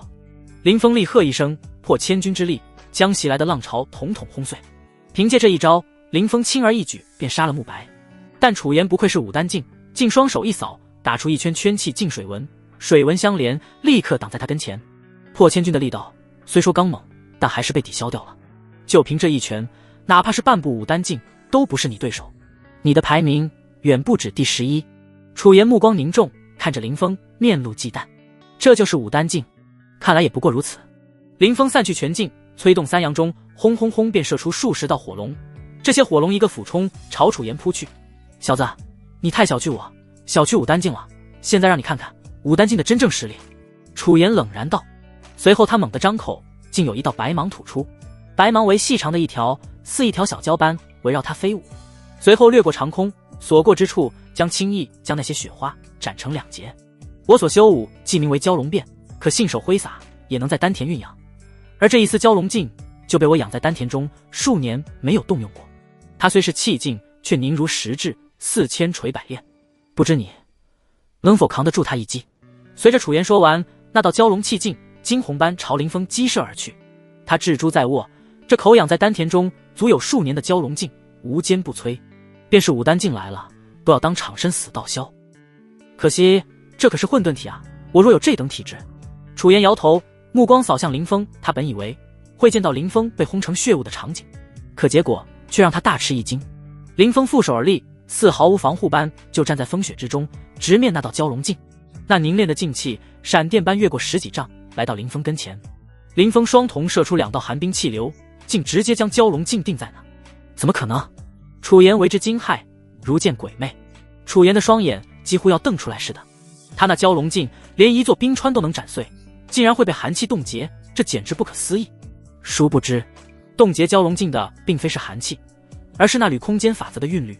楚言虽说是武丹境，但终究眼皮子太浅，看不出空间之韵的存在。我说了，在我看来，你与那慕白并无区别。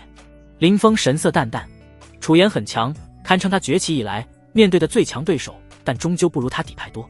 他这一缕空间韵律，乃是在混沌塔中观看空间本源领悟出来的。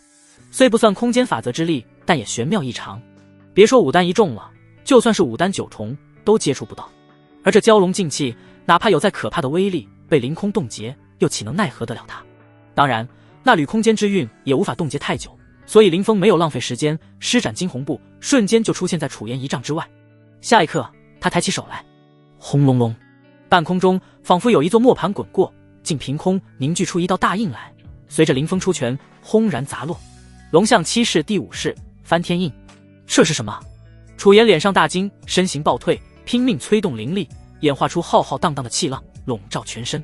可惜这一切都是无用功，在那翻天印之下，气浪纷纷破碎，消弭于无形之中。随着轰的一声巨响，楚岩整个人被砸中，倒飞出去，一头扎入山峰中，将那山壁都砸出一个大窟窿。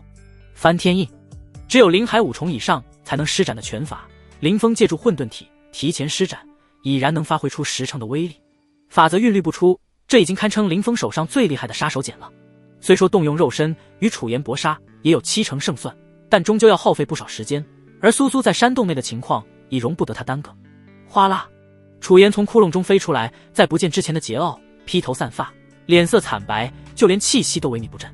而此时那被冻结的蛟龙气劲这才挣脱束缚，回到他身边。唰，林峰身形一闪，立刻来到楚岩跟前，而后故技重施，用法则之韵来冻结蛟龙气劲，接着施展翻天印。砰砰砰，不出10几个回合，楚岩就彻底败落，全身血肉模糊，凄惨至极。见林峰再度冲过来，他忍不住大叫一声：林师弟，你我都是同门，放我一马。可惜林峰压根没有理会他，抬手又是一拳，将楚岩半个身躯都打烂开来。而那兰亭、上官燕等人恰巧冒着风雪而来，看到这一幕，林师弟，那兰亭俏脸大惊，难以置信。他也一眼就认出楚岩，但越是这样，他心头越不敢相信，这可是一位5丹境1重的高手啊！而且距离林峰离开才多久，楚岩就被打成了这般模样。哼！林峰并未理会那兰亭等人，身形一闪就消失在原地。楚岩面如死灰，惊慌地说道：林师弟，且慢，且慢，这次是我错了，求您看在师叔同门的份上，饶过我这一回，我保证就此离去，日后也不报复。林峰却摇头道：我给过你机会。他一步步走到楚岩跟前，双眼淡漠，俯瞰着这位5丹境强者。楚岩心头一寒，看出林峰要下杀手，他抬眼惨然一笑，眼中闪耀一股幽芒，直视林峰：林师弟，你当真要同门相残吗？话音落下，一股无形的力量陡然横空而过，朝林峰而去。而一旁的那兰亭等人不知为何，眼神突然呆滞起来，似是灵魂被冻结般。林峰则微微皱眉，似笑非笑道：神识攻击，不错，那股无形波动赫然是只有5丹境强者能做到的神识攻击，向来以诡异著称，不知不觉间就会毁人神魂，夺人性命。不夸张地说，一位5丹境存在，完全能凭借此招将半部5丹瞬杀，且身上不会留下任何伤痕。敬酒不吃罚酒，你以为我要求饶，实则是要你的命。楚岩冷哼一声，又是猛地一催神魂，那股无形波动暴涨，就要冲击林峰的识海。哪怕林峰战力再猛，神魂也无比脆弱，根本挡不住这一击。却未想到林峰只是双眼一闭，随后一股丝毫不逊色楚岩的神识陡然冲击而出，咚，两股无形波动在半空中碰撞激荡，林峰如遭雷击，口鼻之中都流出血来。他虽能做到神识外放，但修为太弱，所以那股波动与楚岩相差不多，占不了多少便宜。再看楚岩一样凄惨，仿佛被大锤砸中脑袋，整个人向后倒退，跟着啪的一声坐在雪地上。他的七窍都流淌出鲜血来，披头散发，面目狰狞，看上去仿佛恶鬼。你竟然能神识外放！楚岩没有理会自己的伤势，双眼中布满了血丝，死死瞪着林峰，一脸的难以置信。神识间的比斗要比武者间的博弈凶险太多，毕竟神魂乃修士之根本，任何一方落败都会致使神魂损伤，甚至魂飞魄散。楚岩本以为凭自己的神识能瞬间将林峰的神魂撕碎，却未成想竟是打了个2败俱伤。再来！楚岩眼瞳中闪过一抹幽深之色。林峰眼神发狠，丝毫不惧，继续冲撞。咚的一下，楚岩躺倒在地，满脸是血。林峰也一个踉跄，险些跌倒，但他丝毫不慌，取出一颗温养神魂的丹药服下。混账！混账！区区灵海4重竟能做到神识外放，这就是混沌体吗？为何我不是混沌体？啊！此时的楚言挣扎着站起身来，内心不甘，眼神更是无比仇恨。他恨林峰坏了自己的好事，他恨林峰的天赋，恨自己没有身体，他恨苍天不公。而林峰一言不发，强忍脑海中的绞痛，来到楚言跟前，一掌拍落，砰的一声，楚言的脑袋好似西瓜般爆碎，失身抽搐2下，便没了动静，彻底身死道消。见到眼前这一幕，那兰亭等人都愣在场上，不知该说什么，喉咙有些发堵。守在四方，别让任何人打扰我。林峰说完，便嗖的一下，如旋风般钻入山洞中，只留下那兰亭等人在外面面相觑，久久不言。山洞内，随着时间推移，苏苏的伤势愈发严重，寒毒已开始侵蚀五脏六腑，他嘴唇发白，气息虚弱，娇躯都散发出寒气。这时他听到了一阵脚步声，那脚步声越来越近，一下又一下，似是鼓声般回荡在苏苏的耳畔。苏苏一颗心立刻提到了嗓子眼，颤声道：楚师兄，求你放过我。如此短的时间就有动静传来，在他想来，一定是楚言赢了。那林峰呢？是否已被楚言一掌拍死？苏苏心头闪过歉疚，纵然他之前对林峰感官不好，但林峰也是为了救他才丢了性命，是自己害了他。可下一刻，苏苏却见到来人并非楚言，而是林峰。林峰满脸血污，双眼暗淡无光，走路踉踉跄跄，似经历了一次惨烈的大战。但不管伤势多重，他还是坚定不移地走过来。林师弟，你……见林峰这凄惨的样子，苏苏差点哭出声来。楚言被我杀了。林峰来到苏苏跟前，顾不上太多，就开始查看苏苏的伤势。苏苏此时不着片缕，就躺在那，被眼前这个青年肆无忌惮地观赏。尽管他清楚林峰是准备医治他，但内心还是生出一股异样。这股异样让他都忽略了，林峰区区一个灵海4重的修士，竟然能杀了楚言。迟了，如今的寒毒已经深入了五脏六腑，仅凭我手上的丹药无法救你，我现在就带你回宗。林峰说着，取出一件宽大衣袍罩在苏苏身上。有了遮掩后，苏苏立刻感觉好受了些，轻声道：好，拜托你了，林师弟。林峰并未多言，抱起苏苏那柔软的身子就要往外走，突然一阵脑袋晕眩，跟着整个人都朝地面倒去。林师弟，你怎么了？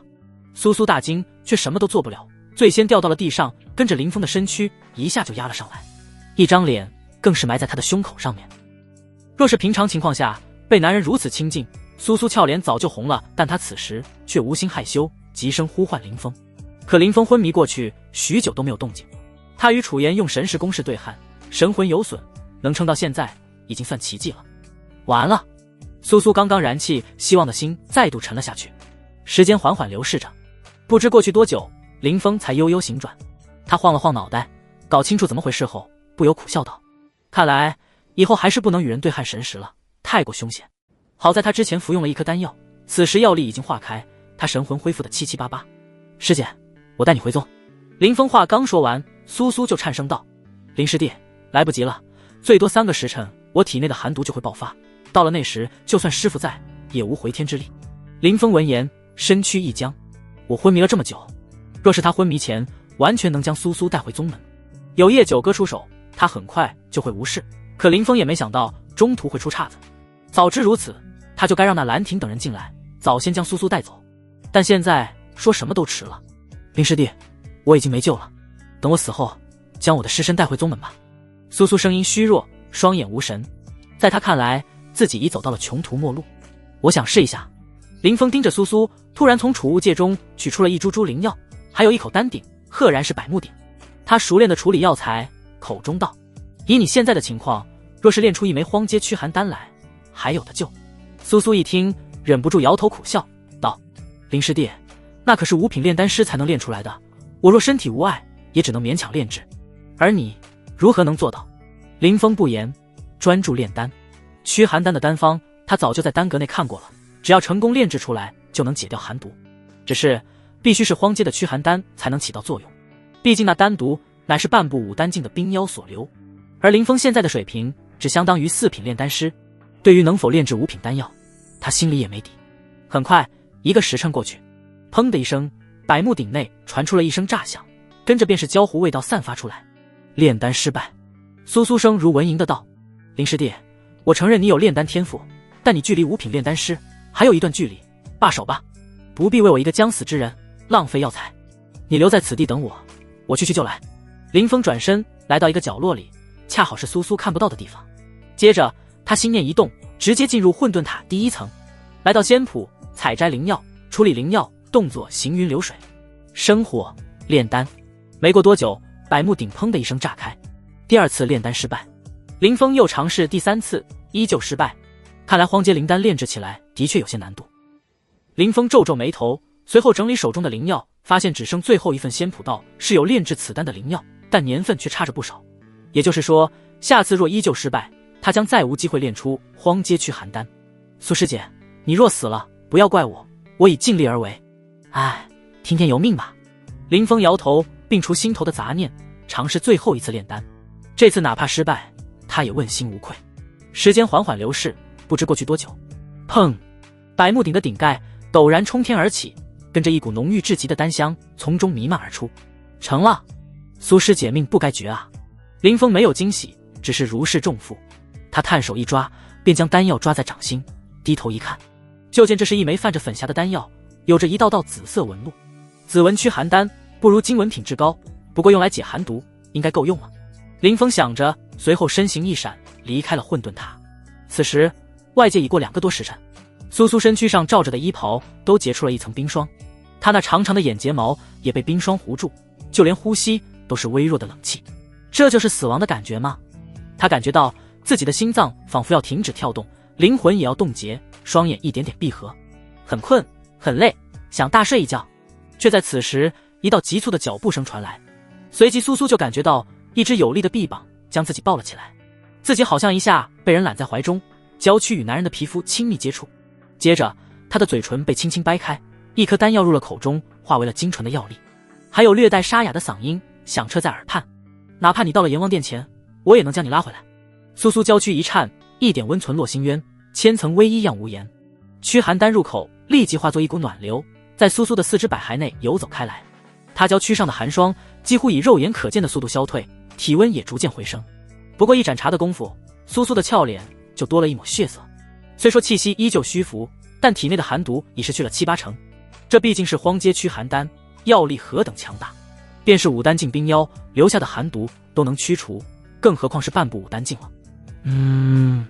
苏苏忍不住发出一声呻吟，感觉好似泡在温泉中，浑身说不出的舒坦。怎么样？林峰低头就见原本面无血色，在生死边缘挣扎的苏苏，此时已恢复了原本的姿色，一头乌发，冰肌玉骨，玉容清冷姣好。好多了。苏苏轻声说着，美眸中带着一丝丝复杂。他清楚将自己救回来是一个不可能完成的任务。林峰首先要面对武丹境的楚颜，随后又要练出荒阶驱寒丹，任何一种达不到都将功亏一篑。但林峰还是做到了，如同神迹般。此时苏苏还是有些难以置信，站在自己眼前的青年不过区区灵海4重罢了。这等微末修为，在他眼中不值一提，可林峰却有着足以斩杀楚颜达到武丹境的战力，就连丹道也入了5品。原本的苏苏面对林峰还是盛气凌人，但现在他却怎么都骄傲不起来。无论是武道还是丹道，他都不占优势。你能不能转过身去，我想换件衣服。苏苏低着头轻声道。林峰依言照做，片刻之后便听到一声轻吟。好了。他回头就见站在自己面前的依旧是那个清冷如雪的女子，双瞳如宝石般璀璨，无论眼睛还是鼻子嘴唇都完美到不可挑剔。还你的衣服？苏苏玉脸上有着一丝绯红，赫然回忆起之前被林峰看光的样子。林峰接过衣袍收入储物戒中，看到苏苏脸上的异样，诧异道：你的脸怎么红了？莫非驱寒丹药效太强，导致你身体燥热？不，我很好。苏苏轻低针手，有些局促。林峰也不是白痴，立刻反应过来道：方才我闯入山洞时并不知道你，当时情况紧急，多有冒犯。苏苏摇了摇头，我没有追究林师弟的意思。林峰微微松了口气，他还挺怕这女人胡搅蛮缠的，因为在他心中对苏苏的观感并不好。林师弟，你可知道我为何要针对你？这时苏苏悠悠开口，语气中带着一丝丝幽怨与委屈。林峰一怔，为何？因为那日我炼成荒阶丹药，晋升为5品丹师，这份成就对我而言无比重要，我急于找到师父分享。可师父见到我之后，却命我前去招揽你，对我不管不顾，我才心生怨气，也就发生了那些针对之事。说着，苏苏双手抱拳，退后一步，朝着林峰深深一拜。今日你救我一命，大恩大德，无以回报。我苏苏在此立誓，今后必将林师弟视作同门，若再有挑衅，遭五雷轰顶，不得好死。听到这番话，林峰才明白，自己分明没有得罪苏苏，这位天女为何无缘无故针对自己？他面色稍霁，道：既然以往的一切都是误会，那就过去吧。另外，我之所以救你，也是曾答应过师傅，你不必放在心上。顿了顿，他又补充道：另外，为了炼出荒阶驱寒丹，我浪费了不少灵药，再加上与楚言打斗，灵气毁了七七八八。还有那颗荒阶驱寒丹本身也价值不菲，苏师姐如果方便，就给我报销吧。苏苏听着，额头不由冒出3道黑线，他有感而发，内心感慨万千，林峰却跟他算起账来。这个呆子好会破坏气氛啊！苏师姐，你不会想要赖账吗？见苏苏沉吟，林峰脸色微沉，他可不是开玩笑。抛开炼制那颗荒阶驱寒丹的灵药，再加上丹药本身的不菲价值，林峰是个很通透的人，救人是碍于师傅的恳请，该报的损失也必须要到补偿。林师弟放心，等回了宗门，我必如数奉还。见这家伙是认真的，苏苏有些无语，但又松了口气。他还生怕这家伙挟恩图报，提出什么非分的要求呢。这就好。林峰咳嗽2声，道：我们先出去吧，师姐的身体还有些虚弱，在外休息片刻，我去打扫战场。说着，他便迈步朝山洞外走去。盯着他的背影，苏苏没忍住翻了个白眼，跟着嘴角又悄悄上扬起来。这家伙有些时候很冷酷，有时又如同呆子一样。两人很快走出山洞，等候在外的谢飞宇见苏苏脚步虚浮，还有些衣衫不整，不由面露古怪。你们2个在里面干什么？不是，这种环境你们也……苏苏闻言清脆一声，玉脸泛红。林峰则怒道：再废话，不给你解毒丹了。谢飞宇赶紧道歉。林峰没理会这厮，来到楚言的尸身前，撸下一枚储物戒。楚言百强榜前6的高手，5丹境修为，身家一定丰厚无比。为了对付楚言，我差点神魂俱灭，希望里面有宝物，能弥补损失。林峰喃喃着，跟着朝储物戒中探出神识。下一刻，当他见到里面的东西后，顿时面露惊喜之色。不愧是老牌弟子，身家比慕白他们还丰厚。林峰心头感慨，楚言的储物戒很是高级，里面空间极大，远胜普通储物戒。就见琳琅满目的灵药、丹药摆放在一个个架子上，连天阶灵药都不在少数，甚至还有荒阶。除此之外，还有不少功法、武技。林峰简单清算一下，发现有26瓶丹药，其中大部分都是玄阶造化丹，能精进修为，但品质不高，只是白纹。至于灵器，10几件终归是有的，还有一件荒阶灵器，是一个白色手环。手环的材质很是特殊，上面有着密密麻麻的符文、花纹，氤氲着淡淡的粉色。这是何宝物？林峰心念一动，灌注灵力。下一刻，让他狂喜的一幕出现了。嗡嗡嗡，就见那白环之上光芒大放，原本只有8掌大小，接着竟快速变大，化为10几丈之长，还有一个手柄在。这分明是一条长鞭，而且还是骨鞭。就见一节节鞭身，分明是什么妖兽的脊椎骨，通体洁白，看着就有一股凶性。这是楚言的蛟骨鞭。苏苏见到这件灵器，目光闪烁，道：一件不折不扣的荒阶灵器，他曾吹嘘过是斩了一头蛟龙，抽其脊椎炼制而成，但我清楚这绝非蛟的脊椎，应当是某种蟒妖。顿了顿，他诧异道：与你交手时，楚言没有动用这件宝物，蛟骨鞭再加上他修炼的蛟龙镜，威力奇大无比。没有。林峰也想不通，楚言为何有宝物还不使出，以至于白白便宜了他。苏苏突然精神一振，忽然道：我曾听闻楚言提起过，这蛟骨鞭曾受过重击，还未修复，所以他才舍不得动用吧。林峰低头，果然见到在10几节脊椎骨上赫然有着一丝丝裂纹，裂纹不大，却如同美玉的瑕疵般。原来如此，看来就是担心这件宝物报废，楚言才没有祭出蛟骨鞭。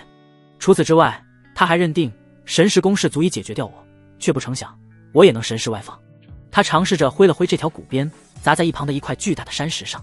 轰隆一声巨响后，就见那坚硬的山石仿佛豆腐般被轻易砸个粉碎。林峰又挥手，骨鞭对着山峰一砸，整个山体赫然被劈出一条大裂缝来，无数碎石滚落。威能不错，重量也刚刚好。林峰面露喜色，他方才只是随手一击，便有这般威力。若是将灵力、气血之力、混沌体尽数激发，只怕便是被一群灵海9重围攻，只要轻轻一鞭，就能将他们抽得粉身碎骨。便是5丹境强者，多半都扛不住。收！林峰又注入灵力，就见约莫10几丈长的骨鞭竟缓缓缩小，最后化为了一个手环，银白如玉，小巧玲珑。他将手环戴在手腕上，笑道：“以后你就跟我了，叫做白骨鞭吧。”苏苏眼底露出一丝艳羡之色。这件宝物价值不菲，且能自如变化大小，连他都很是心动。林峰又查看其他收获，很快就发现了一本册子，确切地说是门秘法，名曰燃血法。这是一门禁忌秘术，一旦催动，就如同服下狂暴丹般，战力翻倍。但副作用也尤为明显，一旦时间结束，会体验到极致的痛苦。这燃血法倒是不错，平时不可动用，关键时刻用作杀手锏，我等于多了一张底牌。林峰眼中金光闪烁，跟着与众人说遗漏了东西，就回了山洞。一入山洞，他就进入混沌塔第1层修炼燃血法。这并非主修功法，只是一门气血运行的秘术。简单来说，修士的气血都是顺流而下，燃血法则是教你如何逆推，爆发出远超修为的战力。林峰只是略微催动了数次，便了然于胸，离开混沌塔第1层。他脚步轻快，心情也不错。斩了楚言后，不仅化解了与苏苏的恩怨，还得到不少宝物，简直赚翻了。你们接下来有何打算？见林峰走出山洞，苏苏问道。说起来，他此时还有些不好意思面对林峰。当林峰目光望过来时，他刻意板着脸，以维持自己清冷的气质。可没多久，就有些装不下去了，因为这家伙可是将他看了个精光啊！你如果想回玄天宗，就先启程吧。说着，林峰迈步朝北方走去。苏苏一愣，问道：“你想去洞府？”林峰点头，悠悠道：“有了白骨鞭，便是那2位天骄，我也能碰一碰了。”苏苏面露一丝复杂，跟着深呼一口气，道：“带上我。”林峰闻言皱眉：“你也要跟着？”对上他有些嫌弃的目光，苏苏顿时恨得咬牙切齿，道：“怎么，看不上我这点战力？你放心，我绝对不拖累你。而且以我的身份，只要不争抢机缘，没有几人敢动我。”这话倒是不假，哪怕是那楚言，也仅是想着非礼苏苏。从此2人结为道侣，并无暗害他的想法。贵为5品炼丹师，还是叶九哥的徒弟，苏苏这点牌面还是有的。当然，前提是苏苏能谨守本分，不去染指那些机缘，否则在机缘面前，什么身份都是假的，只有实力才是王道。好吧，自己保护好自己，我未必能照看到你。林峰淡声道。不多时，众人终于赶到洞府前。轰隆隆，此时洞府四方爆发出剧烈的轰鸣，那是武技互相碰撞的声音，让虚空都为之震动。一道道剑芒、刀光、雷球冲天而起，俨然已化为战场，正在进行激烈的打斗。一众弟子为了府内的机缘，可谓拼尽全力，甚至不时能看到一道染血的身影从府内冲出来，顾不上说话，仓皇逃窜，显然被重伤。那些逃出来的修士，大部分都在灵海6、7重，灵海9重的修士少之又少。毕竟场上仅有2位5丹境强者，除此之外，灵海9重便已经算顶尖了，哪怕遭遇大敌，勉强保命还是轻而易举的。唰！这时有数道身影飞速射出，其中一人还是个女子，修为不高，只有灵海7重，此时分外狼狈。纳兰婷瞥了一眼，不由高声问道：“朱师妹，里面发生了何事？”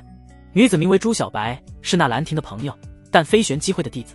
见到纳兰婷，朱小白惊慌的脸上顿时露出一丝喜色，连忙飞掠过来，道：“里面打得不可开交，有人寻到了几瓶丹药，有人得到了残破灵气，但最为珍贵的乃是地阴灵泉。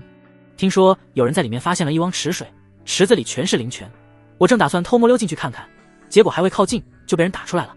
还有，就连司徒木和马生2位师兄，听闻消息后也火速朝那边赶。”林峰开始还异常淡定，听到后面不由神情一震。什么？地阴灵泉？地阴灵泉，通俗来说就是灵气浓郁的水流，一般只存在于极寒之地。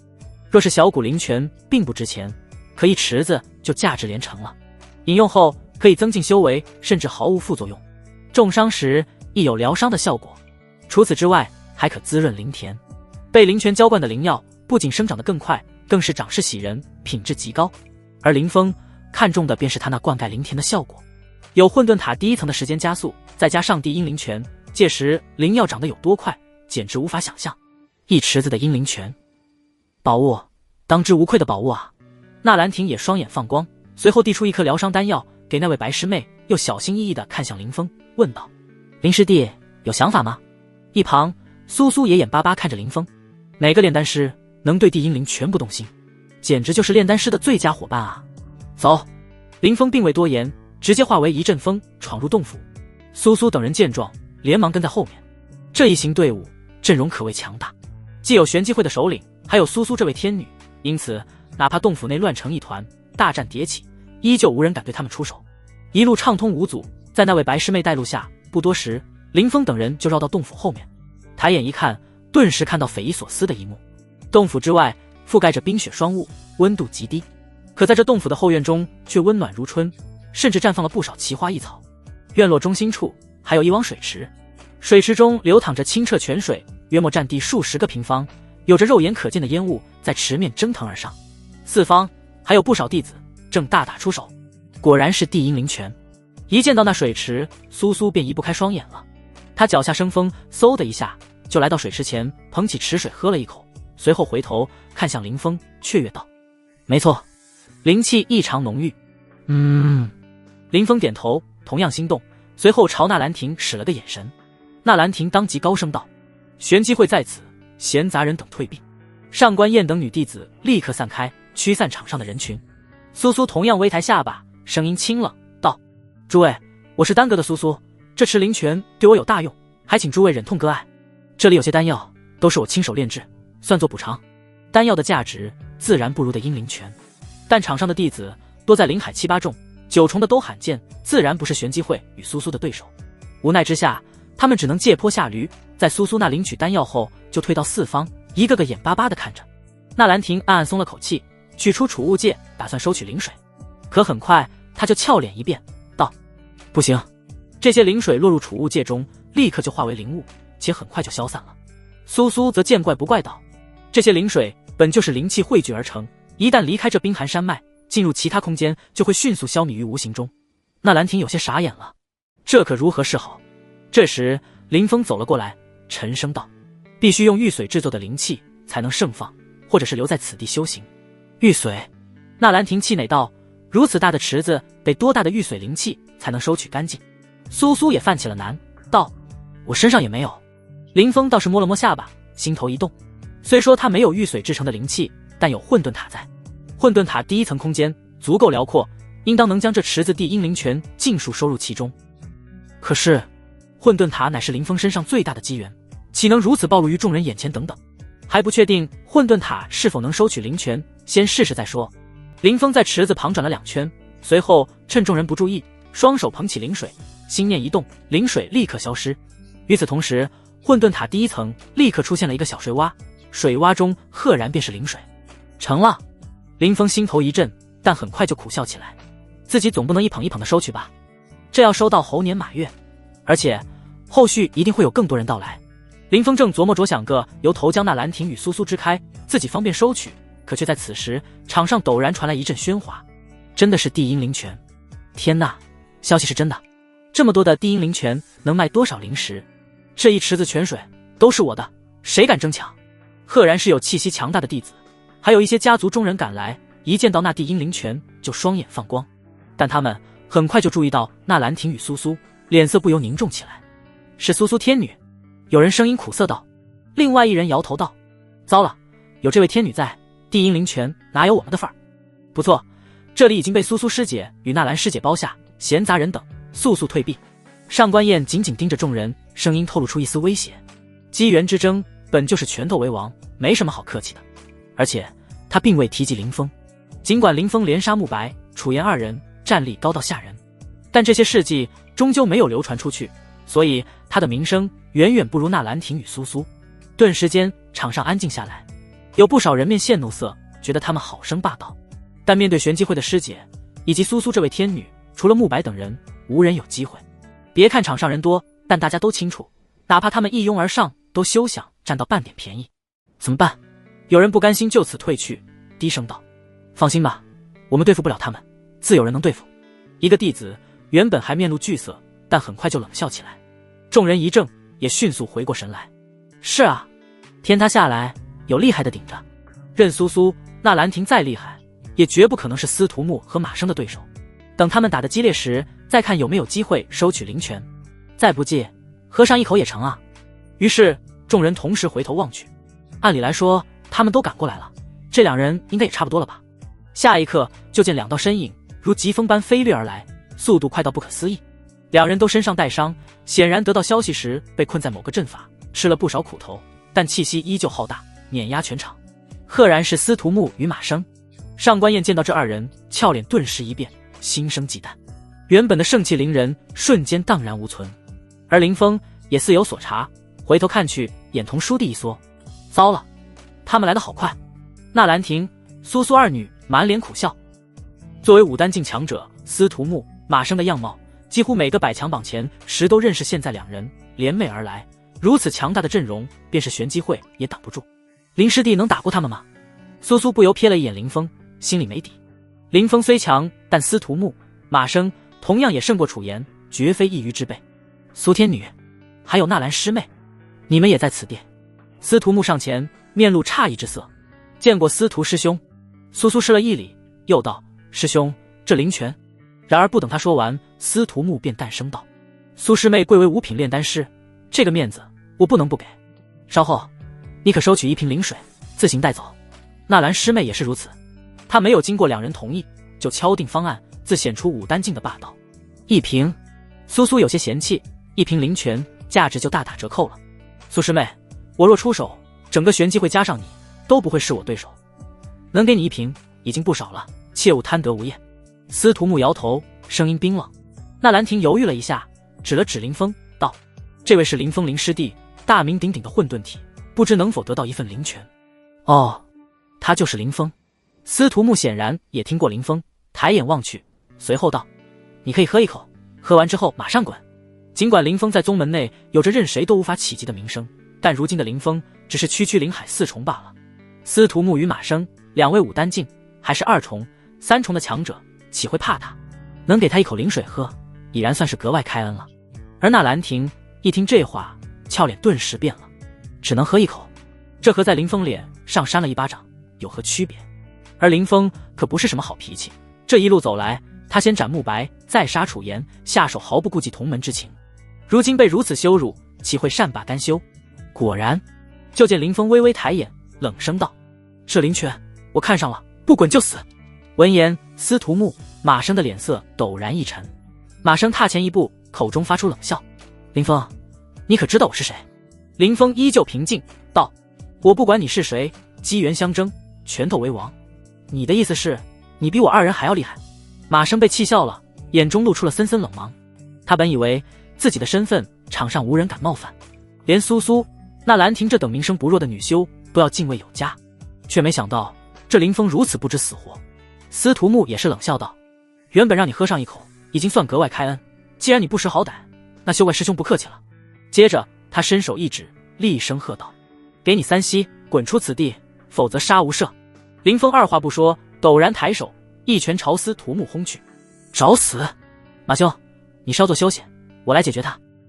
司徒木勃然大怒，身为武丹境2重强者，竟被一个灵海4重的蝼蚁挑衅，简直是天大的笑话。他摇了摇头，轻轻一掌，直接破掉了林峰的拳劲。林峰并不意外，堂堂武丹2重，这点本事还是有的。你们退后。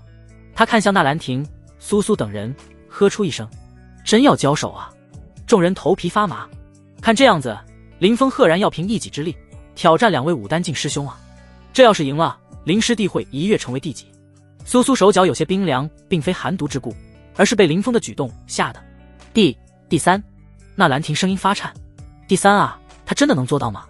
苏苏有些怀疑，但心里不知为何生出一丝希冀。在他看来，击杀楚言与炼制荒阶驱寒丹本就是不可思议的事情，可最后呢，林峰不一样做到了。也许这次也可以，毕竟这家伙从进入内门后就屡屡创造奇迹。这是林峰林师弟，他这是脑子被门夹了吗？我的天，林峰也太狂了吧！不过百强榜第11名罢了，怎么敢挑衅司徒师兄？他不会以为司徒师兄是一般的高手吧？不客气地说，司徒师兄伸出一根手指来就能废掉他。场上不少弟子都是玄天宗内门的老生，自然认出了林峰的身份。一时间，众人或摇头面露不屑，或嗤之以鼻，看林峰如看白痴般。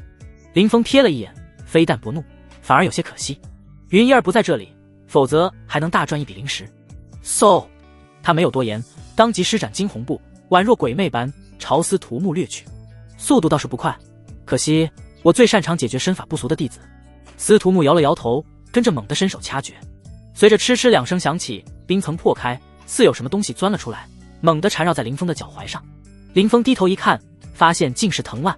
那藤蔓有大腿粗细，死死缠绕在他的脚腕上，将他固定在原地。司徒木主修木属性的功法，手段繁多，极为难缠。林峰脑海中闪过纳兰亭介绍司徒木的话。就在这短短几息间，他双脚下的藤蔓便疯狂滋长，越长越高，蔓延到林峰腰间，试图将他彻底困死在里面。见到此幕，司徒木摇头冷笑，不堪一击。在他看来，战局刚开始就已经结束了，自己无需再出手，只等藤蔓蔓延到林峰的脑袋，他就彻底化为笼中雀。可下一刻，轰隆一声巨响，2条藤蔓直接被撑爆，四分五裂，无数碎片如天女散花般落向各处。司徒木惊呼一声，什么？挣脱了。而林峰一言不发，猛地发力，瞬息间就掠过数十丈，来到司徒木跟前，双掌朝前一推，赫然是撼山洞。一击之下，空气被压爆，仿佛压下一座山。龙象七式。司徒木皱皱眉头，虽经不乱，手上法印一变，立刻有藤蔓翻飞缠绕，化为盾牌挡在身前。与此同时，他的双脚下也有藤蔓生出，拖着他向后暴退，速度堪比惊鸿步。司徒木一出手就展露出不俗的战斗经验，并不蛮干，反而与林峰拉开距离。砰砰砰，一面面藤木盾牌刚显化出来，就被林峰一双拳头轰碎。狂风扑面而来，脸上有如刀割般，就连四周观战的弟子都承受不住，纷纷朝后退去。司徒兄，这小子有些手段。马生沉声提醒道，你不可大意。司徒木拉开距离后，微微颔首，法诀在变。是，就见一条条藤蔓破土而出，竟化为了一株树人。树人约莫10几丈高，身躯嶙峋，还长满了无数尖刺，分明是树的形状，看着却分外凶恶，仿佛巨兽出笼般。司徒木对木器的操控已经达到随心所欲的地步，变化也无穷无尽。苏苏声音发紧，不知林师弟能否打得过。那兰亭已经顾不上说话了，就见那树人脚下生根，根须挪动，向林峰撞去。在其面前，林峰简直就是个微不足道的蝼蚁，但林峰的气息比树人还可怕，仿佛降妖除魔的天神。破千钧，浩大拳劲打出，2道身影悍然相撞，宛若2头龙象撞在一起。赤赤赤，狂风吹拂，四方弟子被吹得东倒西歪，而那树人的根须不断后退，似承受了无法想象的距离。怎么可能？这树人力大无穷，比真正的妖兽还可怕，肉身更坚固无助，如今竟被林峰打退。司徒木只觉得不可思议，但很快就深吸一口气，灵力源源不断涌出，操控树人站稳身形。他就要反击，林峰双脚在地上重重一踩，猛地发力。就听一声轰隆巨响，大地裂开，林峰肩头一沉，顶着树人飞了出去，撞碎一堵堵墙壁。到了最后，那树人竟被生生轰碎，化为漫天碎木，飘散在天地间。司徒师兄，你若只有这点能耐，还是乖乖退走吧。林峰冷笑一声，可突然心生警觉，从原地消失。刹那间，他原本的立足之地就有一根木桩破土而出。林峰若反应迟钝一些，只怕要被当场顶飞出去。刷刷刷，林峰脚步不停，施展惊鸿步在场上接连挪移闪动，而地面也是爆响连连，一根根庞大的木桩破开土层，冲天而起，朝林峰冲去。林师弟，现在说这些还为时尚早。司徒木厉声道，别看只是木桩，实则与粗大的石柱并无区别，每一根都重达千钧。林峰施展惊鸿步，躲避的同时接连出拳，但那木桩坚硬无比，仅仅是被他打退，却并未炸开。接着便是更多木桩破土而出，朝他围来。不愧是武丹境2重的师兄，林峰暗自心惊道。别看司徒木仅比楚言高了1重小境界，但战力至少强了7、8成，尤其是这一手控木之术，非同小可。那滚滚巨木砸来，似要将他轰成肉泥一般。嗖！林峰身形闪烁，利用惊鸿步的优势躲开巨木，但一根根巨木又如同枯骨之躯般追来，轰也轰不碎，甩也甩不脱。哪怕是林峰也不禁有些头疼，双脚落在地面，微微喘息。却在此时，咚咚咚的巨响传出，一根根木桩也随之落下，却并未砸到林峰头上，而是置于四方。眨眼间，林峰就被困在一座四方阵中，入眼都是巨木，巨木甚至还在移动，变换方位，带起呼啸的风声。林师弟小心，此乃千木阵，一旦被困其中，就会遭遇凶猛的撞击。除此之外，千木阵还有其他变化。苏苏心头一惊，连忙出声提醒。他话音刚落，就听司徒木冷冷一笑，道：荆棘声。刹那间，巨木之上立刻生出枝杈，枝杈又长出荆棘，疯狂蔓延，顷刻间便遍布木庄。而此时的林峰四下一扫，就见自己身处一片荆棘密林中，一道道荆棘锋锐无比，犬牙交错，如刀如剑。这若是撞过来，就算是武丹境的妖兽都要被刺穿，扎个透心凉。见到这一手，有弟子不由赞叹道：“不愧是司徒师兄啊！千木阵化荆棘阵，直接将林峰困在里面，让其只能被动防守。”另一位老生也暗暗点头。司徒师兄肉身一般，所以扬长避短，与林峰拉开距离，而后又限制他的行动。林峰哪怕身负混沌体，又修行了龙象七式，也是无能为力。司徒师兄赢定了！哼，他敢挑衅司徒师兄，就是自取其辱。众弟子交流一番，都认为林峰败局已定。那马生也笑着说道：“司徒兄好手段，速战速决吧。等解决了他，我们抓紧时间收取灵泉。”司徒木不言，只是法诀一变，那荆棘巨木立刻呼呼飞动起来，一边飞动的同时还缩小包围圈。对于被困其中的林峰来说，只等四面壁垒一合，荆棘一刺，他就只有死路一条了。不少弟子目光怜悯起来，将人硬生生用荆棘刺穿，这得有多凄惨？但修道就是如此，弱肉强食，拳头为王。苏师姐，要不算了。那兰亭心中挣扎无比，他虽心动那地阴灵泉，却也不愿让林峰白白丢了性命。苏苏吐出一口浊气，就要开口为林峰求情。区区巨木罢了，就想凭此拿捏我？没想到身处千木阵中的林峰竟面露不屑之色。就见他抬手取下了手腕的白色手环，轻轻一抛，手环立刻化为一条巨大的长鞭，通体银白，每一个边节都是白骨，仿佛白玉一般。去！林峰运足了灵力，猛地一甩，白骨鞭抽爆空气，如同胶蟒般朝四方的巨木扫去。挥舞间，隐约有一条巨蟒的意象浮现而出。荒阶灵气。司徒木见状，微微皱眉，而后他低喝一声，将灵力源源不断地灌入千木阵中。就见荆棘越来越繁茂厚重，宛若布满了尖刺的钢甲。给我破！林峰见状，怒吼一声，一头黑发狂舞，气血狂涌。轰隆！一面荆棘壁垒直接被白骨鞭扫中，竟直接打出一个大窟窿，无数木屑浮起。林峰又是第二鞭、第三鞭、第四鞭，他连出4鞭，将白骨鞭挥舞得赫赫生风，重重鞭影好似巨蟒腾空，抽爆空气，将千木阵的4面荆棘壁垒生生打穿，支离破碎。不过几息，场上的木桩就被扫荡一空，四方更留下了一道道触目惊心的鞭痕，连地面都被抽裂开来。林峰握紧白骨鞭，淡漠道：“还有谁？”此时此刻，全场弟子目瞪口呆，众人眼睛都要瞪出来了。那厚重而可怕的荆棘灵居然被林峰4鞭抽爆，那是什么灵气？威能竟这般可怕？这……司徒木扫了那白骨鞭一眼，难以置信道：“这分明是楚言的灵气，怎么会在你的手上？”同为武丹境，他自然认识楚言的灵气。此时他的脑海不禁闪过一个念头：楚言被林峰杀了，但这怎么可能？林峰语气淡淡：“等有机会见了楚言后，你再问他吧。”司徒木脸色难看起来。身为武丹境2重的师兄，面对灵海4重的蝼蚁，却久攻不下，无异于奇耻大辱。木蛟，他猛地一踏，打出一颗种子。那看似是一颗种子，实则却是一件不折不扣的荒阶灵气。就见其在半空快速舒展，化为了一片黑色荆棘，荆棘又化作蛟龙，张开大口咬向林峰。木蛟之上有着一根根锋锐铁刺，如刀如剑。林峰虽惊不乱，取出3阳钟，轻轻一抛，3阳钟立刻冲天而起，嗡嗡颤动，飞出一条条火龙，朝那木蛟而去。虽说3阳钟的品阶不如那荆棘木蛟，但在五行之中，火克木，所以没过多久，那木蛟便被火龙缠住，甚至体表也浮现出一道道火焰，似被烧穿一般。而林峰抓住机会，一个闪身掠过10几丈距离，终于来到司徒木跟前。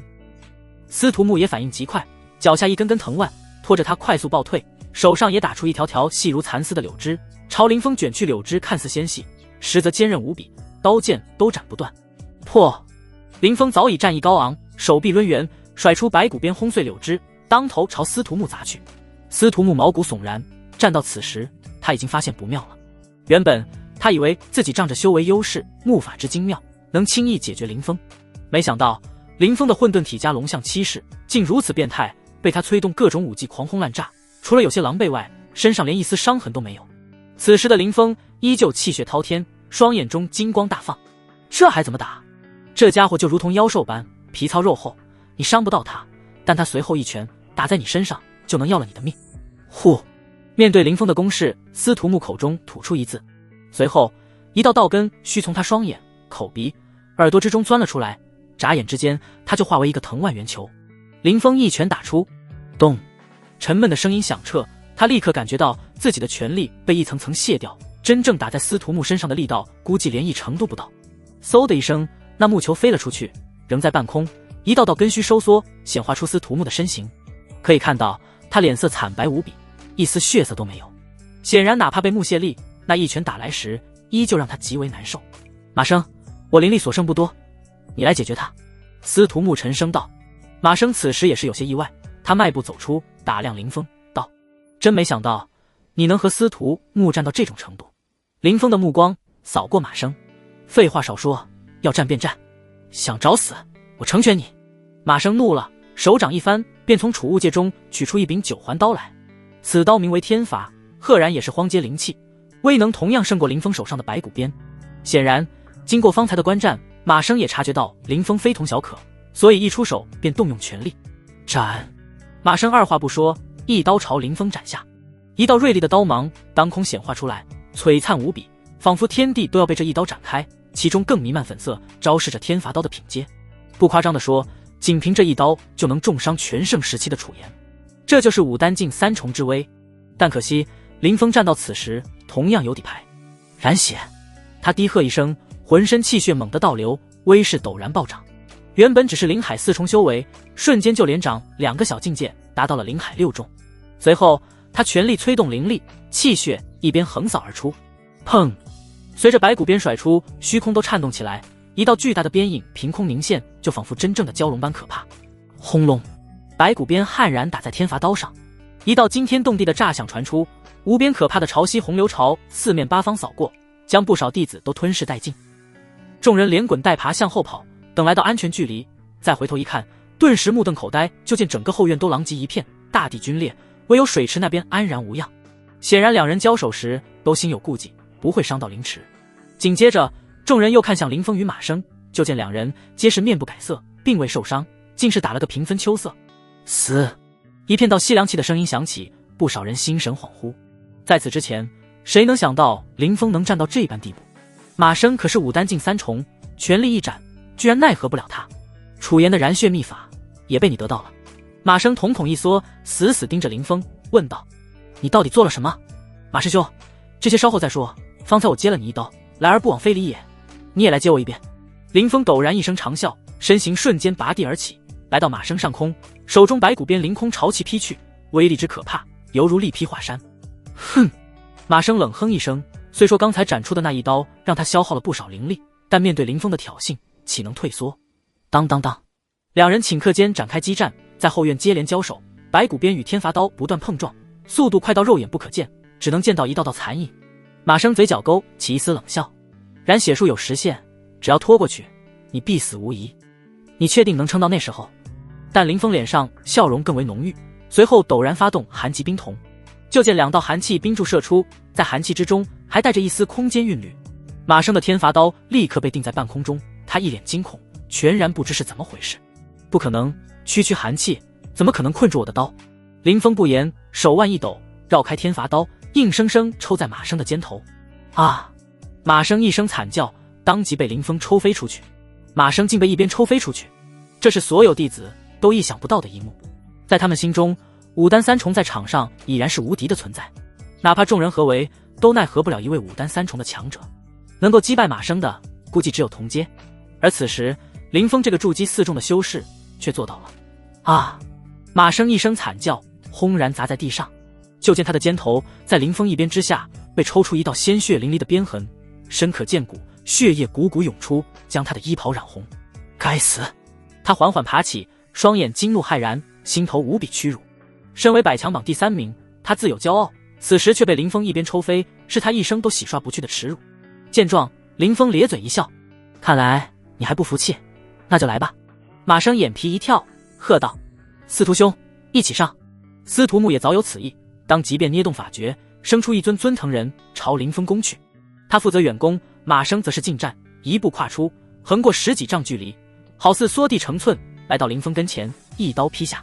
砰！这次林峰面临的形势更加严峻，既要防范那些藤人，还要抵御马生的天罚刀气。但施展染血秘术的他，只感觉浑身充满了无穷力量，哪怕被刀芒划中，在身体上割出一道血痕，也毫无痛觉。砰！手中白骨鞭陡然一挥，顷刻间就打在天罚刀之上。刹那间，马生向后急退，好可怕的力道！这骨鞭在他手中的威力远胜过楚言。马生心头满是震撼，连握刀的手都在微微发颤，那是被白骨鞭上裹挟的宏大巨力所震。他区区灵海4重，哪怕动用染血，也不过才灵海6重罢了，力量却这么强，难道这就是混沌体之威？马生摇头，只觉得不可思议。但此时他已无暇再思考，林峰已经趁势打来。千重刀，马生改变思路，不与林峰硬拼，就见他手中天罚刀一刀接一刀，有连绵不绝的刀光护住自身，开始防守。只要将时间拖下去，等染血时效一过，林峰就是砧板上的咸鱼。那司徒木显然也是这种想法，心念一动，林峰方圆10几丈内，地面生出无数藤蔓，藤蔓似触手朝他双脚缠去。这些细如手指的藤蔓看似容易被挣断，但哪怕断了，还会有新的生出，源源不绝。眼看林峰就要被捆成粽子，苏苏、纳兰婷瞪大眼睛，感觉心跳都要停止了。被两人联手围攻，这下可不妙了。纳兰婷喉咙一动，道：“这两人很聪明，尝过苦头后，并不与林师弟正面硬汉，而是妄图将战局无限往后拖。只要秘法时效一过，林师弟自然不是他们的对手。”苏苏深吸一口气，声音凝重道：“所以是否能成，就要看林师弟能否在短时间内将两人拿下。”而此时战局之上，林峰心念一动，三阳中飞到头顶，垂落火焰长河，将他身上的藤蔓烧成灰烬。他有混沌体，再加上催动寒极冰瞳，在身上罩了一层寒气，倒是不惧那烈火。眨眼间，林峰便恢复行动，先是一边将马生逼退，跟着眸光一转，落在司徒木身上。马生乃是近战，对他威胁较弱，反倒是司徒木一直在远处施展木法限制他的行动，所以要想破局，必须先解决掉司徒木。翻天印，林峰手上一变，如端大印。上一次施展此招时，还是对付楚言，修为仅仅在灵海4重，而现在他修为达到了灵海6重，威能更为可怕。轰隆！就见随着林峰双手一挥，漫天飞舞的藤蔓、木桩纷纷爆碎，在外人眼中，仿佛突然砸下一座神印，无物不破，无山不压。糟了，他要对付我！司徒木脸色铁青，迅速暴退，退后之余还演化出木盾来挡在跟前，但那一层层木盾在翻天印前脆弱的如同纸糊一般，眨眼间便被破开。啊！司徒木一声惨叫，整个人似流星般飞了出去，一头砸入洞府中，将一堵堵墙壁砸穿，最后淹没在腾起的尘埃中。见到此幕，众弟子脑中轰然，瞠目结舌，甚至有人揉了揉眼睛，不相信方才飞出去的是司徒木。而林峰则哈哈一笑，大步朝马生冲去。马师兄，如今无人打扰，我们可酣畅淋漓的战一场。马生脸色越来越难看，甚至有些发怵，气势完全被林峰压倒。翻天印，林峰二话不说，悍然出手，打出一记霸道的拳法，有宏大气劲，朝马生砸去。马生身形暴退，心头狂跳，第一次感觉到不妙，直觉告诉他，这一拳万不能硬接，否则就算接了下来，也势必要付出惨痛的代价。轰隆！翻天印砸在院墙上，那处区域猛地炸开，气浪将众弟子掀翻开来，众人纷纷吓得抱头鼠窜，就连纳兰婷、苏苏等人也是闪身拉开距离。砰！砰！砰！此时林峰不依不饶，再度冲上去与马生展开缠斗。他一手持白骨鞭，一手出拳，施展龙象七式，两种攻势在他手中丝毫不乱，井然有序，连绵不绝。他身法也飘渺潇洒，速度快到不可思议，一开始就将马生狠狠压制，任凭马生施展种种武技，依旧占不到上风。痛快，痛快！你有给我喂招的资格。马生不愧是武丹境3重的高手，林峰哪怕手段尽出，毫不留手，但马生还是凭身后的修为硬生生挡了下来，虽落于下风，但不至于一下就败落，这让林峰不禁反省。方才与楚言对打时，他并未尽兴，而马生却是不错的对手，可以让他磨练龙象七式。撼山洞、垂云手、破千钧、翻天印，一道道拳招在林峰手中肆意挥洒，切换自如。不过林峰也在默默掐算时间，免得打到后面被马生翻盘。而马生此时却是有苦说不出，这家伙简直逆天，肉身堪比妖兽，灵力还深厚无比，就连拳法都修到了精深的地步。传闻这家伙还是个4品炼丹师，而在数月前他还是个废人，也就是说短短数月他就取得了这般成就。马生震撼之余，已然心生退意，因为林峰几乎没有弱点，即便他拼着受伤，一刀斩在林峰身上，刀芒会先被林峰的护体灵力耗去大半威能，剩下的林峰完全能凭混遁体硬抗。面对这样的对手，谁能不怯？哪怕马生使出一些威能奇大的刀法，却也只是勉强支撑，左右不了战局。轰隆隆，在众人瞩目中，两人如一道旋风般满场游走，所过之处，一堵堵墙壁被打穿，拆成碎石。这就是武丹境之威吗？有人咽了口唾沫，颤声道。在此之前，大家只知道武丹境很可怕，但到底有多可怕，却没什么概念，因为如楚言、司徒木之流已经很少出手了，内门先有人能让他们出面。但现在见林峰与马生交战，彻底展露出武丹境之威，破坏力简直惊天。糟了，马师兄要扛不住了，这个林峰简直是个妖孽，百强榜第11名压制第3名打，这可是前所未有的事情。众人能看清，尽管两人打得激烈，难解难分，但大部分都是林峰主攻，马生躲闪。正所谓久守必失，只要马生一个不慎，被林峰找到破绽，估计就要分胜负了。但也有弟子持有不同的观点，算算时间，林峰这种状态维持不了多久，马生若想翻盘，不过瞬息。对此，不少人表示赞同。战局中，林峰同样清楚这一点，他心念一动，再次施展寒极冰瞳，实则是借助那缕空间之韵，将马生冻结一刹。糟糕，又来了！马生笼罩在冰雾中，立刻感觉不妙，如陷泥沼。该结束了。一片冰雾中，一只手掌探出，速度极快，竟一下抓住了马生的手臂。马生内心一沉，就要挣扎，却有一股巨力袭来，接着他就如同流星般轰然砸在一堵墙壁上。噗！哪怕武丹境修士肉身得到增强，也扛不住这一下。此刻的马生就感觉五脏六腑都移位了，浑身骨头不知断了多少根，口吐鲜血。而此时林峰身形一闪，又来到马生跟前。是你逼我的！马生紧咬牙关，眼中光芒暴涨，炽盛的神识透体而出，化为一圈圈涟漪，朝林峰冲击过去。赫然动用了神识攻势，神识的交锋何等凶险，不到万不得已，马生不会动用此招。呼！打出这一击后，马生重重喘了口气。在他看来，林峰虽战力骁勇，但毕竟不是武丹修为，神魂远不如他。这一道攻势足以将他的神魂重创，轻则沦为白痴，重则当场陨落。哼！但林峰同样祭出神识，直接与马生硬汉。下一刻，他闷哼一声，脑袋如同被巨锤砸中，脚步都踉踉跄跄。啊！马生口中更发出一声惨叫，状若魔鬼，七窍流血，失声道：“你到底……”然而不等他说完，林峰便强忍晕眩感，来到马生身边，一脚踩了下去。咔嚓！马生胸前顿时塌陷下去，眼睛外凸，布满了血丝，跟着身躯抽搐2下，脑袋一歪，没了动静，如同死人一般。林峰吐出一口气，感觉体内的力气如潮水般泄去，燃血秘术的时效要过了。不仅如此，他还感觉到一阵阵晕眩感，这是神识对撼的后遗症。林峰猛地咬破舌尖，强烈的痛楚让他恢复清醒。他踉踉跄跄着来到一片废墟前。他去干什么了？纳兰亭提心吊胆，唯恐林峰一个趔趄倒下去。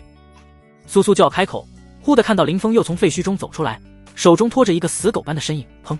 他随意一丢，那身影就躺在地上。众人一瞥，发现赫然是司徒木。此时的司徒木已经恢复几分清醒，但气息萎靡不振，连爬起来的力气都没有。他一脸惊恐地看着林峰。林峰居高临下，声音冰冷：“马生已经死了，你准备步他的后尘吧。”司徒木闻言险些吓得魂飞魄散，连忙求饶道：“林兄，别杀我，我愿以道心起誓，今后不得再对你动手。”林峰皱眉，倒是停下手，道：“不够。”司徒木急声道：“林师弟，有什么要求，您尽管提出来。为了小命，什么尊严，什么荣辱，他都顾不上了。我麾下有一势力，名为风盟，你加入吧。另外，在立下大道誓言，永不背叛风盟，背叛我。”林峰的语气虽平静，却透露出一丝毋庸置疑。这……司徒木迟疑了，他这种高高在上的师兄，岂会屈居师弟门下？不愿，那就死吧。林峰二话不说，就要扬起白骨鞭。我同意。司徒木吓得失声大叫，见白骨鞭顿在半空，这才微微松了口气。他不敢再耍花样，当即立下大道誓言，加入风盟。所谓大道誓言，是以道心起誓，对于修士而言，有着无与伦比的约束力。一旦违背，道心崩塌，此生无缘大道。林峰见状，这才暂时放过司徒木。接着他迈步朝着纳兰亭的方向走去。现在还有谁不服？他脚步踉跄，一走一颤，一走一摇，但全场所有弟子连大气都不敢出。之前不服的司徒木、马生，一个被打残，一个当场陨落，连2位武丹境强者都下场如此凄惨，谁还敢直面林峰的锋芒？场上一片沉寂，众人如坠冰窟。纳兰亭和苏苏望着林峰，不由眼含异彩，这才是真男人，这才是真无敌！滚！林峰一声低喝，场上的众多弟子连滚带爬地往外跑去。眨眼之间，后院就只剩下玄机会的诸多姐妹，以及苏苏、谢飞宇、司徒木等人。呼，总算是结束了。接下来，林峰迈步往前走，就要安排下一步的计划。忽的脑海中再次传出一阵晕眩感。糟了，又来了！而且这次比上次更汹涌。他眼前一黑，直挺挺朝前栽了下去。纳兰亭心头一惊，连忙上前，可有一道身影却快他一步，率先将林峰抱在了怀里，正是苏苏。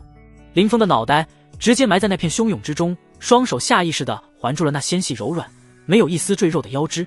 昏迷前最后一个念头是：好大，好软。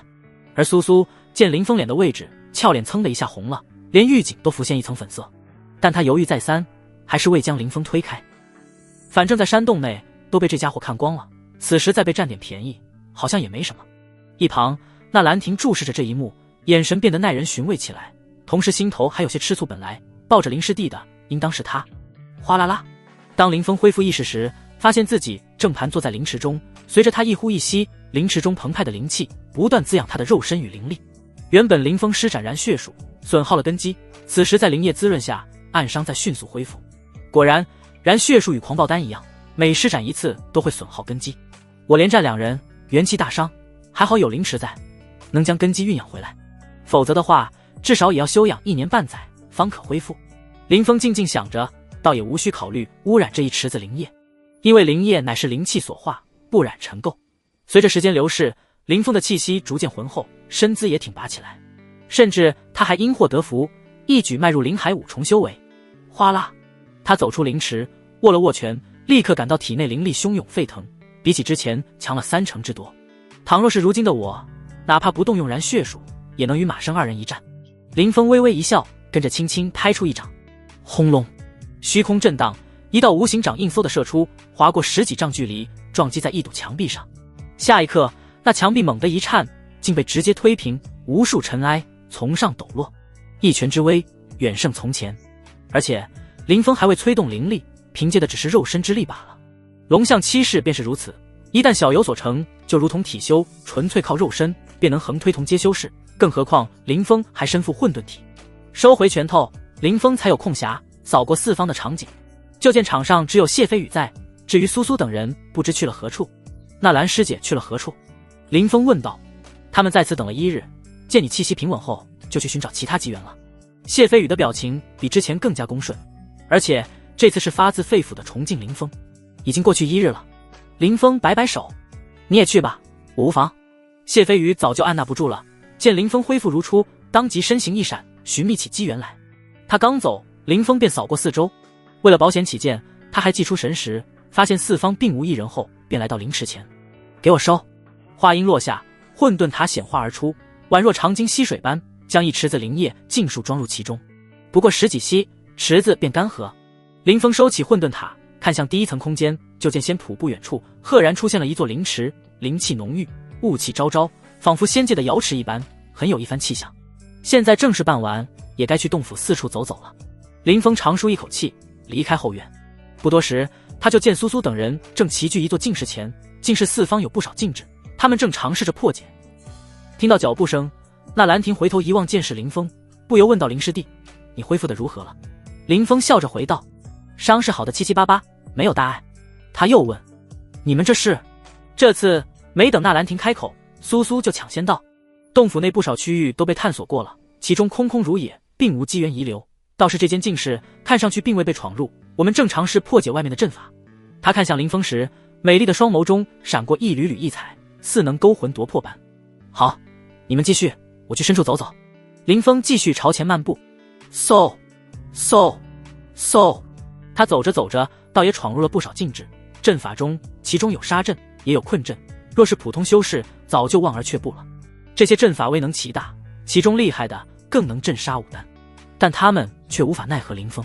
林峰仗着混沌体与龙象七式淬炼的肉身，可以说横行无忌，宛若凶兽般横冲直撞，一路朝洞府深处而去。不多时，他就来到一座广阔的殿堂前。那殿堂中有着749根大柱屹立，大柱上布满了冰霜和冰晶，透发寒气。而在最深处有一道身影盘膝而坐，那身影血肉不存，徒留白骨，保持着盘坐的姿势，似已存在悠久岁月。见到这一幕，林峰目光微闪，这应该就是洞府的主人了。他迈步向前，来到白骨身边，就见那一根根骨头即将风化成灰，不由一叹：生前任你修为再高深，一旦稍有差池，也会化为枯骨，这就是修道的残酷，大道无情。林峰似感同身受般心绪复杂，2年前他何尝不是如此？春风得意马蹄疾，玄天宗内无人比，可还是被小人所害，跌落深渊。修道便是如此，如履薄冰，一步一杀机。况且这位前辈还做了诸多准备，特意将一池灵液安置后院，可让自己破境时无需忧虑灵力枯竭。到头来还是便宜了我等后辈。罢了，既然成了前辈的情，我就拜上一拜。说着，林峰跪伏在地，恭敬地磕了3个响头。咚咚咚，他心很沉，用的力道也不小，使得地面都微微震动。而那腐朽的枯骨似是被地面震动所致，竟哗啦一声散架，化为无数尘迷，飘荡在殿堂之中。林峰抬眼一见，顿时尴尬的脸红，自己只是诚心叩谢，没想到却将前辈弄得死无全尸。前辈，还请您不要责怪小子，小子并非有意为之。我人族讲究入土为安，我立刻将这些骨灰收敛起来，葬在后土中，让您的英灵得以安息。林峰起身，待骨灰都落下后，便取出一个小盒子，上前收敛骨灰。可很快他就皱皱眉头，在骨灰之中摸出一枚珠子来。这珠子看上去毫无光泽，但细细观察却能见到一缕缕黑色烟云在其中飘荡。最关键的是，当拿到珠子的刹那，混沌塔竟微微一颤移。传闻这间洞府的主人乃是一位精通冰寒之力的前辈，莫非这就是他遗留的至宝？原本这里的山脉蓊蓊郁郁，却在前辈死后突然化作冰霜千里，不会就和这枚珠子有关吧？林峰目光垂落，尝试着祭出一缕灵力打入珠子内。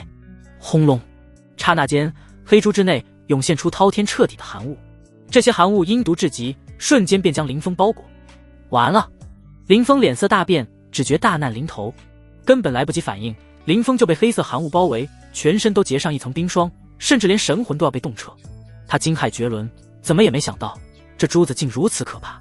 却在此时，林峰体内的混沌塔微微一震，黑珠似感应到什么，微微一颤，跟着将黑色寒气尽数召回，收入珠内。林峰惊魂未定，忍不住哆嗦了一下，随后垂眸打量那颗黑珠。好可怕的黑珠，蕴藏的寒气竟如此恐怖，怪不得在前辈陨落后，这片山脉依旧冰封千里，甚至有可怕的寒潮肆虐，绝对与这颗黑珠有关。他现在已经确定，这颗黑珠绝对是一件非凡的灵器，至少也在荒阶上品，甚至更高。方才若非混沌塔及时出手，他早就被冻成冰雕了。不过混沌塔竟会自动护主，这倒是我没想到的。难道日后我每遇到危险，他都会帮我？林峰有些心动，又很快摇头，心中一凛。他怎能将自己的性命依托到外物上？况且万一混沌塔不出手，他岂不是死定了？只有掌握在自己手中的力量才是永恒的。林峰注视黑珠，面露喜色，在他心目中，这黑珠远比那一池子灵液更宝贵，乃是整个洞府最大的机缘。我修炼了寒极冰瞳，若能吸收那些黑雾，一定能更进一步。至于那些黑雾到底是什么，林峰也无从知晓，他只知其威力奇大无穷，不仅针对肉身，更能影响神魂。方才被黑雾包裹的瞬间，他感觉神魂都要被冻彻一般。回去之后研究一下，先搞清楚那黑色寒气到底是什么。林峰翻手将黑珠收起，又将洞府主人的骨灰收起，找了一片空地，入土为安。做完这些后，他又四处逛了逛，可惜未能发现石马机缘。等林峰回了后院，苏苏、纳兰亭等人赫然在场，一个个脸色黄急，叽叽喳喳，不知讨论着什么。见林峰走来，纳兰亭尖着嗓子道：“林师弟，一池子灵液被偷走了，一滴都不剩，不知道是哪个杀千刀的，趁我们不在，趁机卷走机缘，别让本小姐知道他是谁，不然一定让他死得很难看。”苏苏一张完美无缺的娇容上也是愁眉不展，道：“那人能将一池子灵液收走，一定是有备而来，我们四下寻觅，看能否将他揪出来。”林峰闻言不由心头暗笑，咳嗽2声道：“不用找了，那些灵液被我收了。”“被你收了？众人先是一惊，随后长舒一口气。苏苏眼神幽怨，轻声道：“林师弟，你为何不提前知会一声，害得我们白担心一场？”那兰亭也问道：“你用什么收的？”“当然是玉髓，我有一件超大的玉髓容器，足以装得下这些灵液。等到了宗门，我会分出一部分，大家都少不了。”听林峰这么说，那兰亭等人皆是雀跃地笑了起来。林峰目光扫过司徒木，发现这家伙的伤势也好了个七七八八，不禁感叹武丹境的恢复力果然变态。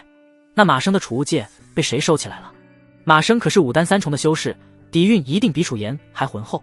他当时昏迷过去，来不及收取，却不代表忘了。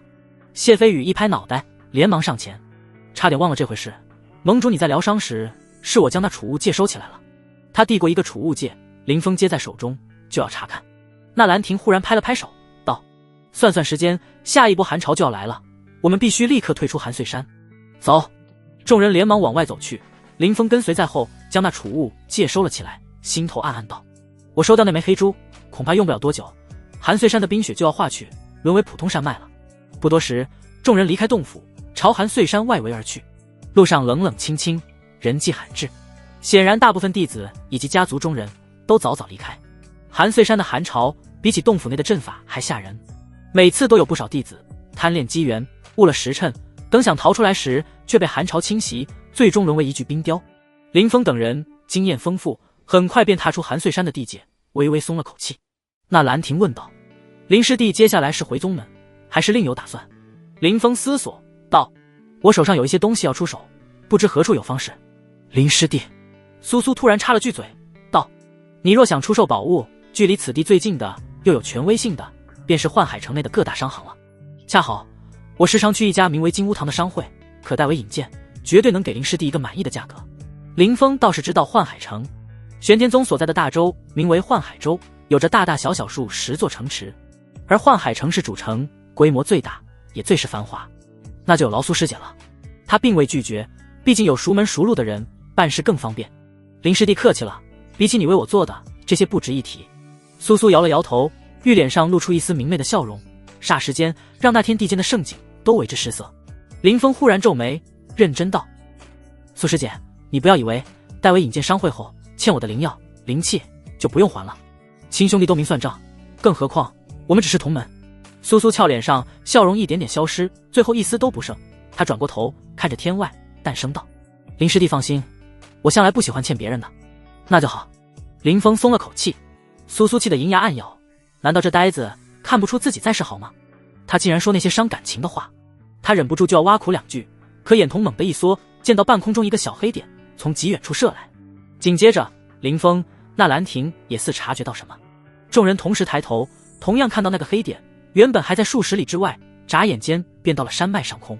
这时众人才看清楚，那是一只仙鹤，而仙鹤背上站着一道气质儒雅的身影，负手而立，正是4大长老之一的陆景怀。仙鹤极大，双翼展开，好似垂天之云，裹挟着狂风，径自落下。陆景怀从鹤背上飞下来，挡在林峰等人面前。陆长老为何来此？苏苏、那兰亭等人神色一怔，虽内心惊诧，但还是连忙上前躬身行礼。弟子见过陆长老。见过陆长老。只有林峰站在原地不动，脸色瞬间凝重起来。他可不会忘了，陆长老之徒陈龙就死在自己手中。莫非陆长老此来是要……陆景怀扫过众人，微微颔首，然后道：“收获如何？”“尚可。”苏苏微微垂首，别看他身份尊贵不凡，但眼前这位陆长老可是与师父齐名的存在，哪怕是宗主见了都要礼敬3分。陆景怀目光一转，落在林峰身上，他打量了一眼，脸上露出一丝诧异。“灵海5重，你这修为境界实在恐怖，也许用不了多久就会迈入武丹境了吧？”林峰拱手道：“还差得远。”这时陆景怀挥了挥手道：“我有几句话要与林峰讲，你们这些小辈去旁候着吧。”闻言，苏苏、谢飞宇、司徒木与玄机会的众人不敢停留，连忙迈步走远。原地只剩下了林峰与陆景怀2人。陆景怀深沉的目光再次落在林峰身上。2年前你一鸣惊人，2年后你的潜力似更胜往昔。不要急着否认，因为2年前你断然没有如此可怕的进境速度。老夫很好奇，你身上到底藏着什么秘密？林峰直视陆景怀，忽然一笑：“怎么？我若道出身上的秘密，就能活命？”陆景怀摇头：“你倒是聪明，看出我来此的意图，但很遗憾，哪怕你道出秘密，也活不成。陈龙乃是我悉心栽培的弟子，视为下一任接班人。你明知老夫在场，还是无情杀了他，这无异于蔑视老夫。所以今日你必死无疑。虽说玄天宗会为此损失一位天骄，但陈龙的仇我不能不报。林峰皱眉，沉声道：陆长老，你就不怕杀了我，宗主会动怒，追查问责吗？况且一旁还有苏苏等人在，你总不能将他们全都杀了。听闻这话，陆景怀面色不变，显然早有定计，徐徐道：宗主已经对你心怀芥蒂，即便知道老夫杀了你，也不会过于追究的。林峰沉默了，他没想到陆景怀如此老奸巨猾，早就为今日开始铺垫了。诚然，崛起之后，他对公孙玄仅是表面上的恭顺，不会如之前那般信赖，对整个玄天宗也并无感情。他要做的只是利用玄天宗的资源，尽快提升修为。除此之外，还有得到宗内那件帝兵。林峰承认自己有些自私了，但世间一切皆有因果。2年前宗门那般对他，早就寒了他的心，如今又让他衔草结环以报。抱歉，他自问做不到。怎么？无话可说了。见林峰沉默，陆景怀不由冷冷一笑，他很享受这一刻，一点点击破这个年轻人心中所有的侥幸。林峰深吸一口气，道：说实话，我并不后悔杀了陈龙，若能时光倒流，我还会做出同样的选择。闻言，陆景怀双眼虚眯。你不怕死？林峰只是这个修为深不可测的内门长老，冷声道：当然怕死，但这世道不是说我怕死就不会死，既然横竖都要死，又有什么可怕的？陆长老，我为复仇杀了陈龙，在情在理。你为徒弟复仇前来劫杀我，无可厚非。这世界本就是拳头为王，强者为尊。顿了顿，他腰身陡然挺拔，如同天剑，道：但无论你多强，我都不会束手就擒。要想杀我，拿出实力来。陆景怀一怔，随即哈哈大笑。看来经历一些事后，你的眼光很是透彻，只是有些鲁莽。我若是你，放了陈龙又何妨？有混沌体在，只要忍一忍，自是天高海阔。可你却为了一时之气，断送大好前途，愚不可及。林峰冷笑连连。从前我不明白，但现在我知道如何活这一生，那就是快意恩仇，不留遗憾。该杀的人杀，负我之人一个都不放过。他说着，心念急转，苦苦思索对抗陆景怀的办法。林峰自然不会坐以待毙，但他盘算一阵，自己手上貌似无牌可打。无论是龙象七式，还是那缕空间之韵，都威胁不到陆景怀。唯有黑猪有几率，但也是机会渺茫。毕竟2人的修为差了108000里。好，既然你想得如此通透，老夫也懒得浪费口舌，准备上路吧。我会留你全尸葬在寒碎山下，算是对你的那丝欣赏。说完，陆景怀身上陡然一震，自有一股远超武丹无法想象的威势绽放而出。那汹涌的罡风如天河决堤般朝林峰扫荡而去。林峰甚至连双眼都无法睁开，在这威压之下，有种想要跪下去的冲动。难道就这样完了吗？却在此时，林峰腰间的一枚玉佩似是感应到什么，突然颤动起来。林峰愣住了，而陆景怀也是豁然看向那枚玉佩，眉头大皱。嗖！刹那间，自玉佩之中飞出了一道白虹，白虹当空一绕，现出一个女子。女子长发及腰，身着白色宫装长裙，冰肌玉骨，悬在半空，背对林峰，直面陆景怀。那双眼眸如天地般漠然，不带丝毫情绪。林峰看着那窈窕的身姿，不由愣住了。师父，来人，赫然是叶九哥。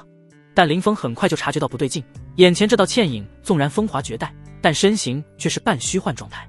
魂体，一缕神魂。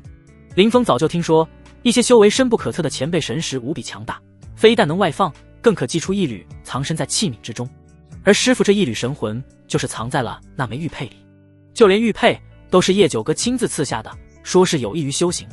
怪不得师父反复叮嘱，让我一定将玉佩随身携带。莫非他早就料到陆长老会对我动手？林峰暗暗揣测着，随即看向陆景怀。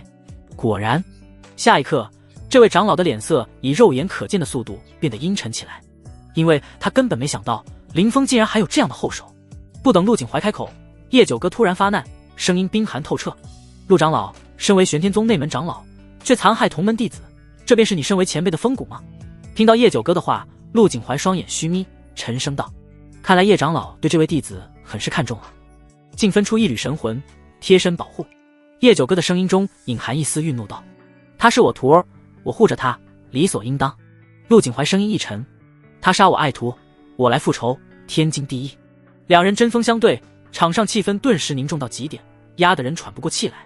不远处的苏苏、纳兰婷同样发现了这边的对峙，一个个暗道不妙，却也不敢贸然靠近。轰隆！突然间，陆景怀毫无征兆地出手了。他大手朝地面一抓，一瞬间大地震动，在众人惊骇的神色中，立刻有一条土黄色的巨龙冲出，而下面则是瞬间凹陷下去，4倍抽空。见到这一幕，便是林峰也瞪直了双眼，这是何等天人手段！看来陆长老师一定要与再下过2招了，不要忘了，内门4大长老以我叶九哥为首。叶九哥丝毫不惧，双手陡然一合，身前立刻出现一道光芒，他纤细如玉的手指快速结印，一道道印法直让人眼花缭乱。去！随着一声叱咤，在半空中突然凝聚出一尊小鼎，那小鼎初始不过1尺，迎风暴涨，不过几息就化为了100丈之大，好似一座天地烘炉，其上蕴藏的能量无法想象，陡然爆发，将千里范围内的云层都扫荡一空。林峰二话不说，撒开鸭子就跑，这等存在的碰撞远远不是他能企及的，稍微被一缕气劲波及到，就有魂飞魄散的下场。纳兰婷、苏苏等人也在跑，一行人很快汇聚到一处，回头望去，就见那土黄色巨龙与烘炉般的巨鼎悍然相撞。轰隆隆，2道攻势同时在半空相撞，化作漫天光点，散落在天地之间。刹那间，掀起一股无法想象的飓风，扫荡一切，摧枯拉朽，将一座座山峰打碎，一片片雪林推平。就连林峰等人也好似被拍了一掌，一个个倒飞出去，似天女散花般落在各处。好在众人距离足够远，只是受了些皮外伤，爬起来后纷纷望向战局。就见那陆景怀立在原地纹丝不动，双脚若磐石般，反倒是叶九哥娇躯一震，止不住地向后退去，足足退了100丈，这才堪堪停下。怎么可能？叶长老不是4大长老之首吗？岂会打不过陆长老？纳兰婷诧异道。因为身边有林峰与苏苏在，所以他此时自然向着叶九哥。因为师傅来的并非真身，只是一缕神魂罢了。林峰沉声道。苏苏蹙蹙眉头，看向林峰，师傅何时留了一缕分魂在你身上？就是那日他恳请我在寒穗山助你时借口留下的。林峰苦笑一声道，如今想想，师傅真正的想法并非是让我帮你，只是找个由头让我心安理得收下这枚玉佩。他的目的是要保护我。他心底不由泛起一丝暖流，看来整个玄天宗并非都是公孙玄那样唯利是图的人，叶九哥便是一股清流。师父为了他不惜得罪陆长老，甚至还以一种隐晦不让他知道的方式关照他，显然是不想挟恩图报。这时就听陆景怀面露一丝冷笑道，叶九哥，你若真身来此，老夫还忌惮3分，不敢争锋，区区一缕分魂也妄图挡我。叶九哥淡声道，我自然挡不住你，但撑个1时3刻不成问题，而且一旦这枚玉佩触发，我就会亲身赶来，以我的遁速，用不了多久就能抵达寒穗山。陆景怀，收手吧，有我的布置在，你不可能得手。陆景怀的脸色以肉眼可见的速度阴沉下来，冷声道，在寒潮退去时，我便宣称闭关，整个宗门谁不认为老夫在闭关练气？你为何能提前防备，给林峰一枚玉佩？他自认为了保险起见，已经将方方面面做到极致，不会引起任何人怀疑。叶九哥声音依旧清冷道，那日林峰屠榜，我看到你也在关注，便猜测到你可能会等不及，因为林峰成长太快，而你与他之间早有化不开的仇怨，所以你动手只是迟早的事。而林峰平日里在山门不出，你这位长老哪怕杀心再盛，也不敢堂而皇之的取他性命。寒穗山历练算是近期最好的一个机会了。听到这番话，陆景怀脸色变幻，眼中光芒明灭，好一阵后他叹了口气道，叶九哥，你能护住他一时，还能护一辈子，不要给老夫机会，否则必定摘下他的脑袋。说完，他一个旱地拔葱便来到仙鹤之上，仙鹤振翅而飞，眨眼间就消失在云空之中，不见了踪影。林峰、苏苏见状，不由暗暗松了口气。师父，两人一前一后跑过去，很快就来到叶九哥身前。叶九哥扫过二人，面露一丝古怪，你们之间显然看出两人关系不再似以前般针锋相对。苏苏俏脸微微泛红，轻声道，师父，说来话长，容我回去后再细细讲给你听。顿了顿，他又道，陆长老呢？会不会继续对林师弟动手？应该不会了，但以防万一，我会亲自过来接你们。叶九哥道。苏苏突然道，可是师父，林师弟打算去一趟幻海城。无妨，你们先去，为师也改道去幻海城。叶九哥说完，便化为了一道光芒，钻入了林峰腰间的玉佩中。咔嚓！下一刻，玉佩之上现出一道裂痕，险些4分5裂。林峰吓了一跳，怎么回事？师傅这缕神魂出手不了几次就会消散，这枚玉佩也是如此。苏苏似是经历过这样的情形，解释道。林峰微微颔首，收回目光，道：走吧，先去幻海城，等办完正事后火速回宗。一行人立刻动身，朝幻海城的方向而去。这一路倒是顺遂，陆长老并未再出现。没过多久，一座巍峨雄壮的城池遥遥在望。幻海城到了。幻海城，幻海州的主城，乃是一州之地最为繁华所在。入城之后，可谓眼花缭乱。大道至少30-40丈宽，两侧都是沿街的商铺，鳞次栉比分布，人潮如织，人声鼎沸。往来的修士不少都身穿锦衣，气质不俗。林峰之前倒也来过幻海城，可丹田被废后就终日颓废，没再来过。此时不由生出几分恍如隔世的感觉。这时苏苏低声道：这幻海城内龙蛇混杂，言行举止要注意些，否则会惹来麻烦。有玄机会的女弟子有些诧异道：我们可是玄天宗的内门弟子，谁见了不给3分颜面？林峰摇头一笑，幻海城乃是主城，周边如玄天宗的道统不在少数，看街上的行人，也许就是其他宗门的内门乃至亲传弟子。苏苏也颔首道：玄天宗并不算大宗，更远远不如幻海学院。幻海学院，此话一出，不少孤陋寡闻的弟子纷纷望向苏苏。苏苏解释道：凡是一州之地，在主城之中都会有一座官方学府，幻海州的学府便是幻海学院。学院内的弟子无一不是百里挑一的人才，天赋比玄天宗还高出一截。而放眼一域，更有学宫坐镇，如幻海州隶属于天玄5域，学宫便叫做天玄学宫，其中妖孽横行，随便走出一位都能吊打学院弟子，更何况是区区玄天宗了。众人闻言顿时怔然，他们在玄天宗内算是一等一的天骄，可放眼一州乃至一域，却根本不算什么，就连玄天宗都不过是沧海一粟罢了。所以我才提醒诸位，踏入幻海城一定要低调，不可招惹是非，万一真惹到什么厉害人物，宗门都保不住你。苏苏扫过众人，沉声嘱咐道。众人顿时小心翼翼起来。林峰倒是毫不在意，他本身就不是惹事的人。那金乌商会在何处？林峰看向苏苏问道。他不打算在幻海城逗留太久，修炼才是正事。我带你去吧。在苏苏的带领下，众人穿过热闹的街区，来到一片繁华的路段。这个街区名为交易方式，不仅有商会，还有一些修士在摆摊。苏苏轻车熟路，直接朝街区深处的金乌商会而去。金乌商会乃是大陆上一等一的商会，分行不仅设在幻海州，其他大州也都有分会。等到地方后，那些伙计一见苏苏便热情地迎上来，还有一位姓廖的掌柜被惊动，亲自下来招待。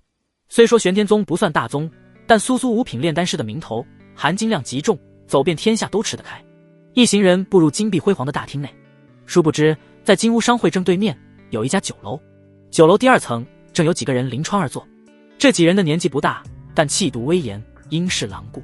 其中有一个身形瘦削的青年道：听说最近这段时间正是韩遂山外韩朝退去之际，可惜那处机缘早被划入了玄天宗地盘，其余道统弟子未经许可不得入内。若有见多识广的修士在，定能认出这些都是青云剑宗弟子，而且个个气度渊深，绝非普通弟子。区区韩遂山算不上什么大机缘，我青云剑宗附近有大大小小10几处秘境，灵虚不比玄天宗强出10倍。说话的青年名为萧红，身着锦衣，长得还算周正，但却一脸邪气。哼，萧师兄所言不错，在幻海城周边的道统中，玄天宗只能算中等，而我青云剑宗可是上等。他们正要结账走人，突然间有弟子望向窗外，双眼一亮。萧师兄，下面有个极品女修。萧红循着他的目光望去，果真见到一个容貌清丽、冰肌玉骨、白衣飘飘的女修士正迈步走入金乌商会，在她身后还有不少弟子跟随。咦，竟是玄天宗的苏天女。萧红起身惊声道：师兄认得这女人？一旁平日里和萧红关系最好的王燕问道：在他们之中，萧师兄修为最高，人脉最广，不少道统都有他的朋友。玄天宗丹阁负责人叶九阁长老的弟子，我如何不认得？萧红眼底划过一丝淫邪道：但这女人本身也颇为不俗，据说前段时间就成为5品炼丹师，这份丹道修为放眼一州之地也无人能出其右。的确，众人不禁暗道可惜，若是玄天宗普通内门弟子，他们仗着背景施展些手段，倒也能品尝下滋味，但苏苏他们不敢打丝毫主意。等等。这时，那萧红视线下移，落在一个青年身上。他看了一眼，惊诧道：“这莫非是那林峰？”“哪个林峰？”王艳一头雾水。“自然是欧阳师姐的废物未婚夫了。2年前的装饰，莫非你们忘了？”萧红说完，众人眼中就燃起了八卦之火，纷纷望向林峰，跟着哄笑起来。这废物居然还活着，看样子好像还恢复了修为。不过林海五重罢了，垃圾一个。看他走在苏苏身后，莫非成了他的跟班？因为林峰并未刻意收敛气息，这些修为更高的弟子一下就看破其境界。有弟子看向萧红，眨眨眼睛道：“萧师兄一直在追求欧阳师姐，若师兄能教训这小子一番，欧阳师姐得知一定会芳心大悦。”萧红闻言怦然心动，目光闪烁片刻，冷笑一声：“好，等下随我下去教训一下这废物。”与此同时，金乌商会内，苏苏在和掌柜寒暄2句后便进入正题。林峰也不拖沓，在廖掌柜的带领下来到2楼接待区，跟着将自己储物界中用不到的灵气、丹药、武技一股脑都取出来。除此之外，他还将灵药整理了一番，一些不用的也都售出。这些统统售出，劳烦廖掌柜统计一下价值。林峰道。廖掌柜微微颔首，目光扫过地上琳琅满目的宝物，不由心惊。但他也是见过大世面的，脸上并未表露分毫，当即换来2个伙计开始统计。一炷香后，廖掌柜道：“这些宝物价值不菲，经过一番统计，值87万灵石。”林峰微微颔首，这价格与他估算的差不多。公子现在可想兑换成灵石？廖掌柜问道。林峰摇头道：“我打算购买一些必需品。”廖掌柜眼睛一亮：“不知公子有什么需求？”“先来一套防护法阵吧，能抵挡神念窥探，亦有不俗的威能，品阶。”林峰思索片刻道：“荒阶中品，亦或是上品？”他早就想在洞府外布置一套防护大阵，因为混沌塔的存在太过逆天，若被人发现，后患无穷。廖掌柜脸上笑容更加浓郁，荒阶阵法的价格不菲，起码也在50万灵石以上。林峰在商会既卖又买，他能赚上不少。我金乌商会内共有120套荒阶中品法阵，87套荒阶上品，每一套阵法都有不同的特性。这是粗略介绍，请公子阅览。廖掌柜手掌一翻，便呈上一本厚厚的册子。林峰接在手中，一页一页翻看起来。金乌商会不愧是大陆规模最大的商会，仅仅是一个分会就有如此多的成套法阵陈列，而且有的是风属性，有雷属性，种类繁多。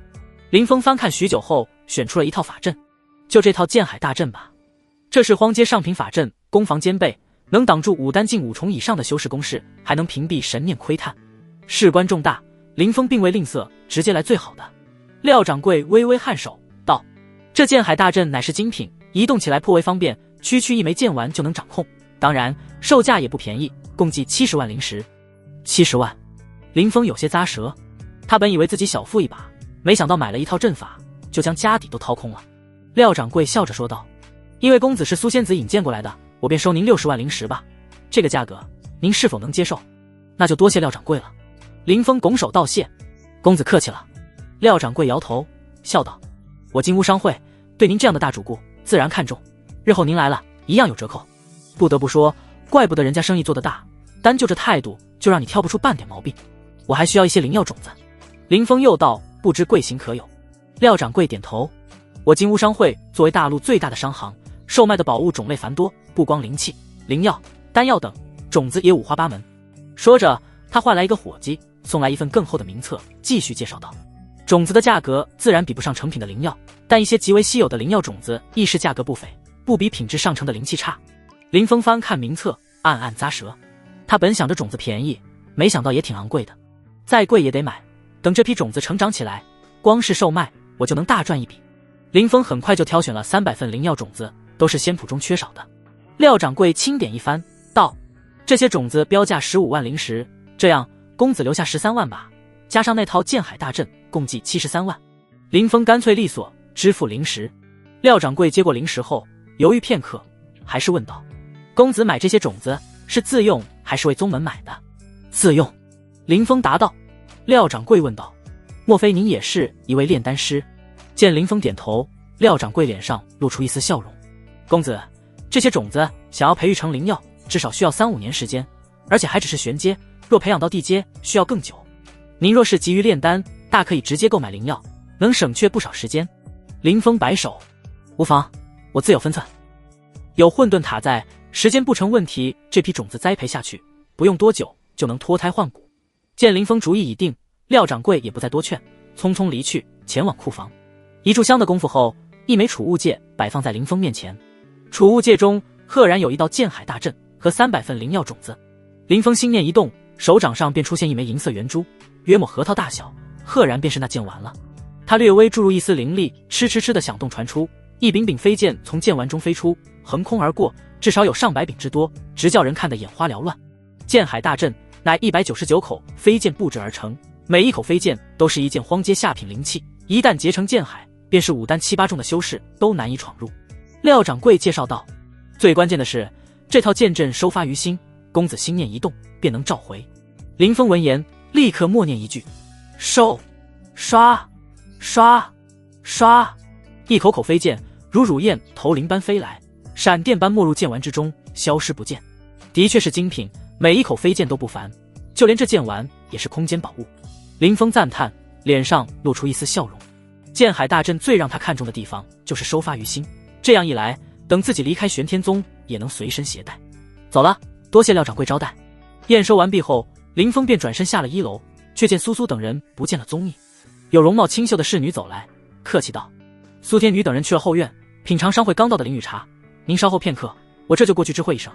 林峰点头，正准备找个座位，哗啦，一行人龙行虎步，裹挟着一股狂风走来。林峰眉头一皱，就见进来7、8个修士，有男有女。为首的穿着锦袍，面如冠玉，双瞳须眯，身上气势惊人，绝非灵海修士可比。至于他身后的众人，也一个个不似寻常修士，举手投足间自有一股傲气。原来是青云剑宗的诸位高徒莅临，请问诸位有什么需求？廖掌柜认出几张熟面孔，笑着迎了上去。青云剑宗这4个字入得林峰耳中，让他眼角跳了跳。廖掌柜啊，平时你也算8面玲珑的人物，慧眼识珠，今日真龙就在你面前，你竟认不出来，当真是走眼了啊。萧红笑眯眯地说道。真龙？廖掌柜一头雾水。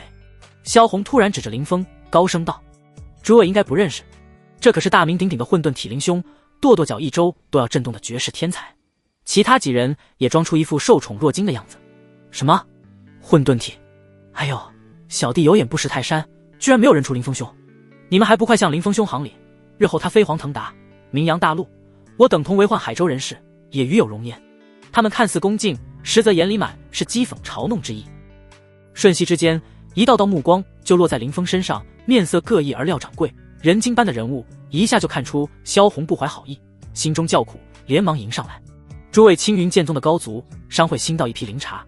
没等他说完，萧红就一拍脑门道：哎呦，我差点忘了一件事，在2年前林峰兄不知何故丹田被废，就连我青云剑宗的欧阳师姐也与其解除婚约。林峰兄从一个万众瞩目的天骄，一下沦为废人，怎一个惨字了得。这时林峰才转头看向萧红，悠然淡然道：一群跳梁小丑也好意思在我面前苟废。哗，1楼先是一静，跟着陡然变得喧哗起来。众青云剑宗的弟子瞪大眼睛，震惊的看傲然而立的林峰，不敢相信他敢说出这种话。这家伙说什么？我等是跳梁小丑？王艳怀疑自己的耳朵。而围观的客人以及路上的修士见到有热闹可看，也都围了过来。有见多识广者惊呼一声，那是青云剑宗的王艳，内门之中位列第23名。穆坤，内门12。其他人分别是赵鹏、张岩等，都是天赋妖孽的弟子。为首的萧红更是不得了，内门第8，有着5丹1重的修为。这些话一传出，场上更是轰动。虽说幻海城内宗门高足数量不少，但如萧红这等翘楚层次的天骄依旧罕见。无数人看向林峰，议论纷纷。这小子是谁啊？有点太张狂了吧？听说是玄天宗的弟子，好像是什么混沌体。混沌体林峰倒是有些印象，但他2年前不是被废了吗？当时在城内都有不少修士议论这个笑料。呵，不管他是谁，都只是区区灵海4重罢了，便是玄天宗的楚言到此都不敢挑衅萧红。玄天宗的名头终究不如青云剑宗响亮，别看萧红与楚言同为5丹1重的弟子，但萧红分量更重。好，此时萧红也被惊怒了。我一直以为我萧红也算个狂妄之人，没想到今日见了远胜过我的狂徒。王艳也冷笑道：你莫非以为成了苏天女的跟班就能狗仗人势，与萧师兄叫板？信不信萧师兄若废了你，苏天女也不好多说什么。2位。廖掌柜突然眉头皱起，冷喝一声：“这里是金屋商会，不得打斗。”好，我今日卖料掌柜一个面子。萧红抬手指着林峰道：“小子，你要有种，就随我出来，看我不打断你的腿。”说完，他便转身来到街面上。王艳等人生怕林峰认怂，尽皆冷笑讥讽：“林峰，如果我没记错，3年之约就快到期了吧？你敢挑战欧阳师姐？”哼，别说欧阳师姐了，萧师兄气息放出一丝，就能将他吓趴在地。此言有理，如今的欧阳师姐乃是9天凤凰，便是萧师兄追求都有些不够资格。你一个废物，又岂能与欧阳师姐相比？有胆量就与我们过2招，否则就跪下磕头，为你方才的狂言赔罪。若是普通修士，被这样在大庭广众下羞辱，要么早就恼羞成怒，要么就灰溜溜退下。而林峰依旧面色平静，颔首道：“好，既然是欧阳雪的师弟师妹，我就带他管教一番，告诉你们何为尊重强者。”强者？你？王艳仿佛听到世间最可笑的笑话般，摇头嗤笑道：“不知死活。”一行人直接来到街面，清出一片空地来。在幻海城内允许打斗，只要不出现大规模死伤并殃及无辜，不会惊动城主。让你先出手。林峰抬手指了指萧红。萧红皮笑肉不笑地说道：“凭你一个卑贱的跟班仆人，还没有资格与我交手。萧师兄所言不错，小子，我来会会你。”说着，王艳走了出来。不得不说，青云剑宗的实力的确要胜过玄天宗，这位不过排名23，却有着灵海9重修为。当他一发力，无比可怕的气息在身上狂涌出来，威势强盛到极点。一招，林峰冷声道：“你找死！”王艳怒了，陡然朝林峰冲去。但下一刻，从林峰身上涌现出如同洪流般的威势。如今的他有灵海5重修为，比起在寒碎山时战力更加恐怖。砰！众人只觉得眼前一花，随后林峰就出现在王艳身前，将他如同蝼蚁般一脚踩在脚下，道：“到底是谁找死？”全场一片死寂，所有人目光呆滞望着这一幕。王艳有多强？作为青云剑宗的高足，他的名声在幻海城也有流传，更何况他有着灵海9重修为，远胜林峰。众人本想着林峰会一招落败，可没想到恰恰相反，林峰真的只是出了一招，就将王艳踩在脚下。啊！王艳大吼，满脸涨红，被一个自己眼中的废物踩在脚下，他只觉受到了奇耻大辱。就见他怒吼之间，一道道气劲激荡，好似长龙般朝林峰轰去。废物！林峰调动灵力，脚下猛地一踏，轰隆一声，一股沛然巨力降下，王艳半个身躯直接被踩烂，无数血液从他身下溢出，就连地面都凹陷一个人形印记。等林峰抬起脚时，王艳已是脑袋一歪，彻底昏死过去。王师弟！一声怒吼，穆坤自人群中闪出，怒道：“林峰，敢伤我师弟，我让你血债血偿！”他修为更恐怖，赫然达到了半步5丹境，而且仗着秘法，穆坤自忖，哪怕对上5丹修士，也能与之过上几招。还是一招。林峰淡声道。穆坤怒不可遏，就要扑去，但下一刻，2道寒彻骨髓的寒气猛然凝现出来。唰！当那2道寒气显化时，四周的温度骤然降低，仿佛一下来到寒冬腊月般，甚至有大片大片的飞雪。当空凝结在场的青云宗众人见到这一幕，心中顿时暗道不妙。这一击威能可怕，远超他们预料。啊！而那穆坤只来得及发出了一声惨叫，整个人就化为冰雕。可以看到，他全身上下凝结出一层寒冰，仿佛穿上冰甲般，身形一动不动，气息也萎靡到了极点。这是什么武技？不少人都目光惊恐地看向林峰。就见林峰双瞳恢复如初，但身上还有散不去的寒意，宛若一座亘古不化的冰川般。更匪夷所思的是，他的修为依旧只是灵海5重，并未扮猪吃虎。太可怕了！灵海5重一招秒了半步5丹，这寒气当真惊人，比起寒碎山的都不遑多让。许多人都被镇住，殊不知林峰的双瞳赫然吸收了寒碎山的寒气，威能大涨。任谁都没想到，2年前那个被欧阳师姐弃如敝履、颜面扫地的林峰，今日竟有了这般战力。都退下！这时，萧红走了出来，声音中压抑着一股怒气。他双眼冰寒，直视林峰，怒声道：“没想到你个废物还能修炼到这般战力，我真是看走眼了。”林峰勾了勾手指，道：“还是一招。”一众青云剑宗的弟子闻言，纷纷怒斥出声：“林峰，你太狂妄了！如今你面对的可是萧师兄，有着5丹修为，便是玄天宗的楚言，乃至是更强的司徒木，见了萧师兄也要退让3分。不错，林峰，我们承认你有点能耐，但无论如何，也不会是萧师兄的对手。他们话语间对玄天宗的翘楚天骄也知道不少，此时哪怕忌惮林峰，却依旧认定萧红出手定能挽回青云剑宗的颜面。哼！林峰懒得多言，直接施展惊鸿步，瞬间消失在原地。给我跪下！萧红大怒，没想到林峰面对自己还敢主动出手，他双手猛地掐诀，赫然有一口口飞剑自储物界中射出，寒光凛冽，共有9口。飞剑猛地发出一声声剑鸣，分化出上百道剑光，每一道剑光都凝实无比，宛若栩栩如生的长剑。去！随着一声叱咤，剑光如狂风怒雨，朝林峰笼罩而去。青云剑宗以剑闻名，萧红此时便施展出飞剑绝技，一经出手，锋锐无匹，霸道至极。翻天印，林峰摆出一个古老的拳架，咔嚓，袭来的数百道剑光瞬间如被擎天仙印砸中，猛地顿在半空，接着寸寸崩裂，化为流萤般的剑光，朝四面八方迸射而去。那9口飞剑虽品阶不俗，但亦是哀鸣一声，四下乱射。紧接着，一股刚猛的力量更是直逼萧红，让这位青云剑宗的天骄第一次变了脸色。怎么可能？他究竟是灵海境还是武丹境？萧红一脸的骇然之色，此时他直面林峰，就仿佛面对一头洪荒巨兽，那狂暴的力道差点让他睁不开双眼。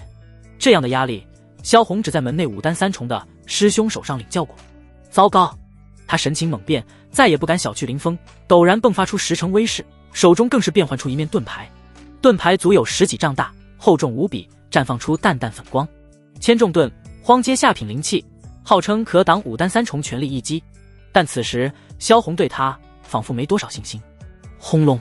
这时翻天印的余力终于压来，就宛若轰炉倒塌，又似9天星河砸落，无量气劲从半空倾泻而下。当空立刻响彻雷鸣声，那是拳劲与千重盾碰撞的声音。在众人惊骇的目光中，千重盾剧烈颤动，明显支撑不住。啊！那萧红狂吼一声，全力催动灵力，妄图挡住，但根本没用。林峰在灵海4重时就能强杀楚言，此时晋升为灵海5重，自然能翻手镇压萧红。刹那间，拳劲势如破竹，轰然砸下。而就在此时，四方的商铺上同时有一道道光束拔地而起，冲塞半空，化为防护大阵。这是幻海城在建设初期便布置的大阵，足以护住商铺完好无损。区区武丹境的能量余波根本攻之不破，可那些围观者可就撑不住了。轰！当气劲迸发，街面上横七竖八，躺倒一片。噗！而那萧红此时半跪在地上，连连吐血，已然被震成重伤。他抬眼看向林峰，失魂落魄道：“不可能，你才是灵海，怎能如此逆天？”林峰就要开口，却在此时一阵脚步声传来，赫然是苏苏、那兰亭等女。他们推开人群，扫过场上的局势，一个个都面露古怪之色。而萧红眼神扫过苏苏，顿时如抓住一根救命稻草般。苏丹师，我是青云剑宗的萧红，1年前我们见过一面，你这奴仆居然敢伤我，你立刻命他。然而未等他说完，苏苏忽然冷笑一声，奴仆？他伸手指了指林峰，冷笑一声，你说他是我的奴仆？萧红一怔，莫非2人不是主仆关系？苏苏没有解释什么，虽说青云剑宗的整体实力要胜过玄天宗，但他仗着5品炼丹师的身份倒也不惧，当即表态道：萧红，你自己惹出来的麻烦自己解决，原来2位是旧识啊。林峰目光扫过苏苏，悠悠道。苏苏闻言生怕林峰误会，连忙解释道：林师弟不要误会，我们并没有什么关系，只是有一面之缘罢了。萧红一听这话，险些吐出一口血来。他知道自己猜错了，从苏苏对待林峰的态度看，显然绝非自己之前所想的那般。但他也算个人物，能屈能伸，立刻服软道：林兄战力强悍，在下自愧不如。但林峰看向他的目光依旧充满了漠然之色。之前此人当众羞辱于他，他可没忘其是一句轻飘飘的话语就能接过去的。林兄，之前只是误会，我向你道歉。萧红说着，心里涌现极致的屈辱。身为青云剑宗的内门天骄，他何时如此低声下气过？林峰想了想，道：一件荒阶灵器或是荒阶灵药，我可以放你们一马，否则你们就准备在床上躺个1年半载吧。在幻海城内，他不好杀人，若是寒碎山中，这些青云剑宗的弟子早就身首异处了。你疯了！萧红大叫一声。荒阶灵器、灵药在任何道统的内门弟子中都无比珍贵，就连王燕等人手里都没有这等宝物。不交！林峰指尖一弹，打出一道气劲，瞬间将萧红打飞出去，当空就狂喷鲜血，不知道折断多少骨头。王燕等人见状，皆是面色异凛，心生忌惮。他们初次与林峰打交道，没想到这小子手段如此残酷。我教。萧红爬了起来，探手一招，将那千重盾射来，满脸心痛的递交给林峰。一件荒阶灵器固然珍贵，但比起当众受辱，还是面子更为重要。况且他回宗之后就会禀告欧阳师姐，将今日的损失全都弥补回来。见萧红都服软了，王燕等人自然不敢多说什么，有的没有荒阶灵器，就取出荒阶灵药，若都没有，就用灵石弥补。最后那木坤也从冰雕中挣脱，打了个寒战，跟着怒道：姓林的，你别张狂，有萧红师兄在。话音到这里戛然而止，因为他看到自己仰仗的萧师兄正鼻青脸肿地蹲在地上。你说什么？林峰不耐烦地掏了掏耳朵。木坤傻眼了，他被冻在冰层中，意识模糊，根本不清楚发生了什么。快服软！王燕低声道。真要服软？木坤发现不对劲，满脸不甘。你不服软，就准备被打断双腿吧。王燕低声提醒道，别想着心存侥幸，连萧红师兄都败在了他的手里。木坤闻言一颤，他看出这架势绝不是开玩笑，这是真的败了。想到这，木坤心头再无侥幸，当即老老实实将宝物取出来。很快林峰就收宝物收到手软，连带着脸上也多出一份笑容。他现在巴不得有人来找他麻烦。呼！萧红等人交出宝物后，二话不说就灰溜溜朝外走去。下一刻林峰的声音再度响起：我同意你们走了吗？萧红脸色难看道：你什么意思啊？方才可是说只要我们交出宝物就放我们一马。林峰语气平静道：不用紧张，只是让你们带句话给欧阳雪。一听这话，萧红的面色顿时缓和几分，问道：什么话？3年期至，我林峰必会前往青云剑宗赴约，以还当日之迟。林峰一字一顿，语气漠然无情。我会如实告知欧阳师姐的。萧红说完，就带着王燕等人灰溜溜离去了。等来到一个位置偏僻处，他们这才松了口气，互相对视，都看出了彼此眼中的怒火。这混蛋到底怎么修炼的？简直是个怪物。王燕苦笑一声，这趟真是赔了夫人又折兵，非但没能教训他一顿，反而将自己折了。本以为自己等人出马，教训一个灵海5重的弱鸡还不是手到擒来，万万没想到昔日的废人今日竟如此强悍。不必灰心丧气，他就算战力再逆天，也绝不是欧阳师姐的对手。萧红冷哼一声，欧阳师姐稍微动动手指就能将他捏死。王燕一怔，问道：萧师兄的意思是？立刻回宗求见欧阳师姐。萧红说着便匆匆朝城外而去，其余弟子紧随其后，一个个都有些兴奋起来。林峰并不知晓萧红等人的想法，而纳兰亭则有些担忧，毕竟青云剑宗的名声与实力都远胜玄天宗。好在苏苏提了一嘴，林峰如今也是一位5品炼丹师，便是青云剑宗找上门来，也要掂量掂量。因为如林峰与他这般妖孽的炼丹师，即便离开玄天宗去往那些大宗，也是轻而易举，甚至加入幻海学院都不成问题。纳兰亭惊骇之余，倒也将心收回肚子里。一行人很快就出城，来到幻海城10里外的一座小山上等待。纳兰亭美眸一转，落在林峰身上，道：林师弟，经过这寒碎山之行，玄机会与风盟就是同盟了，日后可要多多来往。说完，他故意一挺傲人的胸脯，不得不说，这女人的身材的确火辣，凹凸有致，该丰腴的地方丰腴，该纤细的地方一丝赘肉都没有，再加上那双紫瞳，别有一番诱惑。内门不少老生都被纳兰亭迷得魂牵梦萦。呸！不要脸！一旁苏苏心头暗骂，他下意识看向林峰，本以为林峰会被勾引到，谁知林峰只是笑了笑，道：自然。他的目光根本没有落在纳兰亭身上，看来这个家伙倒也不像是肤浅的人。苏苏心中暗道，纳兰亭则是脸上笑容一僵，难道自己身材不够诱人吗？还是林师弟那方面有问题？他刚要说些什么，突然一阵狂风乍现，跟着一道金色流光从极远处射来，速如迅雷。林峰望去，就见那是一只巨大的金鸟，看上去有些像雕，而鸟背上自有一道绝世倩影，静穆而立，不是叶九哥还能是谁？师父，见过叶长老。苏苏雀跃一声跑了过去，而那兰亭等人自是不敢那般亲热，纷纷行礼。林峰也走了过去，郑重一礼，道：师父救命之恩，弟子铭记在心，你是我的徒儿，我自然要护着你。叶九哥一双美眸轻转，红唇微起，问道：怎么样，有没有受伤？林峰摇头。叶九哥又问道：这趟寒碎山之行收获如何？林峰咧嘴一笑：不虚此行。苏苏也眉开眼笑，道：“师傅，我和你说，我们这次真的收获颇丰。光是呢，在人前高冷的天女，在叶九哥跟前却宛若个小话痨一般。”然而叶九哥却一拂云袖，沉声道：“人多眼杂，先回宗吧。”随后众人一跃而起，来到那金雕之上。这金雕也不知是何修为，竟给林峰一种深不可测的感觉。他没敢多问，坐稳身子。立一声鸣叫后，金雕灿若流金的双翼微微一展，便御风而起，扶摇直上，朝玄天宗的方向而去。路上，苏苏讲述起韩穗山的遭遇。叶九哥听闻，惊异地看了林峰一眼。饶是他看中这个弟子，也没想到他竟有如此逆天的表现。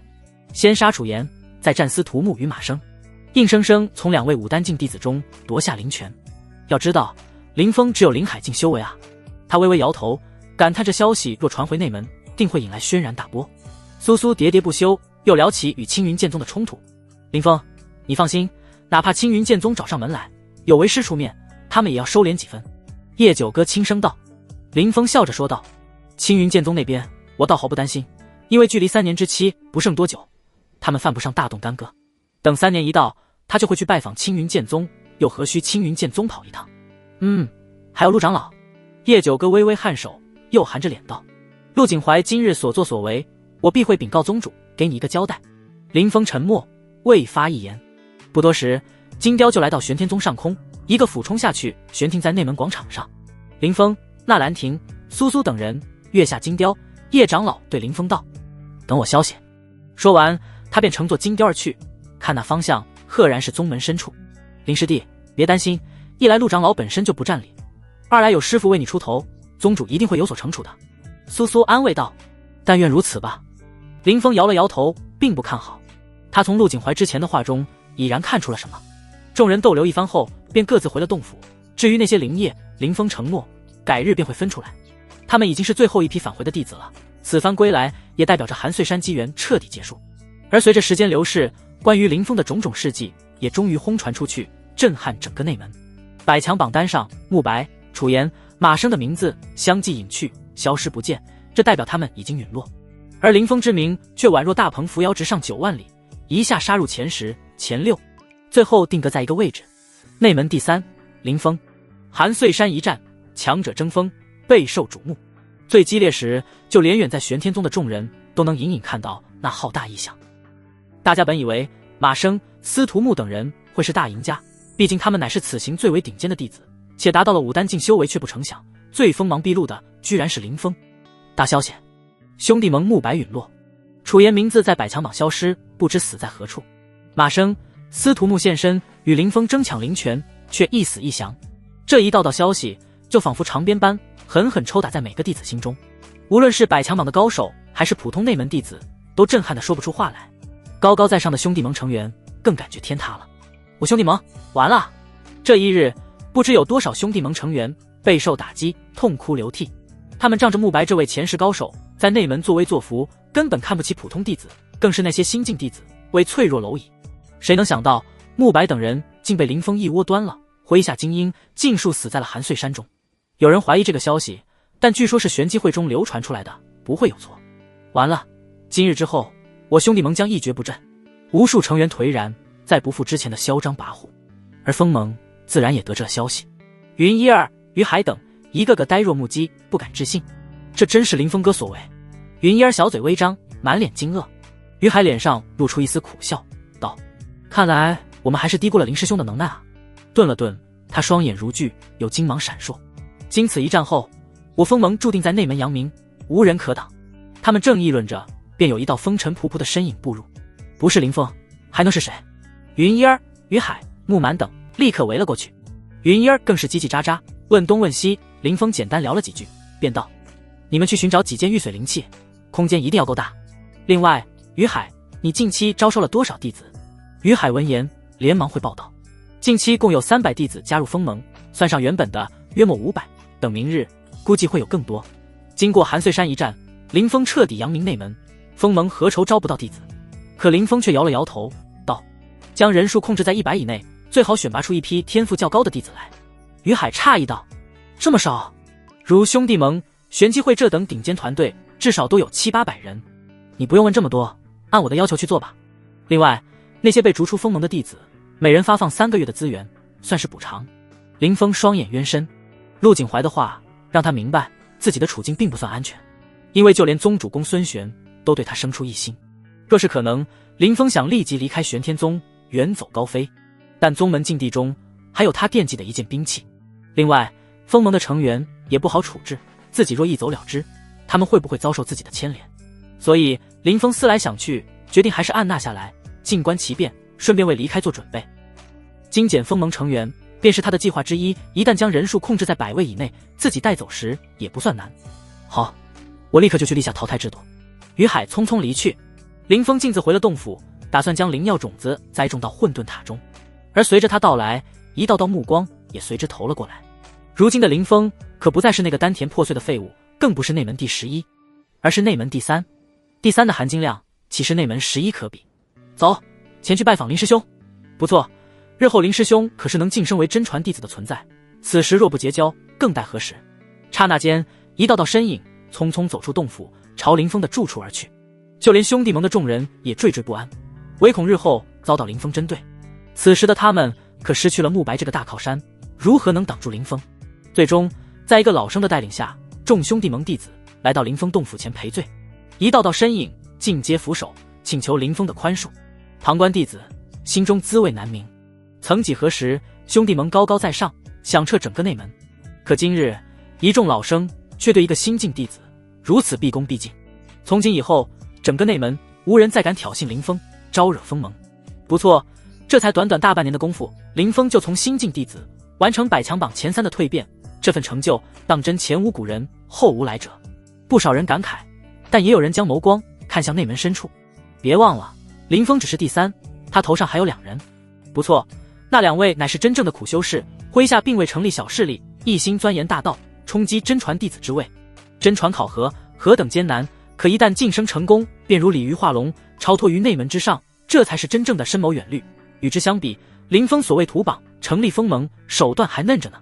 就在内门沸沸扬扬，满城风雨时，玄天宗深处一处幽静的亭台之中，宗主公孙玄正坐在石台上，手中举着一杯灵茶，却并未入口，而是顿在半空。亭台旁边正站着一个飘然若仙的女子和一位身着法袍的老者，赫然便是叶九哥与陆景怀了。好了，叶长老此番来意我已清楚，若无其他事，便下去吧。公孙玄喝了口茶，徐徐道。叶九哥微微蹙眉道：宗主，陆长老身为前辈，却谋害弟子，您难道不打算惩处？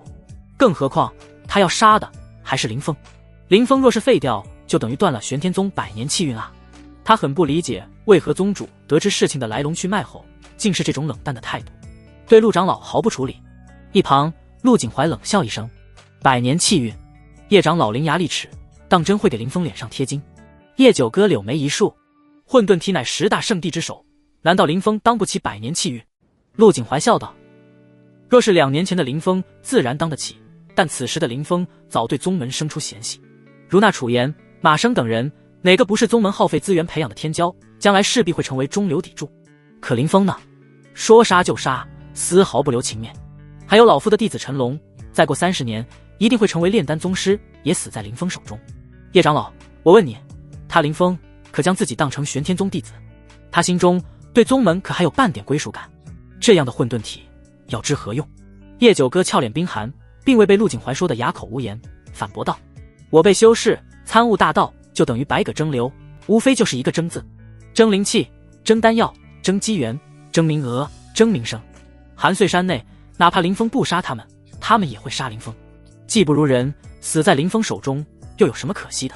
顿了顿，他朝公孙玄拱手，寒声道：宗主，您不要被陆长老蛊惑，他是因为弟子陈龙之死，对林峰怀恨在心，这才处处针对。闻言，陆景怀冷笑道：难道叶长老不也因为林峰是你弟子，才为他开脱吗？叶九哥就要开口，公孙玄却扭过头看着他道：叶长老，最近这段时间林峰做的的确过了，不客气地说，他一人搅得整个内门都乌烟瘴气，他和2年前相比，简直像是换了一个人。叶九哥闻言，神色剧烈变幻，最终轻叹一口气道：宗主，林峰他遭遇巨变，心性有所变化，也在情理之中。不错。公孙玄将那灵茶搁置在石台上，负手看向天外云海道：他的确有改变的理由，但陆长老说的也有道理，玄天宗培养的是自己人，是对宗门绝对效忠的弟子。若非如此，那混沌体再逆天又有何用？就如那白眼狼般，翅膀硬了就背弃宗门，那岂不是平白浪费宗门资源？叶长老脸色由白转红，又由红转青，最后苦涩道：“是，宗主，我明白了。”他知道再如何劝说都改变不了宗主的心意，当即便转身朝外走去。这时公孙玄忽然道：“叶长老，接下来我会继续关注林峰，若他还是之前那般，就停了他的资源。你这当师傅的也多劝劝他，若非玄天宗栽培，他岂有今日的成就？就连凡人都懂得滴水之恩当涌泉相报，他不会连这点道理都想不通吧？”叶九哥顿住脚步，深吸口气道：“是，宗主，我会转告他。去吧。”公孙玄挥了挥袖袍道：“叶九哥拱了拱手，而后转身离去。”与此同时，幻海州青云剑宗欧阳雪的洞府中，此时正有一群弟子齐聚在两侧，他们个个鼻青脸肿，身上的伤势还未恢复，并非不能恢复，而是故意卖惨给欧阳雪看。萧红沉声道：“欧阳师姐，那林峰太嚣张了。不错，出门在外，我还未被玄天宗的弟子如此羞辱过。”王燕怒道。有弟子冷哼一声，怒气冲冲道：“哼，他羞辱我等也就罢了，还敢对师姐大言不惭，莫非忘了2年前是谁被师姐弃如敝履？”这时一袭华贵长袍，肤如凝脂，容貌绝美的欧阳雪缓缓开口：“萧红，将他出手的细节讲述给我听。”萧红踏前一步，先是拱了拱手，随后才将那日的战斗叙述一遍。你说他双瞳中能喷出寒气，连半步武丹都抵挡不住，被冻成冰雕。欧阳雪蹙了蹙眉头，如果真是如此，他的灵力必然深厚。萧红点头道：“他给我的压力就如同面对武丹三重的修士。”武丹三重，欧阳雪双眼虚眯，脸上未显露情绪，心头却有些震撼。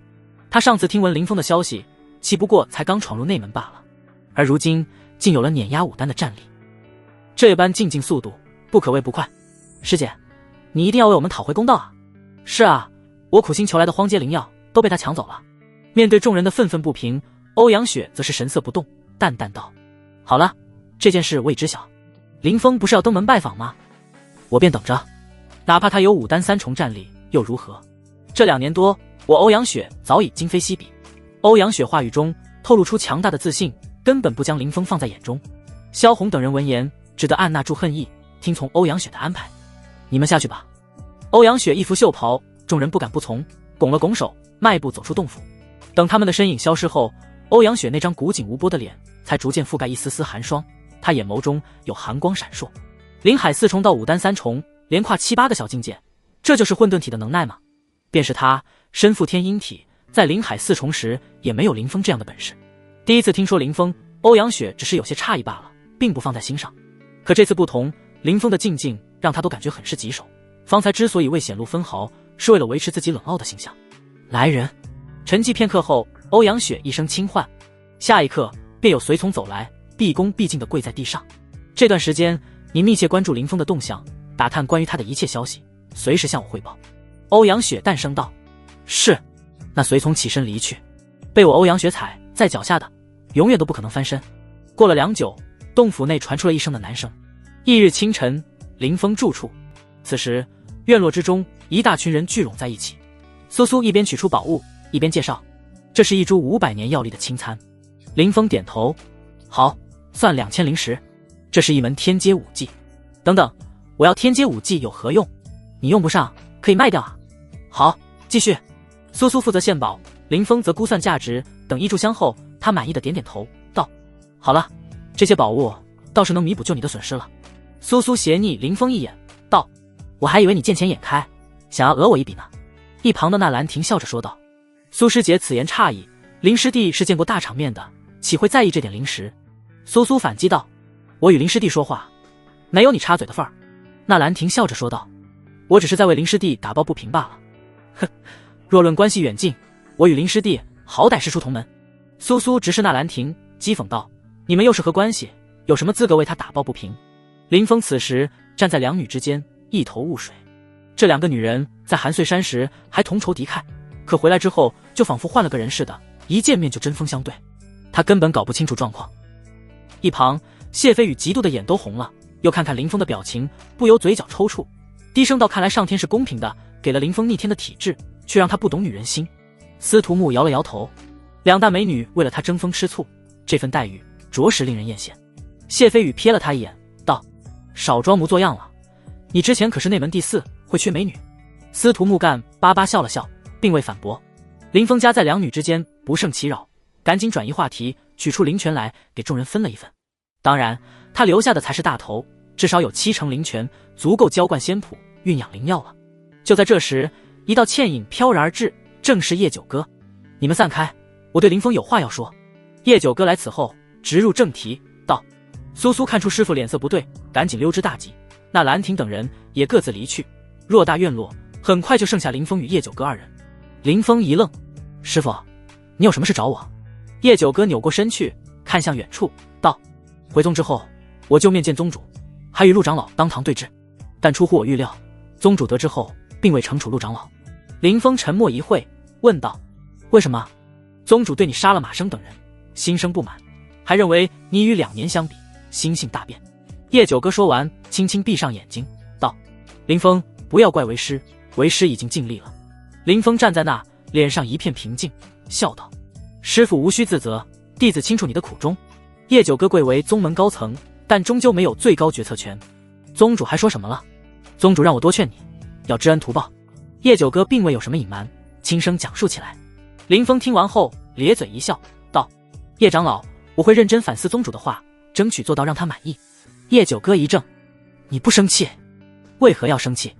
林峰笑着说道：“我的衣食住行、修炼资源都是宗门提供，我对宗门心怀感激，对宗主亦是尊崇。”他眨眨眼睛，一脸轻松道：“总之，接下来师傅就看我表现吧。”叶九哥微微一怔，在他了解中，林峰并非这样的性子啊，但林峰能这样想，他也乐得见到，当即便道：“林峰，你有大好前途在，该隐忍时需隐忍，总会有一日，你能扶摇直上9万里，震惊一州，乃至整个大陆。”林峰退后一步，毕恭毕敬道：“师父教诲，弟子谨记在心。”叶九哥面色稍缓，见林峰真的没有心生芥蒂，这才放心离去。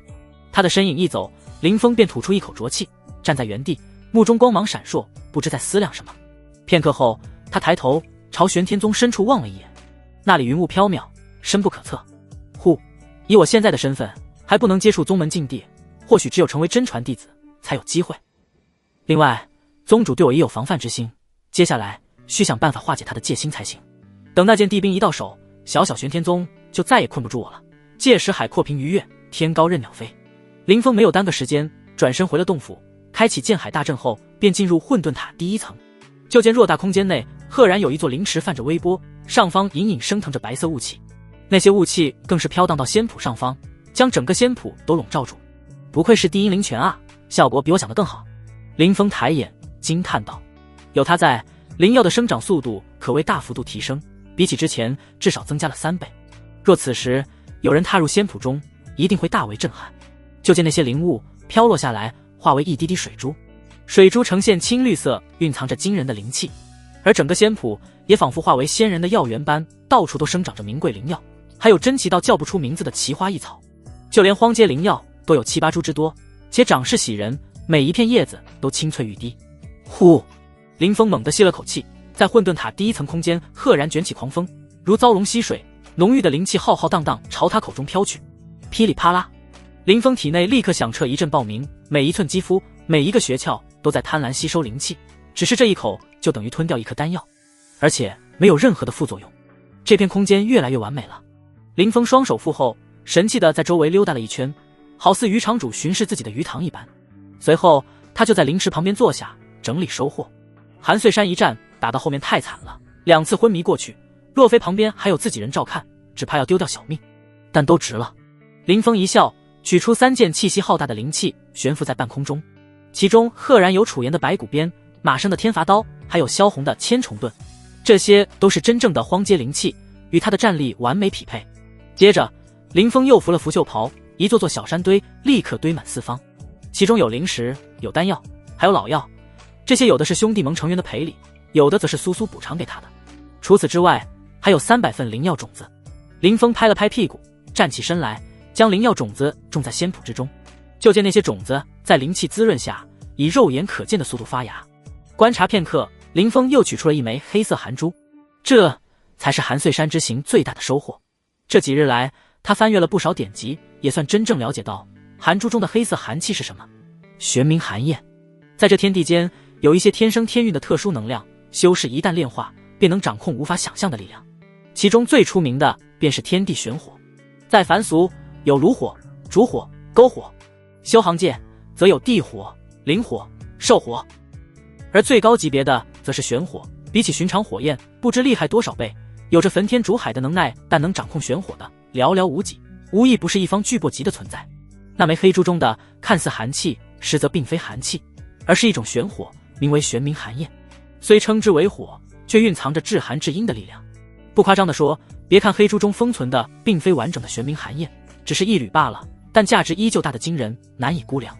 那位前辈生前将黑珠保存在体内，所以他死后，哪怕有不少宗内长老前去查看，也并未发现黑珠。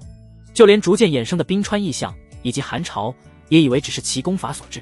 这缕寒焰若是暴露出来，足以让一些老怪物都打破脑袋争抢。也就是阴差阳错下，才被林峰得到。在他这里，这缕玄冥寒焰妙用无穷，不仅能提升寒极冰瞳之威，还能挥洒出来淬炼他的混沌体。可惜这是至寒属性的寒焰，不能用来炼丹，否则林峰的炼丹造诣还能突飞猛进。接下来就将这缕玄冥寒焰炼化到双瞳之中吧，日后对敌可有出其不意的效果。可惜只是一缕，并不完整。当然，凭这缕寒焰，日后我完全有机会寻到真正的寒焰。林峰搓了搓手，有些兴奋，接着盘膝而坐，略微催动一丝灵力，引动黑珠。当时在韩遂山时，他稍一引动，差点将自己生生冻毙。但此时在混沌塔内，黑珠分外乖巧，随林峰的心意而动，从中渗出一缕黑色烟雾来。黑色烟雾漂浮而起，当空留下了一道浅薄的痕迹。在他出现时候，就连虚空中都结出了一层层冰霜，可见这缕气息有多可怕。林峰不免有些紧张，但咬了咬牙，还是引导那缕寒气进入双瞳之中。啊！他忍不住发出一声痛楚。那缕冰寒之气一入双瞳，便迅速蔓延，化为滚滚寒气，朝林峰的经脉游走，很快就冲塞到四肢百骸中。到了后来，林峰整个人都被染成黑色，通体冰寒，眉宇、发丝都挂满了冰霜。恐怖，太恐怖了！这还只是这缕玄冥寒焰的一丝罢了。若是完整的玄冥寒焰，只怕林峰早就被冻成冰雕。但此时林峰也不好受，浑身颤抖，骨头发出咔咔响动，似要四分五裂般，连混沌体都扛不住。他虽惊不乱，迅速起身，一头扎入了灵池中，在灵气的滋润下，这才好受许多。又过去一炷香的时间，林峰的气息这才缓缓平息，那一丝寒焰已经被他彻底炼化，蕴养在寒极冰瞳中。继续，林峰目光悠悠，随着时间流逝，越来越多的寒焰被他炼化入双瞳，他的眼瞳更加幽深，似有着一道道纹路，好似黑色水流在流淌般。而黑珠的颜色也越来越浅薄，用不了多久就会恢复透明。就在林峰闭关之际，玄天山脉一座约莫100丈的山岳，一道身影突然凌空跃下，他在半空中猛地出拳，一道道号大拳劲轰向地面，借助那股反震之力，身形下坠得越来越缓慢，最后竟仿佛大鸟般轻飘飘地落在地上。那道身影逐渐变得清晰，竟是个男子，一头黑发，面容刚毅，棱角分明，眼神深邃。若是被女弟子见了，一定会连声尖叫。而内门前10的强者，若是在此，便能认出此人正是内门100强榜第1人宁战。他几乎很少掺和内门间的事，对组建小势力也兴趣乏乏，常年混迹在玄天山脉中，与各种妖兽搏杀。有弟子曾统计过，死在他手中的妖兽至少有上千头之多。师兄，有弟子走过去，眼神崇敬道：“您突破到5丹6中了，还差一点。”宁战的声音有些沙哑，似许久没与人交流般。我需要面对更大的压力，最好是生死一线，才能破境。顿了顿，他问道：“你来找我，有何要事？”宁师兄，最近内门出了个妖孽。那弟子犹豫片刻，还是说道：“不知您是否记得，2年前宗门内有一混沌体大放异彩，可惜后面丹田出了问题，一蹶不振。如今他又回来了。”林峰，宁战眼瞳微微一缩，似想到了什么久远的回忆般。宁战在玄天山脉中已经快1年之久，每日除了修炼就是搏杀妖兽。正是凭这种近乎折磨般的苦修，他才能成为内门100强榜之首，让无数师弟师妹为之心折。而这弟子名为陈三行，算是他的跟班，代替他收集宗门内的消息，若无必要，绝不会前来打扰他。此时他提及林峰2字，立刻令宁战的脑海中闪过一道身影。顿了顿，宁战问道。他的丹田恢复了。陈三行点头，不仅恢复了丹田，还闯入内门百强榜。宁战面色不动，内门百强榜在寻常弟子眼中无异于天榜，但在他看来也就那样，他的追求远不止于此。前段时间马生死在了寒碎山中，打死他的正是林峰。陈三行继续道，如今的林峰已然占据百强榜第3位。哦，听到这里，宁战终于有了一丝兴趣。马生的修为虽然入不了他的眼，但好歹也是5丹3重，这样的人物竟然被林峰干掉了。他想了想，问道，那林峰如今是何修为？只有林海境5重。陈三行说着，脸上不由露出一丝苦笑。什么？宁战面露动容。林海5重距离5丹3重何等遥远，这份差距等于天地鸿沟，哪怕他这个战斗狂人在林海5重时都没有这等战力。最关键的是，陈三行颤声说着，似是感觉不可思议般，那家伙初次显露人前只是开麦境罢了，而如今却是林海境，且有着强杀5丹境修士的战力。这惊天蜕变只是在短短几个月时间完成的。此言一出，宁战脚步不由向后退了一步，面露骇然之色。宁师兄！陈三行大惊，他知道自己这个师兄时常在生死一线间挣扎，磨练心智，泰山崩于前而不变色，而此刻却向后退了一步，可见他心神大惊。无妨。片刻后，宁战恢复如常，但眼中的金光却越来越可怕，如同明亮的火焰一般。这林峰虽静静可怕，但修为依旧是他的短板。他能杀马生又如何？如今的我，杀马生一只手就够了。他的身上涌现出可怕的杀气，近乎实质般，让四方路过的妖兽都吓得匍匐在地。宁师兄有信心？陈三行问道。宁战并未回答，反而哈哈大笑。算算时间，真传考核也快差不多了吧？启程，我要离开玄天山脉。陈三行大喜。宁师兄，您是要剑指真传？真传算什么？这一次我必将第一收入囊中。宁战目放金光，一字一顿道，即便那混沌提阻我也要将他败在执掌之下。内门深处，一座位置绝佳的洞府前，院内绿树成荫，灵气浓郁。众随从下人正在清扫枯叶，忽然发现一道黑色身影正站在院落中，背对洞府，负手看着远处的云卷云舒。主人出关了。随从一颤，猛地跪拜下去。真传考核在即，所以才出关，将内门如今的形势细细报来。那道身影淡淡道。随从连忙小心翼翼讲述起最近的事，沉声道，那林峰最近如日中天，极不好惹。原来内门已经大变天了。那身影悠悠一叹，随后道，我眼中的对手只有宁战，那林峰不足为虑，等考核开始，我先会会他，他若服软还则罢了，若是不服，反手镇压便是。若是常人敢如此大放厥词，必会惹人耻笑。但他不同，作为百强榜排名第2的强者，楚啸天在闭关前便是有着5丹境4重修为，这次出关更是一举跨入5丹5重。随从眼中大喜，躬身一拜。那小人就提前恭祝主人大显神威。真传考核是内门最大的盛事，而且每年都是排在外门大比数月后，这次也不例外。随着时期将近，一位位百强榜的强者都卯足了劲修炼，为的就是争夺晋升真传的名额。而此时林峰依旧在混沌塔第1层修炼。时光无痕，岁月悠悠，他在混沌塔中已修炼大半年。这一日，他缓缓睁开双眼，道：呼，终于将玄冥寒焰炼化完毕了。他的双瞳分外幽深，细看之下有着一缕缕黑色涟漪涌动，好似水纹，又好似火苗。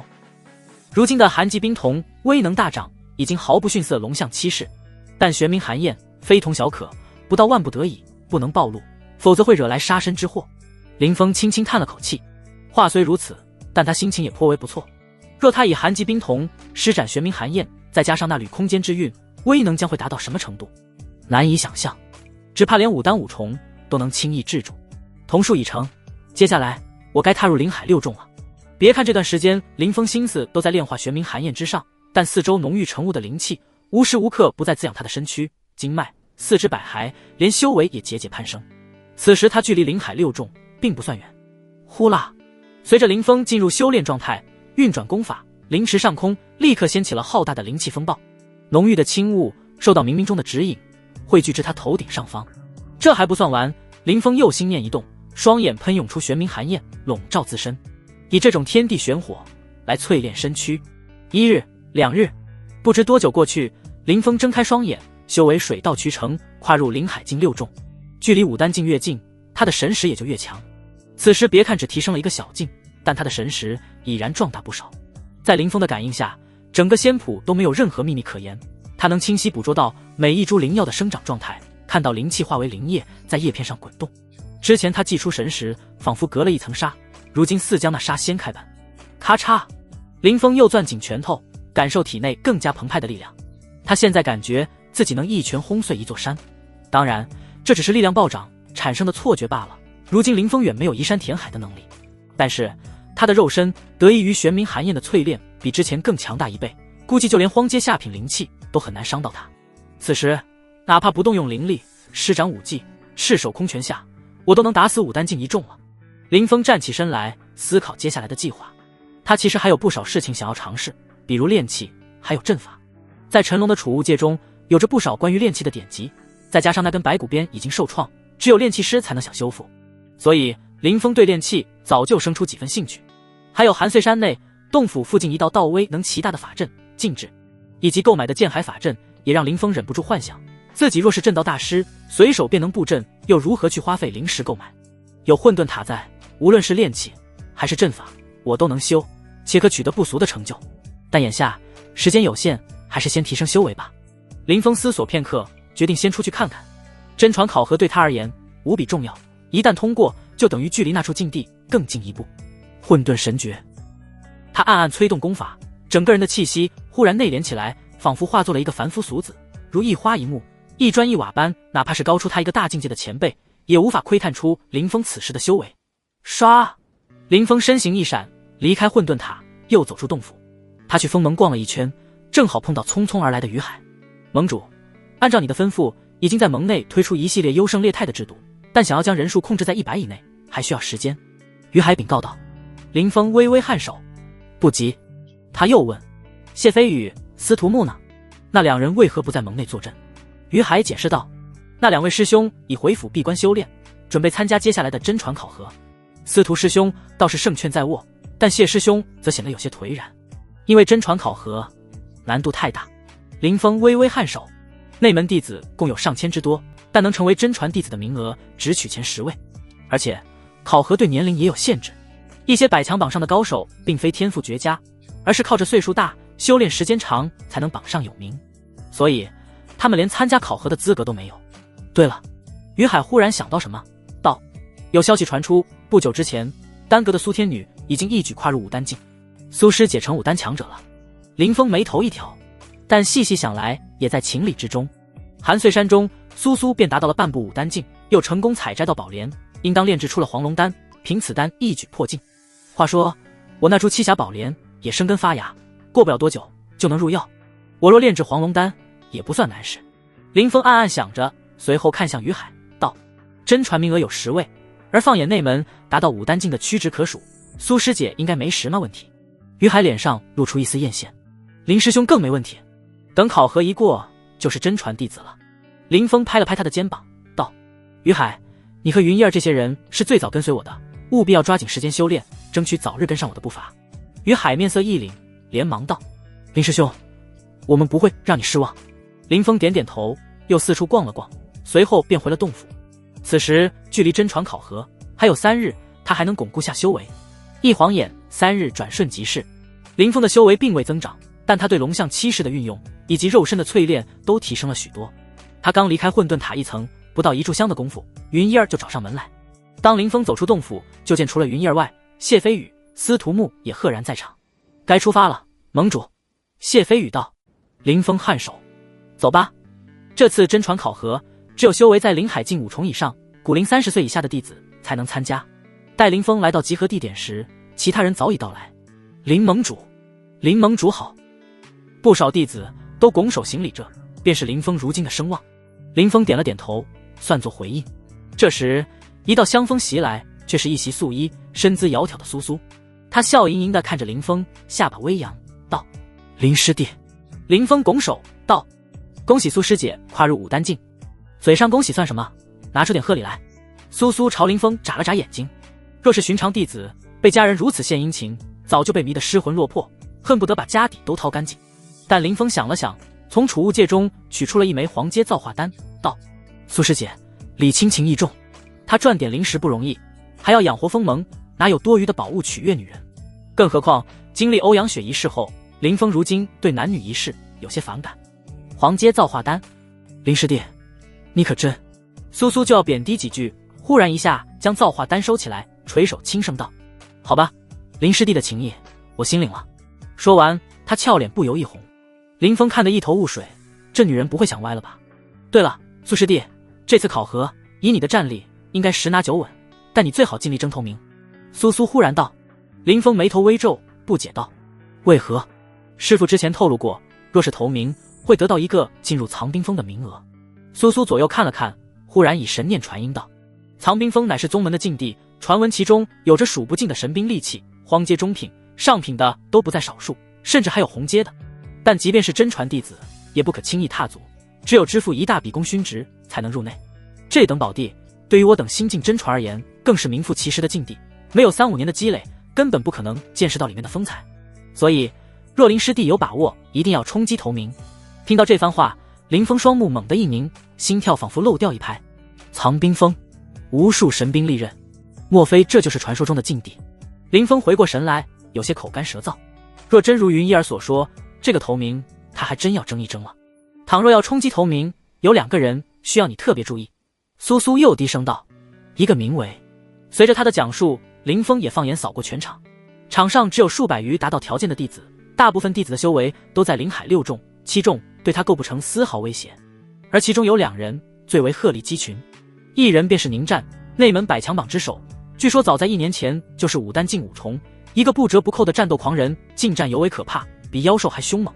至于第2人，则是楚啸天，百强榜第2，是个苦修士，平时鲜少在宗门露面，为人张狂桀骜，目中无人。便是宁战，他都不放在眼中。在1年前，其修为是5丹4重，至于现在，却是不得而知了。宁战、楚啸天，林峰双眼微眯，掠过一丝寒意。感受到林峰气息的变化，苏苏低声叮嘱到：“林师弟，虽说你战力不俗，但也不可大意，无论是宁战还是楚啸天，身上都藏有底牌在。”林峰微微颔首，他虽有种种底牌，但如玄冥寒焰、空间之韵，都是不便暴露于人前的手段，战力大打折扣。而宁战、楚啸天这种强者，一定留有底牌在。不过，谁若是招惹我，就不要怪我不客气了。头名，我势在必得。林峰身上逐渐有战意昂扬，随后他吐出一口浊气，恢复平静。却在此时，林峰耳畔响起了一道淡笑声。听闻林师弟在寒碎山中连败3大5丹境弟子，是真的。林峰回头一看，就见一位穿着虎纹袍服的男子走来，面带微笑，正是那楚啸天。苏苏蹙了蹙眉头，退后一步，到了生楚师兄。在内门中，能让他称呼师兄的弟子不多，都是谣传罢了。实际上，那些人是被冰妖杀的，与我无关。林峰随口胡诌道，他有些意外楚啸天会过来找自己，但也丝毫不惧。听闻此言，周围不少弟子嘴角抽搐。林峰这话分明是将他们当成白痴了。寒碎山的战况，不少人都亲眼目睹，还能有假？呵呵，林师弟还真是幽默啊。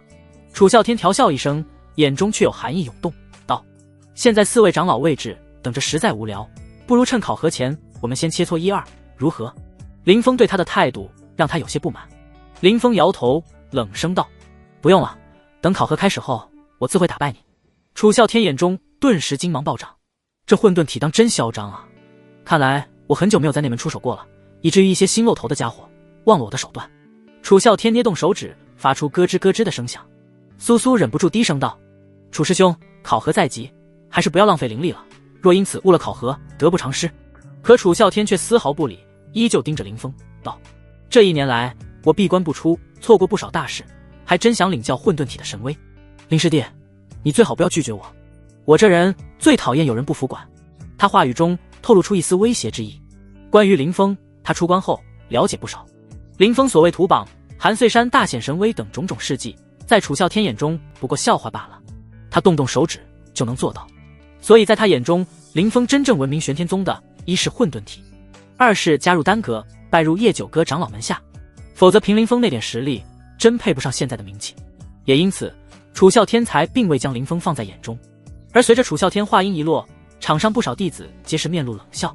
最近封盟事大，如日中天，不知被多少小势力视为眼中钉、肉中刺，但他们碍于林峰的凶威，不敢挑衅。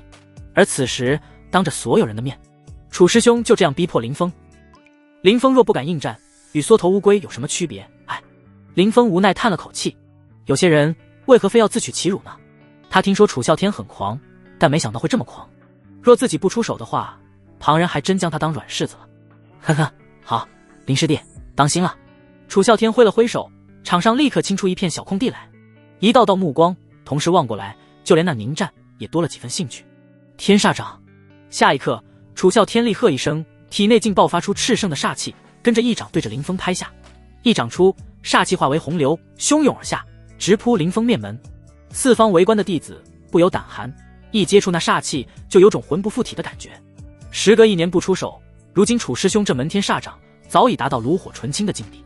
有人骇然道：天煞掌传闻是楚啸天花费昂贵的功勋值兑换而来，炼化煞气入体，一经打出，让人神魂动摇，未战先怯。再配合楚啸天强大的修为，着实霸道。不过如此。然而林峰神色平静，嘴角勾起一丝弧度。若他还是灵海4重，面对这一掌，也许还要退避3舍。但如今他灵海6重，无需动用底牌便能破之。唰！当下他双手一舒展，就如同要摘下9天明月。揽清月！哗啦啦！那些汇聚而来的煞气立刻被一股柔和的力量裹挟，朝中心靠拢，就连掌劲也被破掉，最终化为一个黑色圆珠。圆珠之内冲塞煞气。去！林峰低喝一声，那煞气珠竟朝楚啸天打了过去。见状，楚啸天的脸色顿时难看起来。他知道林峰修行了龙象7式，其中1式揽清月更有以柔克刚的奇效，但他怎么也没想到，连自己的天煞掌都能破掉。不仅是他，许多弟子都目光呆滞，面露错愕之色。林峰这招实在是妙，以彼之道，还施彼身。轰隆！面对黑珠袭来，楚啸天忽然拂了拂衣袖，就听咔嚓一声，那黑珠便破掉，无数煞气汹涌而出，被他张口一吸，吞入体内。混沌体果然有些能耐。楚啸天冷哼一声，继续说道：不过方才我只动用了6成灵力，若是8成，你这揽清月绝对破不掉。林峰淡淡一笑：别说8成了，10成又如何？好！楚啸天眼中有怒火喷涌，道：今日我便让你知道何为。没等他说完，却在此时一阵浩大的狂风涌来，紧接着半空中有白鸾、金雕、仙鹤乘风而来，其上赫然立着一道道身影。4大长老来了。不知是谁唤了一声，楚啸天狠狠瞪了林峰一眼，却也只能收敛气息，肃穆而立。